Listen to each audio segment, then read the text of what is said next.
On the morning of Christmas Day in 2019, a buzz of excitement filled the air. Spielberg has an uncanny ability to breathe new life into the most clicked of narratives. This was even more thrilling than Avatar. What a delight. Im so tense. No wonder the reviews suggested taking a deep breath at the start. I barely had a moment to catch my breath throughout. The visual effects are simply extraordinary. However, the conclusion was a tad absurd once again. It's Tom Cruise single-handedly saving the world, single-handedly vanquishing all the invading insectoids. I find it hard to believe any species could be that inept. If the insectoids truly possessed such extraordinary technology, Earth would have been thoroughly ravaged by now. A charming girlfriend, still shaken by the film's realism, remarked, "That really scared me earlier." Her boyfriend seized the opportunity to display his bravery. What's there to fear? If the bugs come, they'll definitely protect you. But honestly, these creatures look a bit too human-like, don't they? It seems the art department didn't quite hit the mark. Old Spielberg still hasn't pushed the boundaries. Amidst the dispersing crowd, Ronan, handsome and innocent, stood out alongside the imposing and charismatic one. In a theater predominantly filled with couples, the two striking bachelors were particularly conspicuous, drawing curious glances from those around them. Yet, Ronan remained blissfully unaware.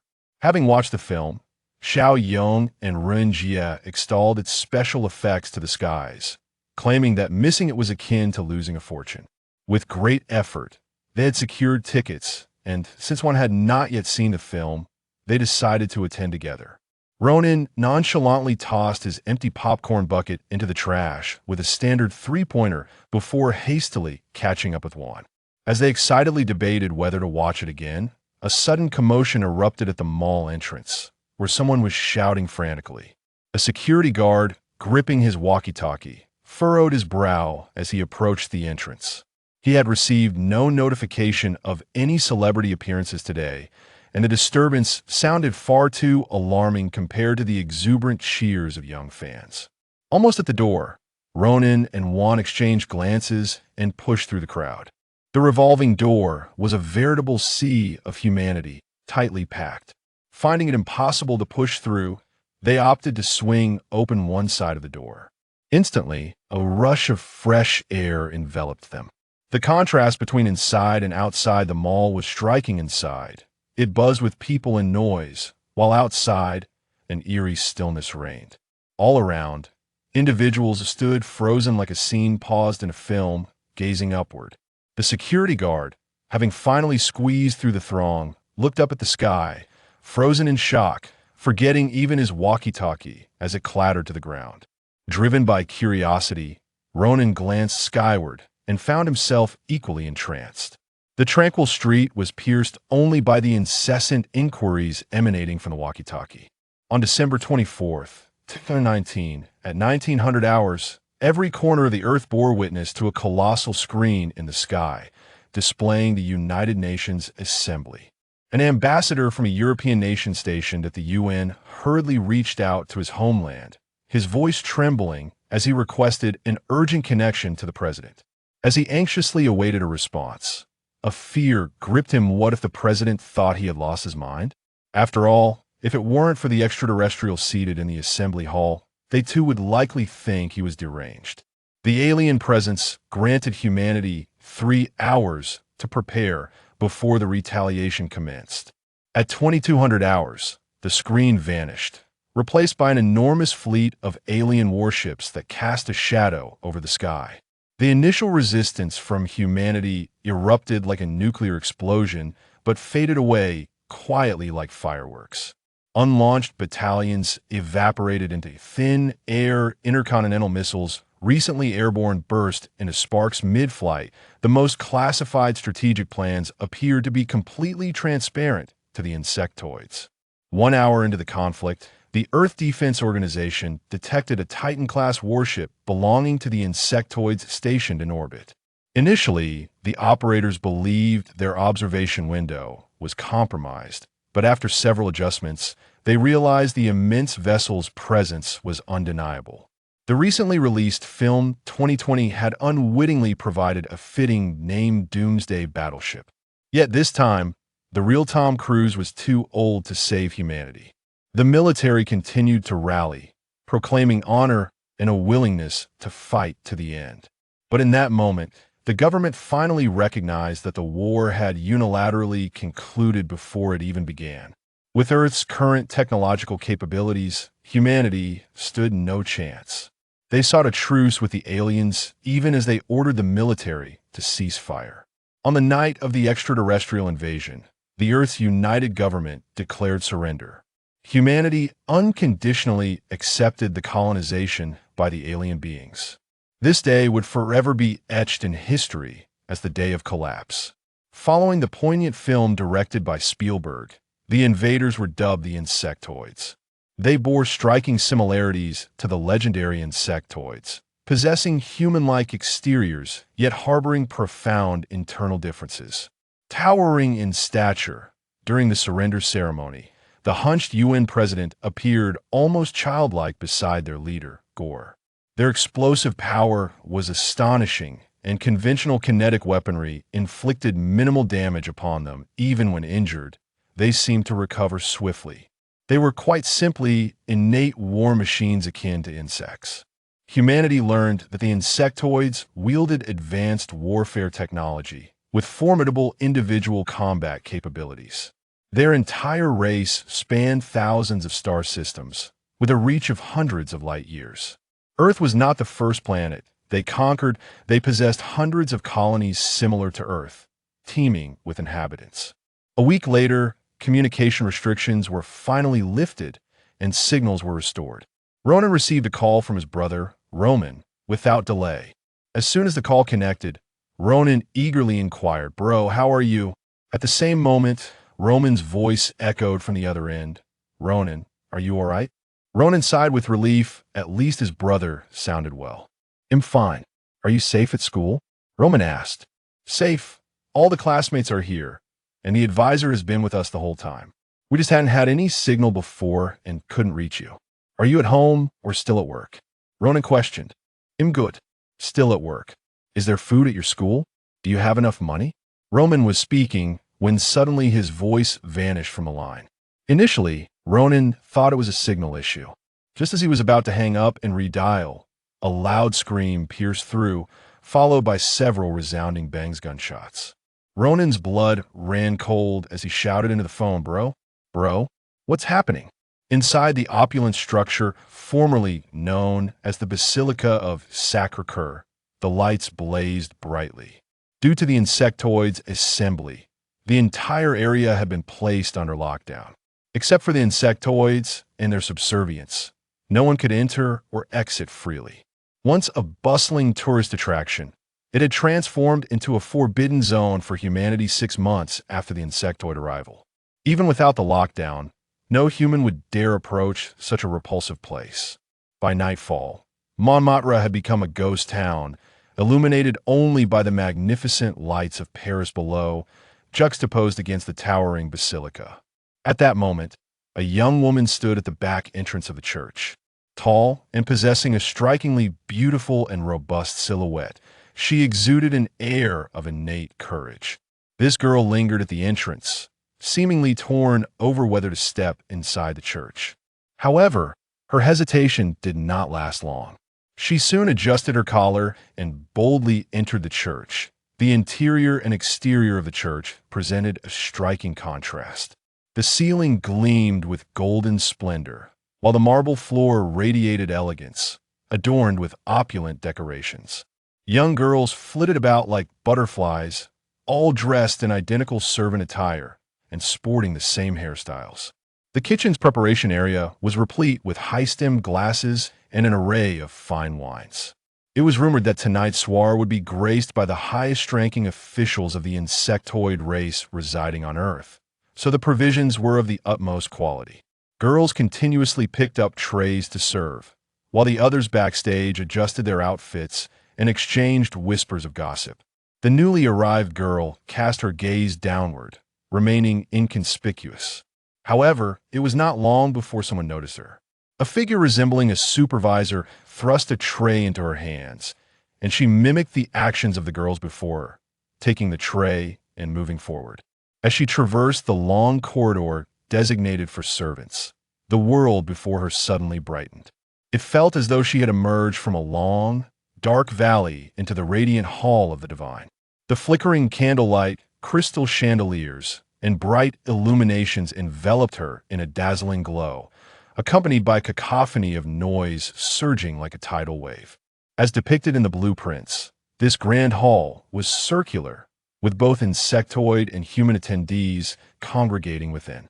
Lavish archways surrounded the space, with corridors on the periphery to facilitate the movement of servants. She lingered behind the curtain of the corridor, stealing a glance inside. Yet that single glimpse left her utterly transfixed. Before her lay a scene reminiscent of the legendary wicked city of Sodom. The embodiment of evil lured the sons of Adam. Their youthful bodies sprawled across the floor like a rippling carpet. Demons entwined themselves around their throbbing forms. The sons of Adam resisted fiercely against the temptations of the demons, but ultimately succumbed to their overwhelming power. They closed their eyes and surrendered to the demons' whims. The once robust men now appeared as fragile as toys, helplessly contorted into disgraceful positions. From the vaulted ceiling, Christ gazed down, his expression filled with wrath at the debauchery unfolding below. He opened his arms wide, while angels prostrated at his feet, both pleading for his omnipotent authority and trembling at the thought of his impending wrath. Accompanied by the somber strains of the piano, the air was thick with low sobs and piercing screams. Despite her psychological preparation, the scene before her was nothing short of shocking. She shifted her gaze to the periphery of the chapel, where the choir, once dedicated to glorifying God, now featured a solitary young man lost in his piano playing. His performance was as pure and sincere as a newborn, oblivious to the chaos surrounding him, his focus unbroken by the cries echoing around him. The ode to joy flowed joyfully from his fingertips, yet to the listeners, it struck a dissonant chord. Amidst this apocalyptic turmoil, one figure stood apart, exhibiting an air of absolute confidence. The insectoid guards were stationed outside the church, with only a handful within the hall. The insectoid attendees reveled freely in the center, their attire disheveled, while one stood impeccably composed. With a handsome visage devoid of expression, he held a glass of wine and appeared lost in thought, seemingly unperturbed by the surrounding chaos.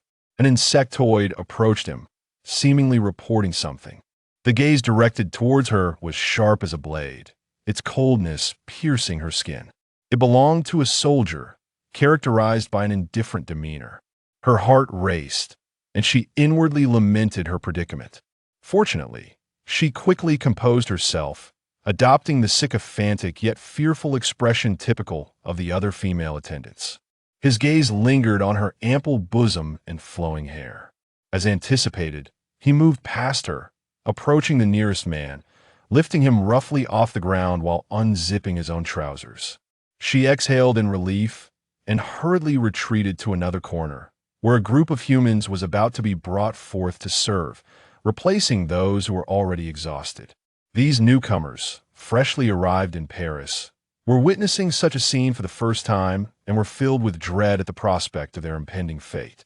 In her haste, she stumbled, spilling the contents of her tray and wine glass onto a young Asian man standing nearby, who appeared to be no older than 25. The wine splattered across his face, yet he remained impassive. However, the supervisor in the distance shot him a disapproving glare. She quickly apologized, but the insectoid guard overseeing the group furrowed its brow at the overwhelming scent of her feminine pheromones. It seized a glass of wine from another servant's tray, downed it in one gulp, and placed it back on her tray, gesturing for her to leave immediately. Hastily, she bowed and retreated with the soiled man to the entrance, where others were already cleaning up the glass shards she had left behind. Roman followed the figure for a few steps, gradually entering the banquet's backstage. In the rear of the church, She felt as if she had stepped into a realm devoid of others. Occasionally, one or two female attendants cast suspicious glances at Roman's soiled clothing and damp hair, but soon relaxed their scrutiny. The leading attendant, composed and unflustered, seemed to be guiding him to a place to clean up. They entered what appeared to be a narrow gap between two walls, slightly curved and perfectly concealing them. The figure released Roman's hand, signaling him to remain still. In the darkness, she fumbled for something on the other side. After a while, when it seemed she had been searching for too long, Roman could hear footsteps approaching. His body trembled with anxiety. He was no longer concerned for his own life. If it were not for the fear of endangering the other, he would have welcomed death. Just then, the figure beckoned him over, and without hesitation, Roman dashed forward. The figure exerted force on the ground, causing a large fissure to open, and they leaped down together, the cover sealing silently above them. An insectoid guard glanced casually into the narrow alley as it passed, finding it empty. Chapter 3. Brothers with a resounding splash. The two plunged from the sky into the depths of the water below. After a considerable time, they finally emerged from the water, struggling to catch their breath. As they floundered, they coughed and waded through the water that reached up to their waists. On this June night, although Paris was generally warm, the water in the pool felt surprisingly frigid, causing them to tremble uncontrollably. One was clad in scant attire, while the other wore the garb of a maid. She carefully supported the other man, ensuring he did not step upon any sharp objects lurking beneath the surface.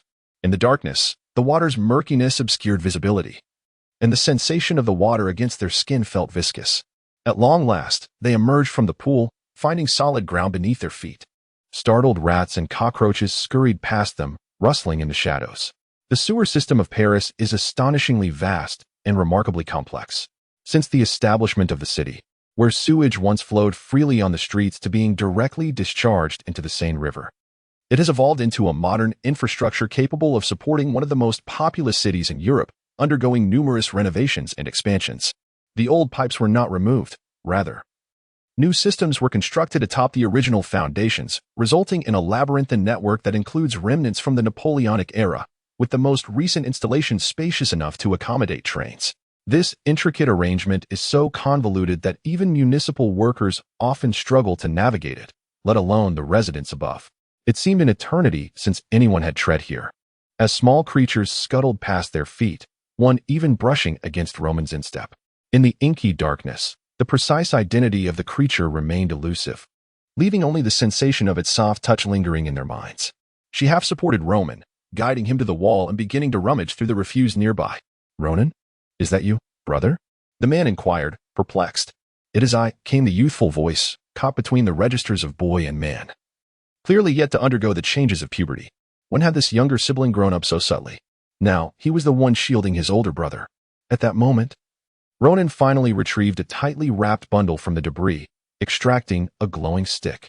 By its faint light, Roman could discern the surroundings and the features of his brother. The environment was cold and dim, illuminated only by the faint glow reflecting off the water.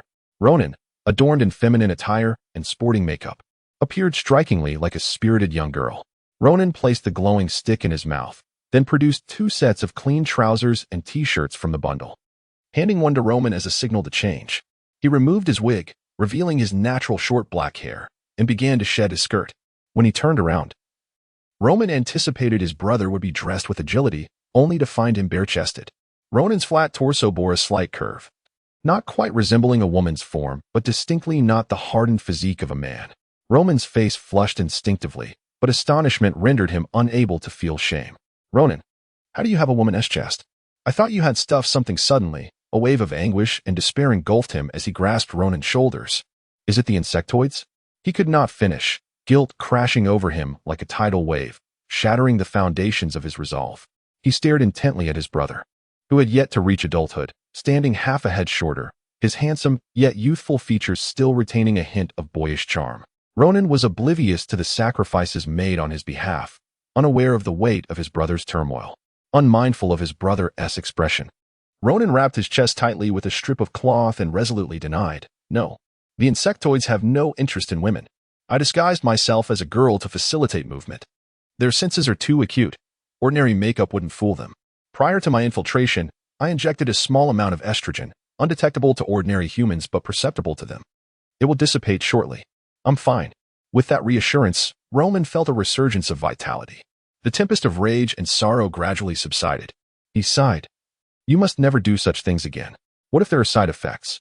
No one is worth that, least of all you. Ronan donned the t-shirt and slipped into a jacket.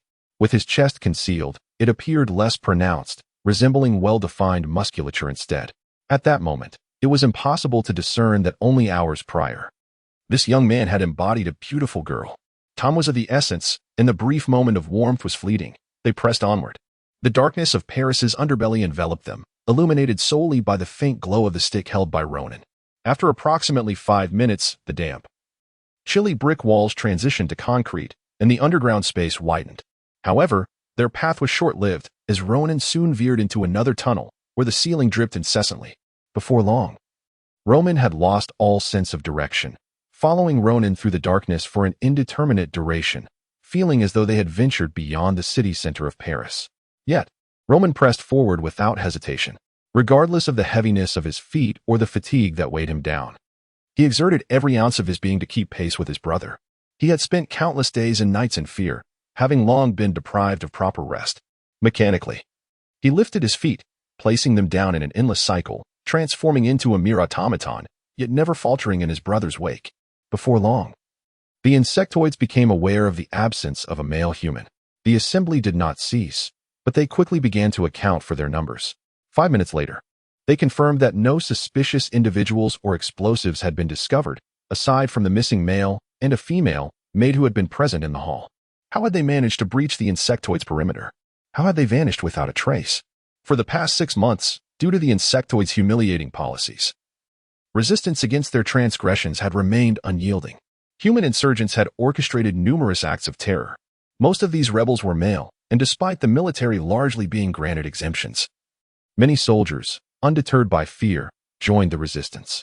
Initially, the primary targets of the insurgency were the insectoid strongholds and their encampments established worldwide, often situated in formerly revered locales that had transformed from sanctuaries of art into dark, demonic temples.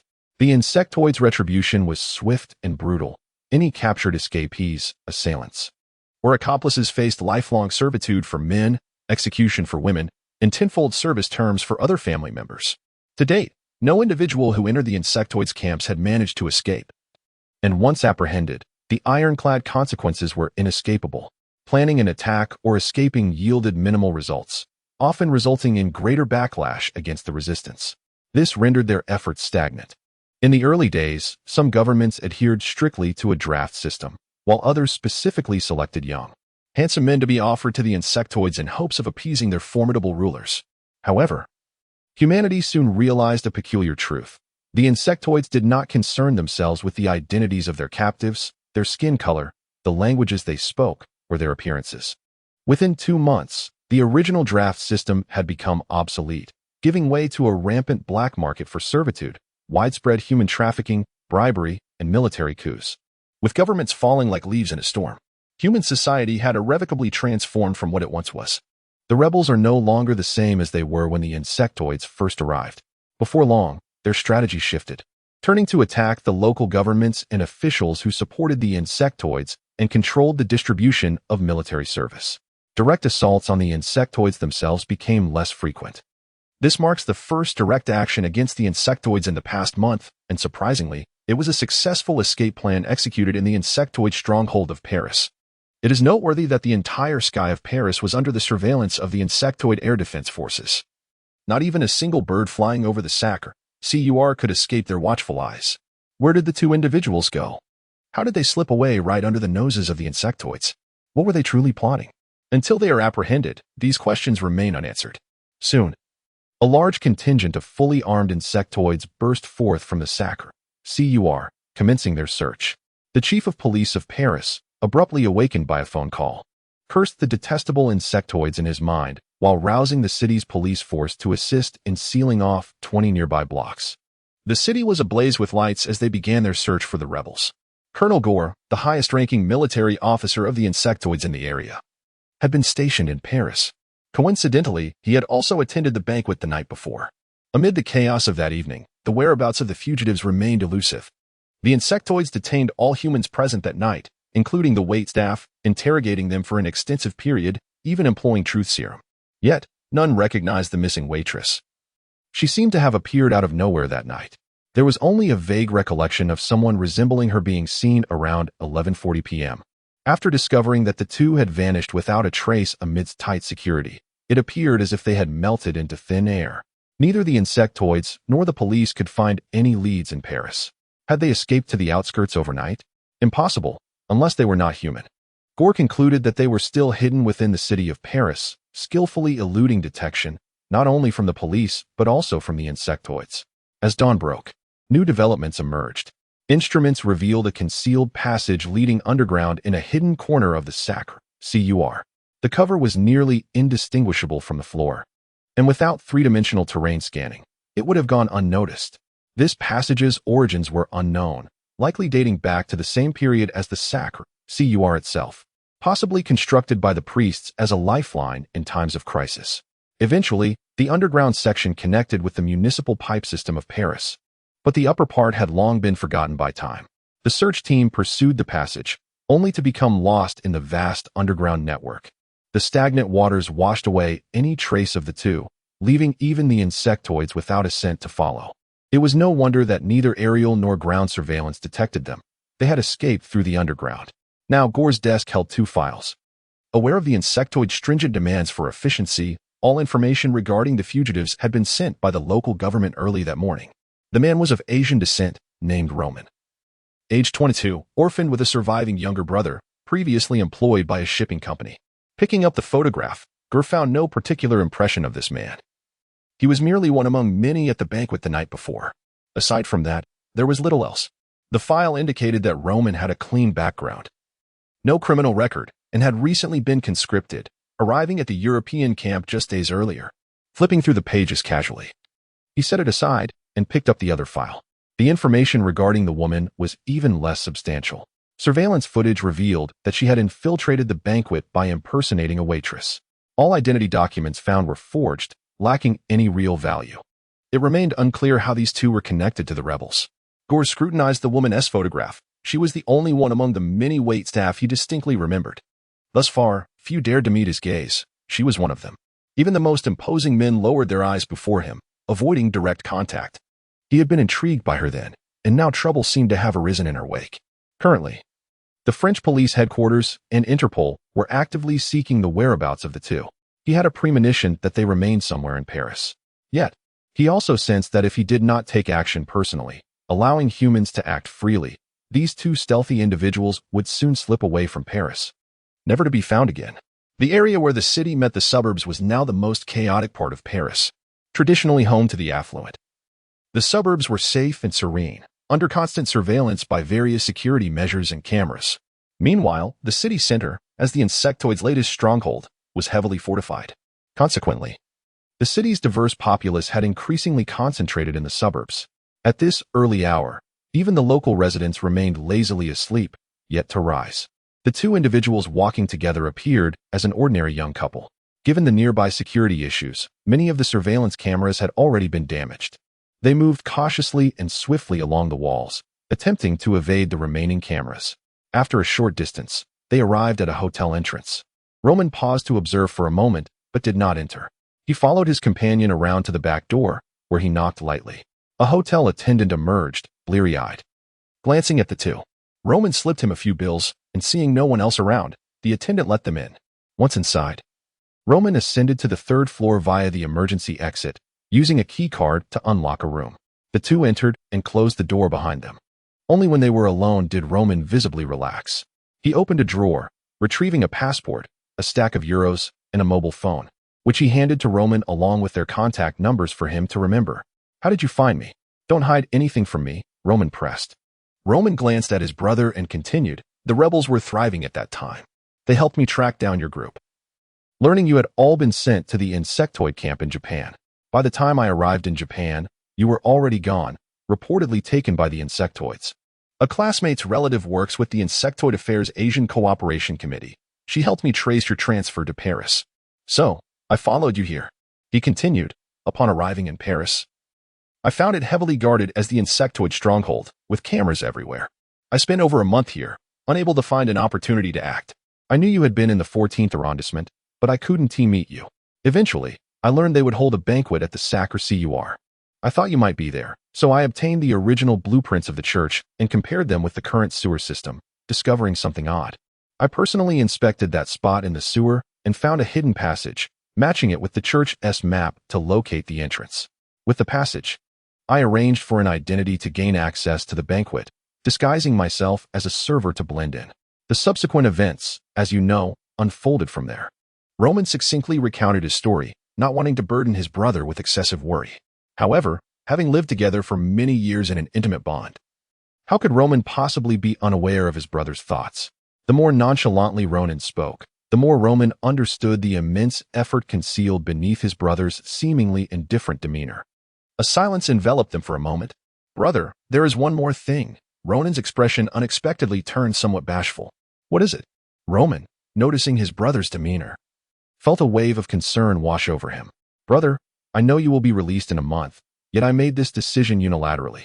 From now on, we must live in hiding, and we will no longer be able to lead a normal life. I did not consult your opinion, and now you must bear the consequences. Do you resent my impulsiveness?"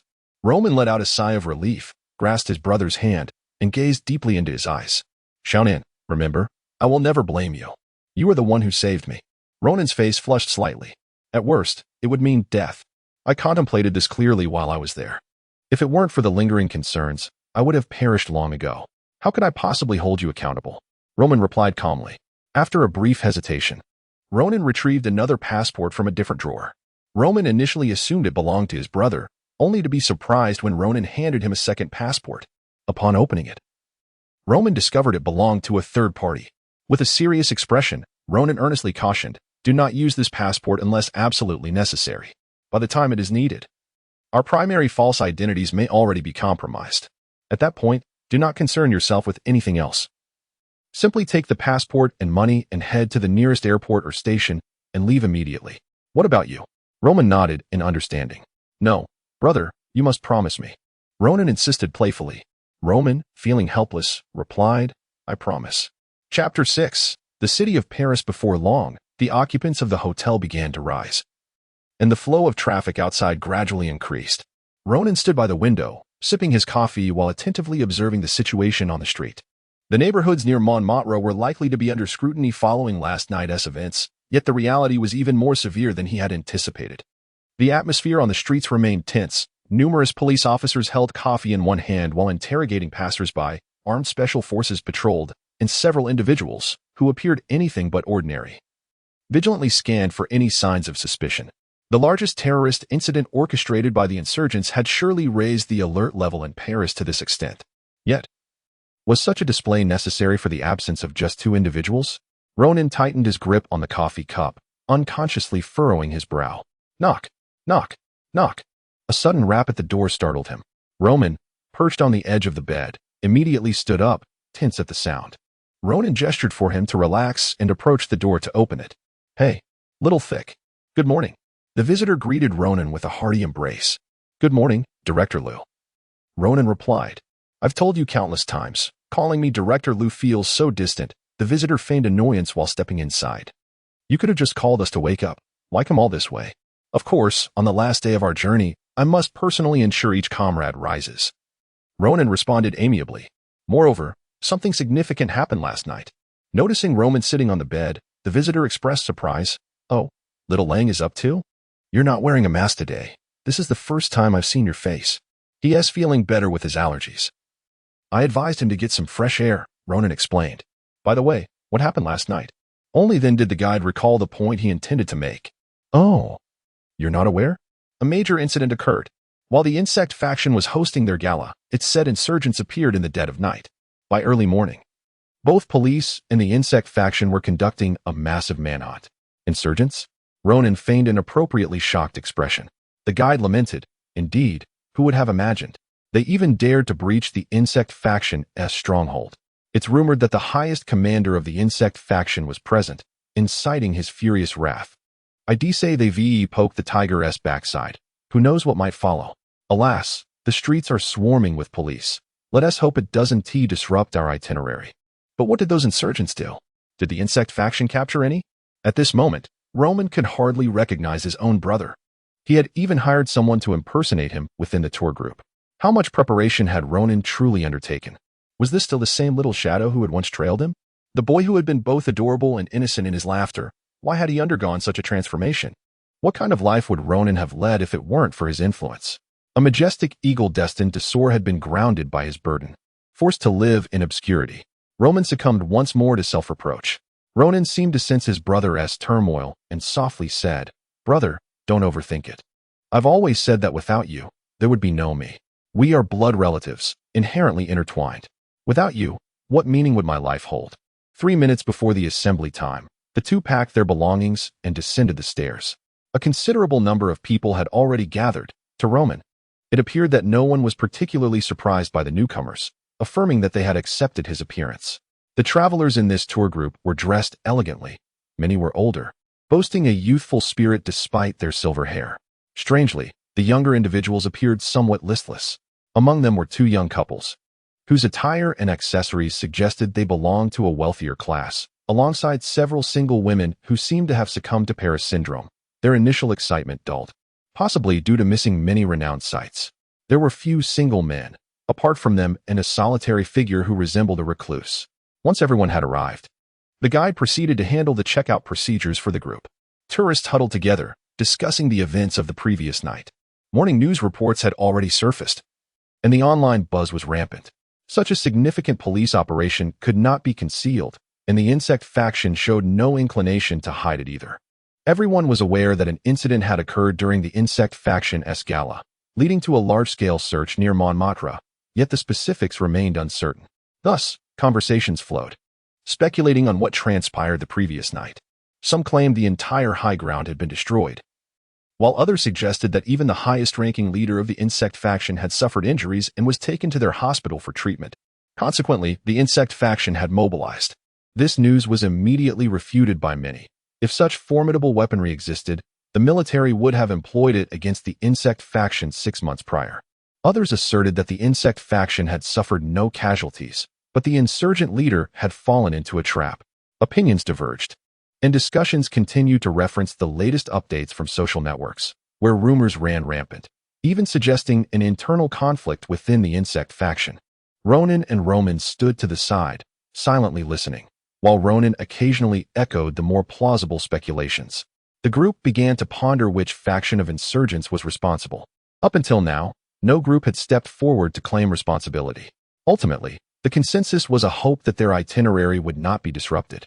The prospect of being detained in Paris by the insect faction was indeed troubling. Their flight had long been booked, and although any rebooking cost would be borne by the tour group, they could not escape the anxiety of being stuck there for several more days. As Ronan listened to the group's chatter, he kept an eye on the glass facade of the hotel lobby. The police presence on the streets had diminished considerably, indicating that the most tense moments in Paris had likely passed. However, the lurking scouts remained. This tour group was considered high-end, with travelers having paid a premium for a semi-free itinerary. The guide was responsible not only for handling all the necessary arrangements, but also for ensuring the safety of the travelers while catering to their emotional well-being, striving to ensure that everyone enjoyed their experience.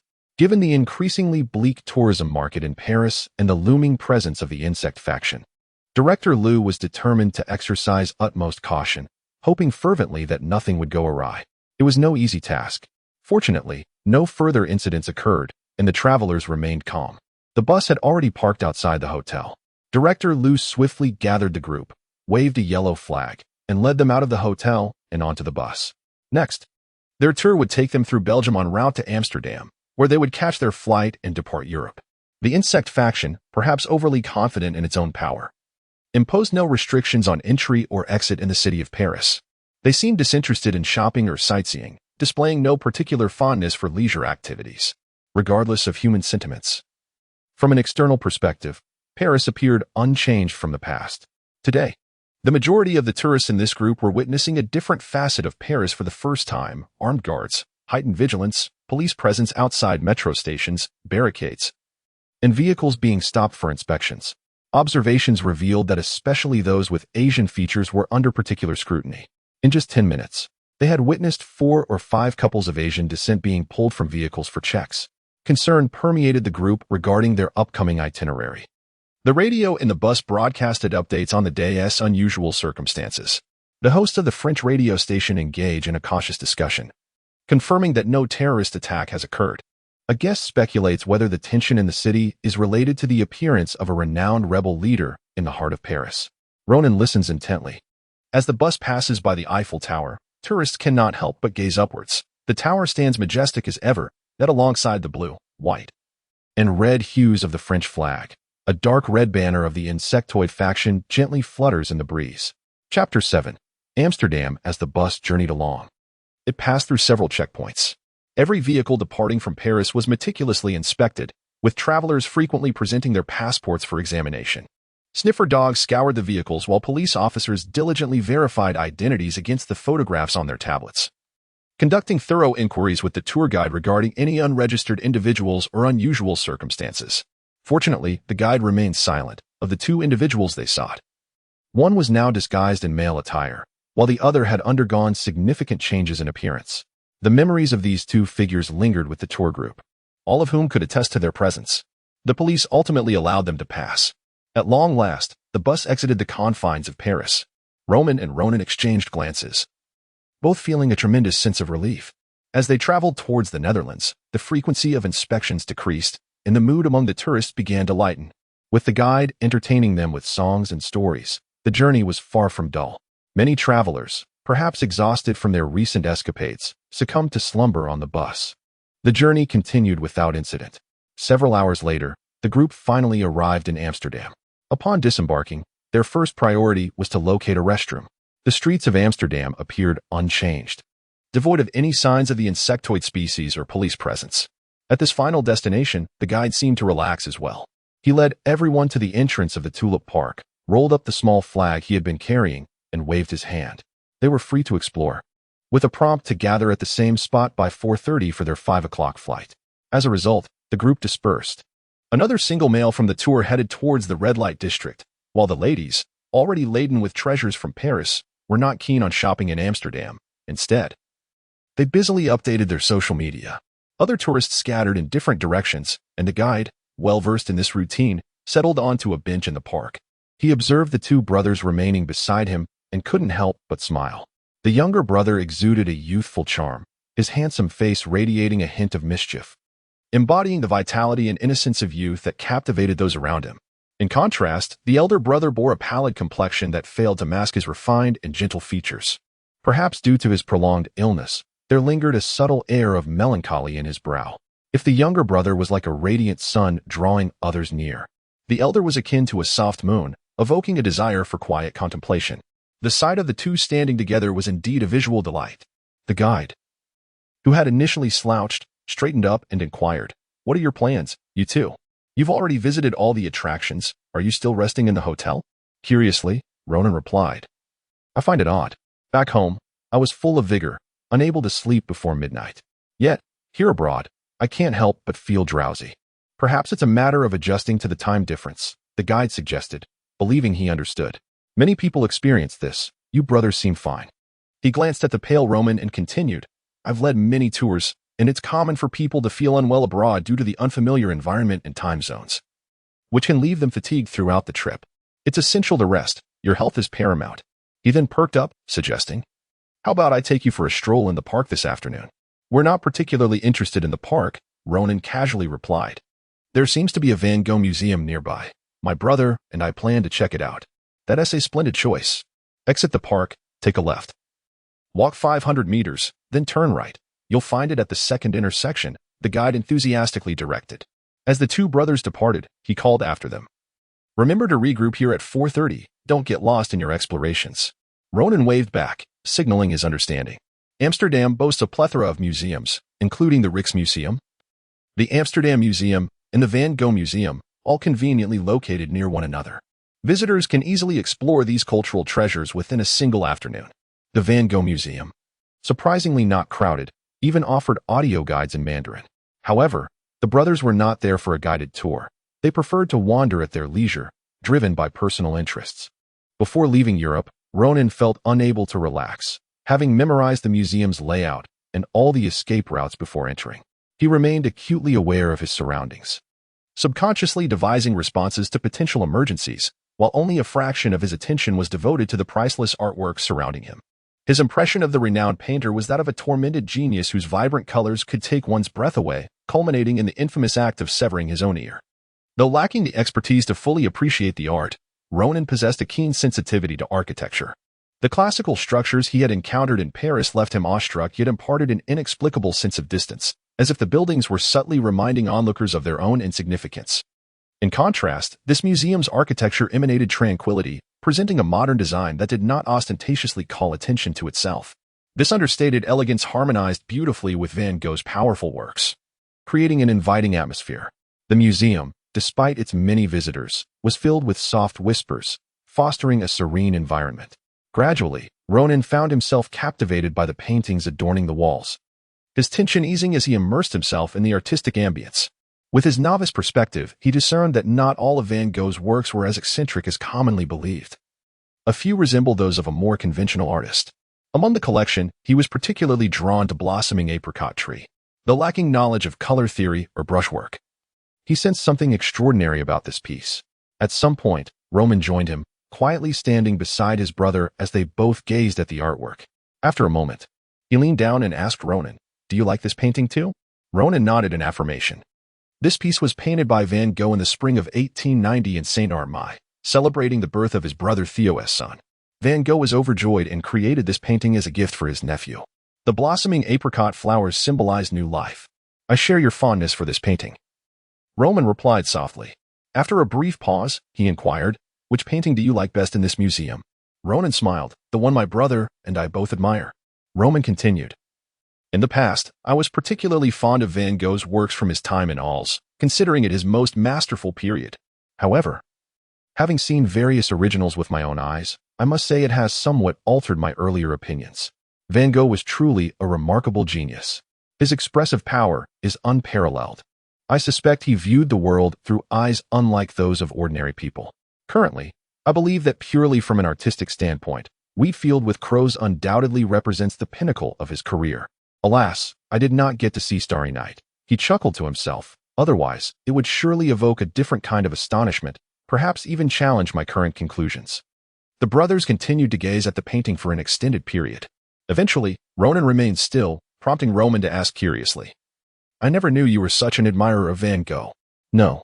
I was merely contemplating how difficult it might be to steal a painting," Ronan confessed wistfully. "That person who just walked by mentioned one of his works sold for over $80 million 30 years ago. Fortunately, Ronan spoke in Mandarin. Otherwise, the guards would have promptly ushered the two out." Observing his younger brother's serious expression, Roman couldn't help but smile, gently ruffling his soft hair. The two brothers exchanged knowing glances. Time, devoid of pressure, always seemed to slip away swiftly. When they finally glanced at the clock, they realized it was getting late. After indulging in their appreciation of art, they prepared to rejoin their group, seizing the opportunity while Roman stepped away to the restroom. Ronan decided to visit the gift shop to select a memento. Although he could not afford an original masterpiece, he could manage a replica. Knowing Roman had a fondness for Van Gogh, he wished to procure a keepsake for him. Though Ronan's knowledge of Van Gogh was limited, he was aware of the painting Sunflowers, arguably the artist's most renowned work. It was the predominant image displayed in the gift shop. However, his brother also seemed to have a penchant for Wheatfield with Crows and blossoming almond tree. After a moment of deliberation among the three, he ultimately chose blossoming pear tree. Noticing the strikingly handsome young man and learning that it was a gift, the shop assistant kindly retrieved some wrapping paper to help Ronan package the painting. "Why not take it?" someone inquired in French from behind. "Isn't this painting to your liking?" Chapter 8. Capture, take another step, and I'll shatter your leg. The man coldly warned in French. How could the Zerg be here? This was Ronan's first response upon seeing the figure. His second reaction was simply, dead. It appeared almost human, yet there was an immediate awareness of its alien nature. This was not merely due to its Zerg military uniform. Anyone daring to impersonate the Zerg in Europe had long since met their demise, nor was it just its towering stature and vertical pupils, but rather because Ronan had seen this individual at the ball last night, the one who stood out while others were inebriated. The presence of a high-ranking Zerg officer was indeed the worst possible scenario. By this time, the people around him had scattered completely. The unfortunate shopkeeper crouched beneath a large table, while other tourists fled outside. A few bold souls formed a distant circle, believing themselves safe as they observed the unfolding chaos. "So, you are a man," the Zerg remarked, scrutinizing Ronan's physique and face with a tone of certainty. It sneered and closed the distance between them in just a few strides. Suddenly, a precipice loomed before Ronan. Amidst the shopkeeper's screams, it seized Ronan by the collar. And with a seemingly gentle tug, his jacket and t-shirt ripped apart, exposing a white wrap and the tightly bound figure beneath. The onlookers displayed expressions of shock and disbelief. Had they misinterpreted the situation? Was this merely a scene from a third-rate television drama directed by the Zerg? Perhaps the older, conservative individuals were convincing themselves that this was just a young man obsessed with fitness, who had tied himself up due to his insecurities. As the crowd's thoughts swirled, Ronan grasped the smoke grenade. If not now, when? Ignoring his torn clothes, he pulled the pin. In the next instant, an overwhelming force crashed him to the ground. He lay motionless, feeling as though his spine might shatter under the immense pressure. The tiny smoke grenade was now in the Zerg's grip. It pressed its military boot against Ronan's back, grinding his face into the plush carpet. "Get off me, you vile insect," Ronan shouted from the floor. "Where are your accomplices?" It inquired, its gaze scanning the crowd. Meeting its cold, blade-like glare, everyone trembled in fear. In that moment, no one wished for anything other than to flee. Yet none dared to move, as if a Damoclean sword hung above them, poised to strike down at any misstep. The massive structure was enveloped in an eerie silence. The pressure beneath the Zerg's foot intensified, and Ronan nearly spat blood, gritting his teeth to suppress a scream. He lay on the carpet, almost unable to rise, until he was ultimately seized by the Zerg soldier. Lowering its gaze, it surveyed Ronan's pitiful face with its icy eyes. Spitting out a venomous remark, "I'll enjoy you once your hormones dry up." Facing that arrogant visage, so reminiscent of humanity, Ronan silently vowed, "You may be arrogant now, but as long as I live, there will come a day when you will weep and call me father." The onlookers regarded the young face in the Zerg soldier's grip with pity. They understood that this might be the last time this beautiful young man would see the outside world. From now on, he would exist within the confines of a small space. Ronan's gaze swept across the faces of the spectators, and without uttering a word, he was led away. Once the Zerg departed, the crowd buzzed with discussion. They had never anticipated encountering the Zerg in Amsterdam.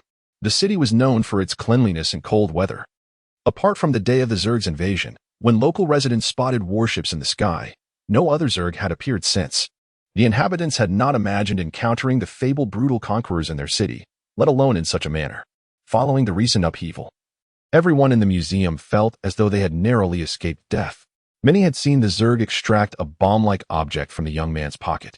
Yet the Zerg had not unleashed a massacre among the crowd, nor instigated a bloody incident. They merely took the bomb-bearing youth away. Many pondered. Perhaps they were not as cruel as the rebels had portrayed them online. People exchanged glances. To humans, Zerg soldiers in combat attire appeared similar.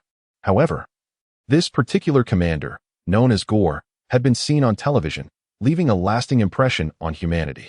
At that moment, nearly 6 billion people silently watched the live broadcast.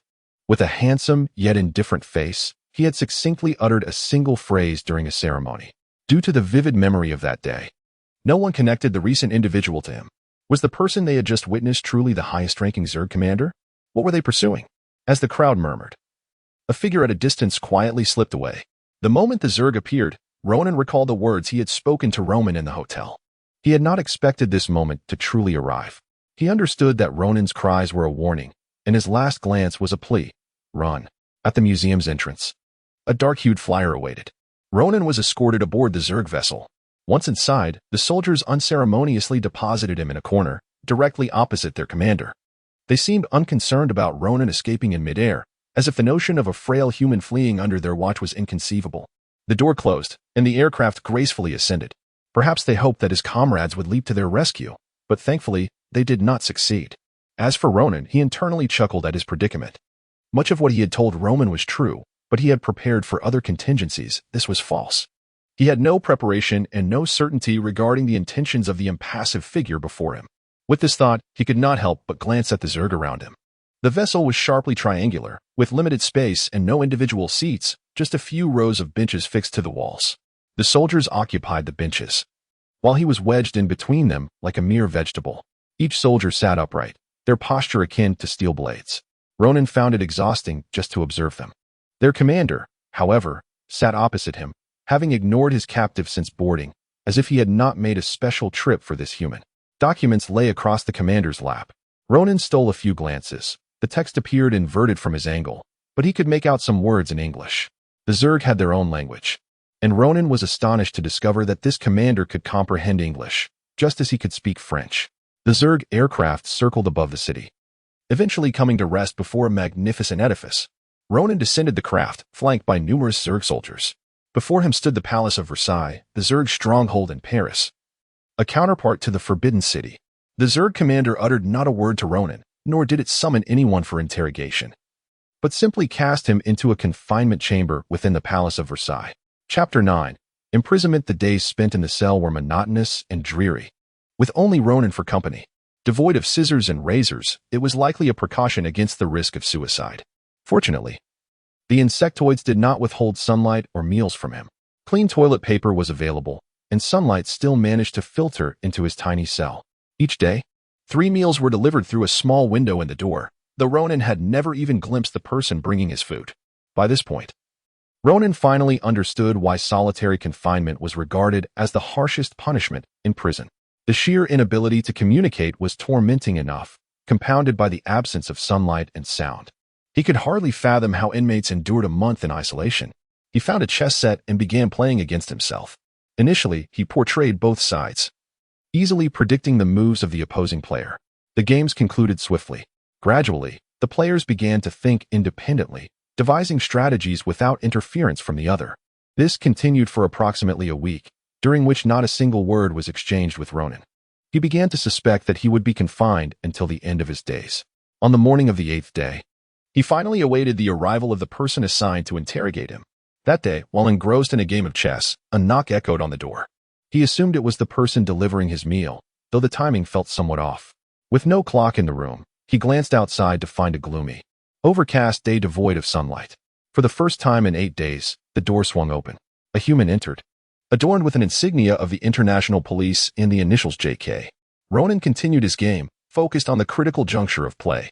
JK seated himself across from Ronan, remaining silent for a moment before commenting, "Black has 3 moves left to win." Ronan glanced at him, but remained mute.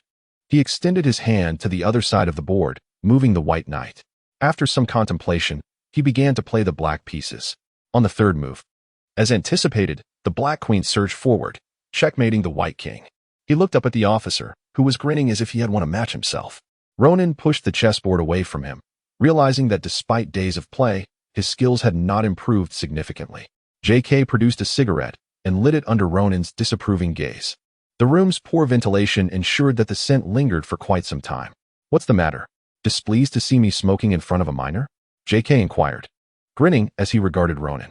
Ronan chose silence. JK, unfazed, exhaled a smoke ring and continued, "You ought to be thankful that you are still a minor. It has spared your life. Is there a juvenile protection law even among the insectoids? Who can say?" The officer shrugged nonchalantly. "Perhaps they have adults worth protecting too. In any case, if I were in your shoes, I would express gratitude to the architect of such laws." Ronan had expected this officer to attempt intimidation, to instill a sense of hopelessness before offering a glimmer of hope to ensnare him. Yet, this officer's approach was refreshingly different. He continued, "Regardless of age, one must bear the consequences of their actions." He posed a question, "Do you enjoy your stay here?" "Not too bad. At least I am fed 3 meals a day. Though I could use some scissors, my nails have gone untrimmed for too long." This officer had a knack for extortion, and Ronan chuckled lightly. It wouldn't be wise to describe your superiors in such a manner behind their backs. Seeing that Ronan was not intimidated, the officer shrugged and leaned back in his chair. "I speak only the truth. They might dismiss those who speak it. Yet here you are, a young man with the intellect to orchestrate such a scheme. Why not excel in something else? You could be surfing on the beaches of Hawaii, sipping champagne like the affluent, surrounded by beautiful women. Instead, you've landed yourself in this predicament." He tapped the table lightly. "Here, you cover yourself with a thin coat at night, your chessboard sketched on scrap paper, and you ration a single cup of water into 3 sips. Have you ever pondered how you reached such a state? Was it for the cause of all humanity?" With a cigarette dangling from his lips, he regarded Ronan with a smirk, as if he had stumbled upon something amusing. He picked up the cigarette pack from the table and stood up. "You have 1 day to contemplate. They do not wait for anyone." "How did they capture me?" Ronan pressed, inquiring as the officer turned to leave. Once the officer departed, Ronan began to manipulate the chess pieces with his fingers, striving to regain his composure. He had caught a glimpse of his fate, but he would not yield so easily. The only reassuring news was that Ronan had likely departed Europe safely. Otherwise, the matter would have been in the hands of the EU or French police, rather than Interpol. Investigations revealed that Ronan and Roland had acted independently, with no affiliations to any major resistance organizations. Their father had passed away at a young age, and their mother had met with an untimely demise in a car accident years prior. The bond between the two brothers had always been strong. When the insectoids arrived, Ronan was still a minor, attending school, while Ronan had already entered the workforce and completed his service term. Had it not been for Ronan being assigned to Paris this year, Ronan would likely still be a dutiful student. However, at that moment, he had no desire to dwell on his feelings towards Ronan. The officer's supply day was fast approaching. As a mid-level officer in the 7th Legion, he had a share in the routine supplies. This was what truly concerned Gore. Chapter 10. Defending Chastity. The following day, the individual known as J.K., an Interpol agent, indeed returned once more. After listening to Ronan's response, he said nothing and departed. As J.K. had mentioned, a uniformed figure subsequently entered the cell and, in French, announced that Ronan had been sentenced to life service, effective from the day he came of age. There was no trial, no defense. Due to the lingering effects of estrogen, Ronan was essentially relegated to the background, much like the female attendants. Perhaps based on this reasoning, he was not confined with the men serving their sentences, but rather assigned to reside in the Grand Trianon, alongside the female attendants. Their knowledge was intertwined with the insectoid presence at the Palace of Versailles. The insectoids maintained bases across various continents, with Paris being particularly saturated. This included locations such as the Sacre, CUR, the Palace of Versailles, and the 14th arrondissement to the south of the city. It was widely known that the insectoids had limited activities on Earth, primarily focused on one specific endeavor. For instance, the Sacre, CUR was dedicated to this purpose. However, the Palace of Versailles was not merely a venue for entertainment. It served as the operational hub for the insectoids on Earth, as it housed the Supreme Commander. Here, he lived, worked, issued directives, and controlled both Earth's policies and the insectoid operations on the planet. Gorl, the highest-ranking insectoid on Earth, held a status comparable to that of MacArthur over the Japanese after World War II, wielding unparalleled power over life and death.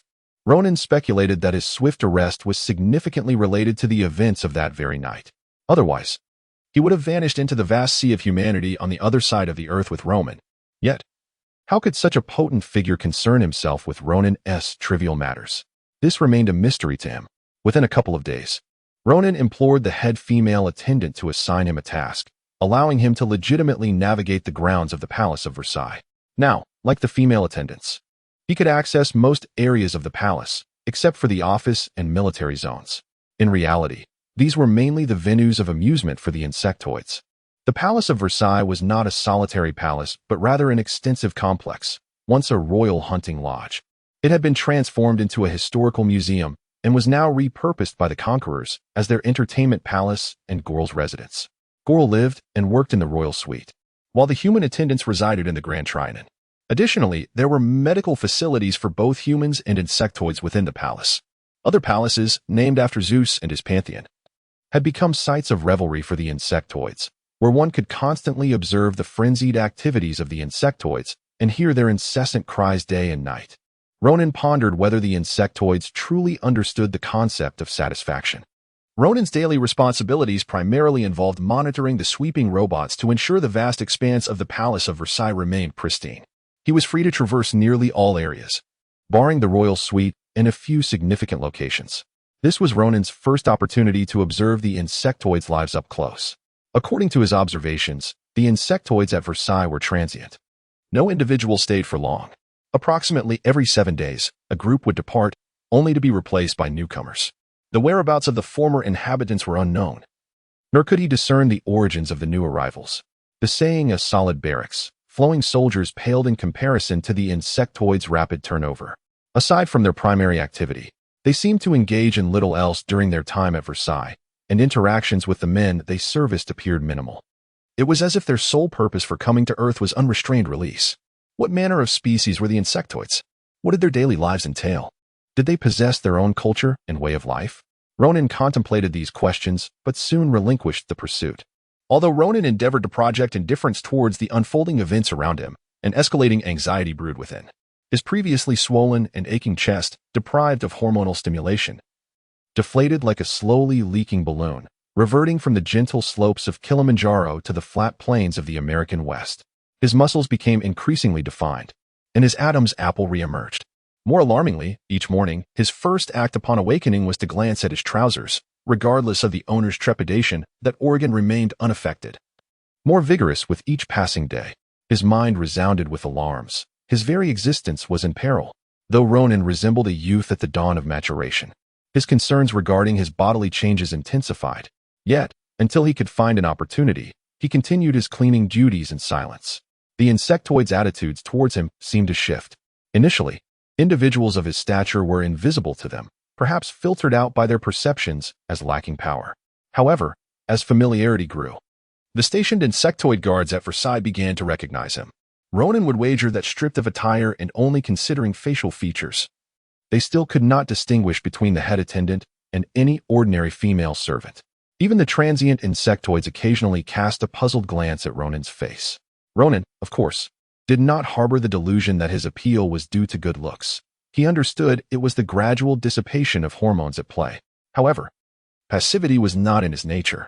Burdened by the sorrow of his compromised virtue, Ronan began to proactively engage with the guards. Surprisingly, they did not rebuff him. Their expressions were not as rigid as he had previously assumed. Initially, Ronan struggled to communicate through gestures, but over time, the female attendants watched in astonishment as he began to learn the insectoid language from several guards. He diligently studied, as if this language would prove useful for future interaction. Gradually, he could distinguish the common insectoid types, no longer confused by their identities. The insectoids began to ease their vigilance towards him, expanding his range of movement. He encountered more insectoids and human politicians within the palace. On one occasion, while meandering through the Palace of Versailles, he even crossed paths with Gorel. Ronan kept this encounter to himself. His colleagues were already astonished by his rapport with the insectoids. He sensed the subtle shifts in his friend's attitudes. Nevertheless, he was compelled to press forward. He had to escape before the hormones he had previously injected dissipated or before he reached adulthood. To buy himself time, he could request his friends to procure additional hormones for him. Several of the female attendants had developed a fondness for him, but they were subject to stringent scrutiny. If caught smuggling items, they would face severe repercussions, and those who attempted to aid the men would endanger their families. If he resorted to manipulation, they might be tempted to take risks on his behalf. Yet the more he considered this, the more reluctant he felt to endanger them.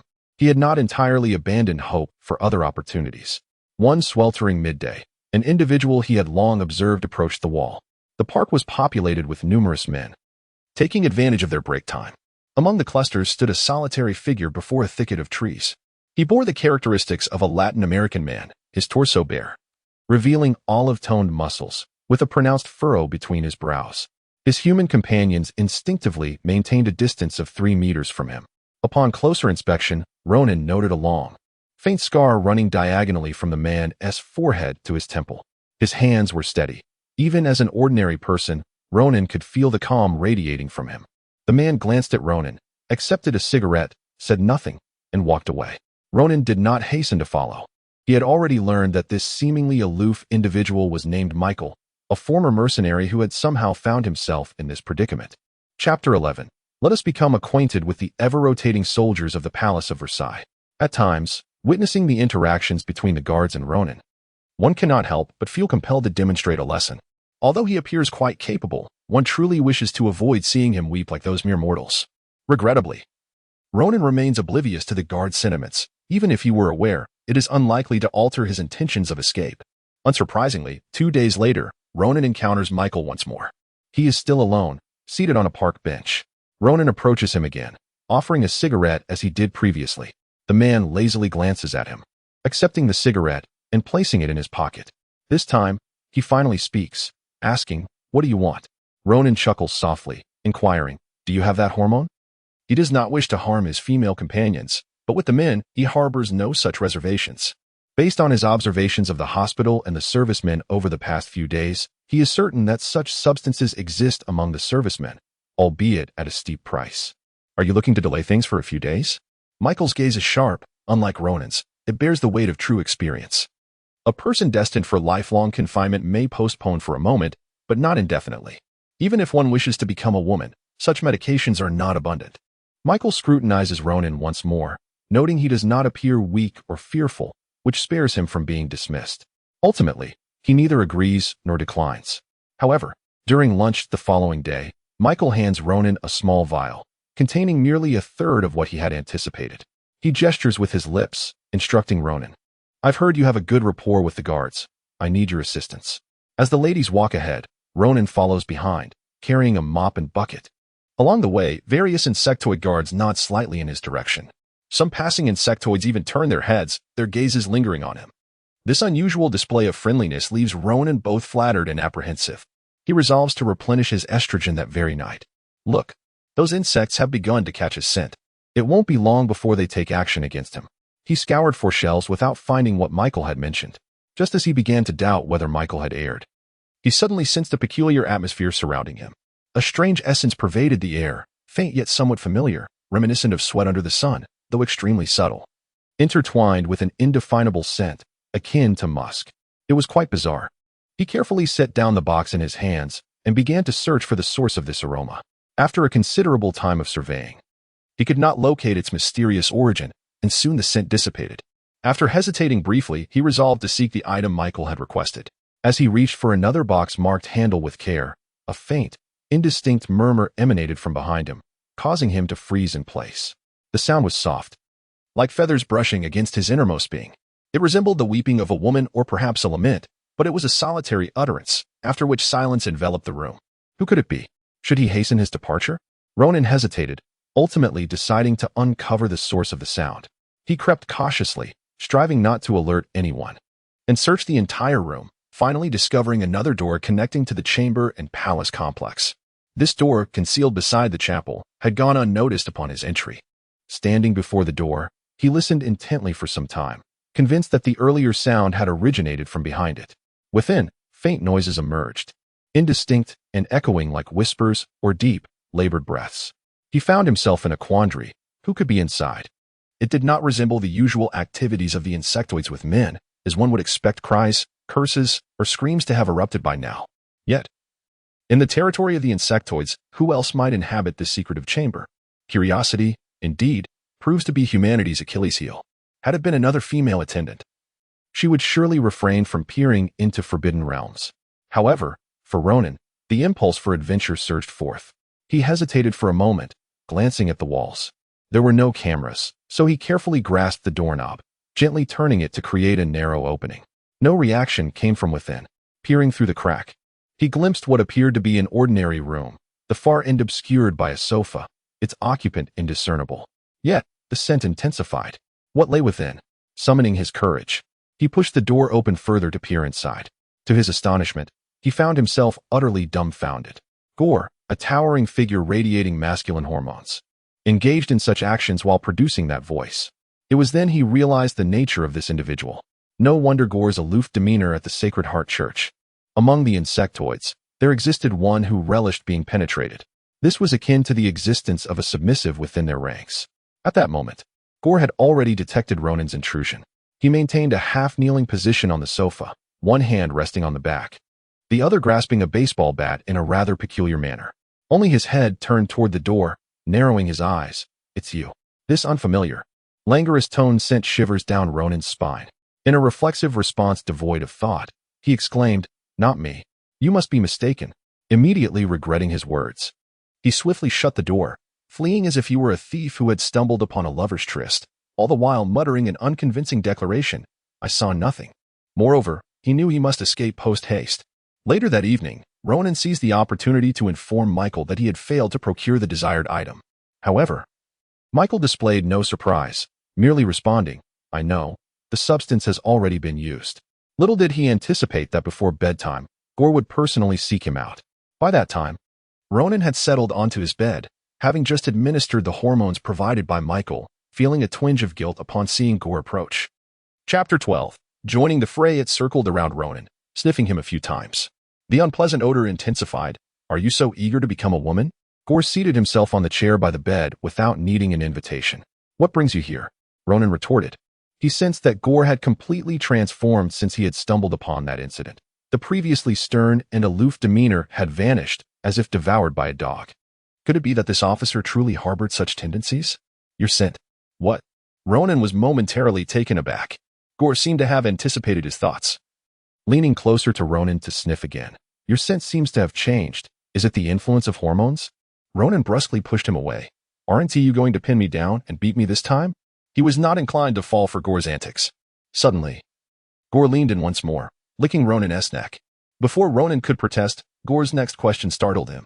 When do you come of age? Gore appeared somewhat regretful, patting Ronan's head before departing. This encounter solidified Ronan's determination to navigate around him carefully. In the ensuing days, Ronan remained cautious, engaging in light conversation with the girls around him, studying languages with the guards, avoiding forbidden places, and steering clear of sights that should not be seen. Even his female friends teased him for his newfound compliance. By the third day, Ronan encountered Michael again, this time in the hospital. The guards had brought in a patient who was lacking trousers, his legs awkwardly askew. Upon seeing that it was Michael, Ronan was taken aback. He discreetly inquired with a nearby nurse about his condition. She pityingly informed him that he had consumed something inappropriate and was suffering from severe diarrhea. Soon, a female doctor arrived to examine him and prescribed a 2-day rest. After the doctor left, Michael beckoned Ronan over. Child, come here. Ronan approached, and Michael whispered, You remember all the underground conduits of Paris, don't you? Instantly, Ronan became alert. He scanned the surroundings, confirming no one was paying attention to them, and hesitantly nodded. The entire map of Paris, both above and below ground, was etched in his mind. They would remain there until forgotten. Draw me a map. I can offer you 5 times the amount of what you received last time. Michael fixed his gaze upon him, speaking softly. It appeared he and Ronan were on the same wavelength. The insectoid race had stringent surveillance over the Palace of Versailles. Both above and below, escape through the municipal sewer system was the only possibility. However, Versailles had been modernized. It was a royal palace, not the Basilica of the Sacred Heart. Beneath the palace lay a concrete foundation with several reinforced steel grates. How would they penetrate it? Are you prepared? Ronan inquired quietly. Michael closed his eyes, falling silent. At that moment, the nurse approached them, holding a vial of medication, beginning to administer and pour to Michael. Ronan found the situation rather awkward. Michael, lacking trousers, sat unabashedly with his legs spread, while Ronan stood beside him, watching. The nurse cast several puzzled glances at them. Ronan offered her an awkward smile. Once the nurse departed, Ronan leaned closer to Michael and whispered, I want to join you. But you must procure a highly stimulating agent for olfactory senses, something particularly potent. He discreetly relayed the specifics of the insectoid's advanced technology. Michael opened his eyes, glanced at him, then shut them again. When Ronan saw him nod, he felt a sense of relief as he took his leave. That evening, while bathing, Ronan began to scrub vigorously, even requesting several bottles of perfume from the female attendants, intending to mask his scent to confuse the keen noses of those creatures. Although mentally preparing for the operation after acquiring the necessary equipment, he was unprepared for how swiftly Michael and the others would act. Around 2 a.m, Ronan's device began to vibrate, jolting him awake from slumber. The device, reminiscent of an old BP machine, displayed the words, Medical Room 107. Ronan punched himself in the abdomen, clutching his belly in pain. Sure enough, the insectoid guards stationed outside rushed in upon hearing his cries. After inspecting him and finding no apparent issues, they noticed his pained expression and escorted him to the human's medical room. The door was shut, just as one of the guards prepared to turn the handle. The door creaked open slightly, revealing Michael's face. Recognizing Ronan, he stepped aside to allow Ronan to slip inside. Once inside, Ronan realized he was in a room designated for storing medical waste, filled with used linens, towels, bandages, and alcohol swabs. Aside from Michael, 3 burly men huddled in a corner, encircled around a drain pipe meant for disposing of hazardous reagents. The pipe was wide enough for a person to pass through but was covered with a steel mesh the thickness of a cigar. The bald man who had given him the BP machine was clad in thick gloves, preparing a reagent while the other 2 poured substances onto the steel mesh. All 3 had their mouths and noses covered with towels. The reagent emitted wisps of white smoke, corrosive enough to visibly erode the steel. Observing the scene, they wrapped their hands in linens like mummies and began to leverage the steel column, attempting to bend it. Despite their efforts, the steel column remained immovable. Seeing this, Michael and Ronan rushed to assist. They took hold of the ends of the linens, wrapping the middle around the column and pulling with all their might. The bald man and another tattooed individual strained to force the column to bend. The steel column stubbornly resisted, testing their strength. Michael, gripping the towel, was flushed red, his veins bulging and his muscles straining. After what felt like an eternity of exertion, the column finally yielded, bending under the combined force of the corrosive reagent and brute strength. As the column bent, the tattooed man's steel rod slipped, nearly falling to the ground. In the stillness of the night, only the sound of insects filled the air. The hospital's marble floor would surely amplify the sound of the rod should it hit the ground, alerting the doctors and nurses outside. In that moment, fear painted the faces of all 5 men. Chapter 13. The riot without a moment's thought. Ronan seized the nearest steel pipe. The impact was futile, yet the sharp end grazed his wrist, causing blood to flow profusely. Fortunately, it was not the caustic end that struck him, sparing his skin from burns. In haste, Ronan removed his thin jacket to wrap around his wrist. Seeing that they had not attracted attention, the others breathed a sigh of relief. The long march had now reached its final stage, with freedom within grasp, and joy filled the hearts of the 4. They disregarded any concern about Ronan potentially contracting tetanus, wrapping their heads in bed linens, preparing to burrow deeper into their sanctuary. Suddenly, he was jolted awake. This was no mere dream. The air was thick with the scent of pheromones. However, the solitary vial of pheromones from the last supply drop was long gone. How could there be more, and so potent? With no time to don his jacket, he dashed toward the source of the fragrance. The commotion around him suggested his kin had also been roused from their slumber. It turned out that the tattooed man wielding a crowbar had already made his way through. He saw the path ahead, the gates to a blissful existence wide open, and he waved excitedly at them from below. At that moment, a distant rumble echoed from outside, rapidly approaching. In the stillness of the night, it resonated alarmingly in the ears of those yearning to escape. They had been discovered. The remaining few on the ground turned pale with fear. Just then, a loud crash reverberated as the door was flung open. Wooden debris scattered, and the harsh glare of a bright light flooded the dark space, illuminating the figure of the intruder. Ronan recognized him. It was the guard who had brought him here. Yet now, he appeared almost unrecognizable, standing at the threshold, empty-handed.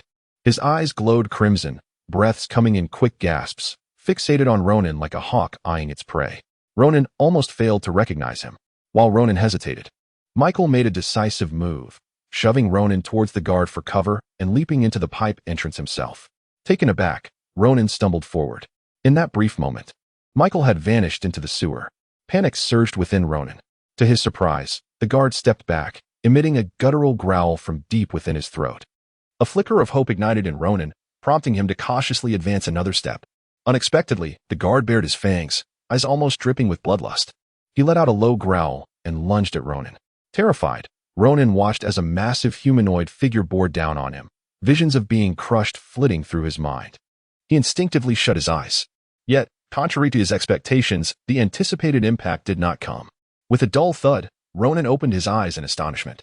Another figure had rushed in from the doorway, colliding with the guard and sending him crashing against the wall, creating a dent in the surface. To Ronan's astonishment, it was Gore. Though he had dispelled his underlings, he appeared far from normal. His complexion was flushed, breaths rapid, and his gaze was glazed over, as if intoxicated. For reasons unknown, a sense of dread washed over Ronan at the sight of Gore. He took a step back, but Gore advanced, closing the distance between them, seizing Ronan's shoulder. Yet, he did not inflict any harm. Clutching Ronan tightly, he seemed oblivious to Ronan's trembling, his dazed gaze shifting from Ronan's face to the bleeding wrist. Gore narrowed his eyes and gently grasped Ronan's wrist, where blood continued to seep. He knelt before Ronan, gazing up at him. Ronan gasped in shock. Gore murmured something softly, but Ronan could not comprehend his words. Then, without warning, Gore lowered his head, extending his tongue to delicately lick the blood flowing down Ronan's wrist. The rough texture of his tongue grazed Ronan's palm, akin to the gentle touch of a cat's tongue, sending a shiver down his spine. Conflicted emotions of fear and intrigue stirred within him. However, the peculiarities did not cease there. If the earlier commotion had awakened the entire infirmary, the current uproar felt as if an army was rushing toward it. Outside, the thuds grew louder, drawing nearer. The creature that had just been slammed against the wall now lay on the ground, visibly injured and dazed. Ronan felt a pang of sympathy for it, yet the creature, seemingly unfazed, let out a furious roar and charged at the two again. At that moment, Two more creatures raced toward the door, identical in appearance to the previous guard, their faces flushed and eyes fixed on Ronan, ignoring their commanding officer within the room. They lunged forward.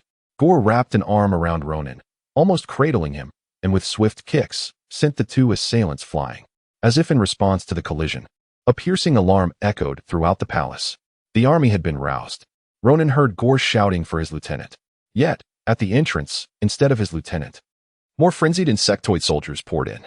The infirmary resonated with the roars of countless creatures, their cacophony resembling thunder. The narrow doorway was now jam-packed with insectoids, pushing and shoving. Their determination to breach the threshold reminiscent of commuters in a rush-hour subway, driven by a desperate need to board. The chaos ensued as they turned on one another. The palace's sturdy walls beginning to crumble under the strain of their conflict, dust and debris swirling about. The room was a chaotic mess. The only available space lay behind Gore. The insectoids regarded Ronan as a nemesis, intent on crushing him, while Gore acted as if Ronan were his own kin, shielding him fiercely. Despite enduring countless blows in the turmoil, Gore ensured not a single strike grazed Ronan. Anxiously, Ronan glanced at the hole in the ground just 2 meters away. No one remembered the gaping hole in the wall or the human who had just fled. Only Ronan remained fixated on the escape route. If he could advance just a couple of steps, he could dive into the underground passage and escape. Ronan, in a state of frantic urgency, attempted to squeeze past. Yet Gore, battered and bruised, did not yield the passage. Had the insectoids truly intended to kill rather than merely break through his defenses, Gore would likely have already succumbed. Time passed. And just as Ronan sensed that Gore was on the brink of collapse, he first heard the persistent hissing sounds from the corridor, followed by the diminishing sounds of combat outside. At last, Gore's long-awaited lieutenant appeared, accompanied by several insectoid medics. They hurled a smoke bomb toward the entrance, emitting a thick white cloud that momentarily disoriented the frenzied insectoid soldiers. Their madness began to dissipate, as if they were awakening from a stupor. They ceased their assault, but remained obstructing the doorway. The medics, not rushing in, replicated their actions, tossing more smoke bombs inside.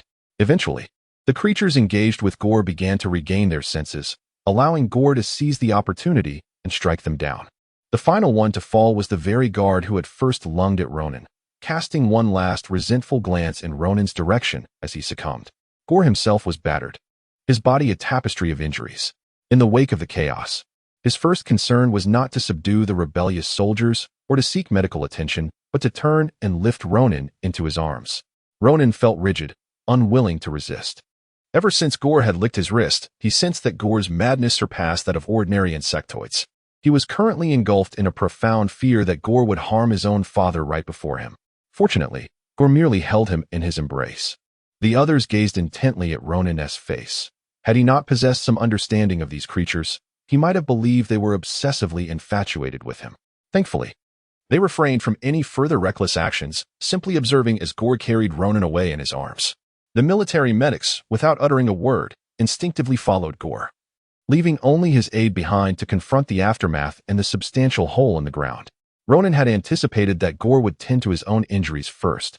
However, to his surprise, Gore seemed oblivious to his own wounds and gently placed Ronan in a comfortable chair. Soon after, the insectoid doctors gathered around.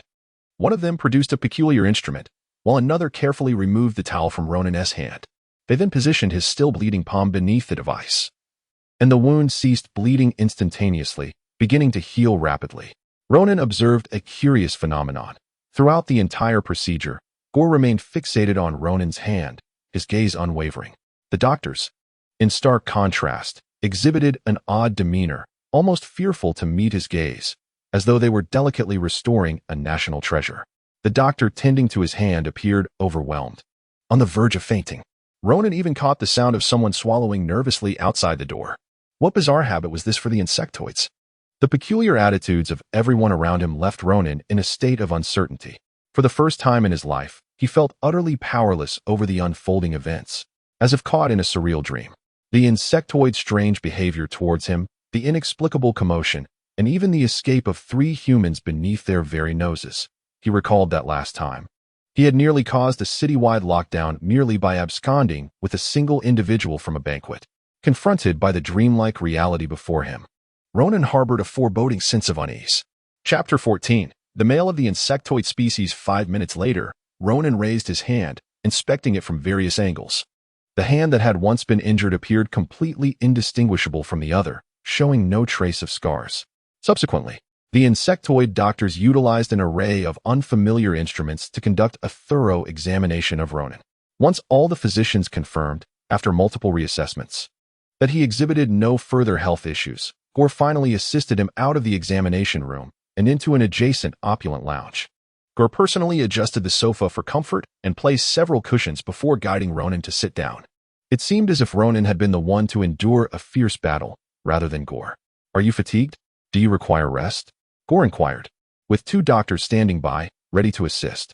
"I'm fine." Ronan hesitated momentarily before feigning concern, asking, "Don't you need to have a doctor check on you?" Gore's expression was one of astonishment. "I'm perfectly well.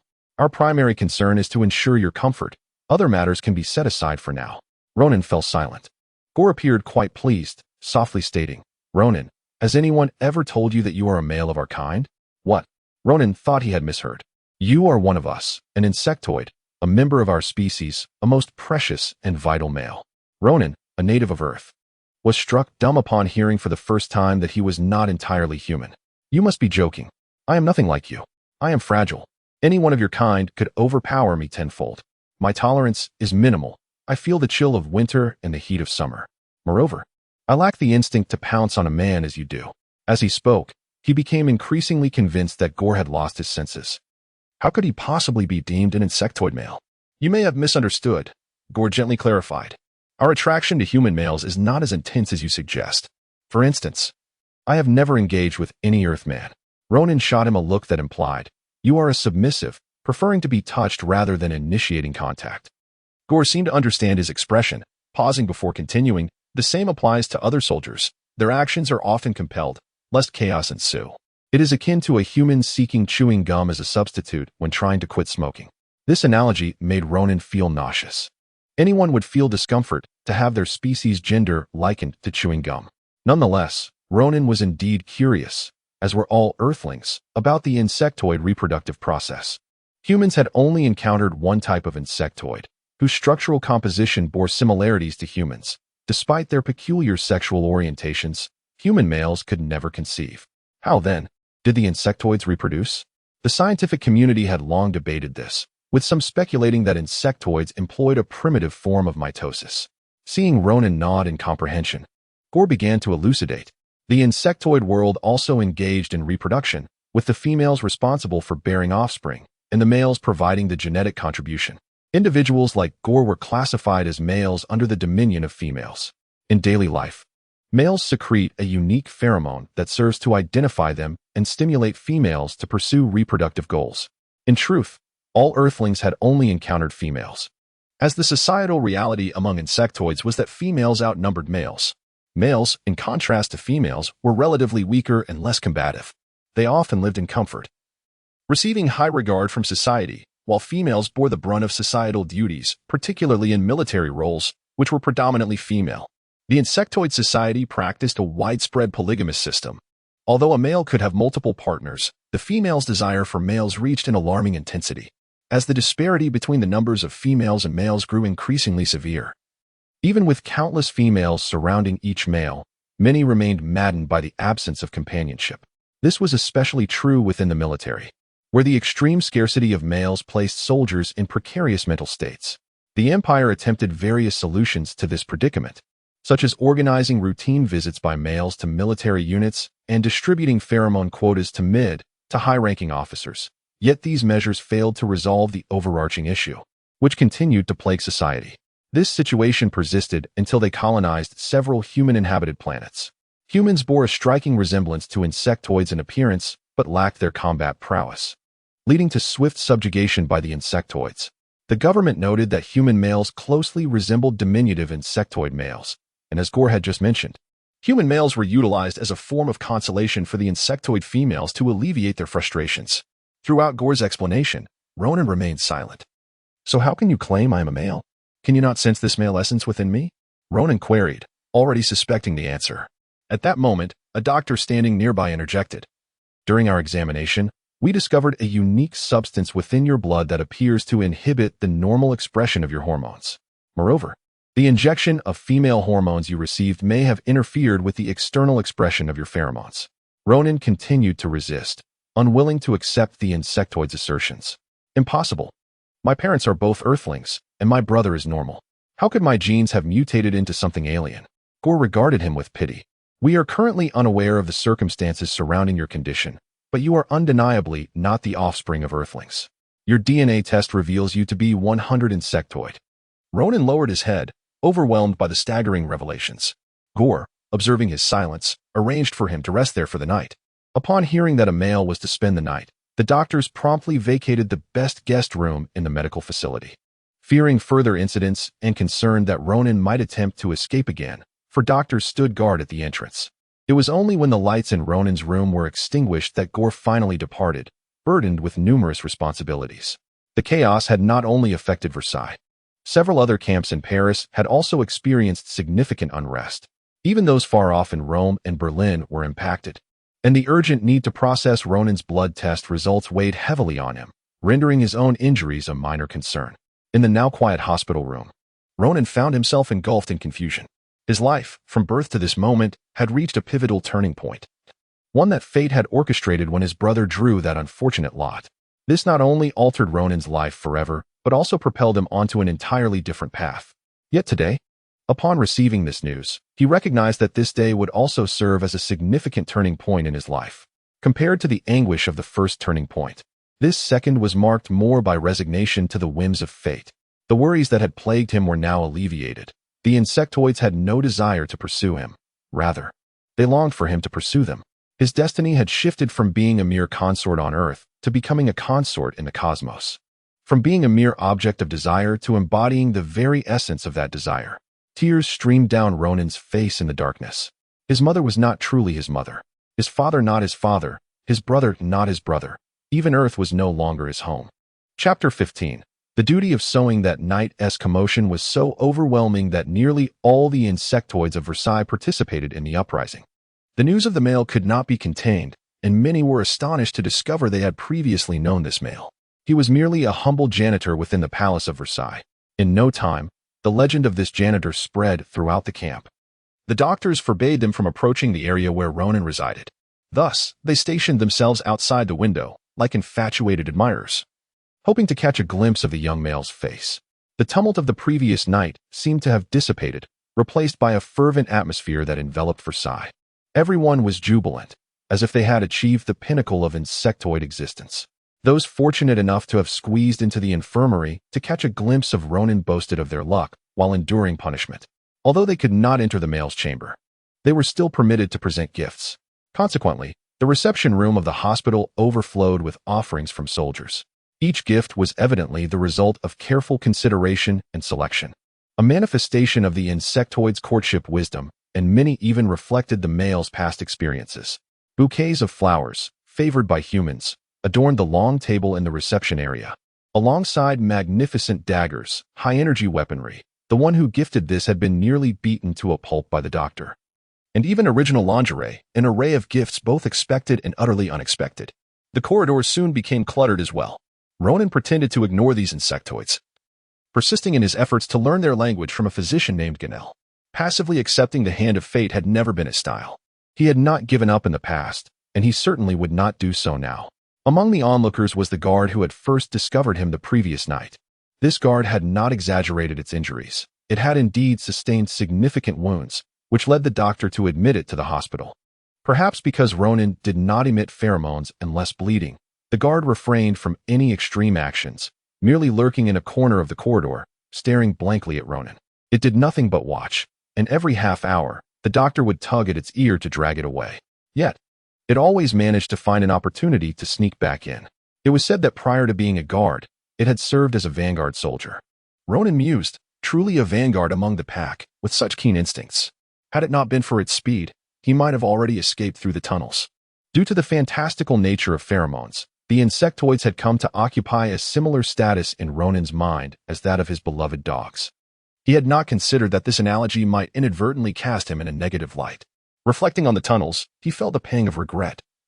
Had the situation not gone awry, he might have successfully fled. Alas, that route was surely blocked now. Noticing the doctor repeatedly stepping out to reprimand individuals, Ronan curiously inquired, "I am not emitting pheromones, am I? Why are they still fixating on me? What about you?"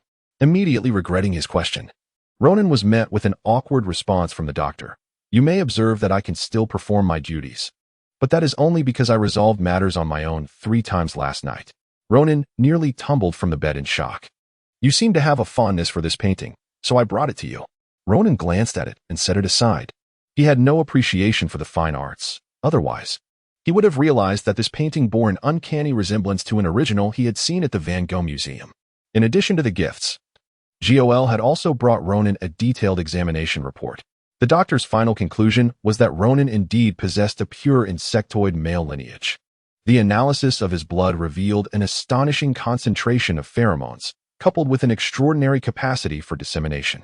He had quickly controlled a significant number of females, inducing them into a state of estrus, with an influence that extended across the entirety of the European continent. Among the adult males in the empire, only a handful could rival his controlling prowess.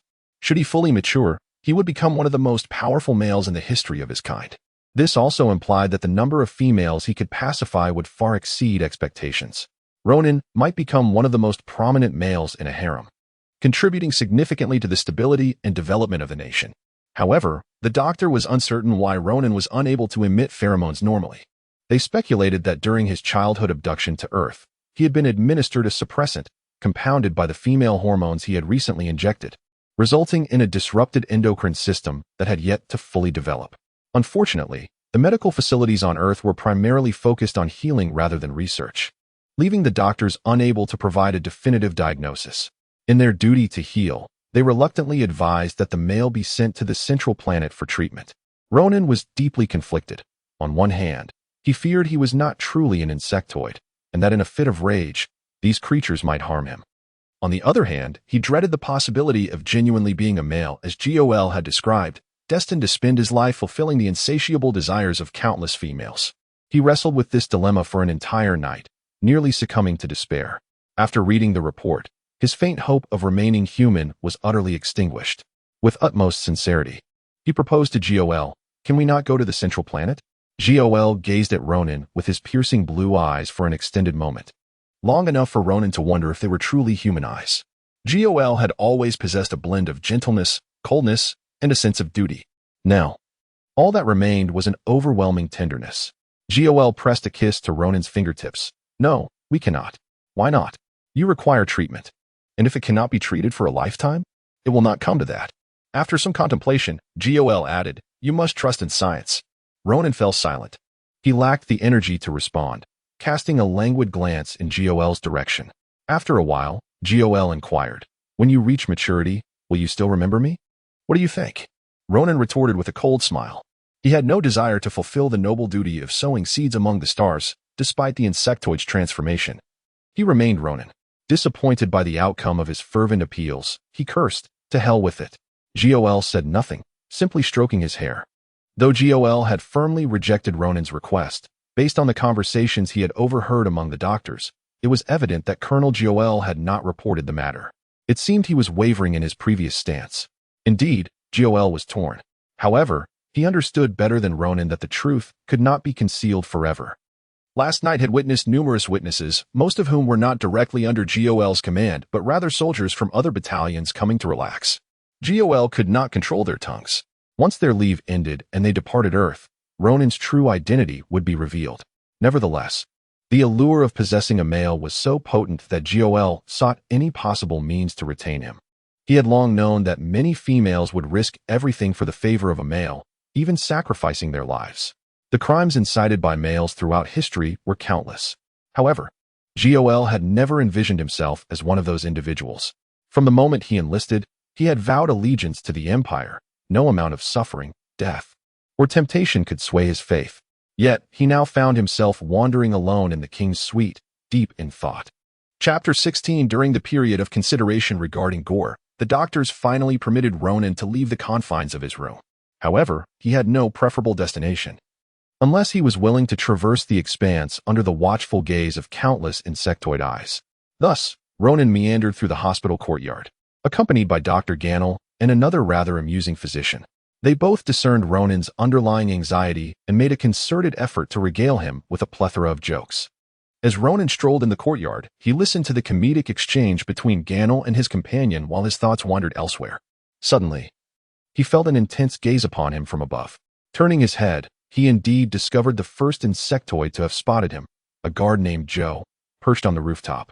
Staring vacantly in his direction, Ronan waved him down curiously. Assessing the insectoid before him, he inquired, "Are you feeling better?" To his surprise, Joe's face flushed, and he nodded hesitantly before shaking his head. "I am well."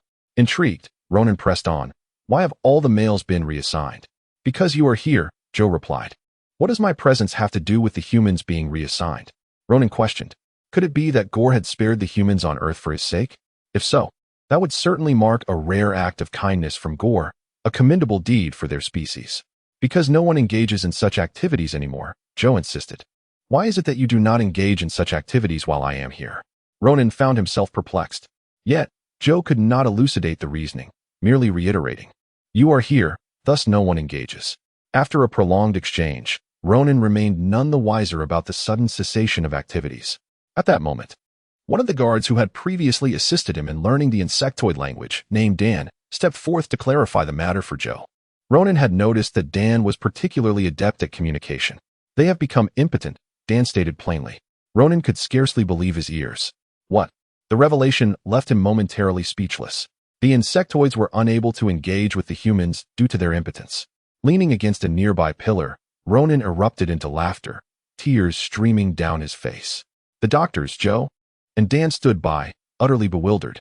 Eventually, Joe, gathering his courage, approached Ronan, draping his coat around the trembling human while awkwardly patting his back, murmuring words of comfort. Nestled against Joe, enveloped in the faint scent of hay from his coat, Ronan felt an unexpected wave of fatigue wash over him. At dinner that evening, Gore informed Ronan of the grim outcome of Michael and his associates during the capture attempt, revealing that several had perished on the spot, while Michael himself had sustained severe injuries but had been spirited away by his comrades. The insectoids had been unable to secure him. Ronan merely nodded, indifferent to Michael's fate. In recent days, Gore had consistently arrived to report on Ronan's condition, no longer fixated on his face as he had been at the outset. However, Ronan sensed that Gore's gaze still lingered on him, as if he were under scrutiny. Simultaneously, the Empire was abuzz with reports from the distant colony.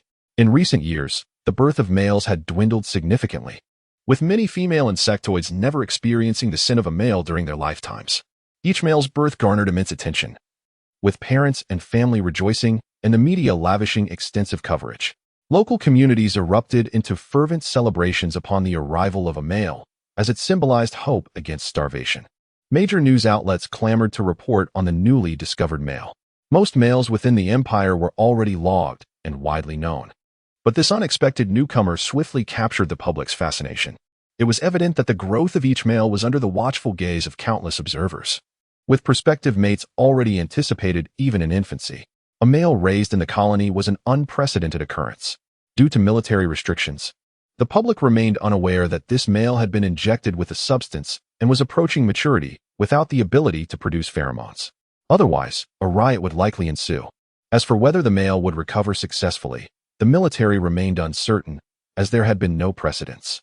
Nevertheless, the high-ranking officials in the military were optimistic, already earmarking a commendation for Colonel Gore for this discovery. Once the male's identity was confirmed, a second-class merit award was assured. Although Gore had withheld the male's information for several days, his actions were understandable given the allure of the male. Males were exceedingly rare. And although the military wielded significant power, most males preferred not to associate with overly rigid soldiers. The number of those favored by males paled in comparison to the civilian population, causing considerable anxiety among military leaders. Not to mention, the soldiers often faced disdain from their male counterparts, with many never having laid eyes on a male during their service. Under pressure from the military, the government reluctantly directed male associations to arrange visits to the military, hoping to stave off a collective uprising. This newfound male was a delightful surprise, akin to a stroke of fortune. An unripe male, unable to secrete pheromones, had nearly caused the females to erupt in chaos. What potential would he possess upon maturation? Naturally, the military would prioritize their own personnel. Despite the existence of the minor male protection law and the male associations, those closest to the situation would act first. Young, promising soldiers would be plentiful, allowing for a careful selection of protectors for the male, fostering both mentorship and affection. By the time the government and associations caught wind of the situation, the male would likely already have formed bonds with them, leaving no room for objection. Contemplating this promising future, several cunning old foxes nearly woke from laughter in their dreams that night. A guard swung open the grand door, inviting Ronan inside. He gazed curiously at the male, having never before encountered such a charming young specimen. That night, he had slept so soundly that he awoke later than intended, moving slowly and regretting not having gone to bed earlier, lamenting that he had missed the chance to see the male altogether. The male, named Ronan, stood a head shorter than him, reaching only to his shoulder. Unlike typical insectoids, he eschewed the stiff, tailored military attire, and unlike most males, he favored simplicity over extravagance. Clad in a plain t-shirt and khaki trousers, he displayed well-defined arms. The guard, for the first time, found such a casual appearance to be exceptionally appealing. Upon opening the door, the young male even nodded in gratitude. A surge of excitement welled within the guard, but before he could respond, Gore had already noticed the individual standing outside, seated at his desk and smoking a specially crafted extraterrestrial tobacco with an overpowering scent. Ronan had caught a whiff of its acrid aroma from outside. Upon seeing Ronan, Gore appeared somewhat taken aback, quickly rising to extinguish his cigarette in the ashtray. He promptly instructed the guards to open the windows and personally guided Ronan to a comfortable sofa, ensuring he was settled in. Chapter 17 Departure from Earth. Ronan did not beat around the bush. He directly inquired whether there was a way to spare Earth from conscription. After a moment of hesitation, Gore provided the same answer he had anticipated, while the Empire held the male in high regard and attended to his every need. He lacked direct authority over political and military matters. Gore paused, noticing the light in Ronan's eyes dim, seemingly reluctant to continue. He added, "Of course, if your future wife, lover, or suitor happens to be a high-ranking official in the military or government, you could request their assistance in promoting this special exemption. You know, the affection that females bestow upon males is nearly boundless. It would not be too difficult." Ronan silently scoffed.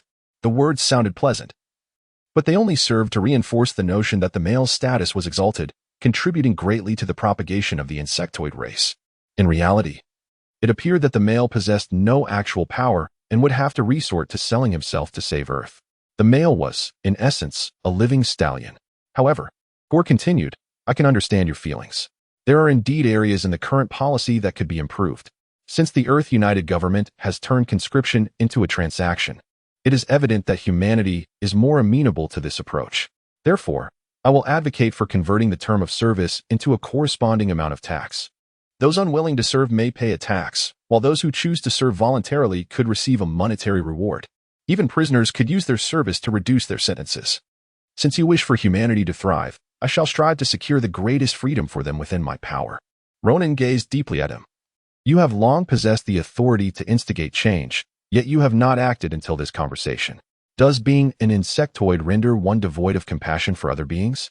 After leaving Gore's office, Ronan fell into deep contemplation. Before his visit, he had wrestled with the idea that if Gore were to use Earth as leverage against him, he might have to endure it, likening it to a mere bite from a dog. Now, it seemed clear that a simple act of defiance would not resolve the matter. A more strategic approach was necessary. In the office, Gore observed Ronan's inquiries about humanity while neglecting to mention his brother, which struck him as peculiar. He had prepared himself for Ronan to raise this request, yet Ronan's silence was a welcome reprieve for him. On the eve of their departure, as Ronan perused a book on insectoid history in his chamber, Gore entered, accompanied by an unexpected guest.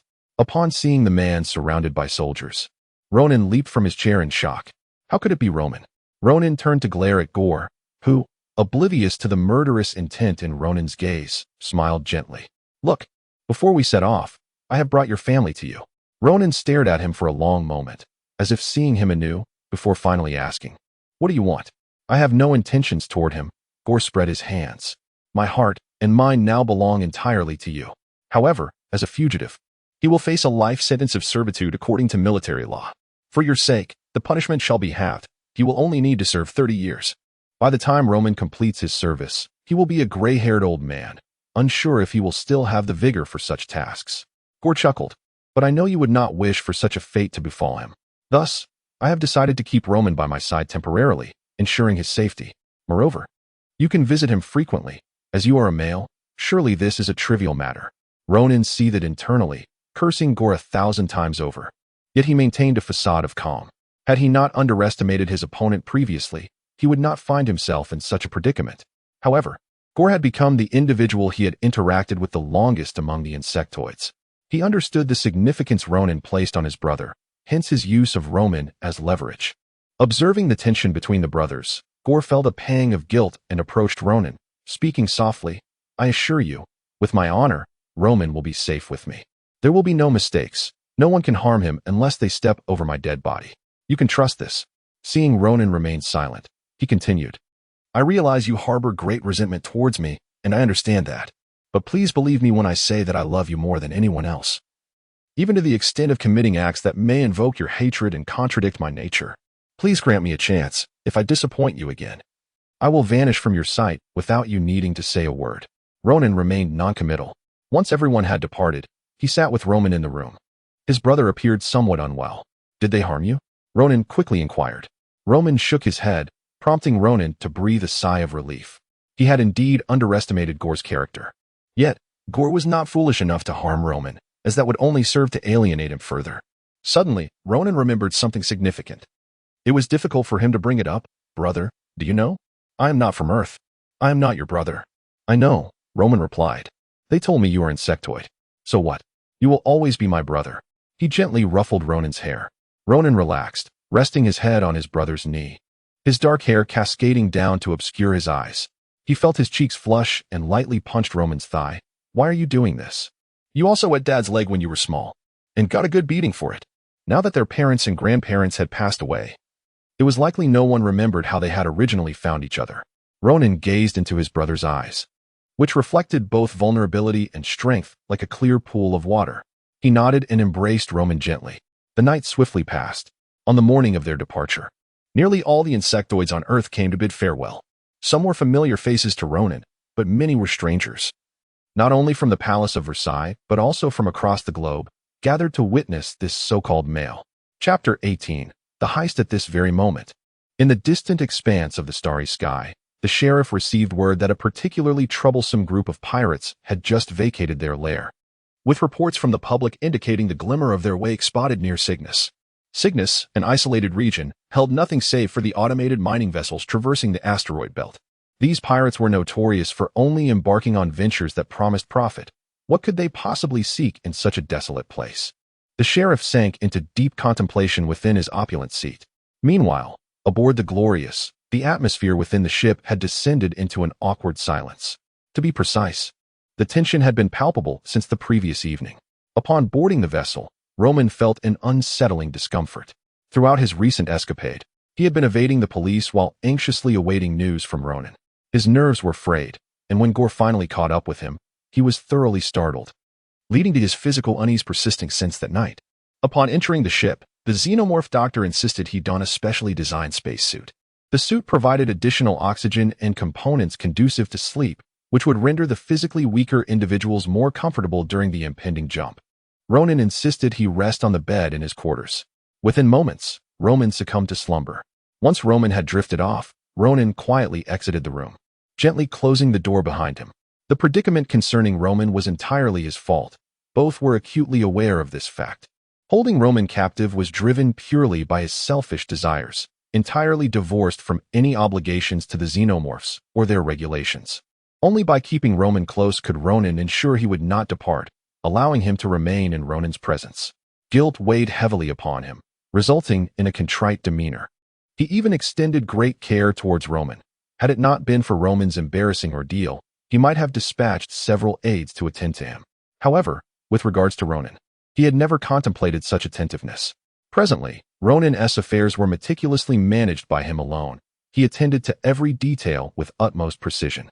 Were it not for Ronan's aversion, he would have relished the opportunity to dress him each morning, just as the elite were accustomed to having attendants.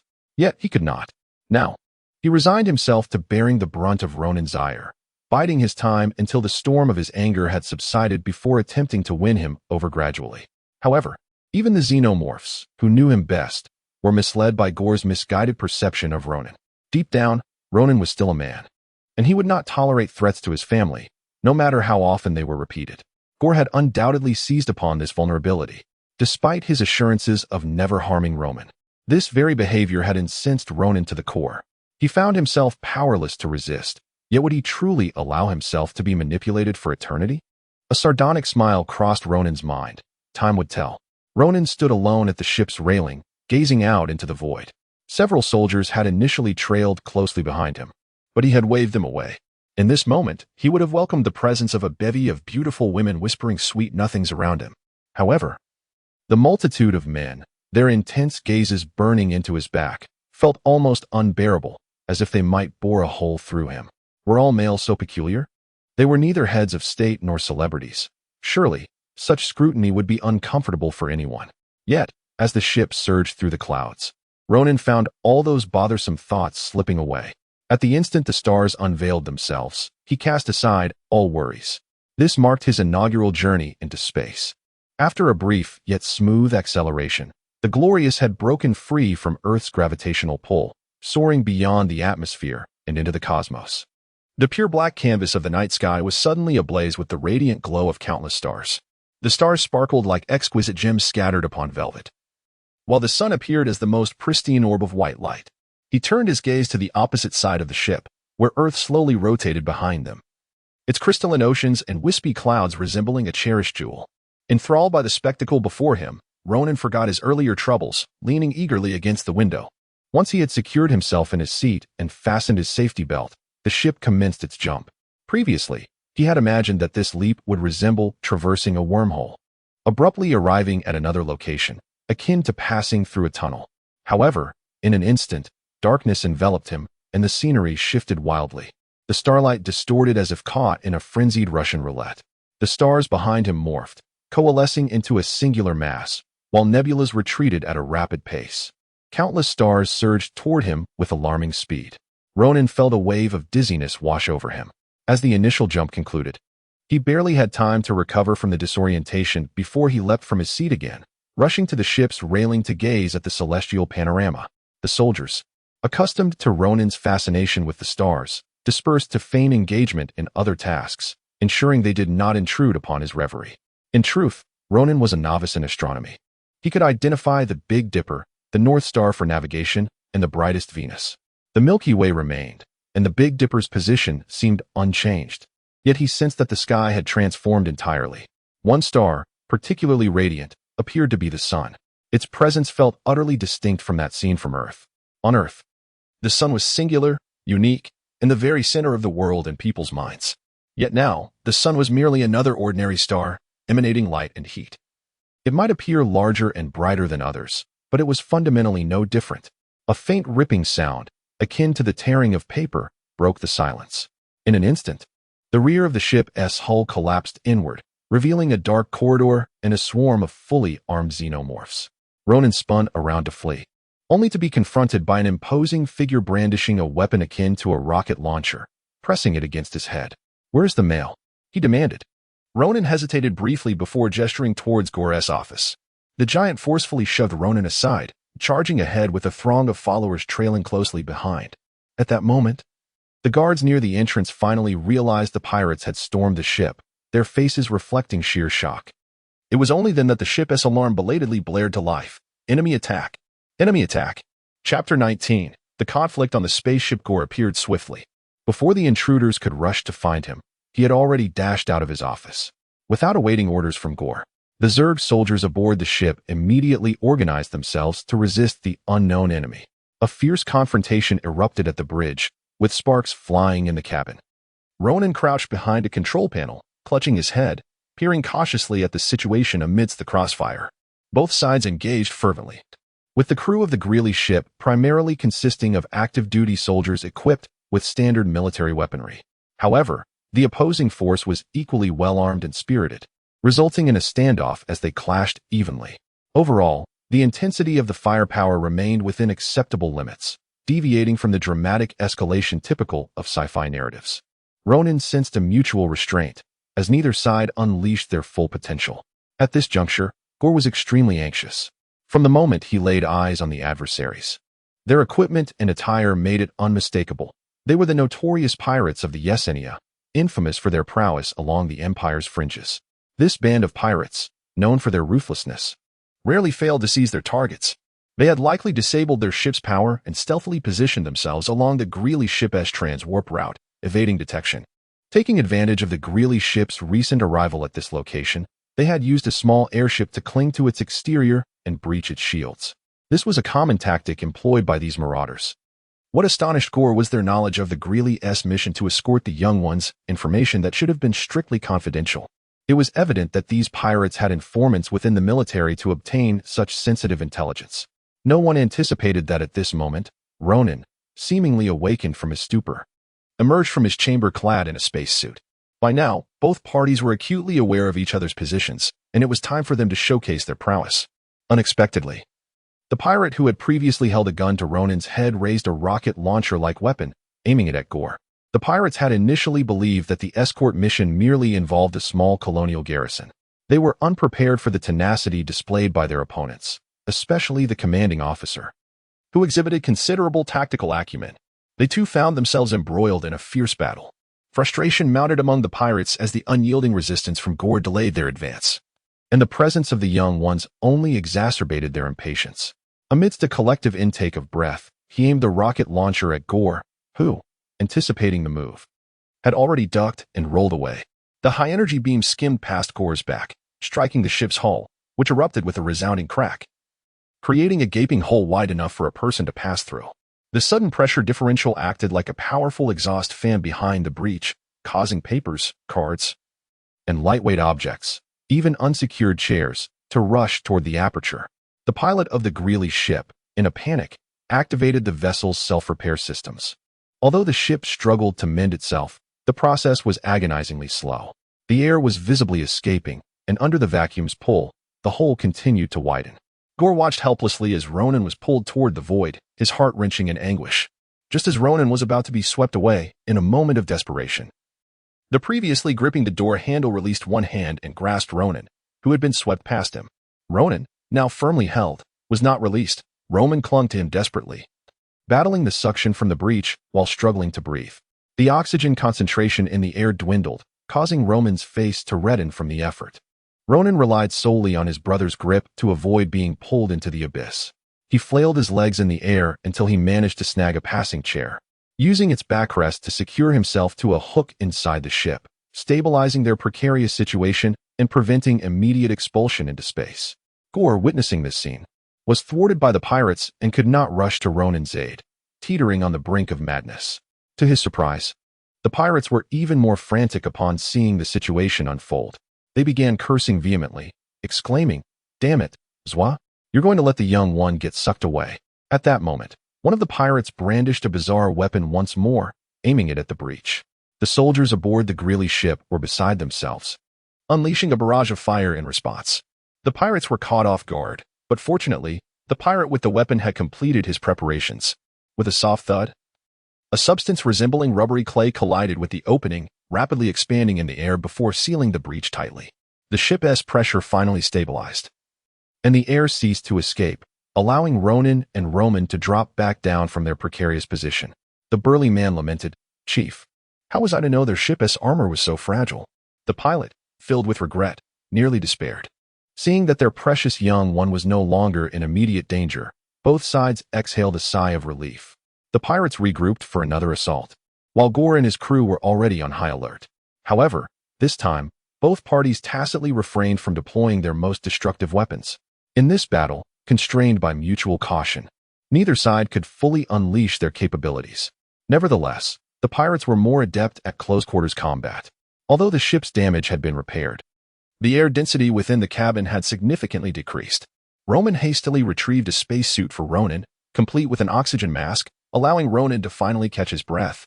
Thus, the situation evolved into a tense standoff, two factions fiercely battling while two individuals cowered in a corner.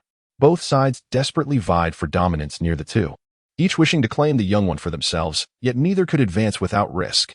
The moment any party grew too eager and exposed themselves, they were swiftly knocked down. Ronan and Roman, sheltered behind the control panel, hesitated to cross the hail of bullets and opted to wait for the conflict to subside. No one anticipated that circumstances would deteriorate to this extent. The more Gore seethed, the more composed he became. He crouched behind the wall, signaling his subordinates to create a diversion. His team understood the cue and, in an instant, opened fire, catching the pirates momentarily off guard. Simultaneously, Gore hurled an alloy cable, originally intended to ensnare Ronan. However, a skilled pirate with golden hair seized a nearby teacup and hurled it at the cable, deflecting it and inadvertently ensnaring Ronan instead. The pirates erupted in a torrent of curses, directing their most unspeakable insults toward the soldiers' families. As they realized the young one was slipping from their grasp, they readied their weapons once more, unleashing a torrent of bullets and venomous curses against their opponents. The pirates, now unrestrained, pressed forward, while Gore remained cautious. He could only see half of Ronan's body, who had buried himself behind the control panel like an ostrich as bullets whizzed past.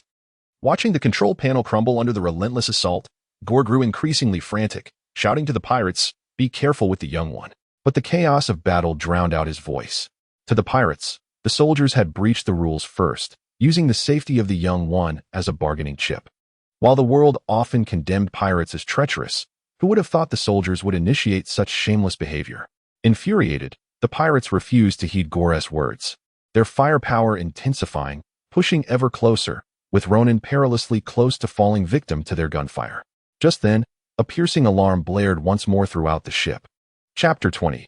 The principled crew. A palpable tension gripped both parties as they intensified their firepower.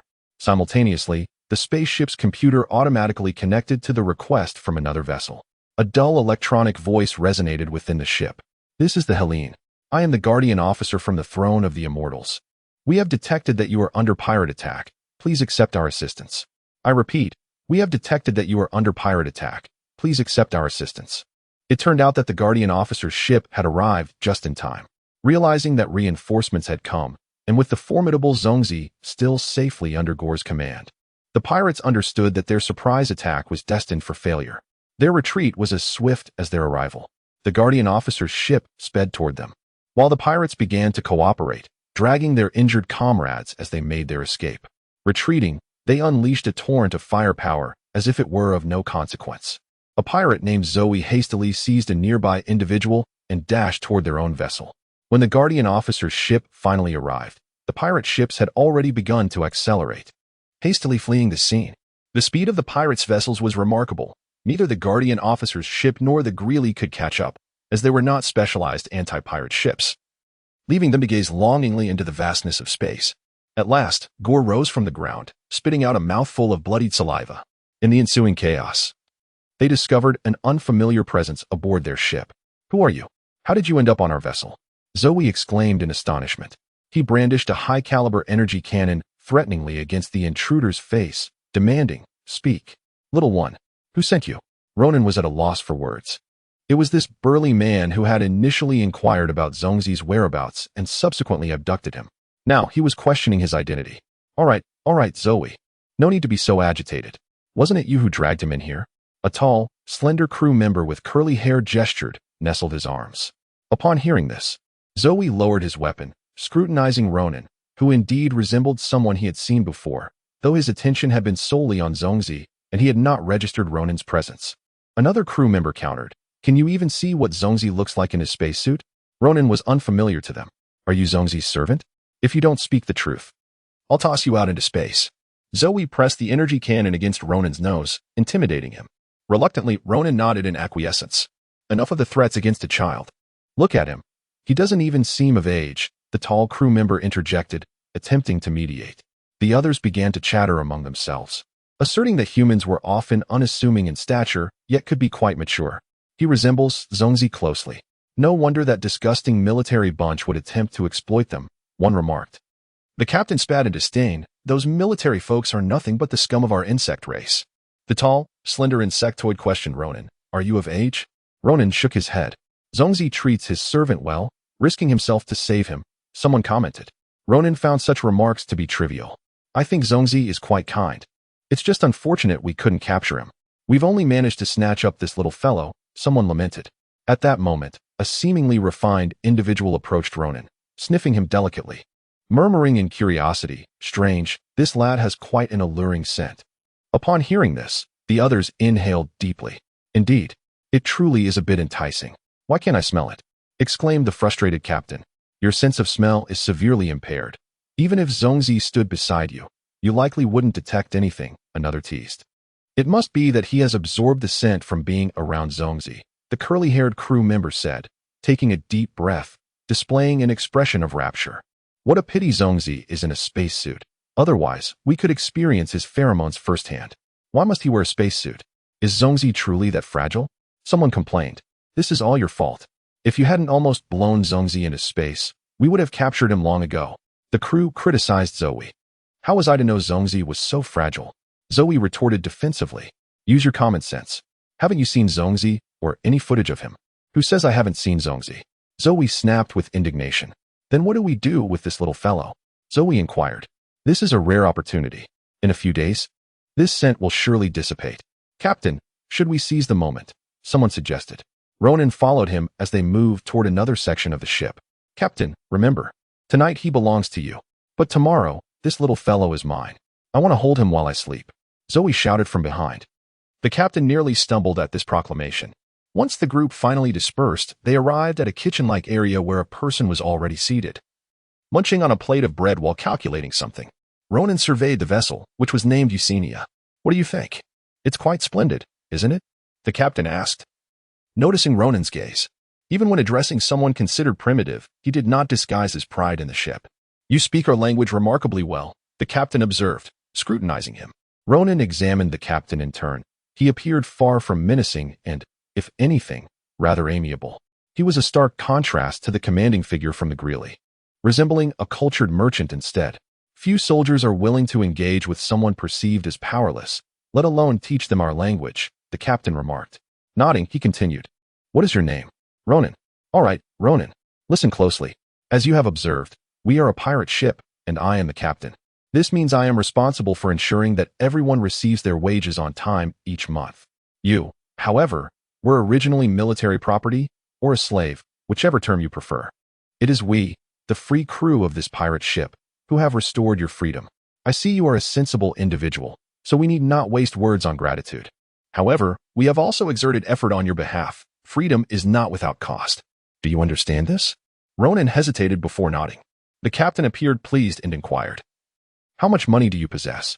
Ronan rummaged through his pockets, producing what little he had, a wallet containing a few euros he had brought from Earth, some expired credit cards, and a small Swiss Army knife. The captain shook his head in disappointment, incredulous that Zhongzi's servant was so impoverished. What a miserly bunch of soldiers. Very well, put away your trifles. No one here requires them. Ronan wished to inform him that not only was Zhongzi's servant impoverished, but Zhongzi himself was equally destitute, as Gore had provided everything except a single credit. However, he suspected that revealing the truth would only further frustrate the captain. The captain scrutinized Ronan for a moment, then asked, what skills do you possess? Serving food, cleaning tables, surely you can do something along those lines. He threatened. If you wish for me to incur expenses on your behalf, your newfound freedom may not last long. Chapter 21. A Call for Bog. He shouted. Bog promptly appeared. A young man, remarkably robust, though slightly more slender than Zhuowei. Ronan noted that he had been rather taciturn until now. Bog, haven't you always expressed a desire for an assistant? Ronan reminded him. I've kept that in mind. Look, I brought you someone who is both a mechanic and an electrician, a true gem of youth. What is his name? Ronan had to clarify. This young man is called Roland, and he will henceforth be your apprentice and aide. Take him under your wing. Just him? Bog looked down at Ronan, who was more than a head shorter. What is the matter? Don't be deceived by his stature. He is as capable as anyone else you've had before, perhaps even more astute. Teaching such a student will require considerable effort on my part. Captain, shouldn't I receive a raise? Bog bargained. Very well, let us deduct it from your future apprentice's wages, the captain responded. Possessing ample experience in managing such employee requests, he generously promised, while simultaneously offering a carrot to the current staff. If you teach him well and he masters his skills quickly, you'll be able to exact your revenge sooner. From this moment on, Ronan, you are a member of our crew. Make sure to learn diligently from Bog. He encouraged, then added, all right. Take him away and prepare a sleeping room for him. Once Bog led Ronan away, the first mate, who had been sitting nearby eating bread, raised an eyebrow at the captain's enthusiasm. What is that expression on your face? The captain inquired. It's one thing to deceive us poor employees, but to lure an innocent child into piracy? How shameless. I'm merely preparing him for the complexities of society. Moreover, do you think the wages I pay you come from thin air? The captain boasted unapologetically. Captain, there is something I've long wished to tell you. The first mate, having finished a whole plate of bread, walked toward the sink to wash the dishes. What is it? Indeed, the captain asked. In terms of shamelessness, I only acknowledge you as the master. Once the first mate had finished washing, he dramatically bowed to him. Learn from this, the captain said, strutting away with pride. After being abducted onto the pirate ship, Ronan was assigned a room of his own, which was merely 1/8 the size of his former quarters on the Grillier. After placing a bed that was 1 meter wide, there remained just enough space to move about. The room contained no table. Belongings had to either hang on the walls or be stuffed beneath the bed. Fortunately, Ronan, being solitary and empty-handed, saved himself from the trouble of packing. Initially, he thought his room was the smallest, but upon looking around, he discovered that apart from the doctor, everyone else's quarters were similarly cramped. It turned out that the Yesenia had prioritized speed over space and weight. Having already been the swiftest vessel on the market, the pirates had further modified her to accommodate an additional high-throughput particle propulsion engine within the limited space. They dismantled most of the living facilities and added extra cooling and tuning equipment, which took up a significant portion of the living area. Thankfully, the pirates had low expectations for living standards, so no one complained about such arrangements. Soon, Ronan became acquainted with everyone on board. The captain he had conversed with was named Ronald. The first mate, with golden short hair, was called Gal. The somewhat short and stout pilot was known as Difference. The chief gunner, named Zwawei, was the one who had tied himself to the ship.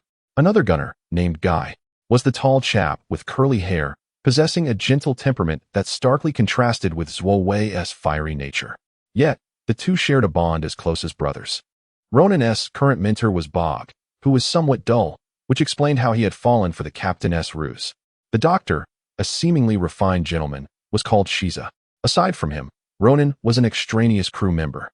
Humans were inherently weaker than the insectoids. To most crew members, Ronan was merely a child yet to reach adulthood. Someone only the stingy captain could bring himself to exploit. Initially, Bog was quite concerned about the costs of training him, but soon he realized his lack of teaching talent. Although he understood the mechanics of the ship thoroughly, he struggled to convey his knowledge.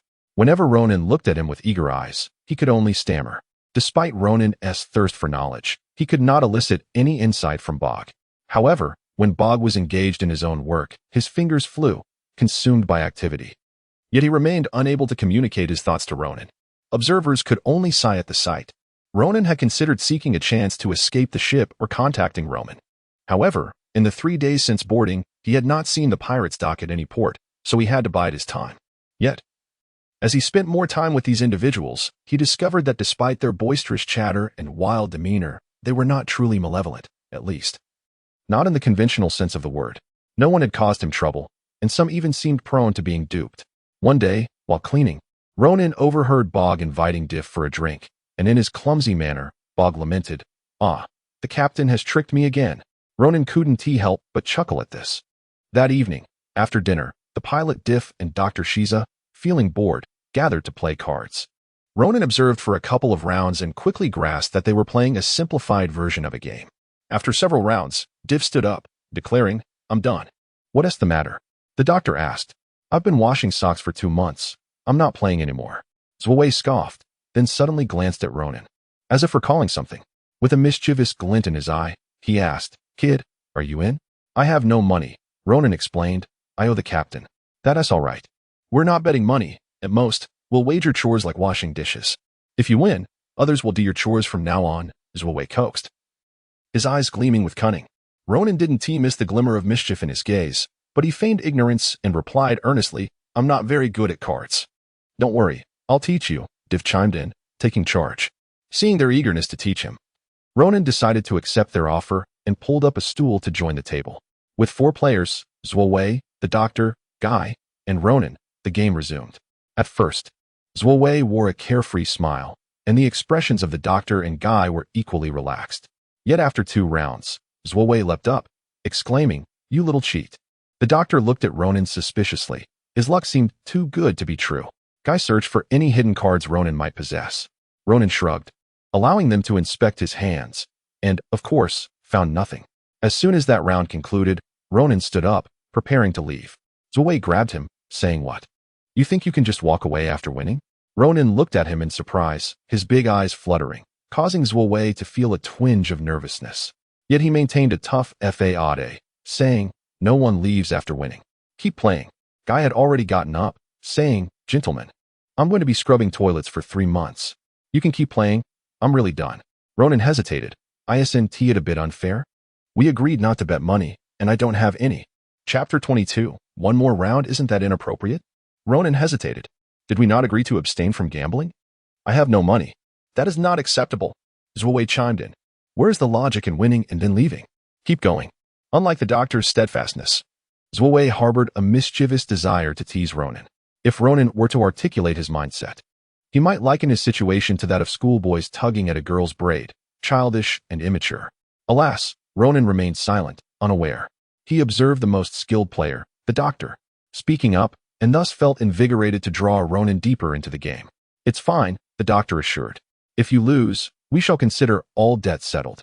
Should we falter, you will be rewarded with genuine gold." He gestured towards Guy, who was attempting to leave. "Guy, sit down. What kind of pirate runs away mid-game?" After a moment's hesitation, Guy, in pursuit of his ultimate honor as a pirate, complied and took his seat. Ronan was taken aback. He had not anticipated that among this group, the doctor's gambling addiction would be the most pronounced. Seeing that the doctor had swayed Guy, Zhuo stoked the flames further. "What's the matter, little Ronan? Are you afraid?" "No worries. When you lose, just come to your big brother for a shoulder rub. I'll let you off easy." Thus, Ronan reluctantly sat back down, perplexed as he laid his cards down. The doctor took the cards, offering Ronan a gentle smile. "Allow me." Ronan shook his head but then nodded in acquiescence. Unexpectedly, upon seeing the doctor as a beacon of hope, he dashed behind him and sought refuge. "Let go. What are you doing?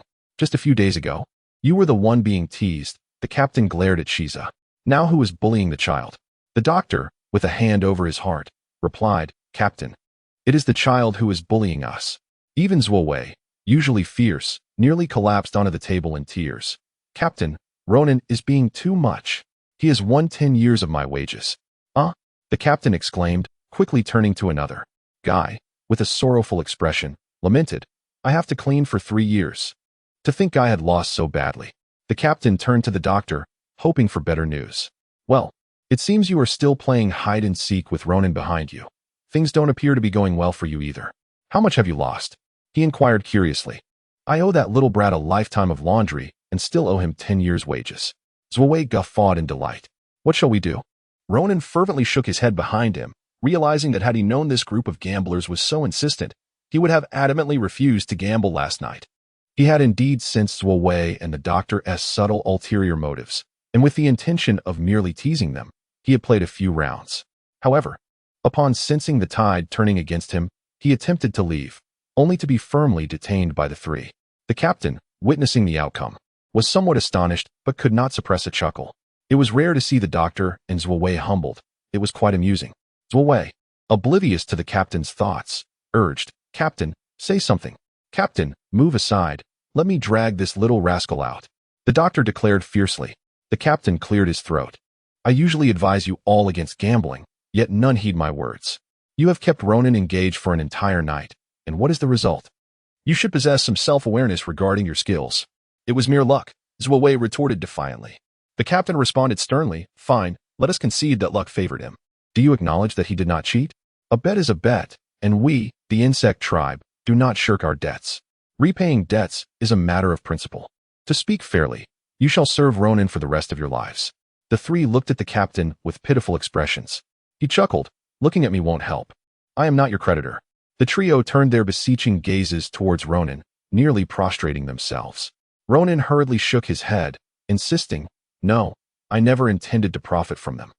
They simply wouldn't let me leave." The captain was pleased with Ronan's stance. "Young man, you possess discernment and promise. You are well suited for a life as a pirate. However," he noted that such unhealthy gambling habits aboard the ship must not flourish. After a moment of contemplation, he declared, "Very well, since Ronan has chosen to forgive. Let us say that you three have simply had an unfortunate streak of luck. How fortunate that Ronan is not like you. Otherwise, you would truly become slaves for life. Though Ronan has renounced his winnings, you are still obliged to fulfill your debts. You three will be responsible for all the chores aboard the ship for the next 3 months. Do you have any objections? With a grand gesture, the captain added, "Furthermore, I hereby announce that gambling is strictly prohibited on this vessel." At this, Ronan felt utterly liberated. The arrival of such happiness was unexpected. Guy taught him how to navigate the internet, and Ronan found himself captivated. Beyond meals, the crew scarcely saw this internet-addicted youth. Questions that once eluded him found swift answers online. He discovered that, for the insect tribe, spaceships were as commonplace as bicycles or cars, essential tools for interstellar travel. The insect race possessed an innate passion for machinery, with endless tutorials and dynamic demonstrations available online. In the videos, a burly insect man would passionately embrace a cannon thicker than his waist, fervently extolling its dimensions and capabilities. It was formidable, and had shared many thrilling days and nights with him. Ronan, driven by the same fervor he once had for studying the Golden Lotus, delved into the intricacies of machinery. Furthermore, he was a natural pragmatist. He disassembled and reassembled various components aboard the ship, even contemplating dismantling the spaceship's engine. However, due to the captain's prohibition against tampering with such critical machinery for fear of leaving the ship stranded in space, Ronan reluctantly abandoned that idea. Ronan spent his days amidst the machinery, tinkering with thrusters, shields, and expandable component containers. These machines were perpetually smeared with oil, leaving him covered in grime, transforming him into a shiny, sooty youth. Eventually, even the captain grew weary of his disheveled appearance, nearly forbidding him from dining at the table. Despite being shunned by others, Ronan's bond with Borg flourished immeasurably. Chapter 23. A misfortune to endure. The technological prowess of the insectoid race surpasses humanity by at least 2 centuries. Despite Ronan's intelligence, he remains merely an ordinary mortal, unable to keep pace with the core technology master, Borg. Their previous interactions were akin to playing music for cattle or engaging in a conversation with a duck. However, after Ronan's intensive study, they finally established a foundation for communication.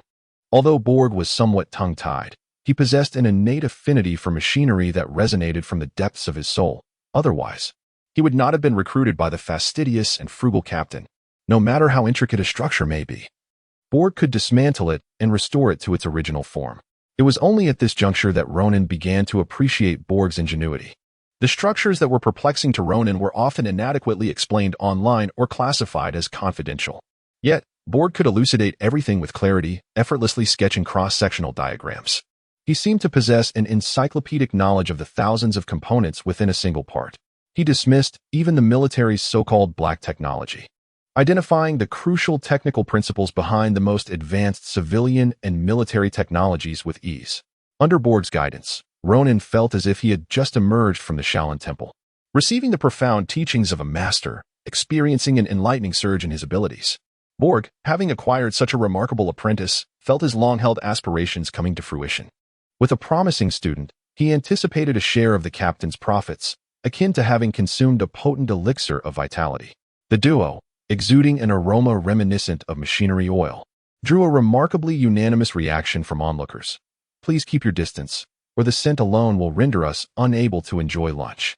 During this interval, Ronan yearned for an opportunity to slip away from the spaceship and contact Roman. However, he found himself thwarted by the vessel's continuous journey through space. With no docking at any planets as yet, he hesitated to speak up, fearing it would arouse the pirates' suspicion, who remained steadfast in their belief of his servitude.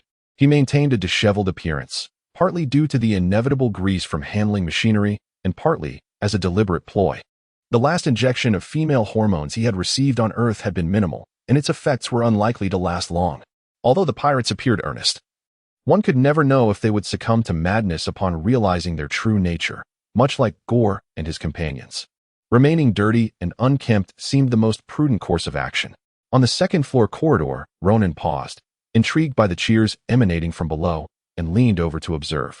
Perched at the edge of the second level, with a plate resting on his lap and legs dangling, he indulged in his meal while watching the spectacle with great interest. Before long, the first mate joined him, taking a seat beside him. "How's it going? Not too shabby, right?" "Absolutely fantastic. It rivals our NBA." At that moment, Guy executed a stunning three-pointer. Ronan whistled loudly, clapping with a piece of bread in hand. Guy, brimming with pride, cast a flirtatious glance towards Ronan on the second floor.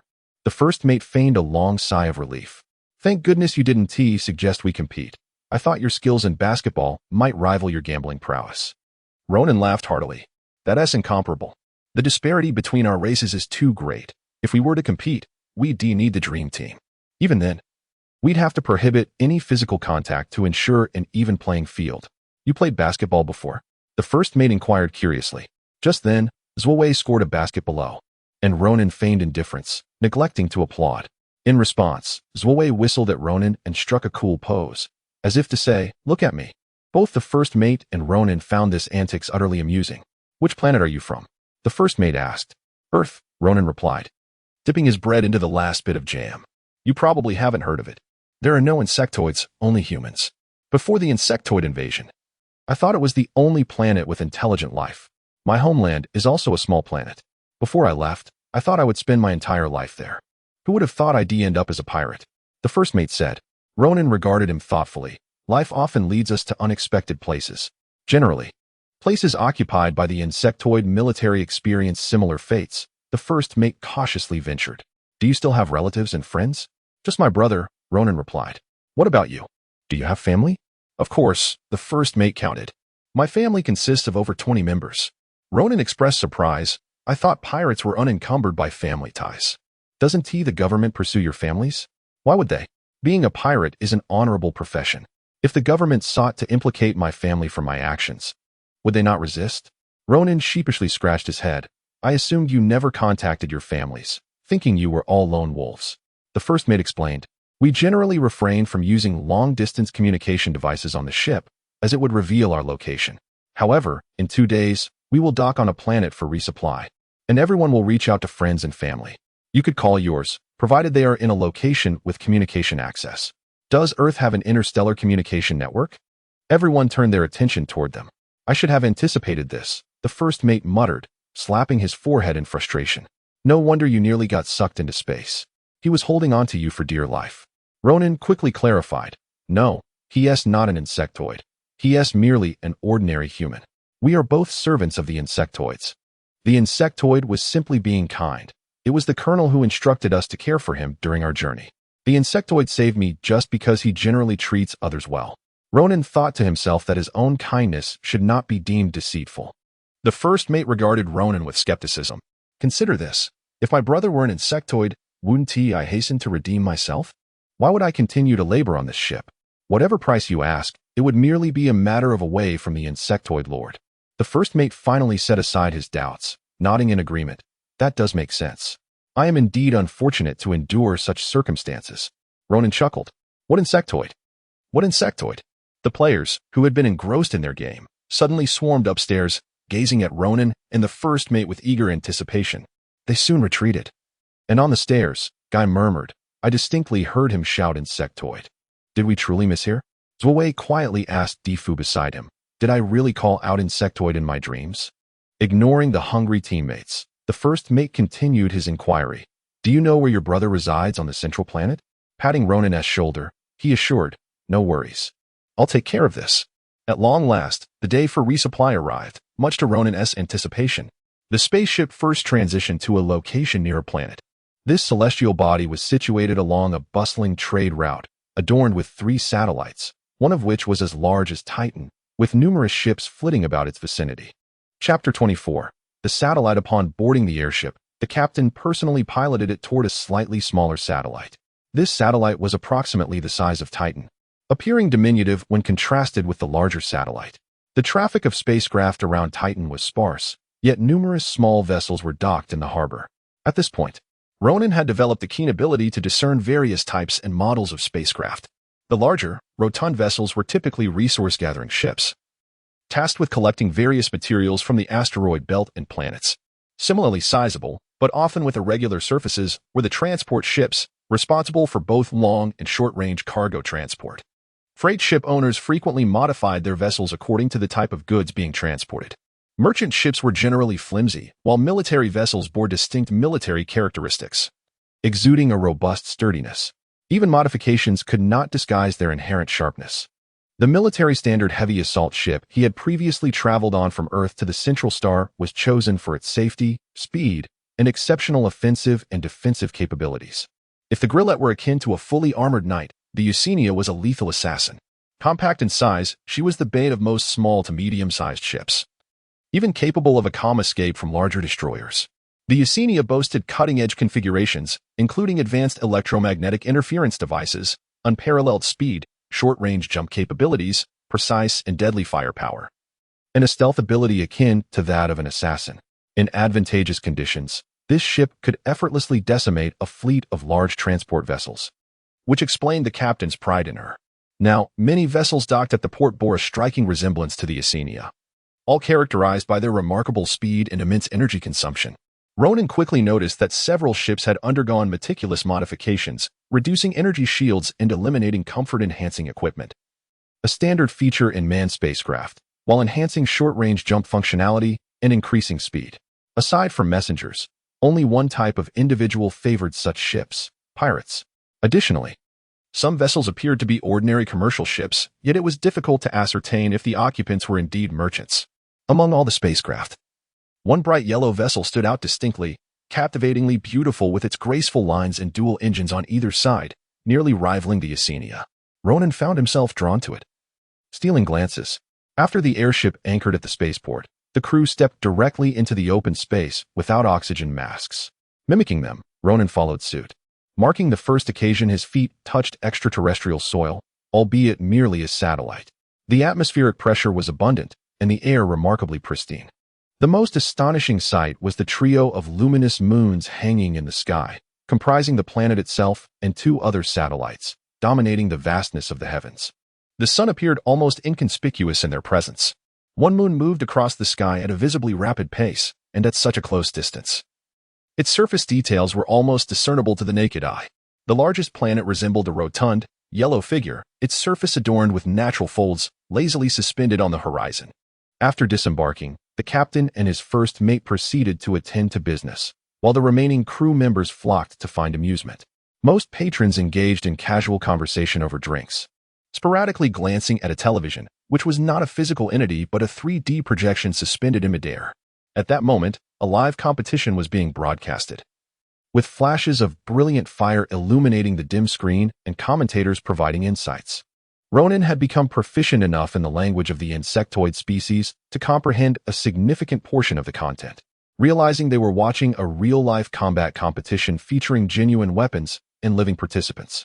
However, the occasional technical jargon from the commentators rendered certain sentences challenging to grasp.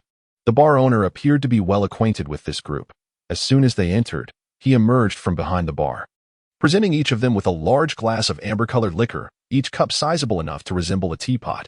As the others settled in to drink, the first mate led Ronan to make a call. Ronan referred to it as a telephone, though its full name was the Superluminal Communication Device. It functioned similarly to a terrestrial landline, but could connect to planets hundreds of light years away, albeit at a cost. The first mate settled the bill with the owner before Ronan dialed the military service desk. "Hello," a low male voice greeted him upon connection. "Hello. I am looking for Colonel Gore of the 7th Legion," Ronan replied. "Where is he?" "Colonel Gore is currently on a mission." "Where is he conducting this mission?" "Sorry, I cannot disclose that information." A waiting tone followed, and after a prolonged silence, no one answered. Only a prompt for leaving a message emerged. Disheartened, Ronan hung up. The first mate offered comfort, suggesting it was possible that Gore was merely out or not at home. "You can leave a message, asking him to call the Flying Bear Tavern at Guitar 6 Port on the first Friday of every month." Ronan picked up the phone again and redialed, but the line was still busy. After some thought, he left a message. "Ronan here. Hello. This is Chin Ho. It's been a while. How are you?" "I've been well. Your phone seems unreachable. If convenient, please call the Flying Bear Tavern at Guitar 6 Port. I will be there on the first Friday of every month. Looking forward to your call." After finishing the call, Ronan smiled gratefully at the first mate. At that moment, the others had already enjoyed a round of drinks. The owner delivered a second round of beers and handed each of the table's occupants, except Ronan, a small bottle. Initially, Ronan assumed it to be a customary accompaniment for drinking, akin to the salt sometimes sprinkled on cocktails, so he found nothing odd about it. However, upon receiving the bottles, the others treated them like treasures, promptly stowing them away rather than adding them to their drinks. Borg even tucked his into his intimate clothing pocket. Ronan couldn't help but gaze curiously at the bottle. It appeared ordinary, adorned with a black label. He wondered what it contained that warranted such immediate concealment. The doctor, evidently noticing his inquisitive expression, winked at him with a smile. Curious, are we? But you won't need this. Fortunately, the doctor's demeanor was quite refined and handsome, rendering his playful gesture amusing rather than inappropriate. Had any ordinary person made such a motion, it would have come across as rather sleazy. Good thing you won't need it. This bottle cost me half a month's salary, the doctor remarked, cautiously placing the bottle into his pocket and securing the button. What is it that is so expensive? Ronan inquired out of pure curiosity. While the captain was frugal, the income of these pirates was undoubtedly substantial. A month's salary could sustain an ordinary insectoid-esque life for several years. What could possibly be inside this small bottle that was worth half a month's wage? Ha, the doctor smirked, his eyes scanning Ronan's lower half with a mischievous glint. Our young Ronan seems quite curious about this matter. Perhaps he is approaching the blossoming age of curiosity. Ronan was seized by a chill upon hearing that particular adjective. A small vial reminded him of their insectoid identity, instantly conjuring memories of the items Michael once urged him to pilfer. Suddenly, the image of Gore, half kneeling on the sofa with that half a baseball bat, flashed vividly in his mind, sending shivers down his spine. He hastily banished the thought from his consciousness. After a moment, unable to contain his curiosity, Ronan inquired of Guy, "Is it truly that exhilarating?" To him, although the doctor appeared to be the epitome of virtue, reality proved that one should not judge by appearances. The others hardly resembled paragons of morality. Only Guy, despite his robust build and bushy beard, stood out as one of the few genuinely innocent youths.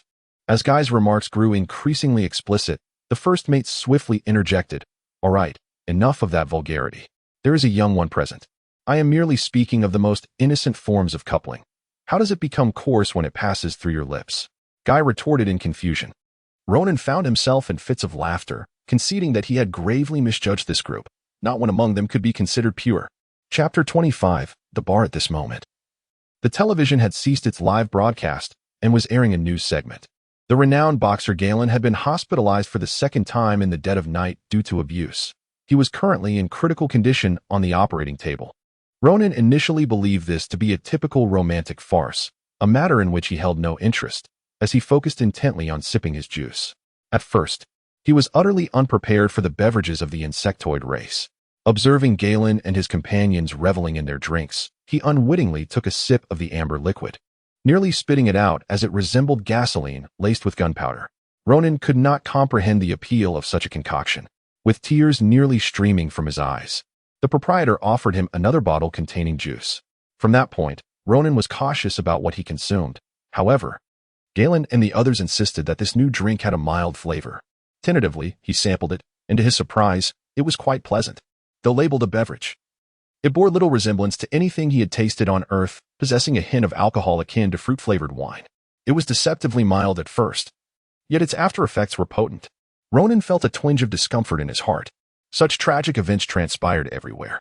On Earth, humanity faced grim fates. Yet soldiers were seldom as cruel as these insectoids, who seemed to torment others without cause. Did you not say the insectoids lacked such inclinations outside the military? Is that young man with the pale golden hair also a slave? Why does he not leave Galen even after he was beaten to the hospital? Ronan inquired. What are you saying? Who would be insane enough to abuse a male? Galen exclaimed in astonishment. It was Galen who was beaten. Ronan was taken aback and turned his gaze back to the television. He nearly forgot that in the insectoid realm, there were no humans, only males and females. Thus, the diminutive figure was a male. This was, indeed, an internal conflict among the insectoids. How foolish he felt for worrying about them. How could one inflict such harm without facing legal repercussions? Ronan commented casually. There is no recourse. The lives of females are undervalued. Despite Galen's formidable reputation and the fear his fists instill in the boxing ring, he has taken a liking to the male Lucas. Simply surviving is a stroke of luck. The doctor replied matter-of-factly. After all, far too many males live their lives without ever encountering a female. If a male were willing to strike you, would you accept? Galen asked the doctor. If such a fortune were to befall me, I would wear out the male to the point where he could not lift a hand to strike me, the doctor boasted. Alas, males are dwindling in number, and many exhibit increasingly savage tendencies. Lucas possesses exceptionally high pheromone levels, yet he is notoriously ruthless, having likely killed countless females. Still, an endless stream of females line up to offer their lives, Borg lamented to Ronan. While the individuals before the television expressed their disdain for Galen, it was ultimately his choice. Amid their murmurs, a voice from a nearby table rose sharply. What did you say? To be struck by Lord Lucas is a badge of honor. You're lucky to even have a male willing to hit you. As the speaker approached their table, he wore a jacket emblazoned with a tempestuous design. His face was adorned with stubble, and he appeared even more imposing than the figure on the television. He cast a provocative glance at their table, while others nearby also watched with predatory interest. Ronan realized they had angered a fervent admirer of Lucas. The doctor frowned. Though Borg was not particularly eloquent, he was not cowardly, and he stood up immediately. First Mate Galen intervened, attempting to mediate. Gentlemen, there is no need to escalate this. My friend is merely concerned for Galen. Who could have predicted that a hero in the boxing ring would come so close to death? Galen assessed the opposing party, remaining silent. The brutish man spat contemptuously on the ground, deriding Ronan as a coward, claiming his crew was composed of nothing but weaklings. He likely intended it as a casual insult, but, emboldened by their numerical superiority, he did not expect a counterattack. Thus, when Galen's chair struck his head, he was taken aback. However, his comrades quickly reacted, rushing forward. The first mate knocked over a table, pinning the first two attackers beneath it. The other patrons sprang into action, engaging in a chaotic brawl. Ronan applauded Galen's precise actions. He was indeed a professional, unlike the first mate, who only knew how to swing wildly. When the police arrived, they would surely prepare to take action against the beaten adversaries. The Doctor's method of incapacitating others was far more effective, leaving no grounds for compensation. They would simply await their demise. On Earth, a brawl in a bar would send patrons fleeing in terror. Yet, in this establishment, the other guests appeared unfazed. Rather than retreating, they withdrew to the safety of the corners, sipping their drinks while commenting on the unfolding melee. Amidst the chaos, one patron even cast a glance at Ronan, who smiled amiably at the doctor while gripping his bottle. As the skirmish escalated, it seemed the tide was turning in favor of the first mate. Yet, unbeknownst to them, the opposing side, like a typical villain, was calling for reinforcements. The initial provocateur, now bloodied, yelled out in despair, "Whoever captures these ruffians will earn 200,000 from the Stormbreaker." As soon as he spoke, Ronan was astonished to see the onlookers, who had previously been mere spectators, leap into action, rushing toward them. The first mate and his companions, forced to retreat, found themselves cornered, with their backs against the wall. The first mate shouted, "Whoever helps us take down the Stormbreaker will earn 300,000. Upon hearing this, the crowd exchanged glances and redirected their charge toward the Stormbreaker. Suddenly, the Stormbreaker found itself besieged by a tide of angry patrons.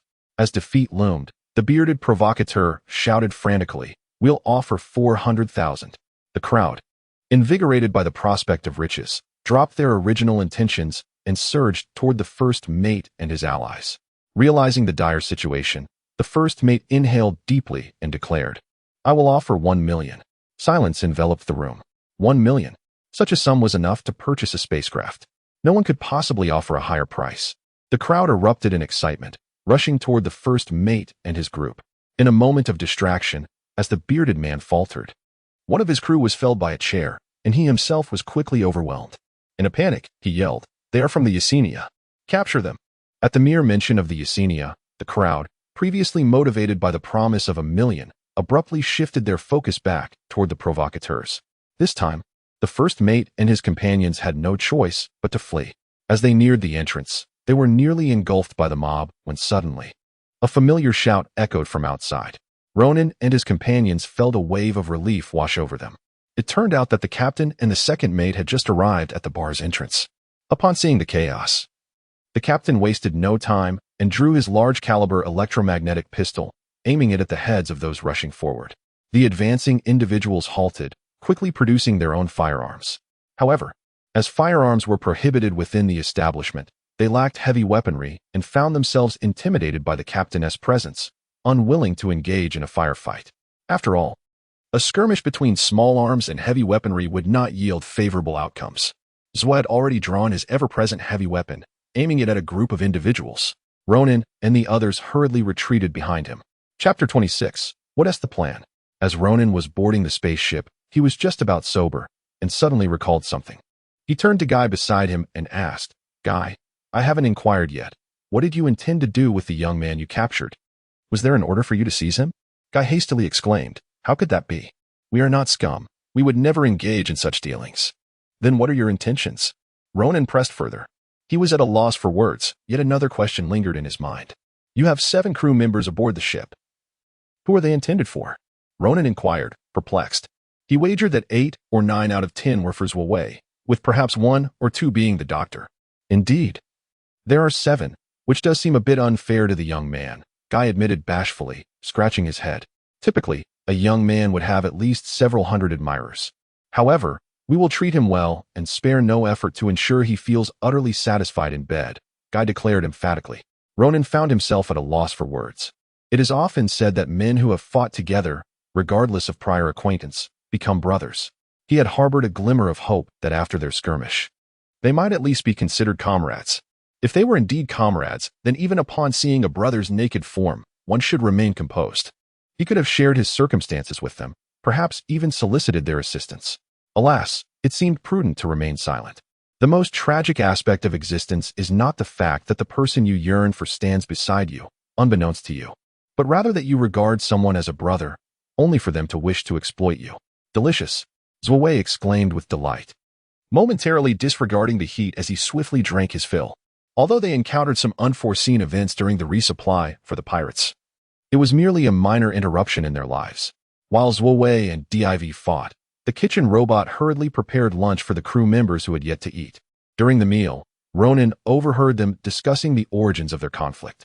The band of pirates they clashed with sailed the ship named Tempest. Such pirate gangs typically named themselves after their vessels. Previously, the captain of Tempest had a disagreement with Captain Ronald, cultivating a deep animosity towards all of Ronald's crew. This was not their first altercation, but since the 2 pirate factions operated in different star regions, their encounters were infrequent, and neither side took the matter to heart. What puzzled Ronan was why, upon hearing the name Yesenia, everyone in the bar reacted as if it were a curse, casting aside 1,000,000 without a second thought. What heinous act had these pirates committed to provoke such outrage? That evening, the doctor explained it to him. 5,000,000. Ronan gasped in astonishment. "You were worth that much?" The doctor, seated with his long legs casually crossed atop the table, glanced at Ronan while deftly shuffling cards. Was it necessary to gasp so dramatically? Ronan had previously known that a ship was worth merely 1,000,000. Their bounty was a staggering 5,000,000. The official reward was payable on the spot, regardless of life or death, which explained why the onlookers became frenzied at the mention of the Yesenia.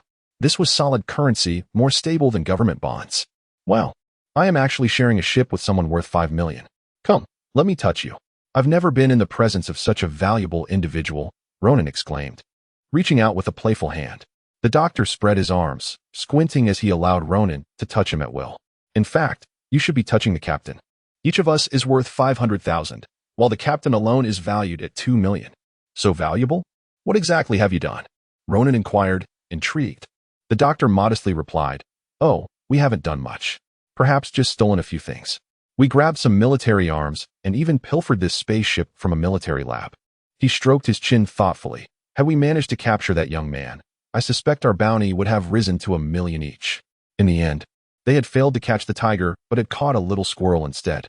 He glanced at Ronan's half-raised face. Although they hadn't succeeded in capturing the young man, acquiring this little fellow was still quite a catch. Why would the captain steal military arms and a spaceship? The risks must be considerable. Does he have a grudge against the military? Ronan asked curiously. He detests the military. Why does he harbor such disdain? Ronan moved his stool closer, eager for gossip. The doctor casually drew a card from the freshly washed deck for Ronan to guess. Without looking, Ronan replied, "Black Knight." When Zeiss revealed the card, it indeed bore the image of the Black Knight. He sighed, recognizing that Ronan would never surpass him in card games. Feeling a sense of disappointment at being overshadowed by talent, he pushed the cards aside listlessly.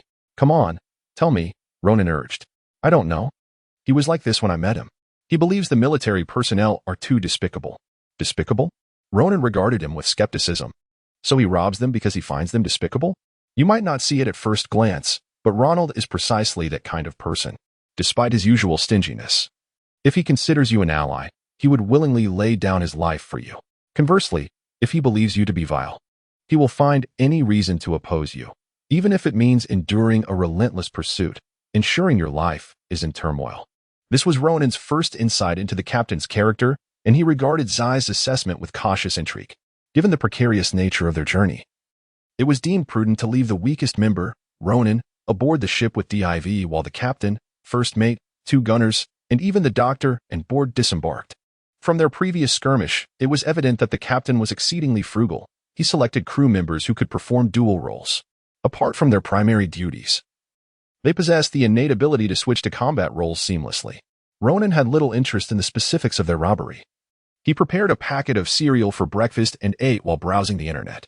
Meanwhile, Div maintained communication with the captain via short-range transmissions. It appeared their endeavors below were progressing smoothly, as messages of success continued to stream in. Zwolway intermittently interjected with juvenile yellow humor, prompting hearty laughter from Div. Consequently, the media launched an onslaught of criticism against the military, denouncing their tyrannical demeanor. This shocking news ignited a tempest online, with people fervently speculating about the true whereabouts of the young man. The media confidently asserted that the young man had indeed been abducted, and the military's inability to produce him served as compelling evidence. However, this report was quickly countered by military supporters, who claimed that the media's so-called insiders were disgraced individuals dismissed by the army, rendering the entire story baseless. They demanded the names of the informants. Yet the media was neither inclined nor able to reveal their sources to prove their innocence. Detractors insisted that the military should first produce the young man. However, this dissenting voice was soon drowned out. A fierce online battle erupted, with military supporters and opponents refusing to waste breath in cyberspace, opting instead to challenge each other offline. Amidst this farce, the military curiously maintained its silence. Just as Ronan finished cleaning his cereal bowl, Div's communicator buzzed once more. Chapter 27. The death ray. The airship behind Borg, which had not yet fully entered the hangar, was suddenly reduced to mere fragments by an explosion. Shielded by the ship's internal force field, the explosion, though violent, caused significant damage primarily at the entrance. Borg suffered the loss of an arm. His clothing from the neck to the back was torn to shreds, revealing a blood-soaked back. He collapsed to the ground, unconscious, while the others standing at the door were merely knocked out. Ronan and Diff, being the farthest from the point of explosion, experienced only minor effects. Diff emerged unscathed, while Ronan's face was smeared with soot. Inside the hangar, the air was filled with groans and the piercing alarm of the ship. Borg, a true tough guy, remained silent despite his severed arm. The alarm blared incessantly, almost creating the illusion of an impending apocalypse. Upon entering the cockpit with Diff, the captain immediately realized the gravity of the situation. The radar indicated that the planet's surface air defense systems had locked onto their airship, with ground-to-air missiles poised for launch. At that moment, numerous spacecraft ascended through the planet's atmosphere, surrounding the Yesenia, when Ronald spotted a bright yellow ship on the display. He cursed vehemently. It was the Gale. Diff had already begun to interfere with the ground defense systems, but small light projectiles continued to rain down upon the ship's exterior. Thankfully, the ship's particle protection system was exceptionally advanced, preventing immediate disintegration. However, the shield levels on the display plummeted like a cliff, and the ship itself trembled slightly. "Take off immediately," the captain commanded urgently. Diff furrowed his brow as he pushed the control stick, causing the ship to veer off into a skewed trajectory in space. The cockpit was filled with the blaring of engine alarms, merging with the original attack warnings to create a cacophony. Diff shouted in frustration, "It's no good. We can't fly." The left engine was just damaged. The captain gasped, shouting, "What about Borg?" Borg, still gritting his teeth and conscious, was unable to respond as he was now on the operating table, his arm severed and a massive gash on his back bleeding profusely. The doctor was busy applying pressure to stop the bleeding. Realizing Borg's dire condition, Ronald rushed next door, seizing a toolbox to head toward the engine room. He possessed some knowledge of engines, though his skills were mediocre, especially under such complex circumstances. Yet, he had no choice but to act. As captain, he had to try. If he succeeded, they would celebrate together. If he failed, they would all perish. In the cockpit, Diff was showcasing his skills. The first mate had arrived, sitting beside him to assist in jamming the ground defense systems. The ground-based energy particle cannons were not to be trifled with. The Yesenia's shields could not withstand them. A single hit would obliterate the ship. Occasionally, a beam would graze past them, illuminating their surroundings like the sun. If hit, they would not feel pain, as the speed of nerve degeneration far surpassed the transmission speed of electrochemical reactions in the nerve bundles. By the time the sensation of pain arrived, they would already be consumed by the beam. Even if they evaded the ground beams, their safety was not guaranteed. Diff skillfully piloted the ship, using one engine to navigate beside one of the planet's moons, leveraging its gravitational pull to maneuver in an orbit around it. This tactic helped them evade the relentless pursuing ships. Among the swarm of vessels, the bright yellow gale was the fastest, closely tailing the Yesenia, unleashing a barrage of projectiles upon it.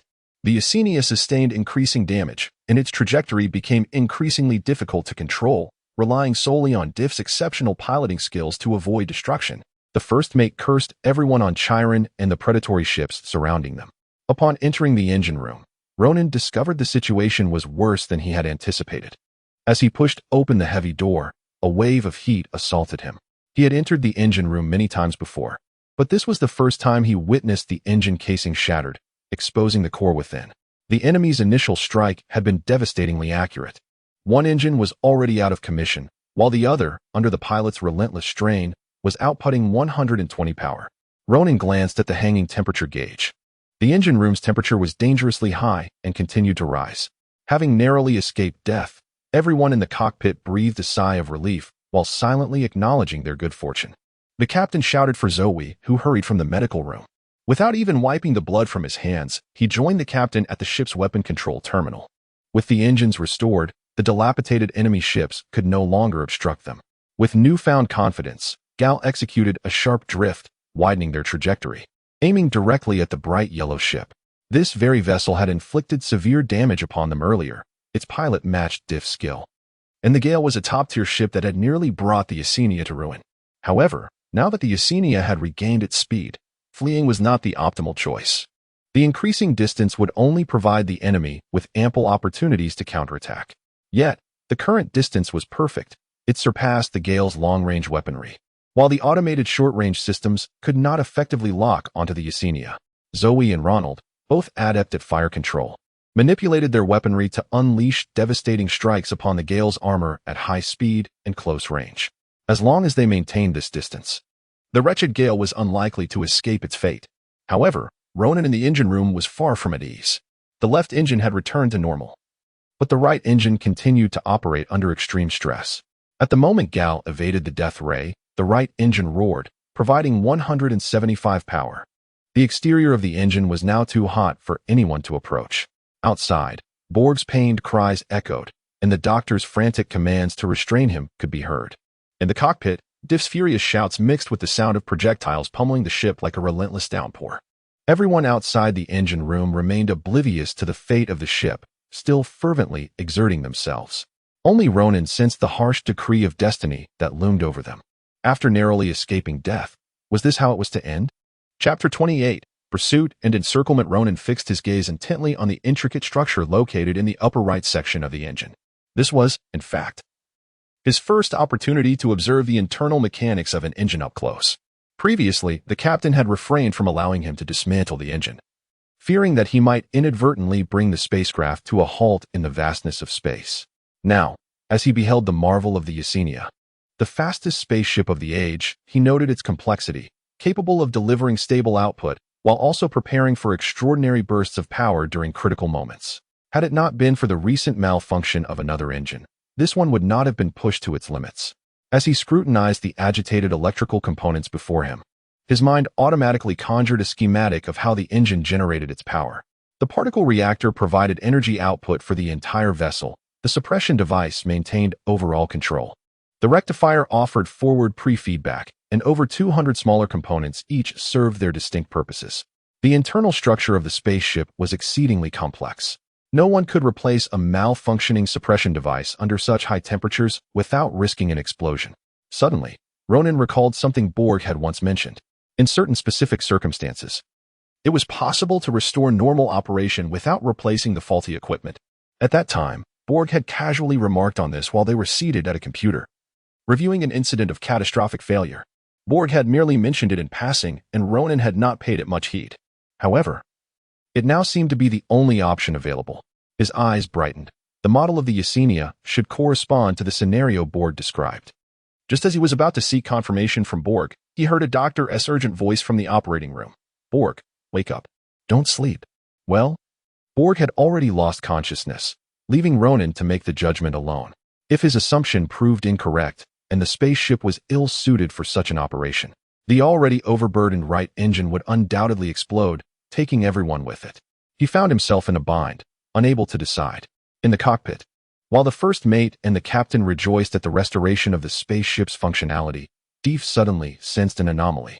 Although the spacecraft's power was fully restored, it behaved like a raging dragon, refusing to be tamed even as Gal gently pulled on the reins. They were meant to glide past the gale, yet instead, they charged directly toward their target. Deef broke into a cold sweat. He yelled in terror, desperately wrenching the controls, his voice momentarily overpowering Borg's pained cries. Upon hearing Deef's frantic shout, Ronan realized they were at a critical juncture. He finally resolved that whether he took the risk or not, the outcome would be the same. With urgency in his heart, but steadiness in his hands, he extracted the wiring from the feedback device, selected the appropriate circuit location, bypassed the suppression device, and executed a direct short circuit. Holding his breath, he awaited the potentially catastrophic consequences, fearing the engine might render him into a brilliant firework display at any moment. The sound of the right engine shifted. The previously furious roar gradually morphed into a gentle hum. Ronan understood that he had succeeded, and he leaned back against the hatch in exhaustion, only to recoil with a yelp of pain from the searing heat. At that moment, Deef felt the craft suddenly lighten. Without hesitation, he pulled the control stick, and the spaceship gracefully soared past the windows of the gale. The crew exchanged glances, each sharing a sense of fortunate survival. By now, they could not afford any further mishaps. The ship's shield was nearly depleted and on the brink of failure, with incoming projectiles set to strike them. Deef decisively activated the short-range jump and enhanced stealth capabilities. The ship instantly transitioned into jump mode. In the blink of an eye, the Yesenia vanished from the detection systems of ground-based air defense and numerous ship radars. When the Yesenia re-emerged in space, it was already over 200,000 kilometers from Cinder Star. The ship's jump functionality was promptly restored, and without losing a moment, Deef initiated another jump, propelling them several light-years away. Though the first mate Gal vowed to reward everyone present that day, especially the Gale, the ensuing days saw the Yesenia quietly nursing its wounds. The exterior of the ship sustained severe damage, and following the harrowing battle, the shields were almost entirely inoperative.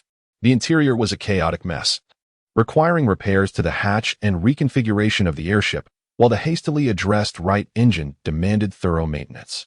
Among the crew, Borg remained bedridden, and many others exhibited mild symptoms of concussions, leaving only Ronan and Deef unscathed. Ronan felt fortunate to have stayed aboard the ship that day. Had he descended with the others, he would likely have perished at the hatch, and the fate of the entire vessel would have been dire. The captain was nearly invisible amidst the flurry of activity. To avoid further detection, they docked at a secluded port to repair equipment and replenish supplies. During this time, the pirates finally uncovered the news of the missing Xiongzi. Ronan and the others sat together in the repair workshop, polishing a pipe on the spaceship. Aside from the captain, who had ventured out again, everyone else was present. Borg, still recuperating, could not assist with the physical labor and instead helped search online for suitable shield replacements. Many of the Yesenia's components were highly advanced, having originated directly from military laboratories. Now, as they sought repairs, finding replacement parts on the market proved challenging. While Borg was conducting his search, he stumbled upon the news and read it aloud. Seated in the workshop, the crew exchanged glances before ultimately turning to Ronan. He paused momentarily, his work stalling as he feigned indifference and inquired, "When did you all manage to capture a Xiongzi?" Zhuowei scoffed and spat on the ground. Ever since the Yesenia had fled in disarray, he had been in a foul mood. Captured AP. Those damn military dogs must have intercepted the Xiongzi for themselves. They are definitely hoarding it while casting blame on the pirates. Perhaps they even intentionally leaked information to us to ensure we take the fall. The media is blind as a bat. If we had truly captured the Xiongzi, would we be sitting here? We would have already whisked it away on vacation. Clearly, someone had set a trap for them. While the individuals encircling them were not military personnel, it was evident that local garrison forces were involved. The collaboration between garrison troops and pirates to capture another pirate was unprecedented. These individuals were the dregs of the pirate world, a living disgrace. colluding with the government and military. Ronan did not notice the two lost in their thoughts. He smiled at Zhuo Wei and inwardly sighed in relief. He had not anticipated that Zhuo Wei would arrive at such a conclusion. This big oaf had truly lent him a significant favor, otherwise he could not fathom the potential turmoil surrounding his identity. Unbeknownst to him, his smile carried hints of encouragement, gratitude, mischief akin to a child escaping detection, and a touch of boyish charm. Ronan seldom displayed all four of his teeth in a smile directed at Zhuo Wei. The latter, taken aback by the unexpected smile, felt a mixture of bewilderment and flattery.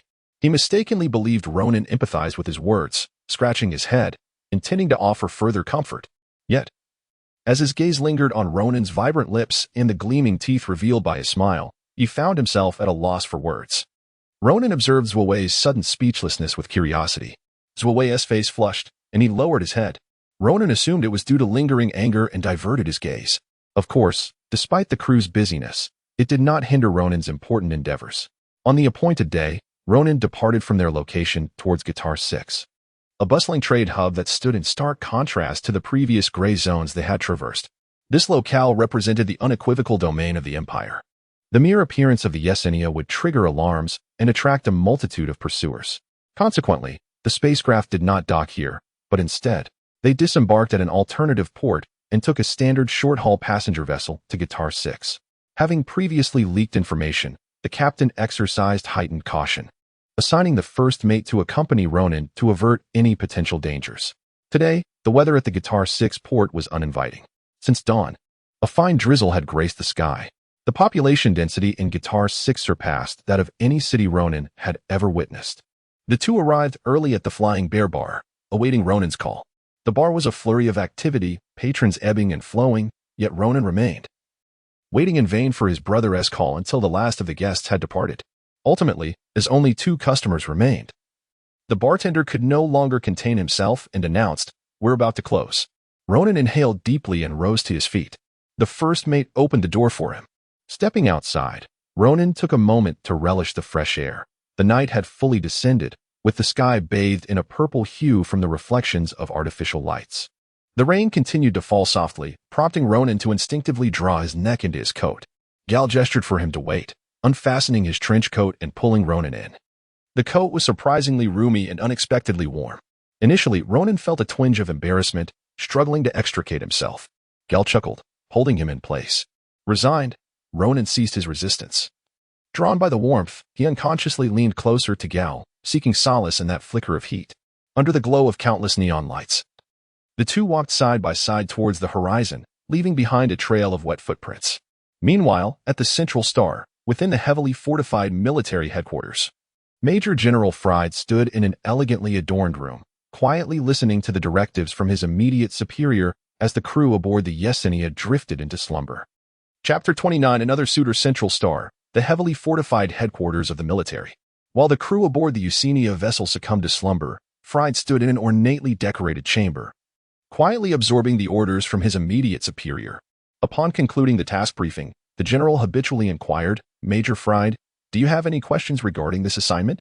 However, Fried did not respond as he typically would. Instead, he remained silent for 3 seconds.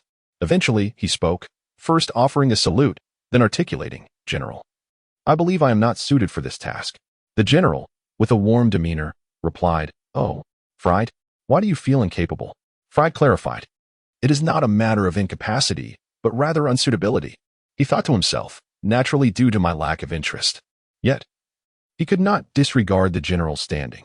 "I am aware that many within the military are eager to seize this opportunity. Please assign this task to those who desire it more fervently. I have a training program that demands my attention and leaves me no time in the near future." The general regarded him with a knowing gaze, refraining from disputing his so-called training agenda. He continued, "Fried, as far as I know, you have yet to acquire a formal spouse, not even a romantic partner." Fried nodded, intending to assert that he had no need for one. However, the general did not permit interruptions, his inquiry merely serving to appease the elders. He continued meaningfully, "This task is certainly not exclusively yours. Given your awareness of the superior ranks vying for it, you should recognize the considerable pressure I am under to select you. One reason is your continued single status, which does not bode well for the military's stability. Additionally, your age aligns closely with the candidate, making you more compatible. Of course, the military respects your personal opinion. If you choose not to undertake this task, I will not compel you. You have 1 day to contemplate it, whether you agree or decline. I expect a response by tomorrow morning. You may leave, Major. Fried saluted once more and departed. Seated in an office cluttered with operational plans, he exhaled deeply. The candidate.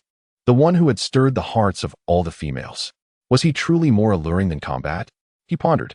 Initially believing himself to be the sole dreamer the previous night, he soon discovered in the kitchen that others appeared equally unsettled, likely due to a restless night. Not only were Zwa and Shiza guzzling energizing drinks, but even the typically disciplined captain exhibited unusual behavior. This marked the second yawn that Ronan had observed from him. Once infected, Ronald and Bob beside him began yawning as well. In contrast to the lethargy surrounding them, Ronan appeared particularly vibrant. Breakfast consisted of the usual fare, but perhaps due to last night's exertions, Ronan devoured his meal with gusto, taking one piece after another, even prompting the captain to regard him with surprise. Ronan, your appetite is remarkable. Just as Ronan reached for a third roll, the doctor cast a languid glance in his direction, remarking, "Little Ronan, you should be aware that the captain is now reconsidering his decision to take you in. If you consume another, he will certainly regret it."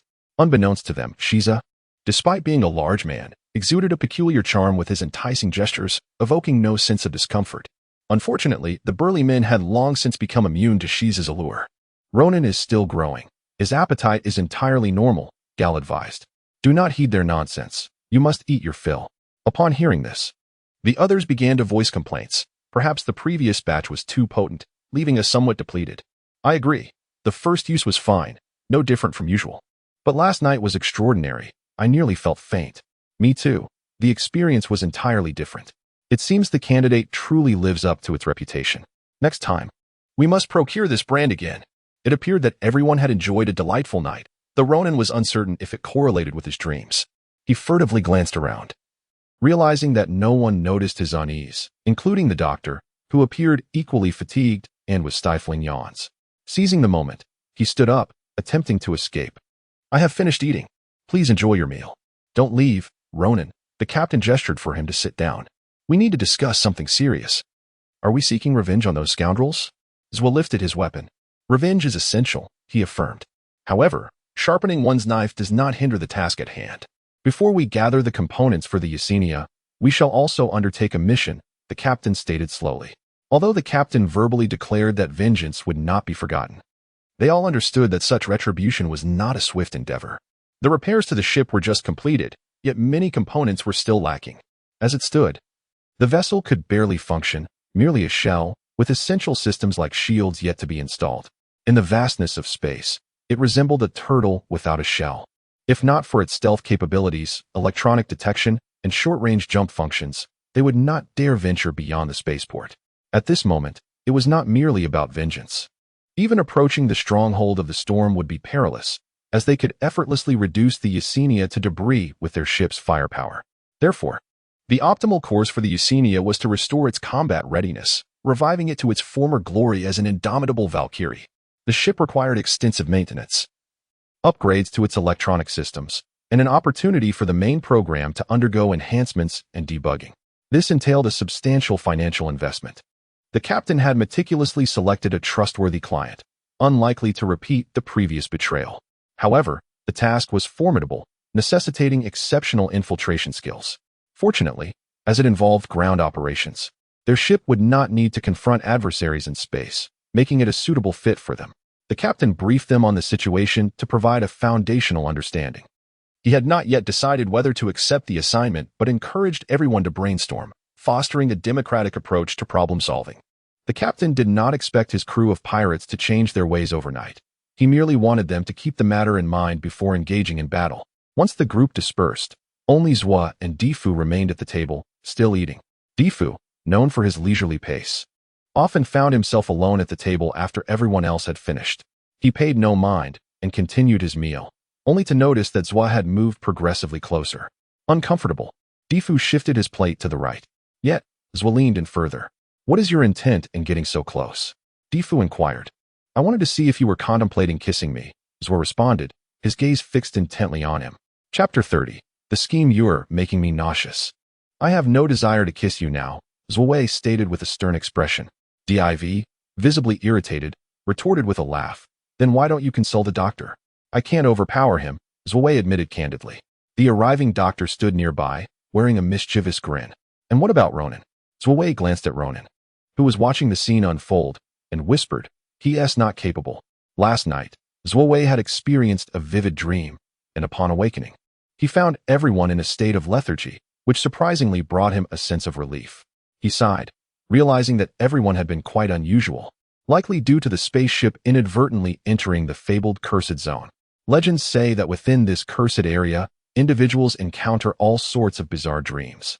Yet they bear no responsibility for them, as these dreams are indeed a consequence of the curse, unrelated to their own thoughts. To his dismay, during breakfast, he discovered that everyone had utilized pheromones the previous night. Panic surged through him. He hadn't used pheromones. Consequently, the implications of his dream became terrifying. His straightforward mind could not fathom a rational explanation, leaving him to conclude that he might be on the brink of becoming a pervert overnight. It must be because Ronan resembles a male, he thought, attributing his unsettling dream to that resemblance. The only method he could conceive to validate his suspicions was to find someone resembling a male to reenact the dream during his waking hours. Who should he choose? After much deliberation throughout breakfast, Zhuowei ultimately resolved to select Div for his experiment. As for Ronan, he dared not look at him, fearing that doing so would rekindle memories of the dream. So you think you can take me on, huh? Div exclaimed, rolling up his sleeves in a fit of rage. I'm ready to fight you. Let us see if you still think I resemble a male. Zhuowei dodged Div's punches while adding fuel to the fire. While you bear some resemblance, I still feel no attraction towards you. Div, is that why you're angry? He had stared at Div for a full 3 minutes, and had not once felt the urge to kiss someone who was not a male. Zhuowei suddenly felt much more normal, and ceased to worry about being a pervert, even taking a moment to ponder why Div was so suddenly irate. Unbeknownst to him, Div's punches became even more ferocious. Unable to withstand the onslaught, Zhuowei yelped and fled. The captain had received a new mission concerning gemstones. Among the history of the insect race, the most renowned gem was none other than the Heart of the King, which once belonged to the male spouse of the third-generation emperor, Aristocrats. This male was celebrated for his striking good looks and his passion for luxury. During that era, countless admirers had fallen at his feet, ultimately leading Emperor Claesa to win his affection. The Heart of the King was a betrothal gift from the emperor, believed to have captured Aristocrats' heart. Although its original owner had passed, it remained securely in the hands of the royal family. Despite the allure of the Heart of the King, pirates were still too timid to storm the palace directly. Their current target was not the Heart of the King, but rather a slightly smaller gem known as the Heart of the Prince.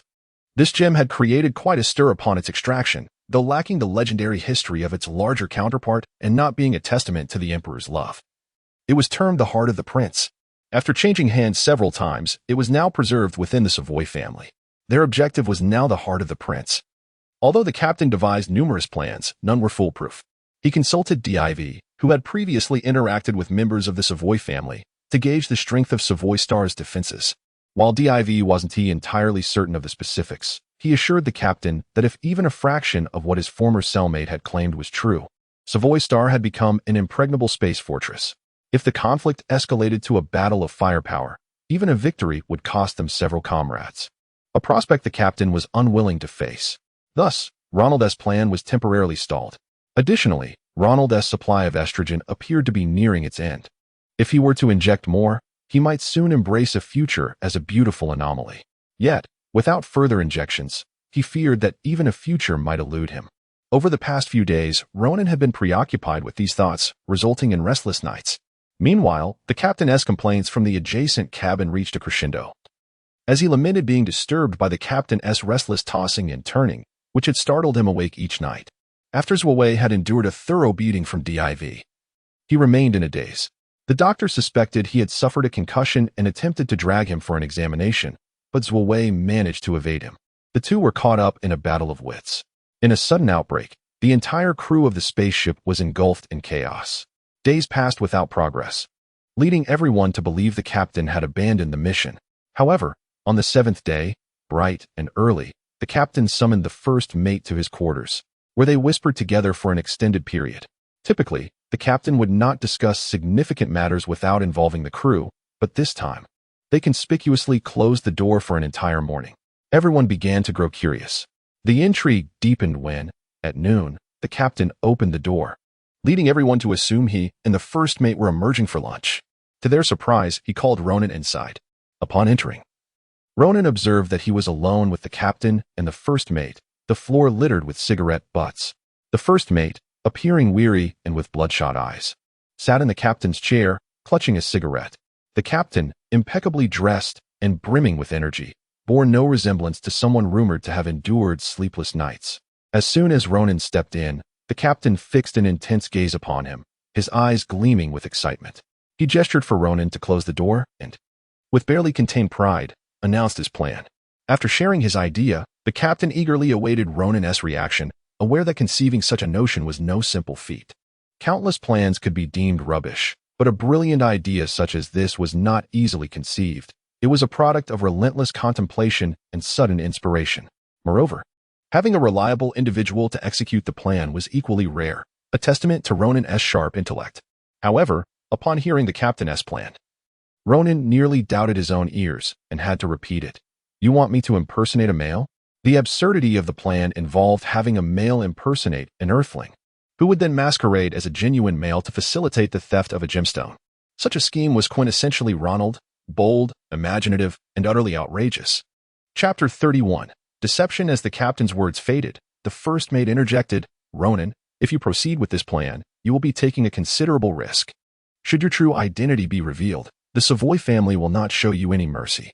This statement held a kernel of truth. If he were indeed an impostor, the Savoy family might very well execute him on the spot out of rage and humiliation, and that would be the lenient outcome. If their temper flared, they could resort to far more gruesome measures. The captain quickly added, of course, this is in the most extreme scenario. However, every endeavor carries its risks. This is already the safest strategy. Our plan is foolproof, and we will ensure that you are never placed in danger alone. If you succeed, I promise you will receive every penny of your reward. I assure you, even if this mission fails, I will still pay you an additional 100,000. The captain watched Ronan intently, fearing that the first mate's words might sway him. Gal interrupted, enough of that. Let Ronan make his own decision. After all, his life is his own, and none of us can decide for him. After hearing the captain's words, Ronan fell into deep contemplation. He had not anticipated that the captain would choose this method to resolve the issue. Yet, if he were to place himself in the captain's shoes, he would agree that this strategy was indeed the most effective solution, achieving the objective without bloodshed. As for himself, he needed to venture to the central star, and this was an opportune moment. He lifted his gaze to the two men before him. Both the captain and the first mate regarded him with anxious expressions, the latter's eyes betraying an undeniable concern. Ronan nodded with ease. All right, I'm on board. The first mate approached, patting Ronan on the shoulder. Have you truly thought this through? Ronan smiled and nodded. The captain has said there is no danger. Besides, I genuinely wish to visit the central star. As Ronan and the first mate returned to the hall, the captain had already gathered all the crew members and announced his plan. Upon entering the hall, Ronan became the center of attention. Unexpectedly, it was Zhuowei who first voiced his doubts. Is this appropriate, Captain? He is so thin and small, hardly resembling a male. Even a little puppy draped in tiger stripes does not become a tiger. Ronan shot him a glare. Zhuowei was becoming increasingly out of line. Was that even an apt analogy? The captain retorted. How could anyone discover the truth? This is an insult to my judgment. I have observed for quite some time. Aside from the absence of pheromones, humans and males appear remarkably alike. Look at Ronan. He moved closer to Ronan, earnestly showcasing his physique. See? Do not rely solely on your sensory perceptions. Use your hearts to feel. Does he not resemble a genuine male? I assure you, if you sincerely engage your hearts, you will recognize him as a true male. A question arose from Guy, who raised his hand. Have you ever seen a real male, Captain? The captain's expression hardened. Have I not seen males on television? The crowd erupted in a chorus of disapproval. Guy raised his voice to interrupt. Let me finish. Have you forgotten? This is not like what you see on television.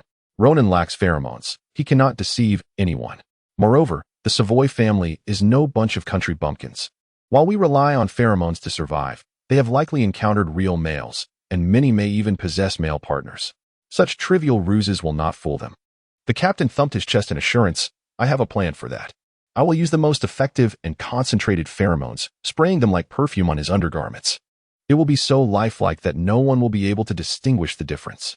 The crew was taken aback by the captain's audacious idea, feeling as if a door to a new world had swung open. Borg, who had been scrutinizing Ronan for a while, suddenly spoke up. "I have seen a genuine male." The crew perked up, eager to inquire where he had seen such a creature. Borg continued, "Ronan does indeed bear a resemblance. Do you remember when he first arrived? He still had a hint of male pheromones about him. Zway, you even wanted to cuddle with him then." Zway's face flushed, but fortunately, everyone was too busy scrutinizing Ronan to notice his embarrassment. Ultimately, it was the doctor who decisively stated, "Let us dress him up and see." I believe this plan has merit. To ensure the success of their plan, the frugal captain spared no expense in procuring a set of male attire. Males traditionally led lives of opulence, with their clothing being a particularly extravagant aspect. With so many males eager to compare themselves with one another, who would willingly allow themselves to be outshone. Thus, male clothing tends to be exorbitantly priced. Take, for instance, the former spouse of the three-time king, the lavish Oscar Latras, who had an entire floor of his palace dedicated to storing his garments. Each piece was a priceless treasure, worthy of display in a museum. Many males were equally extravagant. In the realm of male clothing, even the boots were a matter of immense significance, ranging from the most ordinary crocodile leather at $20 per square inch to the endangered alligator skin priced at $500 per square inch. The materials were as varied as the imagination could conceive. Ronald did not share the extravagant tastes of fashion enthusiasts, and the pirates had no means to contact designers who specialized in male attire. However, there were still some outlets where ready-made and semi-finished products could be purchased at more reasonable prices. That day, Ronald ventured out with the doctor to handle this matter, as he claimed that his aesthetic sense surpassed that of everyone else aboard the ship. Choosing him was surely the right decision. To avoid raising suspicion, they did not bring Ronan himself, but only his three-dimensional model and size data. It was said that this establishment was the finest for non-customized items. Upon merely glancing at the data, the shopkeeper began praising the male's physique, noting his broad shoulders, slim waist, and long legs, an exceptional build for any age. Although they had not seen his face, such a physique would surely accelerate the adrenal secretion of any female. Logically speaking, a male with such striking features would attract numerous admirers and would likely require the best attire. It seemed they were poised to make a significant profit that day. The shopkeeper, eager not to appear negligent, promptly led the two customers to the most lavish and expensive section, filled with samples that would ultimately be tailored to each customer's specific measurements. However, one customer began to frown as he surveyed the offerings. The shopkeeper, sensing the discontent, cautiously inquired, "Do you not find anything to your liking? Perhaps I could show you a selection of samples. They are crafted from the finest materials and styles, all handmade. It may take a bit longer, but if you pay a small overtime fee, we can expedite the process." Ronald solemnly shook his head. The shopkeeper, misinterpreting his hesitation as a concern over time constraints, shifted to promote some of the more exquisite accessories nearby. "Look at this diamond. It changes color to match the male's gaze and is exceedingly popular among them. Whether you are planning to propose or plead for mercy, it is simply perfect. And this pearl, recently discovered, possesses rejuvenating properties and is all the rage worldwide. For the price of just one energy block, no male would refuse such an item." Upon hearing that it only cost one energy block, Ronald could not help but gasp in astonishment. As he surveyed the dazzling array of jewelry dazzling in the shop, he seized the opportunity while Shiza was still distracted. Quietly, Ronald pulled the shopkeeper aside, who assumed he was about to make a special request. Instead, Ronald whispered, "Do you have any fakes? Is it the kind of counterfeit that appears remarkably authentic?" The shopkeeper glanced at him, and his expression shifted subtly. This young man did not seem impoverished at all, dressed impeccably yet daring to purchase a fake for Xiongzi? How could such a scoundrel possess Xiongzi? Why had someone as devoted as himself not yet caught Xiongzi's attention? What a heartless world this is. The shopkeeper promptly and resolutely declined, stating, "I'm sorry, but we do not sell counterfeit goods." Just as the awkward silence lingered, Shiza broke it by calling Ronald over. Shiza surveyed the entire shop and finally set his eyes on a light crab gray ensemble before him. The trousers and jacket, subtly modified from military attire, were tailored to better fit the youthful form of a bug species, and paired with long boots, the outfit was simply impeccable. At first glance, Shiza felt it suited Ronald's temperament perfectly. However, perhaps due to its somewhat conservative design, which was far less extravagant than other garments, it had been relegated to a corner. When Ronald arrived, he could not discern any elegance in the outfit. He first checked the price. Thankfully, it exceeded his mental threshold only slightly, yet remained within a bearable range. Wiping the sweat from his brow, he decided without hesitation to purchase it. In the end, Ronald refrained from buying any jewelry, partly due to the sting of expenditure, and partly because he believed Ronald did not require glimmering gems to enhance his appearance. In his memory, Ronald's eyes shone brightly, resembling deep, lustrous obsidian. He was confident the final effect would not disappoint, even without the adornments. Nonetheless, as he approached the register, the captain clutched his wallet tightly, wincing at the cost, and even began to question the accuracy of his judgment. Although the reward was substantial, the investment was not insignificant. Despite Ronald's frugality, when Ronald finally donned the outfit, he was nearly blinded by its radiance. The bug species favored simplicity and practicality. Thus, all those Ronald had encountered thus far were straightforward, utilitarian styles. There was no mention of discontent with their attire or a desire for embellishment. However, the outfit Ronald presented today truly opened his eyes. He had never envisioned such exquisite, understated luxury existing within the realm of the bug species. The mother-of-pearl cufflinks alone bespoke considerable value. The craftsmanship of the jacket was unlike anything he had seen on Earth, devoid of any signs of tailoring. To wear such fine clothing felt like a waste of precious resources. Yet, under the captain's eager gaze, Ronald reluctantly put it on. When he looked in the mirror, he was pleased to see the fit was perfect, and the boots were astonishingly soft. Who had chosen this outfit for Ronald? What remarkable taste! This was the initial thought of most onlookers. Before them stood Ronald, handsome with delicate features and a playful tuft of hair resting on his forehead. The well-fitted attire accentuated his beauty, making him appear almost ethereal. He resembled a slender white poplar, captivating everyone's attention. Though their olfactory senses informed them that this was merely a young fellow devoid of pheromones, their eyes insisted that he was indeed a lively young xiongzi. The captain secretly regretted not purchasing an obsidian gem that could change color with Ronald's eyes. For a moment, everyone was at a loss for words. The doctor, stroking his chin, circled around Ronald, admiring his aesthetic achievement. Who would have thought that with a little grooming, young Ronald resembled a xiongzi? Just look at those eyes. That physique, that posterior. Unable to resist, he playfully patted Ronald's rear, only to receive a swift kick in return. Shiza rubbed his waist and chuckled. And he has the same temperament too. Now, everything was in place. All that remained was the final touch. Chapter 32. The offensive. The first mate had gathered all the necessary information. The Savoy family was set to host a grand banquet to celebrate the coming of age of their youngest son. On that day, they would masquerade as guests attending the festivities. This time, Difu remained aboard the ship, while everyone else had been assigned roles for the operation. Ronan was undoubtedly the leading man. The captain believed that Ronan had transformed remarkably into a young noble, save for a few imperfections. Once again, the captain clenched his teeth and purchased the pheromone of the young noble. He himself dressed slightly older, pretending to be Ronan's guardian, Gal, Zoe Borg. And Guy took on the roles of the noble's personal guards, while Shiza portrayed a jealous suitor, having traveled a great distance to pursue his young fiancée. They had already changed ships at the previous stop, leaving the eye-catching Eusenia in a secure location, and had boarded a lavish vessel en route to Savoy Star.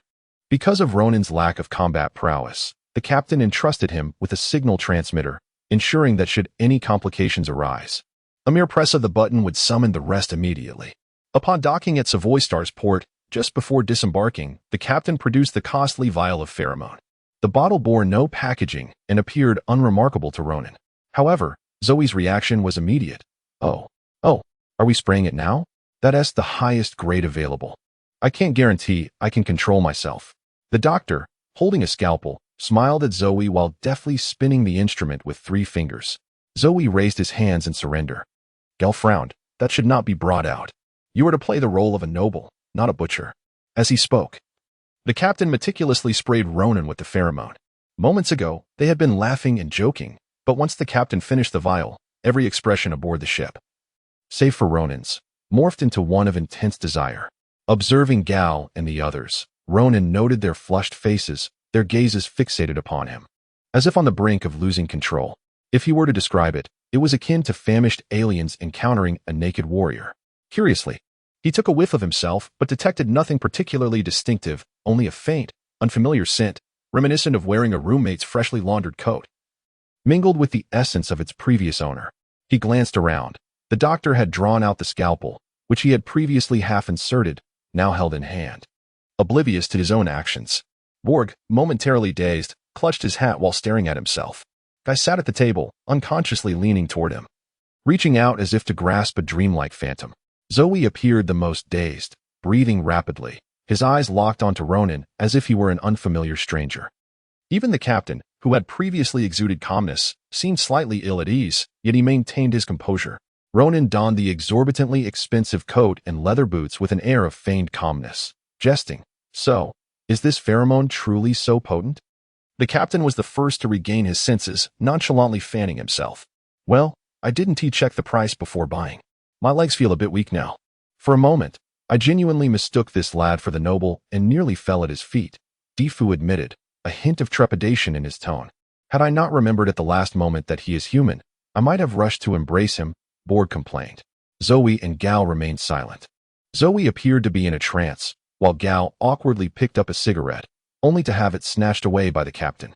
The doctor cast a sidelong glance at Ronan. Little Ronan, with skills like yours, will never struggle for food again. Even if it costs 100,000. The nobles will line up to fawn over you. Defu concurred. Amidst the company of these pirates, Ronan had unwittingly adopted a more aggressive demeanor, ignoring his lavish attire. He punched Defu. Give me 100,000, and I'll make you kneel right now. Defu feigned injury. That's far too much. I still have months of dishes to wash. No, I can't accept such tasks anymore. If this continues, I can't promise I'll keep my composure. Guy protested. Nudging Zoe, I didn't expect you to be the calmest of us all. Zoe remained mute. Ronan couldn't help but chuckle. These pirates were refreshingly straightforward, unashamedly expressing their desires. This candidness was one of the aspects he cherished about them. Finally, the captain adjusted Ronan's attire. All right, remember, our goal is the diamond. But do watch your safety. Ronan nodded, signaling his understanding. The captain cleared his throat, then let us embark. As the ship's doors swung open, the pheromone, previously contained within the vessel, surged forth like a torrent unleashed. Yet, for the other insectoids, the pheromone existed inherently. There was no need for them to see, to open their eyes, or even to pay attention. It was part of their sensory experience, intricately woven into their daily existence. The sensation of the noble-esque pheromone igniting like wildfire upon their skin. Once the ship's doors unveiled the world outside, the essence of the noble intensified to an extraordinary degree, though they were aware that the likelihood of it originating from the noble himself was slim. They could not help but direct their gazes toward that direction. At that moment, another insectoid emerged, slender, strikingly handsome, and exuding a mature charm that made him unforgettable. Yet, no one noticed him. All eyes were fixated on the youth he held by the hand, slight of build and not particularly tall, yet possessing an exquisite visage. If there had been any lingering doubts, they were dispelled upon witnessing the young noble before them, undeniably charming and even still in his adolescence. Though the pheromone was not overwhelmingly potent, it was sufficient to capture attention. A noble, and a youthful one at that. What could be more exhilarating? Chaos ensued. All ceased their activities to cheer towards that direction. Some leaped, waving their arms, fervently calling for the noble to glance their way. Impatient souls rushed towards the ship, prompting guards to hastily form a human barricade. As if sensing the collective gaze, the noble appeared somewhat bashful, lowering his head as he allowed the mature female to lead him step by step down the ship's ramp. All onlookers inwardly cursed the fortunate female. Who was she? Why was she the one holding the hand of their beloved noble? The effusion of pheromones swept through the crowd like a heralding angel, announcing the arrival of esteemed guests. Chapter 33, The Savoy Star. Before long, nearly the entire city was aware that a youthful male had arrived on the Savoy Star. Just as Ronan and his companions were about to leave the port, they did not linger at the harbor. Rather, they departed amidst the reluctant gazes of the crowd. Once the car door was closed, the outside world was effectively shut out. However, the occupants within were not spared, as all but Ronan wore expressions of peculiar intrigue. Yet, they managed to restrain themselves, refraining from any odd behavior. Inside the vehicle, the captain discreetly handed Ronan a vial of pheromones, advising him to apply it at his discretion when the scent faded, which he then tucked away into his pocket. Meanwhile, the Savoy family in the main city had already been informed of the young male's presence on the planet, although prior notification had been lacking. It was undeniable that this male was certainly here to partake in the festivities. Thus, when Ronan and his party arrived, the grand entrance of the Savoy mansion was already open wide and welcome. At that moment, It seemed as though the entire family had emerged to greet the bashful young male. The Savoy family was no ordinary clan. They possessed immense wealth. And the current patriarch was both charming and well-connected within social circles. He himself was one of the male's suitors, and the Savoy estate served as one of his residences. It was not uncommon for other males to visit the Savoy family. The patriarch personally introduced each guest to the young male. This celebration was exceptionally grand, with numerous prominent figures in attendance. Yet, none anticipated that attending a banquet would lead to such delightful encounters. It was the first time many had laid eyes on such an adorable young male. Everyone eagerly awaited the patriarch's introduction of the young male to them. The guests were all impeccably dressed, appearing no different from the elite of Earth. Most of the young men sported lively and enthusiastic expressions. Among them were the patriarch's own sons, Orlando and Johnny. Orlando was strikingly beautiful, with a well-proportioned physique, flowing golden locks cascading over his shoulders, azure eyes as gentle as the sea, and a complexion akin to freshly picked peaches. Truly an angel, not one of the androgynous beings from the biblical tales, but rather one symbolizing strength and beauty from Greek mythology. However, this angel was exceedingly shy when introduced to the young male. Ronan could even detect a slight tremor in his voice. Ronan, believing himself to be amiable, offered him a warm smile. His brother Johnny, around 24 or 25, was also handsome, albeit not as flawlessly perfect as Orlando. He possessed a lean, athletic build, with brown eyes that conveyed focus and determination.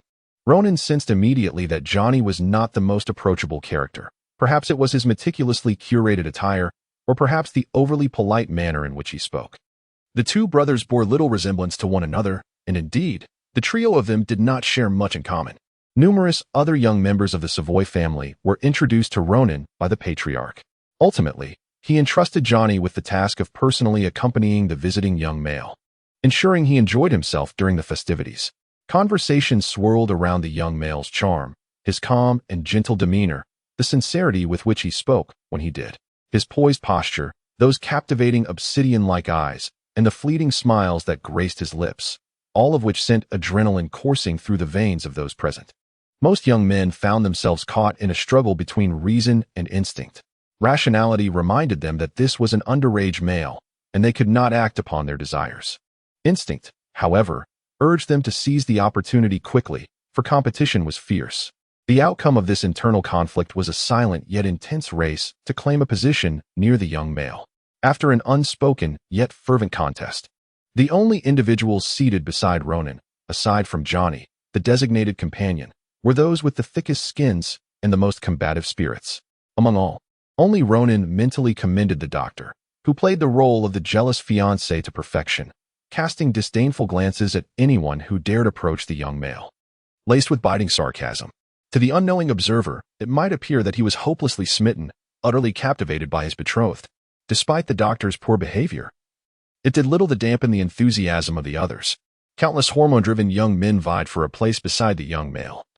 Undeterred by his shyness or the jealousy of East Zay, their determination to press forward in the face of desire remained unwavering. Among the crowd, the busiest figure was undoubtedly West Zay, who sensed the rising hormones of the guest around him. He was not only tasked with keeping an eye on the surroundings and fending off those who encroached too closely, but also prepared to engage in verbal sparring, all while listening to the hushed whispers of distant servants. The young male truly appeared diminutive. This was the first time a new servant of the Savoy family had encountered a young male in person. His pheromone scent was gentle, much like himself. The smitten servant stood at a distance, holding a tray of fruits, momentarily forgetting to present it. "Which one is more handsome, him or Lord Lucas?" someone inquired. Westzay chuckled inwardly at the question. Did it even require asking? Of course, the young male was more attractive. However, Lord Lucas exuded a more commanding presence, while the young male appeared gentler. He looked so charming, sitting there so still. "I just want to hug him," someone mused. "But I prefer Lucas a bit more. He looks so cool on television. No one surpasses Lord Lucas," another countered. "Nonsense," Westzay thought to himself. "How could Lucas compare to Ronan? Is he truly not of age?" Someone wondered. "Have you not seen how closely his fiancée watches him? She hardly allows anyone to gaze upon him. If it were up to him, he would not dare place such a delightful young male amidst a pack of hungry wolves." Westzay smiled to himself.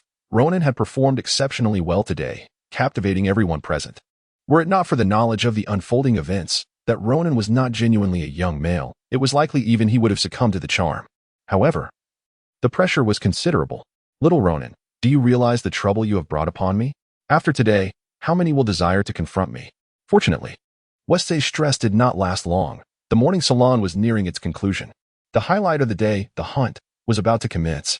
As the scheduled time approached, the guests moved to the side of the building. Orlando and the other young men donned their hunting attire before exiting the premises, while the patriarch led Ronin and a few other guests to the observation platform outside. Standing on the platform, Ronin looked down to find an expansive forest, artfully arranged with varying densities. From this vantage point, everything spread out before him. The Savoy Star had not originally boasted such a vast forest. The area below was likely a result of miniature spatial folding technology. He could already see that the young men had divided into two teams, identifiable by the colors of their battle attire. Orlando led the red team, while another equally distinguished young man commanded the blue team. Chapter 34, The Knight's Gift. As the sole male among them, Ronin was naturally invited to the elevated observation platform, seated alongside the chieftain. The guests, Shiza and Ronald, were also assigned prominent positions, right next to Ronin, while his guards stood protectively behind him. Just as the competition was about to commence, a servant outside announced loudly, "Lord Azuros has arrived." The crowd exchanged glances, turning toward the entrance. Before the man appeared, his pheromones had already unmistakably declared his identity. It turned out that Ronin was not the only male attending this event.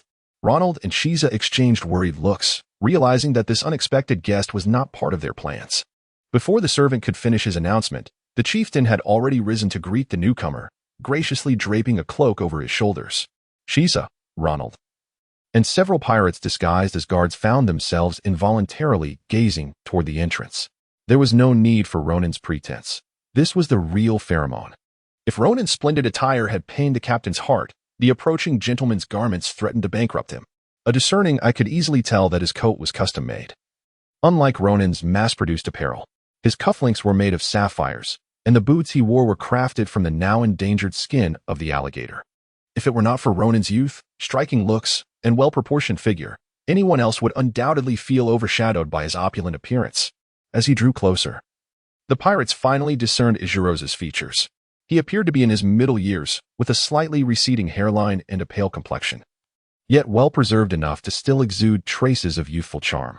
Although he could not rival Ronin's allure, his pheromones held a magnetic attraction for all insectoid females. The pirates felt a fresh wave of unease wash over them. While they observed, he approached the seating area, casting a glance in their direction before halting. Azuros had sensed the unfamiliar male's pheromones long before reaching the door. Now he noticed a young male seated beside the chieftain, an arrangement that should have been his. His expression darkened as he glared at the chieftain and Ronin. The astute chieftain promptly arranged for an additional seat beside him, and Azuros reluctantly settled into it. A frequent visitor of the Savoy family, Azuros was well acquainted with many guests present, who immediately approached him to exchange pleasantries. He greeted them with a nonchalant nod. As for Ronin, Azuros merely cast a dispassionate glance in his direction, showing no intention of engaging in conversation.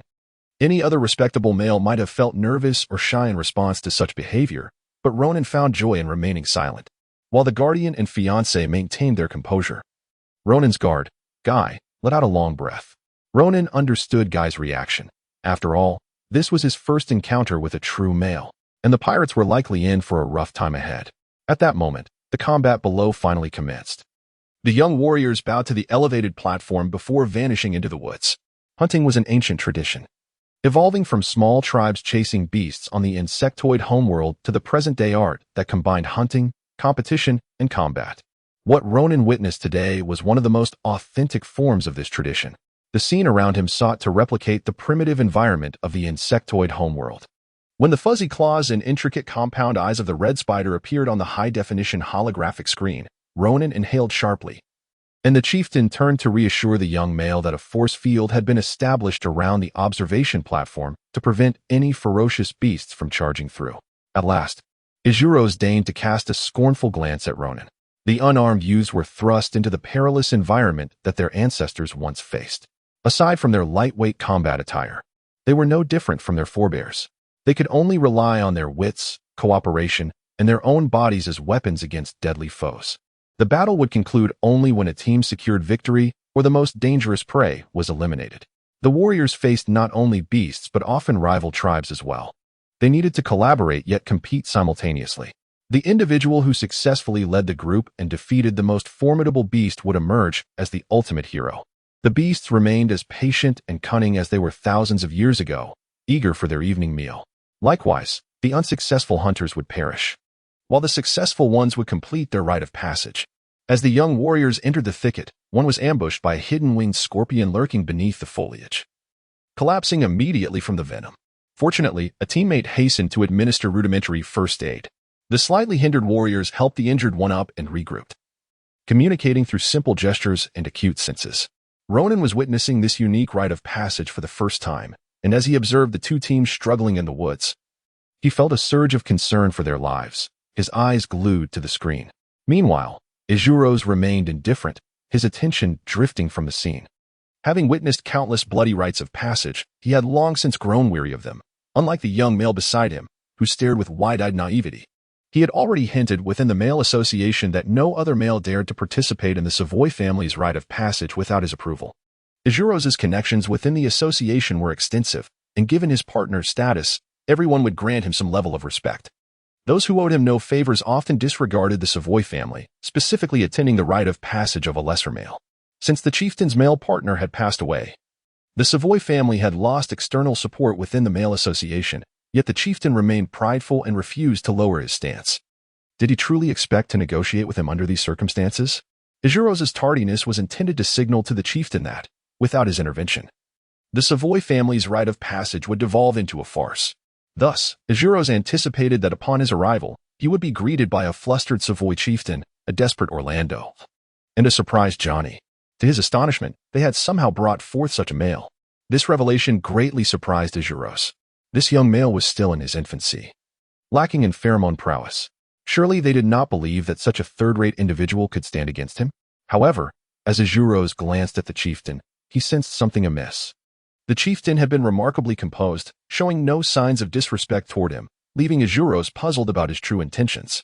Was this a subtle demonstration of strength? A coercive tactic to force his hand?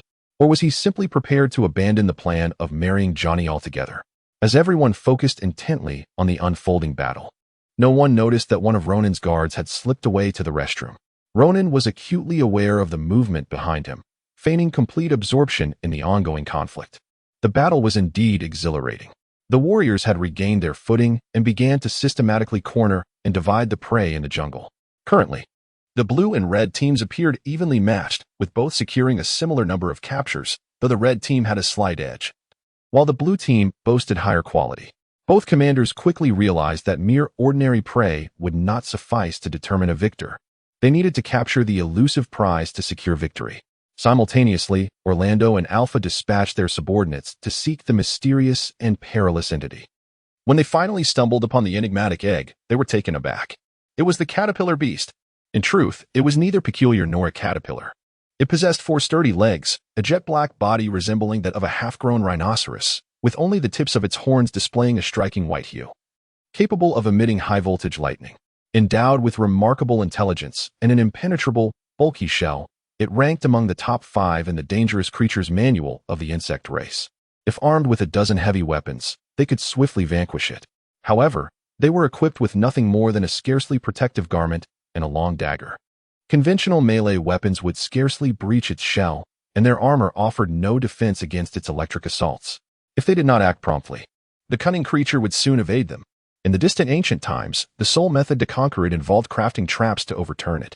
Yet, the caterpillar beast would not easily comply with human movements. All hunters venturing into the forest cautiously encircled it. They hastily gathered nearby metallic-rich flora, weaving them into nets and embedding them into the ground, narrowly avoiding being electrocuted by its discharge. As time was of the essence, Orlando too dashed toward it. All eyes were fixed anxiously upon the scene, believing Orlando had lost his sanity. Enduring the convulsions from the electric shocks, he moved with the swiftness of the wind. When the caterpillar beast was less than a meter away, he could barely stand due to the shocks. Seizing the moment, he bent his knees, arched his back, and as the beast surged past him like a gust, he deftly pierced the only narrow seam in its abdomen with his solitary weapon, the long dagger, executing the maneuver with impeccable timing and precision. The caterpillar beast collapsed with a thunderous crash. Orlando let out a triumphant roar. In less than 40 minutes, they achieved victory. Both teammates and adversaries converged upon him. lifting him high into the air, tossing him joyfully. In the stands, everyone rose to their feet, applauding their remarkable performance. Orlando's display had captivated them all. Finally, after the revelry subsided, Orlando was set down. His eyes sparkled as he gazed toward the spectators. Whistles and cheers erupted from the crowd. Ijuros, observing Orlando from below, wore a satisfied smile. During such rites of passage, victorious insect warriors often present their spoils as gifts to favored males. Such traditions are perpetually celebrated among the people. Although Ijuros had little interest in Orlando's type, the latter's recent display had indeed left a profound impression, prompting him to graciously accept the offering. He gracefully rose, adjusted his attire, and prepared to receive the white horn. Chapter 35. Despicable you. Who could have known that Orlando would not relent? Ijuros felt a hint of confusion as he tugged at the situation, but to no avail. Orlando remained steadfast. Upon closer inspection, Ijuros nearly fell back in exasperation. Orlando's gaze was fixed intently in Ronan's direction, brimming with unreserved eagerness. Initially, Ronan had perceived the unfolding events as mere entertainment. Spectators have always reveled in drama, and he observed the tug-of-war between the two as if they were about to crack open some seeds to snack on. But to his astonishment, Orlando's eyes turned towards him. At that moment, Ronan realized the gravity of the situation. Was this not a proposal with a beast's horn? Ronan glanced between Orlando and Ronald, feeling uncertain. If this were a custom of the bug tribe, it would be unseemly to decline. Conversely, should Orlando harbor ulterior motives, acceptance would be even more precarious. However, Orlando was remarkably resolute, kneeling on the muddy ground while holding the beast's horn, his unwavering gaze locked onto Ronan. His azure eyes sparkled with sincerity and hope. Ronald quickly discerned Ronan's predicament and whispered reassuringly in his ear, "Do not worry, it is merely a gift. Accept it." Ultimately, Ronan took the horn into his own hands and expressed his gratitude to Orlando with a simple, "Thank you." Joy illuminated Orlando's face as he stood. His cheeks flushed with bashfulness, lowering his gaze, too shy to meet Ronan's eyes, and before he could utter a single word, he was swept away by his companions to celebrate. The atmosphere was jubilant, with all present sharing in the delight, save for Ijuros, whose expression had soured considerably. Just moments ago, when Ronan accepted the white beast's horn, Ijuros had nearly stormed off in fury at the audacity of Ronan and Orlando's antics, which had caused him public embarrassment. For the sake of the Savoy family's entire fortune, Ijuros begrudgingly accepted the addition of Orlando as a mere footnote during his impending marriage to Johnny. After all, having one more or one less in his harem mattered little to him. Yet, Orlando, being a naive and timid soul, was not the kind of individual Ijuros favored. Should he choose to abandon him, he would not feel regret. Yet now, it was this dim-witted Orlando and that impertinent little male who had the audacity to use him as a pawn in their charade. The clan leader, observing Ijuros' turmoil, swiftly grasped his thoughts. Ijuros was a friend of the clan leader's male partner within the association and was well acquainted with their family. The clan leader had long harbored an unspoken understanding with Ijuros, intending for Johnny to become one of Ijuros' named partners. However, negotiations had yet to reach a conclusion. Ijuros sought half of the Savoy family's assets alongside the heart of a prince, a demand the clan leader deemed excessive, leading to their ongoing stalemate. Seeing the current scene, Ijuros likely misinterpreted the young male's presence as a deliberate act of defiance against him. Sensing this misunderstanding, the clan leader was more than willing for it to persist. He feigned difficulty and slowly remarked, "Lord Ijuros, please do not misconstrue my stance. It remains unchanged. You know I am quite at ease in trusting Johnny to you. However, matters concerning the children must ultimately heed their own wishes, especially regarding Orlando. He truly gives me a headache." Ijuros pressed down his rising anger. Realizing that the clan leader was not intending to replace him with this young fool, that was a relief. He was certain Johnny would never be enamored with such an inexperienced lad. For Johnny, for the heart of a prince. He resolved to endure this situation for the time being. He was determined to observe what capabilities this young man possessed to dare encroach upon his territory. The hall erupted into a lively atmosphere, filled with laughter and merriment. The youth once again surrounded the young male and their newfound hero, exchanging playful banter. Having just emerged from a fierce battle, they were in high spirits, and even the insufferable Shiza seemed less bothersome. Everyone jested that Orlando and the young male were a perfect match. Why had he suddenly thought to present a gift to the young male? This ritual had seen a decline with the reduction of young males and had not occurred for many years. What had prompted Orlando to remember it now? Orlando had reverted to his bashful demeanor. No matter how much his companions teased him, he remained silent. Frustrated, he nearly fled the scene like a bashful nymph. A stark contrast to the valiant Apollo he had just been during the battle. Fortunately, Alpha came to his rescue, deftly steering the conversation to lighten the mood and eliciting laughter from Ronan. Johnny also lent a hand, gesturing for his brother to sit beside Ijuro's, allowing him to escape the teasing that made him blush. Having offended Ijuro's significantly moments ago, Orlando remained blissfully unaware. The clan leader had already designated him to accompany Ronan. Thus he could not sit beside Ijuro's. It would be exceedingly rude for any male to be without the companionship of the host. As he departed, Orlando cast a grateful glance at his brother. Now, he preferred to remain near Ijuro's rather than endure further mockery from the group. Among all present, only Ijuro's brooded in discontent. Accustomed to being the center of attention, he had always drawn admiration from the females. Yet now he perceived the gathering around Ronan as a sign of fickleness, lavishing affection on a mere fledgling while he was cast aside. What incensed him further was Johnny's demeanor. He held an affection for Johnny, the eldest son of the Savoy family, whose charm and looks were beyond reproach, even in the eyes of the most discerning males. Otherwise, despite his wealth, Ijuro's would never have agreed to take him in. Ijuro's had been with countless females, and he had long grown weary of their adoring gazes. Rather, he found Johnny's polite, yet distant attitude particularly tantalizing. However, to his dismay, this young male had arrived and utterly captivated the two scions of the Savoy family. Despite their lackluster taste and laughable pheromones, everyone flocked to the novelty of the newcomer. Initially, he believed Johnny's demeanor remained courteous and refined, but Johnny's choice to sit beside Ronan rather than him had completely altered that perception. In Ijuro's eyes, Johnny had evidently become yet another superficial individual, easily swayed by the new and discarding the old. Ijuro's was oblivious to the fact that his own absence had led to the clan leader assigning Johnny to accompany Ronan. He even attributed Johnny's past restraint and lack of fervor to Ronan's influence. Old grievances and new animosities fueled his anger. Yet, despite his simmering rage, Ijuro's had learned to control his emotions over the years.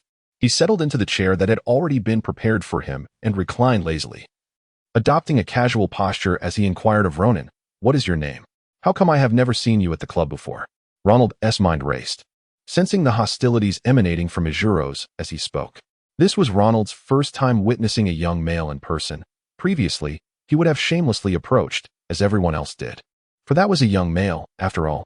But now, perhaps due to the pheromones Ronan had released, or perhaps because he bore the weight of financial responsibilities, the languid male before him heightened his awareness. His pheromones were undoubtedly alluring, yet his intentions seemed malicious. Before Ronan could respond, Ronald interjected, "Lord Ijuro's. I am the guardian of Lord Ronan. Since Ronan is still a minor and possesses a somewhat timid nature, he has seldom made appearances at the club. It is entirely normal that Lord Ijuro's has not encountered him." Ijuro's chuckled lightly, beckoning a young female to lean against him. "Timid, is he? Running around and releasing pheromones before reaching maturity. I truly fail to see any signs of timidity." Everyone observed that Ronan's face suddenly turned pale, as if he had suffered a great blow, and he lowered his head. At that moment, it became evident to the onlookers that Ijuro's harbored animosity towards this new male. Typically, when two males competed, it was a source of delight for the females, as it often resulted in benefits arising from jealousy. However, for reasons unknown, apart from Ijuro's few loyal supporters, the majority felt a wave of empathy upon witnessing Ronan's disheartened expression, instinctively feeling his discomfort. As anticipated by Ronan, the doctor intervened. The irritating Dongza, suppressing his anger, remarked, "Lord Ijuro's, your recent comments are wholly unbecoming of your age and stature. Ronan is still a minor, brimming with curiosity about the world, a quality to be cherished. Yet, this vulnerability makes him susceptible to external harm. As fellow males, and with you being over 20 years his senior, what compels you to elevate yourself by belittling others?" In their hearts, Ronan and Ronald applauded the doctor's retort. The envious fiancé delivered a striking blow. Indeed, upon hearing those words, Ijuro's expression darkened. He despised being labeled as old, and now, nearing middle age. Part of his hostility towards Ronan stemmed from the latter's youth and attractiveness. Now, this wretched female had the audacity to directly confront his age. Initially, he simply found Ronan and his companions distasteful. Now, they had become his adversaries. "What manner of creature are you? When I converse with another male, you have no place to interject," Ijuro's coldly replied, having never before encountered such harsh words directed at him, accustomed as he was to adoring gazes. Chapter 36. the film Imprint. Ijiro's rose to his feet, fury radiating from him as he pointed an accusatory finger at Dongza. In that moment, he found himself at a loss for words, for the truth in Dongza's assertions was undeniable. Indeed, he had invested a considerable sum to rejuvenate his appearance, a fact that was hardly a matter for public discourse. Yet here it was, brazenly exposed by a mere boy in front of an audience. Being in a public setting, he could not command his admirers to silence Dongza, especially since the young man's supporters appeared wholly unconcerned with Ijiro's predicament and were unlikely to offer any apology for the earlier affront. At last, someone intervened, attempting to mediate the escalating tension between the two young men. Not everyone was like Ronan, who relished in chaos. Some possessed a sense of responsibility. With the efforts of several young people to placate the situation, Ijiro's ire began to wane slightly. He caught a glimpse of Johnny's worried expression, which brought him a modicum of comfort, only to realize that the concern was directed not at him, but at the quietly seated Ronan. At that moment, Ijiro's desire to eliminate Ronan intensified. "Apologize for your insolent behavior, or I shall challenge you to a duel," Ijiro's declared, directing his ire at Ronan. The proclamation sent shockwaves through the gathering. While Dongza's earlier behavior had indeed been obnoxious, and his casual revelation of Ijiro's vulnerabilities was inexcusable, the idea of Ijiro's challenging Ronan to a duel created an uncomfortable predicament for all present. After all, Ijiro's was a grown man, while Ronan appeared to be little more than a boy. The spectators felt that Ijiro's insistence on a duel was lacking in decorum. Yet this was fundamentally a dispute between two men, and Ijiro's could have chosen to ignore the provocative Dongza and confront Ronan directly. They dared not intervene, as the matter at hand concerned male honor. Men often act without restraint, but hold their honor in high regard. A man who refuses a duel is subject to scorn among his peers, finding it difficult to maintain dignity in such a circle. However, the crowd harbored an inexplicable fondness for the young man, wishing to shield him from harm, and so they silently hoped Ronan would choose to apologize and defuse the situation. Ijiro's glared menacingly at the young man. As Dongza seemed poised to speak again, Ronan, who had remained silent until now, finally stood up, intercepting Dongza's advance with ease, and turned to face Ijiro's. In stark contrast to Ijiro's earlier belligerence, Ronan's demeanor was remarkably composed. "My lord Ijiro's, I regret that you cannot accept the truth. However, I shall not apologize for Dongza's honest words. If you wish to duel, I am ready at any moment." Gasps echoed throughout the hall, and chaos ensued. Previously, the onlookers had assumed this young man to be shy, expecting him to bow his head and offer an apology to resolve the matter. Even with Ijiro's notorious temper, it seemed improbable that he would publicly accost Ronan. Who would have guessed that Ronan possessed such a stubborn disposition, willing to confront Ijiro's head-on? This was a perilous situation. Did he not grasp the gravity of the circumstances? At this point, the crowd began to converge, and even the guards who had initially retreated to drink were drawn back. One particularly muscular man glaring at Ijiro's with hostile intent. Ijiro's keenly noted that even the young Orlando regarded him with indignation, as if he had wronged Ronan. In response, Ijiro sneered at Ronan. "What? The boy speaks of readiness, but is he truly sending his servant to face me first?" Zoe, incensed, retorted, "Hey, I am not a servant. I am a guard. Do you even know what a guard is?" Ijiro's merely laughed at Zoe's insolence. "Let Johnny escort Lord Ronan for a stroll in the park. Many esteemed figures have praised our park. We can discuss the duel later." Turning back to Ijiro's, he added amiably, "My lord Ijiro's, did you not express fondness for our exhibition hall? We have recently acquired some exquisite new jewels. I hope you will grace us with your presence." He gestured to Orlando. "Orlando, please guide Lord Ijiro's and our guests to the exhibition hall." Ijiro scoffed, but this time he made no objection. He disregarded Johnny's presence entirely, fixing a fierce gaze on Ronan. "Boy, if you wish to escape now, do so. But once you leave the park, do not expect to evade my wrath." With that, Ijiro strode ahead, his pride evident as he led the group towards the exhibition hall. Standing beside Zoe, Gal discreetly whispered to Ronald, "We have located the item, but retrieving it poses some challenges." Ronald's eyes brightened at the news. Gal hesitated before asking the captain, "Do you wish to continue following Ronan?" Meanwhile, Orlando had already taken the guests towards the exhibition hall, while Johnny, holding Ronan's hand, assured both Ronald and Zoe, "Rest assured, I shall ensure Lord Ronan's safety within the Savoy estate. He is in good hands."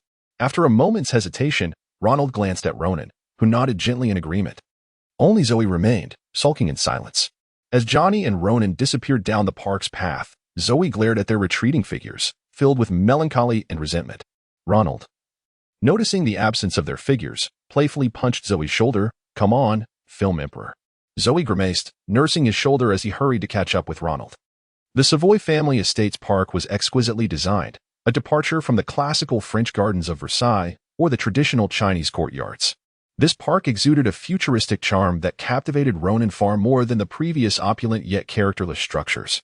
The shaded paths stretched beneath their feet, flanked by towering trees that soon enveloped them in a forest-like atmosphere, and the distant din of revelry faded away. Ronan felt a sense of ease, aware that he had accomplished a significant portion of his task. Johnny's courteous demeanor and respectful attitude provided a welcome reprieve, devoid of any clinginess, allowing Ronan to feel at ease in his company. "You seem unconcerned about Ishiro's challenge," Johnny remarked. "Should I be afraid?" Ronan replied, curiosity piqued. "He is a master duelist," Johnny cautioned. "He has orchestrated numerous duels with men who ultimately ended up wounded. If you fail, will you perish?" "Not at all," Johnny assured firmly. "The finest doctors of the Savoy family are present. As long as you avoid a blow to the heart, you shall not die, though it will be excruciating. I know Ishiro's well. He will spare no effort in humiliating his defeated foes." Ronan regarded him thoughtfully, shaking his head. "I might flee, but not now. Not until Ronald has secured the item. Once that is accomplished, I shall take my leave without a second thought. I have never considered myself a true man. So why adhere to any nonsensical notions of honor among men? Let Ishiro's duel with a ghost, if he wishes." "Orlando seems quite fond of you," Johnny observed, glancing at Ronan, who sensed Johnny's keen interest in his relationship with Orlando. Was he attempting to play matchmaker? Recalling the prideful nature of men, Johnny quickly clarified, "Of course. A young man such as yourself would capture anyone's admiration at first glance. However, my brother Orlando has always been rather shy. We worry he may be inclined towards solitude. This is the first time I have witnessed him take such a liking to someone." Chapter 37. The Vault. After a brief moment, Ronan suddenly inquired, "Is your father Xiongzi?" Shiza had just mentioned that Ishiro's was over 20 years older than him. Thus, it was quite plausible that Ishiro's was indeed Johnny's father. The way he looked at Johnny was distinctly different from how he regarded others, suggesting an odd connection between them. Ronan nodded. If Johnny was not Xiongzi's child, he certainly could not be Ishiro's offspring. It became clear why Johnny's demeanor towards Ishiro's was considerate and respectful, yet lacked a hint of intimacy. At that moment, Ronan had yet to grasp the impending betrothal between Johnny and Ishiro's, nor was he particularly interested in unraveling the intricate relationships within this family. He casually asked Johnny, "Do you know anyone in the higher echelons of the military? Perhaps a marshal or a general?" Johnny hesitated, then shook his head. "My family has more connections in politics and commerce. We don't have much influence in the military." Ronan felt a pang of disappointment. "Why do you ask about the military? Do you wish to enlist?" Johnny queried. If they discovered that Ronan intended to exploit the military's hierarchy for personal gain, they might suspect him of ulterior motives. To Ronan, it seemed far more pragmatic to pursue a direct liaison with the most powerful individual rather than to navigate through a web of relationships. The trivialities of emotional entanglements could be avoided. A straightforward exchange of currency for influence was far more efficient. Naturally, Johnny might perceive this as both opportunistic and impatient. Yet Ronan saw no necessity to uphold a faade of integrity. What did Johnny matter to him? What connection did Ishiro's have with his purpose? Today, he played the role of Xiongzi, though he remained acutely aware of a certain detachment from the other actors surrounding him. Ronan's dissatisfaction with Johnny began to surface. As a diligent and attentive host, Johnny should have proactively introduced his guest to the exquisite flora around them, yet he remained silent, lost in thought. Given Johnny's typically reticent nature, having asked just 2 questions was already a rarity. It was unlikely he would initiate any conversation about Ishiro's. Thus, Ronan watched as numerous astonishing species flitted past him. Finally, they traversed the vibrant garden and arrived at a vast expanse of water. A gentle breeze wafted in, bringing with it an invigorating freshness from an unknown source. The cacophony from the buildings faded away, and the mundane world seemed to vanish without a trace. The lake stretched infinitely before him, its surface shimmering like a dream. Ronan recalled seeing an aerial view of the buildings during his flight. There was certainly no such extensive body of water in reality. He marveled at the technology that could create such a breathtaking illusion. Standing by the water's edge, he inhaled deeply, feeling a sense of tranquility wash over him. In the vastness of space, he often felt adrift, but here, in front of this expanse of water, He was grounded, enveloped in a reassuring embrace. "I must commend you. Your garden is truly magnificent," Ronan exclaimed sincerely. "Oh, you flatter me," Johnny replied modestly. Suddenly, he appeared anxious. "Ronan, are you feeling unwell?" Ronan, puzzled, responded, "Not at all. Why do you ask?" Johnny observed, "I sense a change in your pheromones. They seem to be weakening." Grasping Ronan's hand again, he expressed concern. "Do you need to see a doctor?" He worried that Ronan's distress over the duel was taking a toll on his health. Despite Ronan's seemingly delicate appearance, his resolute nature was a cause for concern. Ronan's mind raced. He realized the strong wind by the lake had dispersed his pheromones. The dilution of his pheromone concentration was becoming apparent, but he was oblivious to it, as only Johnny, being female, could detect such subtleties. If the wind continued to blow, his secret would inevitably be exposed, jeopardizing Ronald's safety as well. Quick thinking. Ronan leaned gently into Johnny's embrace and feigned weakness, placing a hand on his forehead. "Perhaps the pollen has made me a bit queasy. I think I need to sit down for a moment." Johnny instinctively wrapped his arms around him, sending a shiver down Ronan's spine. He struggled to suppress the urge to push Johnny away. Seeing the pallor on Ronan's face, Johnny became increasingly anxious and quickly said, "There's a resting area ahead. Let me assist you there. I'll call for a doctor immediately." Ronan swiftly intervened, shaking his head gently. "It's nothing. I'm just feeling a bit dizzy. No need to trouble a doctor. A brief rest will suffice." Seeing Ronan's determination, Johnny relented and helped him move forward. They turned a corner and soon came upon a charming single-story building. Johnny escorted him inside, leading him to a seat in the lobby.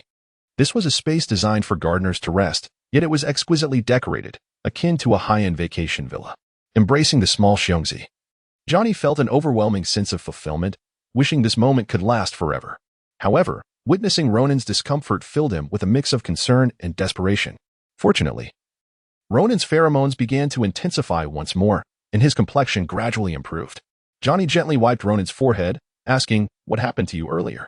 After Ronan settled in, Johnny hesitated before dialing a number. In a hurry, Ronan removed his jacket and retrieved a small vial from his pocket, applying a spritz of its contents. However, after spraying, he sniffed around but felt no discernible change. Uncertain of its efficacy, he took his time, applying it liberally over his entire body before finally stepping back outside. Meanwhile, while Ronan provided cover in the lobby, several guards had discreetly pinpointed the diamond's location within the Savoy family's main residence. It turned out the treasure was situated behind the exhibition hall.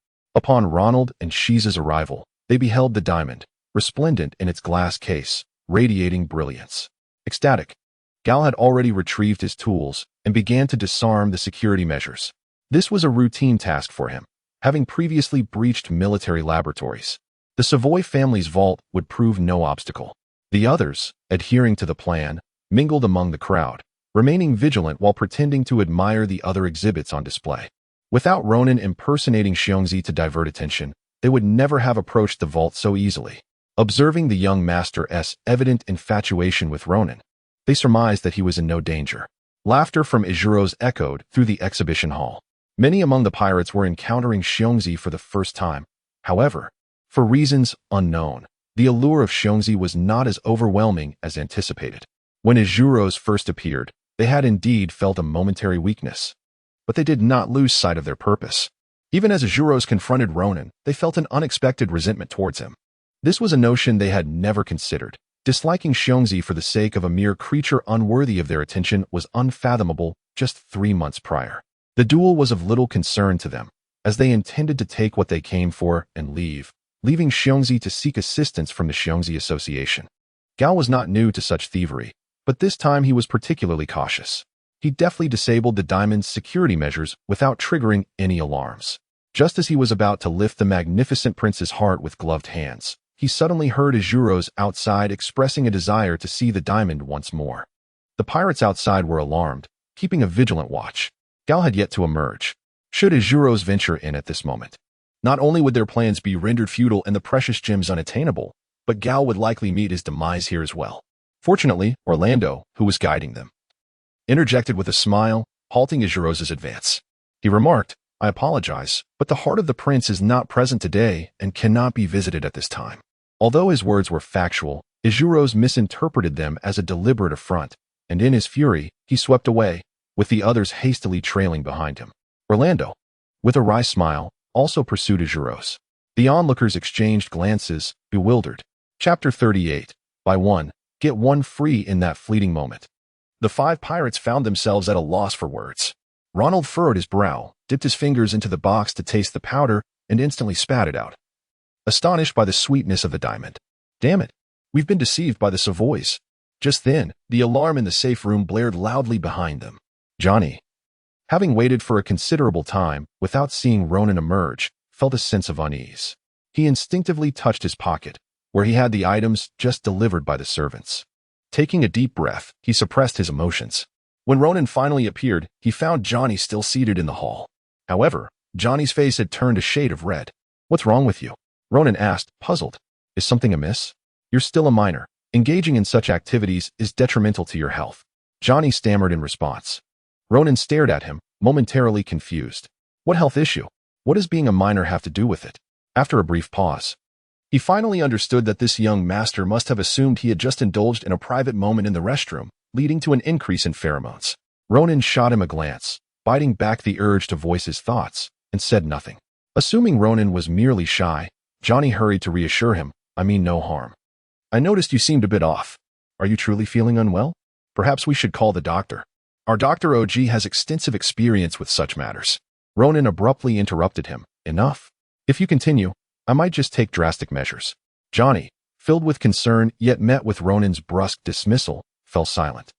An awkward silence enveloped them once again.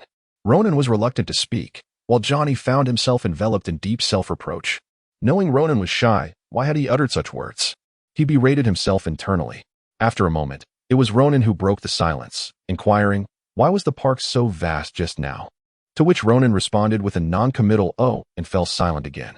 They lapsed into silence once more. After a brief interlude, Johnny unexpectedly asked, do you like our park? How do you find the Savoy planet? Ronan replied candidly, it's quite charming. Among the 3 planets I have visited, this one is the most beautiful and resembles an extraterrestrial paradise, reminiscent of a fairy tale. Seemingly encouraged, Johnny suddenly knelt, retrieving a box from his bosom. Under Ronan's inquisitive gaze, he opened the box to reveal a magnificent gem resting on a velvet cushion. Ronan gasped, where did this come from? If I am not mistaken, this massive gem must be the heart of the prince. What did Ronald and the others steal then? Surely the Savoys wouldn't possess 2 identical hearts of the prince.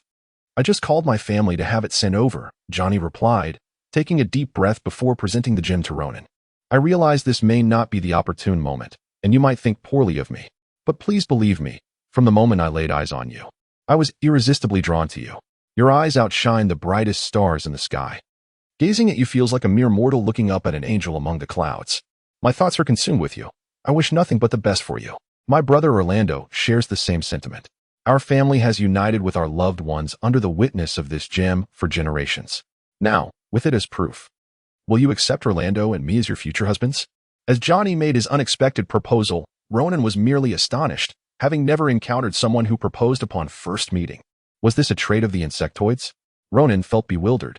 Although he found the declaration overly extravagant, he intended to decline with grace. However, when Johnny uttered his final sentence, Ronan was utterly flabbergasted. This was indeed the first time he had heard of a proposal that included a brother. Johnny, who had previously appeared to be an upstanding gentleman, was revealed to be quite the opposite.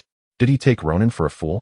Even if they perceived him as an innocent young man, who would believe in such nonsense as love at first sight? And to throw in a brother as well? Surely Orlando wouldn't wish to pursue his brother's partner. Was it possible that his earlier comments about high-ranking military officials had given Johnny the impression that he was easily swayed? For the sake of a gem, would he truly sell himself to these brothers?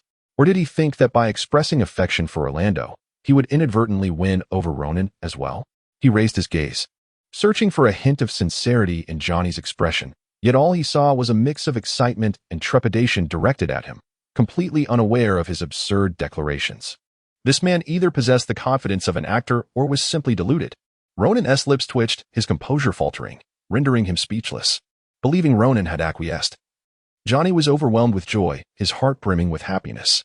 Unable to express just how joyous he felt, he exclaimed, Orlando will be here shortly. He'll be overjoyed to know you accepted. How dare he even mention Orlando? Ronan mused. Orlando would surely faint if he knew his brother was using me as a shield.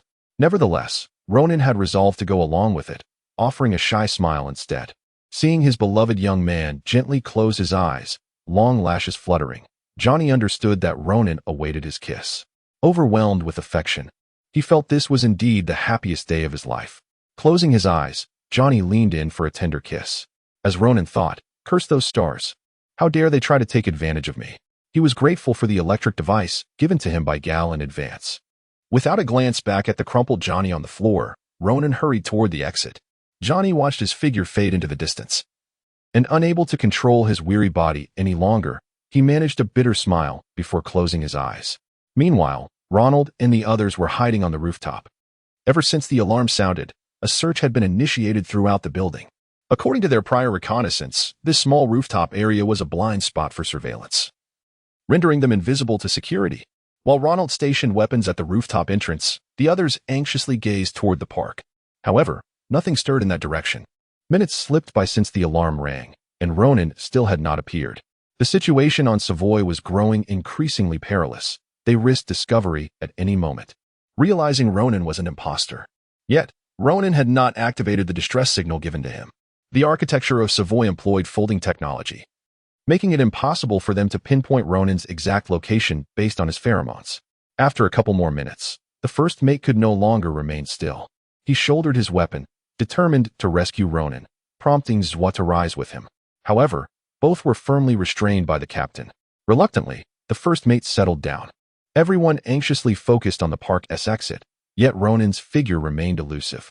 The Savoy family had already confirmed the theft of the fake diamond and had mobilized all security personnel, who would soon scour the upper floors.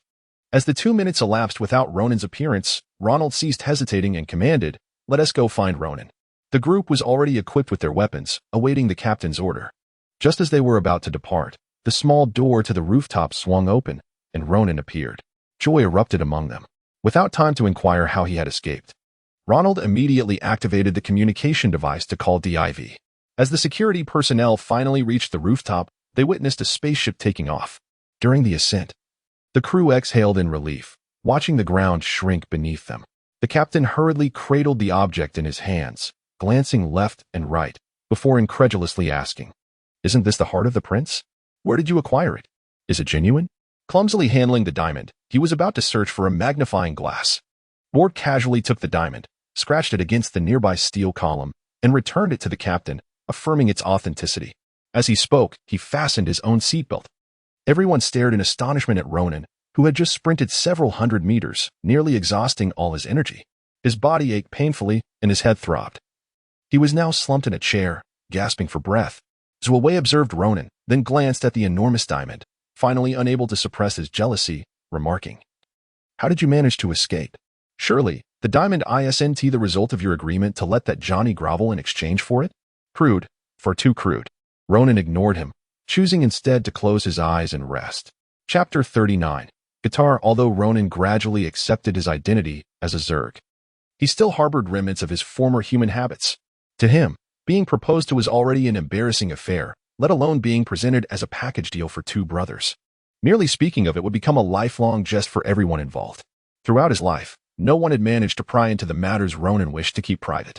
Consequently, while the crew aboard the ship was curious about how Ronan had escaped that day and how the prince's heart had come into his possession, none had heard him recount the events of that fateful day. Ronan's reluctance to share led everyone to refrain from asking further. The pirate profession, by its very nature, allowed for a certain freedom, and nobody possessed the habit of incessantly pressing for information that others preferred to keep hidden. On the surface, it appeared as though everyone had truly forgotten the incident, save for Zhuowei, who continued to regard him with a look of accusation, as if Ronan had committed some unspeakable act against him. Ronan chose to ignore him entirely. Strangely, after the incident, the Savoy family did not issue a wanted notice, nor did they announce the theft of the prince's heart. Logically, if a family heirloom had gone missing, the Savoy family would be expected to pursue those responsible across the universe. Yet, they behaved as if nothing had transpired, and there were no rumors circulating online about the prince's heart being lost. Thus, the captain was able to drift leisurely through space. Otherwise, he would have found himself with another item on his wanted list. On Thursday, Ronan disembarked from the Yesenia and stood on the ground of the best satellite spaceport. Waving goodbye to the ship, He watched as the Yesenia ascended once more into the sky, and only after it vanished from view did he shoulder his few belongings and set off towards the shipping center. Qatar, being the largest commercial planet in the vicinity, maintained fixed routes to various other planets. The short-distance route from Best to Qatar was exceptionally developed, with a ship departing almost every 20 minutes. Here, interplanetary travel was as convenient as intercity trains on Earth. Ronan casually boarded a ship, and after about an hour, he arrived at Qatar 6. Qatar 6 could be regarded as the largest commercial hub outside of the Central Star. For Ronan, it was also his first time wandering the streets of an alien world alone. The last time he had come here, it was with Gal, beneath a gentle rain. This time, the sky over Qatar 6 was clear and cloudless, promising an extended period of dry weather. It was a remarkable planet. Its history of human habitation was relatively brief. 2 centuries ago, the Zerg king led his army on a campaign that brought them to this desolate land, where swirling sands created an almost apocalyptic scene. The king vowed to establish the greatest city in Zerg history, marking this place as the new starting point for Zerg expansion. With the king's command, countless workers and merchants followed in the footsteps of the army, and within 20 years, Qatar 6 was transformed into a vibrant city through the diligence of its inhabitants. Over the subsequent 200 years, it indeed became the most prosperous city of the Zerg. Today, Qatar was a far cry from its former self. A myriad of races and fashionable individuals could be found here. Its streets were wide, with skyscrapers that seemed to pierce the heavens. Every second, dozens of ships took off and landed at the port of Qatar 6. The sky was divided into several layers, densely populated with flying vehicles resembling flocks of crows. Airships flitted about, while rapid transit vehicles sped along the ground. Ronan found himself surrounded by stylish crowds in every direction, in a bustling port that surpassed any place he had ever seen. It was Thursday, and with time still before his appointment, Ronan was in no rush to head to the Flying Bear Bar. He found accommodation in a hotel at the port. That afternoon, he enjoyed lunch at the hotel's restaurant, which was, to be frank, far superior to the ship's meager offerings. On the ship, meals were prepared by burly men, and cleaning was determined by drawing lots, leaving no one inclined to cook. The crew subsisted on pre-packaged meals that appeared unappetizingly mushy. Only Dife occasionally spent hours preparing a soup, but the portion was scarcely enough for a light snack. As a thriving planet, Qatar 6 boasted an array of restaurants serving exotic cuisines from across the galaxy, most of which Ronan had never heard of or tasted before. He treated himself well and sought out a restaurant located over 50 kilometers from his hotel for dinner. Although the ingredients were peculiar and the flavors unfamiliar, Ronan could still discern the skill of a professional chef. He mused that such talent could easily earn a Michelin star on Earth. That night, he retired early. The hotel's pillow was remarkably comfortable, and he quickly succumbed to slumber. Ronan smiled in his dreams. Suddenly, he jolted upright in bed. He had been startled awake from a vivid dream, the face of a man lingering in his mind, a familiar one. Bewildered, he glanced around the darkness, suddenly remembering something. He hastily turned on the light and lifted the bed sheets. Upon discovering a stain, he cursed under his breath. In the dead of night, he had no choice but to toss the soiled sheets into the bathroom and remake the bed. After a lengthy ordeal, he finally reclined once more. The following morning, just as he had risen, there was a knock at the door. When the hotel staff entered, their expression shifted dramatically. They retreated for a moment before re-entering. Ronan felt somewhat perplexed. The staff member surveyed the room and, seeing only Ronan present, spoke bluntly. Next time you use such high-intensity pheromones, please do so on a designated floor. Otherwise, it may lead to disturbances in other rooms. Fortunately, our staff noticed the situation in the hallway last night and promptly increased the ventilation. Since several of the neighboring rooms were unoccupied, we are not liable for any issues that may arise. We will need to send someone for specialized cleaning, and you will be responsible for the cost. Ronan could only consider himself unfortunate and begrudgingly paid for the cleaning. Chapter 40. The long wait in the early morning, while having breakfast at the hotel. Ronan felt a bit drowsy and ordered a refreshing drink. After finishing his meal, the sky began to brighten.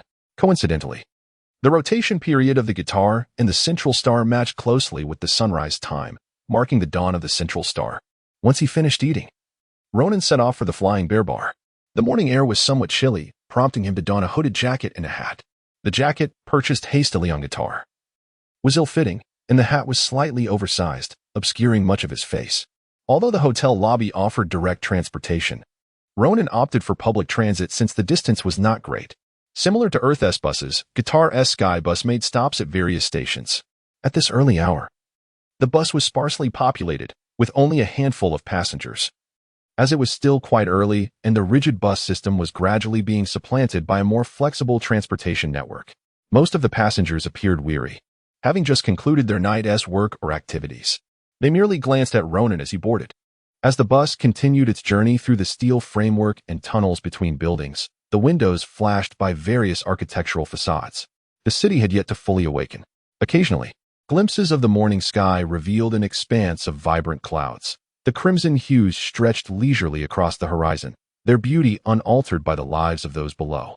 The clouds reflected a splendid light before swiftly disappearing behind the bus. Upon reaching the stop for the Flying Bear bar, Ronan disembarked. As he stepped off the Sky Bus platform, he prepared to make his way to the bar. The entrance to Flying Bear Alley lay just below him, with the bar's sign clearly visible. Peering through the glass, he noticed a few patrons already seated inside. As he turned to re-enter the establishment, he sensed someone at the alley's entrance casting a glance in his direction.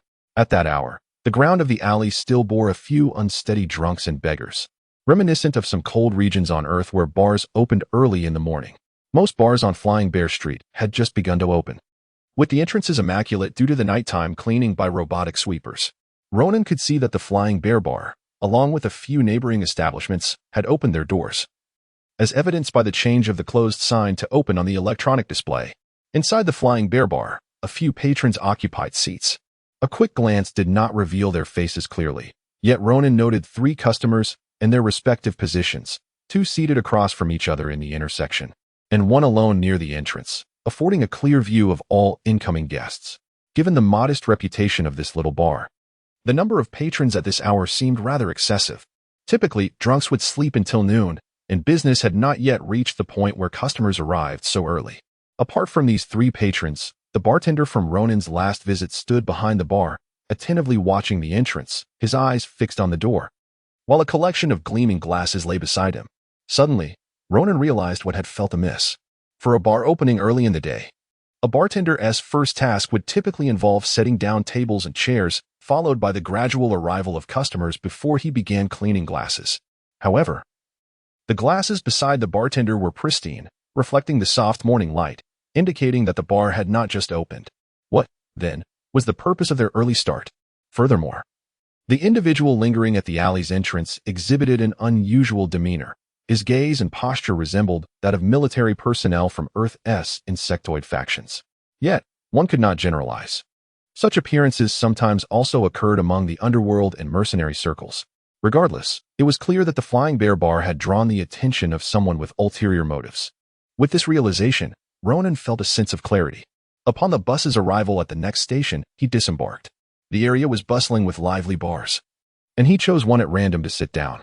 This bar teemed with activity, the television blaring news of a serious discussion among political figures regarding this year's government budget.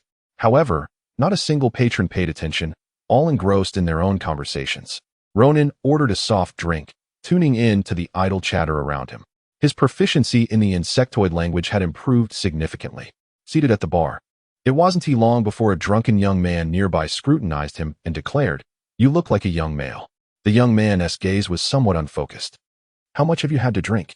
Ronan replied without raising his eyelids, aware that his youthful appearance and flawless command of the official insectoid language often led others, including Guitar's service personnel, to mistake him for a juvenile female. "Just 2 bottles, the young man said, holding up 2 fingers and then counting them again for reassurance. "See? I'm quite lucid. If I were drunk, I wouldn't say you looked like a young male. I'd mistake you for a real one." He then snapped his fingers at the bartender. "Hey, bring my friend here another drink." Before long, the bartender placed a drink before Ronan. Without hesitation, Ronan downed it, finding it far superior to the one he had at Titan, though it was potent enough to make him grimace and nearly shed tears. Noticing the young man's unwavering gaze, Ronan chuckled and asked, "Have you ever seen a real young male?" "Of course. I'm not some country bumpkin," the young man boasted. "I used to serve in the military. I was an officer. You know what that means. I've seen young males come to visit us. They were stunning, much like your smile just now. We all adored them, but the young male didn't fancy me. He preferred the filthy little brat who slept below me. That wretched kid, aside from having a prettier face, was inferior to me in every way." Yet the young male chose him. My heart nearly shattered. The next morning, when that brat emerged from the young male's room, we bundled him up in a sack and gave him a good beating. He ended up with a bruised face and couldn't show himself for a month. Bravo. I commend you. Ronan genuinely praised. The young man beamed at the compliment. Really? I love people like you who despise evil. Come on, bartender. Pour another drink for my friend here. The bartender reached for the bottle, but this time Ronan raised his hand to decline. That's enough. One more, and I might breathe fire. Having finished his drink, Ronan picked up his jacket and prepared to leave, expressing his gratitude to the young man. Thanks, buddy. Next time. It's my treat. The young man watched him leave with reluctance, only turning back to his drink once Ronan's figure faded from view. After a moment of reflection, he smacked the table in frustration, startling the bartender. Damn it. How can I invite him without his contact information? Since the previous night, Major Fried's group had been staking out the Flying Bear Bar for nearly an entire day. Although the wait felt lengthy, the anticipation of encountering a young male had everyone, except Fried, eagerly awaiting the appearance of their target. However, as time dragged on, it became apparent that the young male had likely not come to meet them after all, rendering their efforts futile. Although Fried initially accepted the investigation of the hijacking case of the young man reluctantly, this did not impede the swiftness of his actions. True to his nickname, the Gale, Fried commenced his inquiry the very next day after receiving the order. His investigation encompassed the entirety of the young victim Ronan's brief life experiences, as well as all pertinent details surrounding the vessel, Yesenia, which had perpetrated the abduction. Chapter 41. The Phantom Face. At that time, aboard the spacecraft, Ronan's brother Roman was present. However, after Ronan's disappearance, Roman was not repatriated to Earth. Instead, he was retained by Gore at his private residence on the Central Star. Fried could discern Gore's intentions with a mere glance. The manner in which Ronan was initially captured revealed how much Gore valued his brother, the discoverer of the male specimen. Gore did not wish to be a mere transient figure in the life of the male. He hoped that once Ronan was located, he would be contacted without delay. Although Fried scoffed at Gore's sentimental approach, he could comprehend it. After all, males were a rarity, and not everyone had the opportunity to personally discover one. Finding him and possessing him was the lifelong dream of countless female insects. Subsequently, Fried located Roman at his residence on the Central Star and took charge of both the house and Roman himself. Before leaving, Gore had instructed the robotic butler and servants to tend to Roman's needs, monitor his movements, and ensure his safety, preventing any attempts at escape. Unlike Gore's laissez-faire approach, once Fried took command, the residence was placed under constant surveillance. Moreover, they scrutinized all communications within the house, examining every record of interaction with the outside world. Indeed, they uncovered a suspicious phone call recorded during Roman's outing. This call had drawn the investigators' attention because the original records from the Interstellar Communication Company clearly indicated its existence. Yet it had subsequently been deleted. After investigation, neither the servants nor the robotic butler had committed this act. Thus, the only possible culprit was the lone resident. At that time, Roman may have sensed the changes around him. Although he received a recorded message from Ronan, he refrained from further communication. When they finally identified the voice message from the myriad of original interstellar communications, they discovered the address of the Flying Bear Bar. They did not trouble Roman. Instead, they intensified their surveillance on him and promptly began monitoring the Flying Bear Bar. It was at this juncture that Major Fried's investigation into Ronan reached a conclusion, allowing him to ascertain the true identity of the person he sought. In contrast to the smooth progress on Ronan's end, the pirate side was somewhat sluggish. The Yesenia had become an old acquaintance of the military. Everyone who mentioned the name did so with gritted teeth. This band of pirates had repeatedly brought disgrace to the military, and the higher-ups harbored a desire to capture them and display them as a warning for 3 days.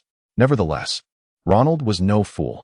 Despite the military placing a substantial bounty on his head, he had managed to remain alive and steady on the wanted list. This time, the pirates' operation to seize the male had also revealed internal collusion within the military. Therefore, Fried conducted his inquiries discreetly, avoiding alarming others. Initially, Fried and his team held on to hope, wishing that the Yesenia pirates had not discovered Ronan's male identity, as this would make the operation considerably easier. However, once Fried's investigators discovered that the Yesenia crew had purchased male attire from a shop, they concluded that Ronan's identity had likely been compromised. According to military intelligence, there had been no reports of male trafficking in the market, and none of the undercover agents among the pirates had heard of the Yesenia suddenly possessing a male. Therefore, the Yesenia pirates must have realized Ronan's identity and decided to keep him as a personal possession. They speculated that, akin to the previous instance, the pirates would likely send at least one individual to accompany Ronan, both to prevent any accidents and to guard against the newly acquired male fleeing. Uncertain of whether the pirates would be armed with heavy weaponry, extensive surveillance was established, with 4 of Fried's elite guards positioned within the hotel, each possessing extraordinary skills. Their task was to wait for Ronan and the pirates to walk into their trap. Despite their preparations to confront a band of pirates, the male did not appear. After waiting a day without any unusual occurrences, Fried's guards began to grow lax. They indulged in drinks throughout the day, even if it was watered-down alcohol, making multiple trips to the restroom. As the sun began to set, it seemed unlikely that the male would arrive, perhaps next month. Only Fried remained composed. The term male did not disturb his thoughts, and he did not feel a sense of longing. Like all previous missions, he was willing to wait, no matter how long it took. At that moment, the streetlights illuminated in an instant. It was the hour when the city began to sparkle, and the alley filled with an increasing number of people venturing out for drinks. The Flying Bear Bar gradually approached its peak flow of patrons, with individuals continuously entering and exiting. Just then, a young boy emerged from the alley, striding directly towards the Flying Bear Bar. He was quite short, clad in a hooded sweatshirt, with a hood, sunglasses, and a mask obscuring his face completely. Although he kept his head down, the keen senses of the insectoids had already detected that his stature and silhouette bore a striking resemblance to that of a male, despite most of his face being concealed, rendering it difficult to see clearly in the dusk. After a day of waiting, everyone suddenly felt a surge of energy. The suspected target had finally appeared. Fried, who was seated at the entrance of the Dragonbone Bar across from the Flying Bear Bar, immediately spotted him. He promptly notified all those lying in wait inside and outside the bar via wireless communication positions. The patrons seated in front of the interstellar communication device, oblivious to the entrance, were jolted awake from their daze.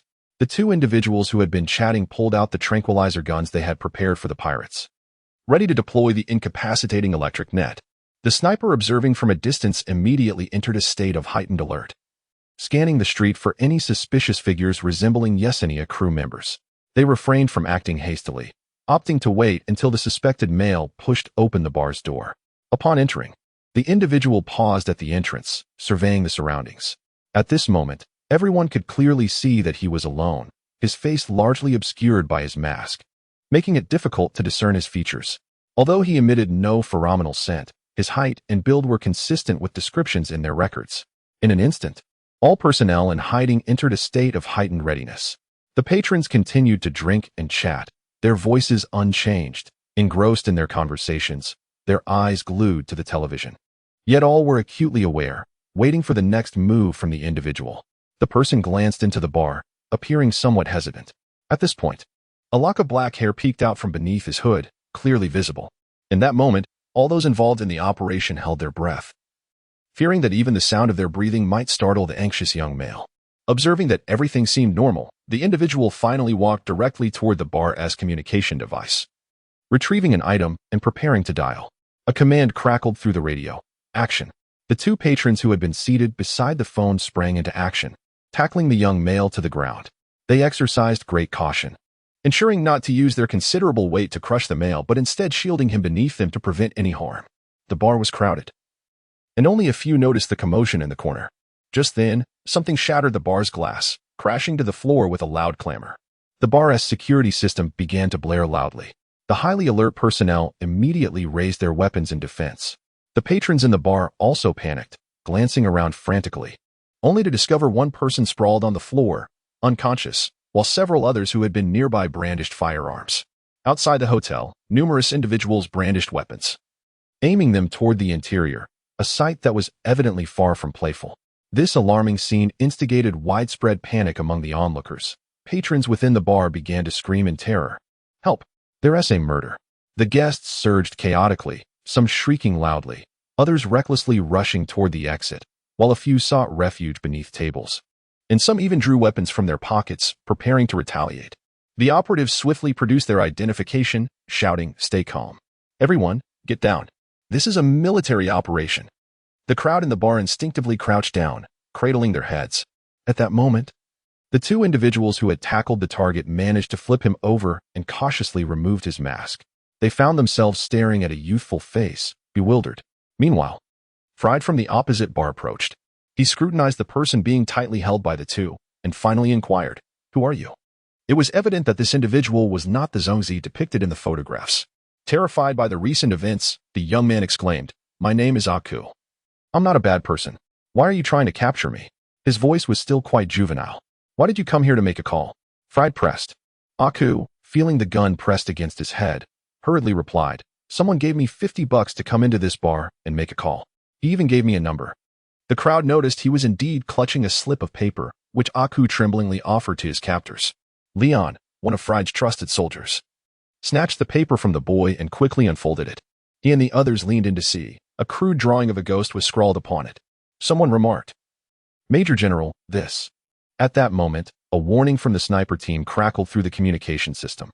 "Heads up, there is something unusual. A large contingent of police is approaching from above." Fried furrowed his brow, a sense of foreboding rising within him.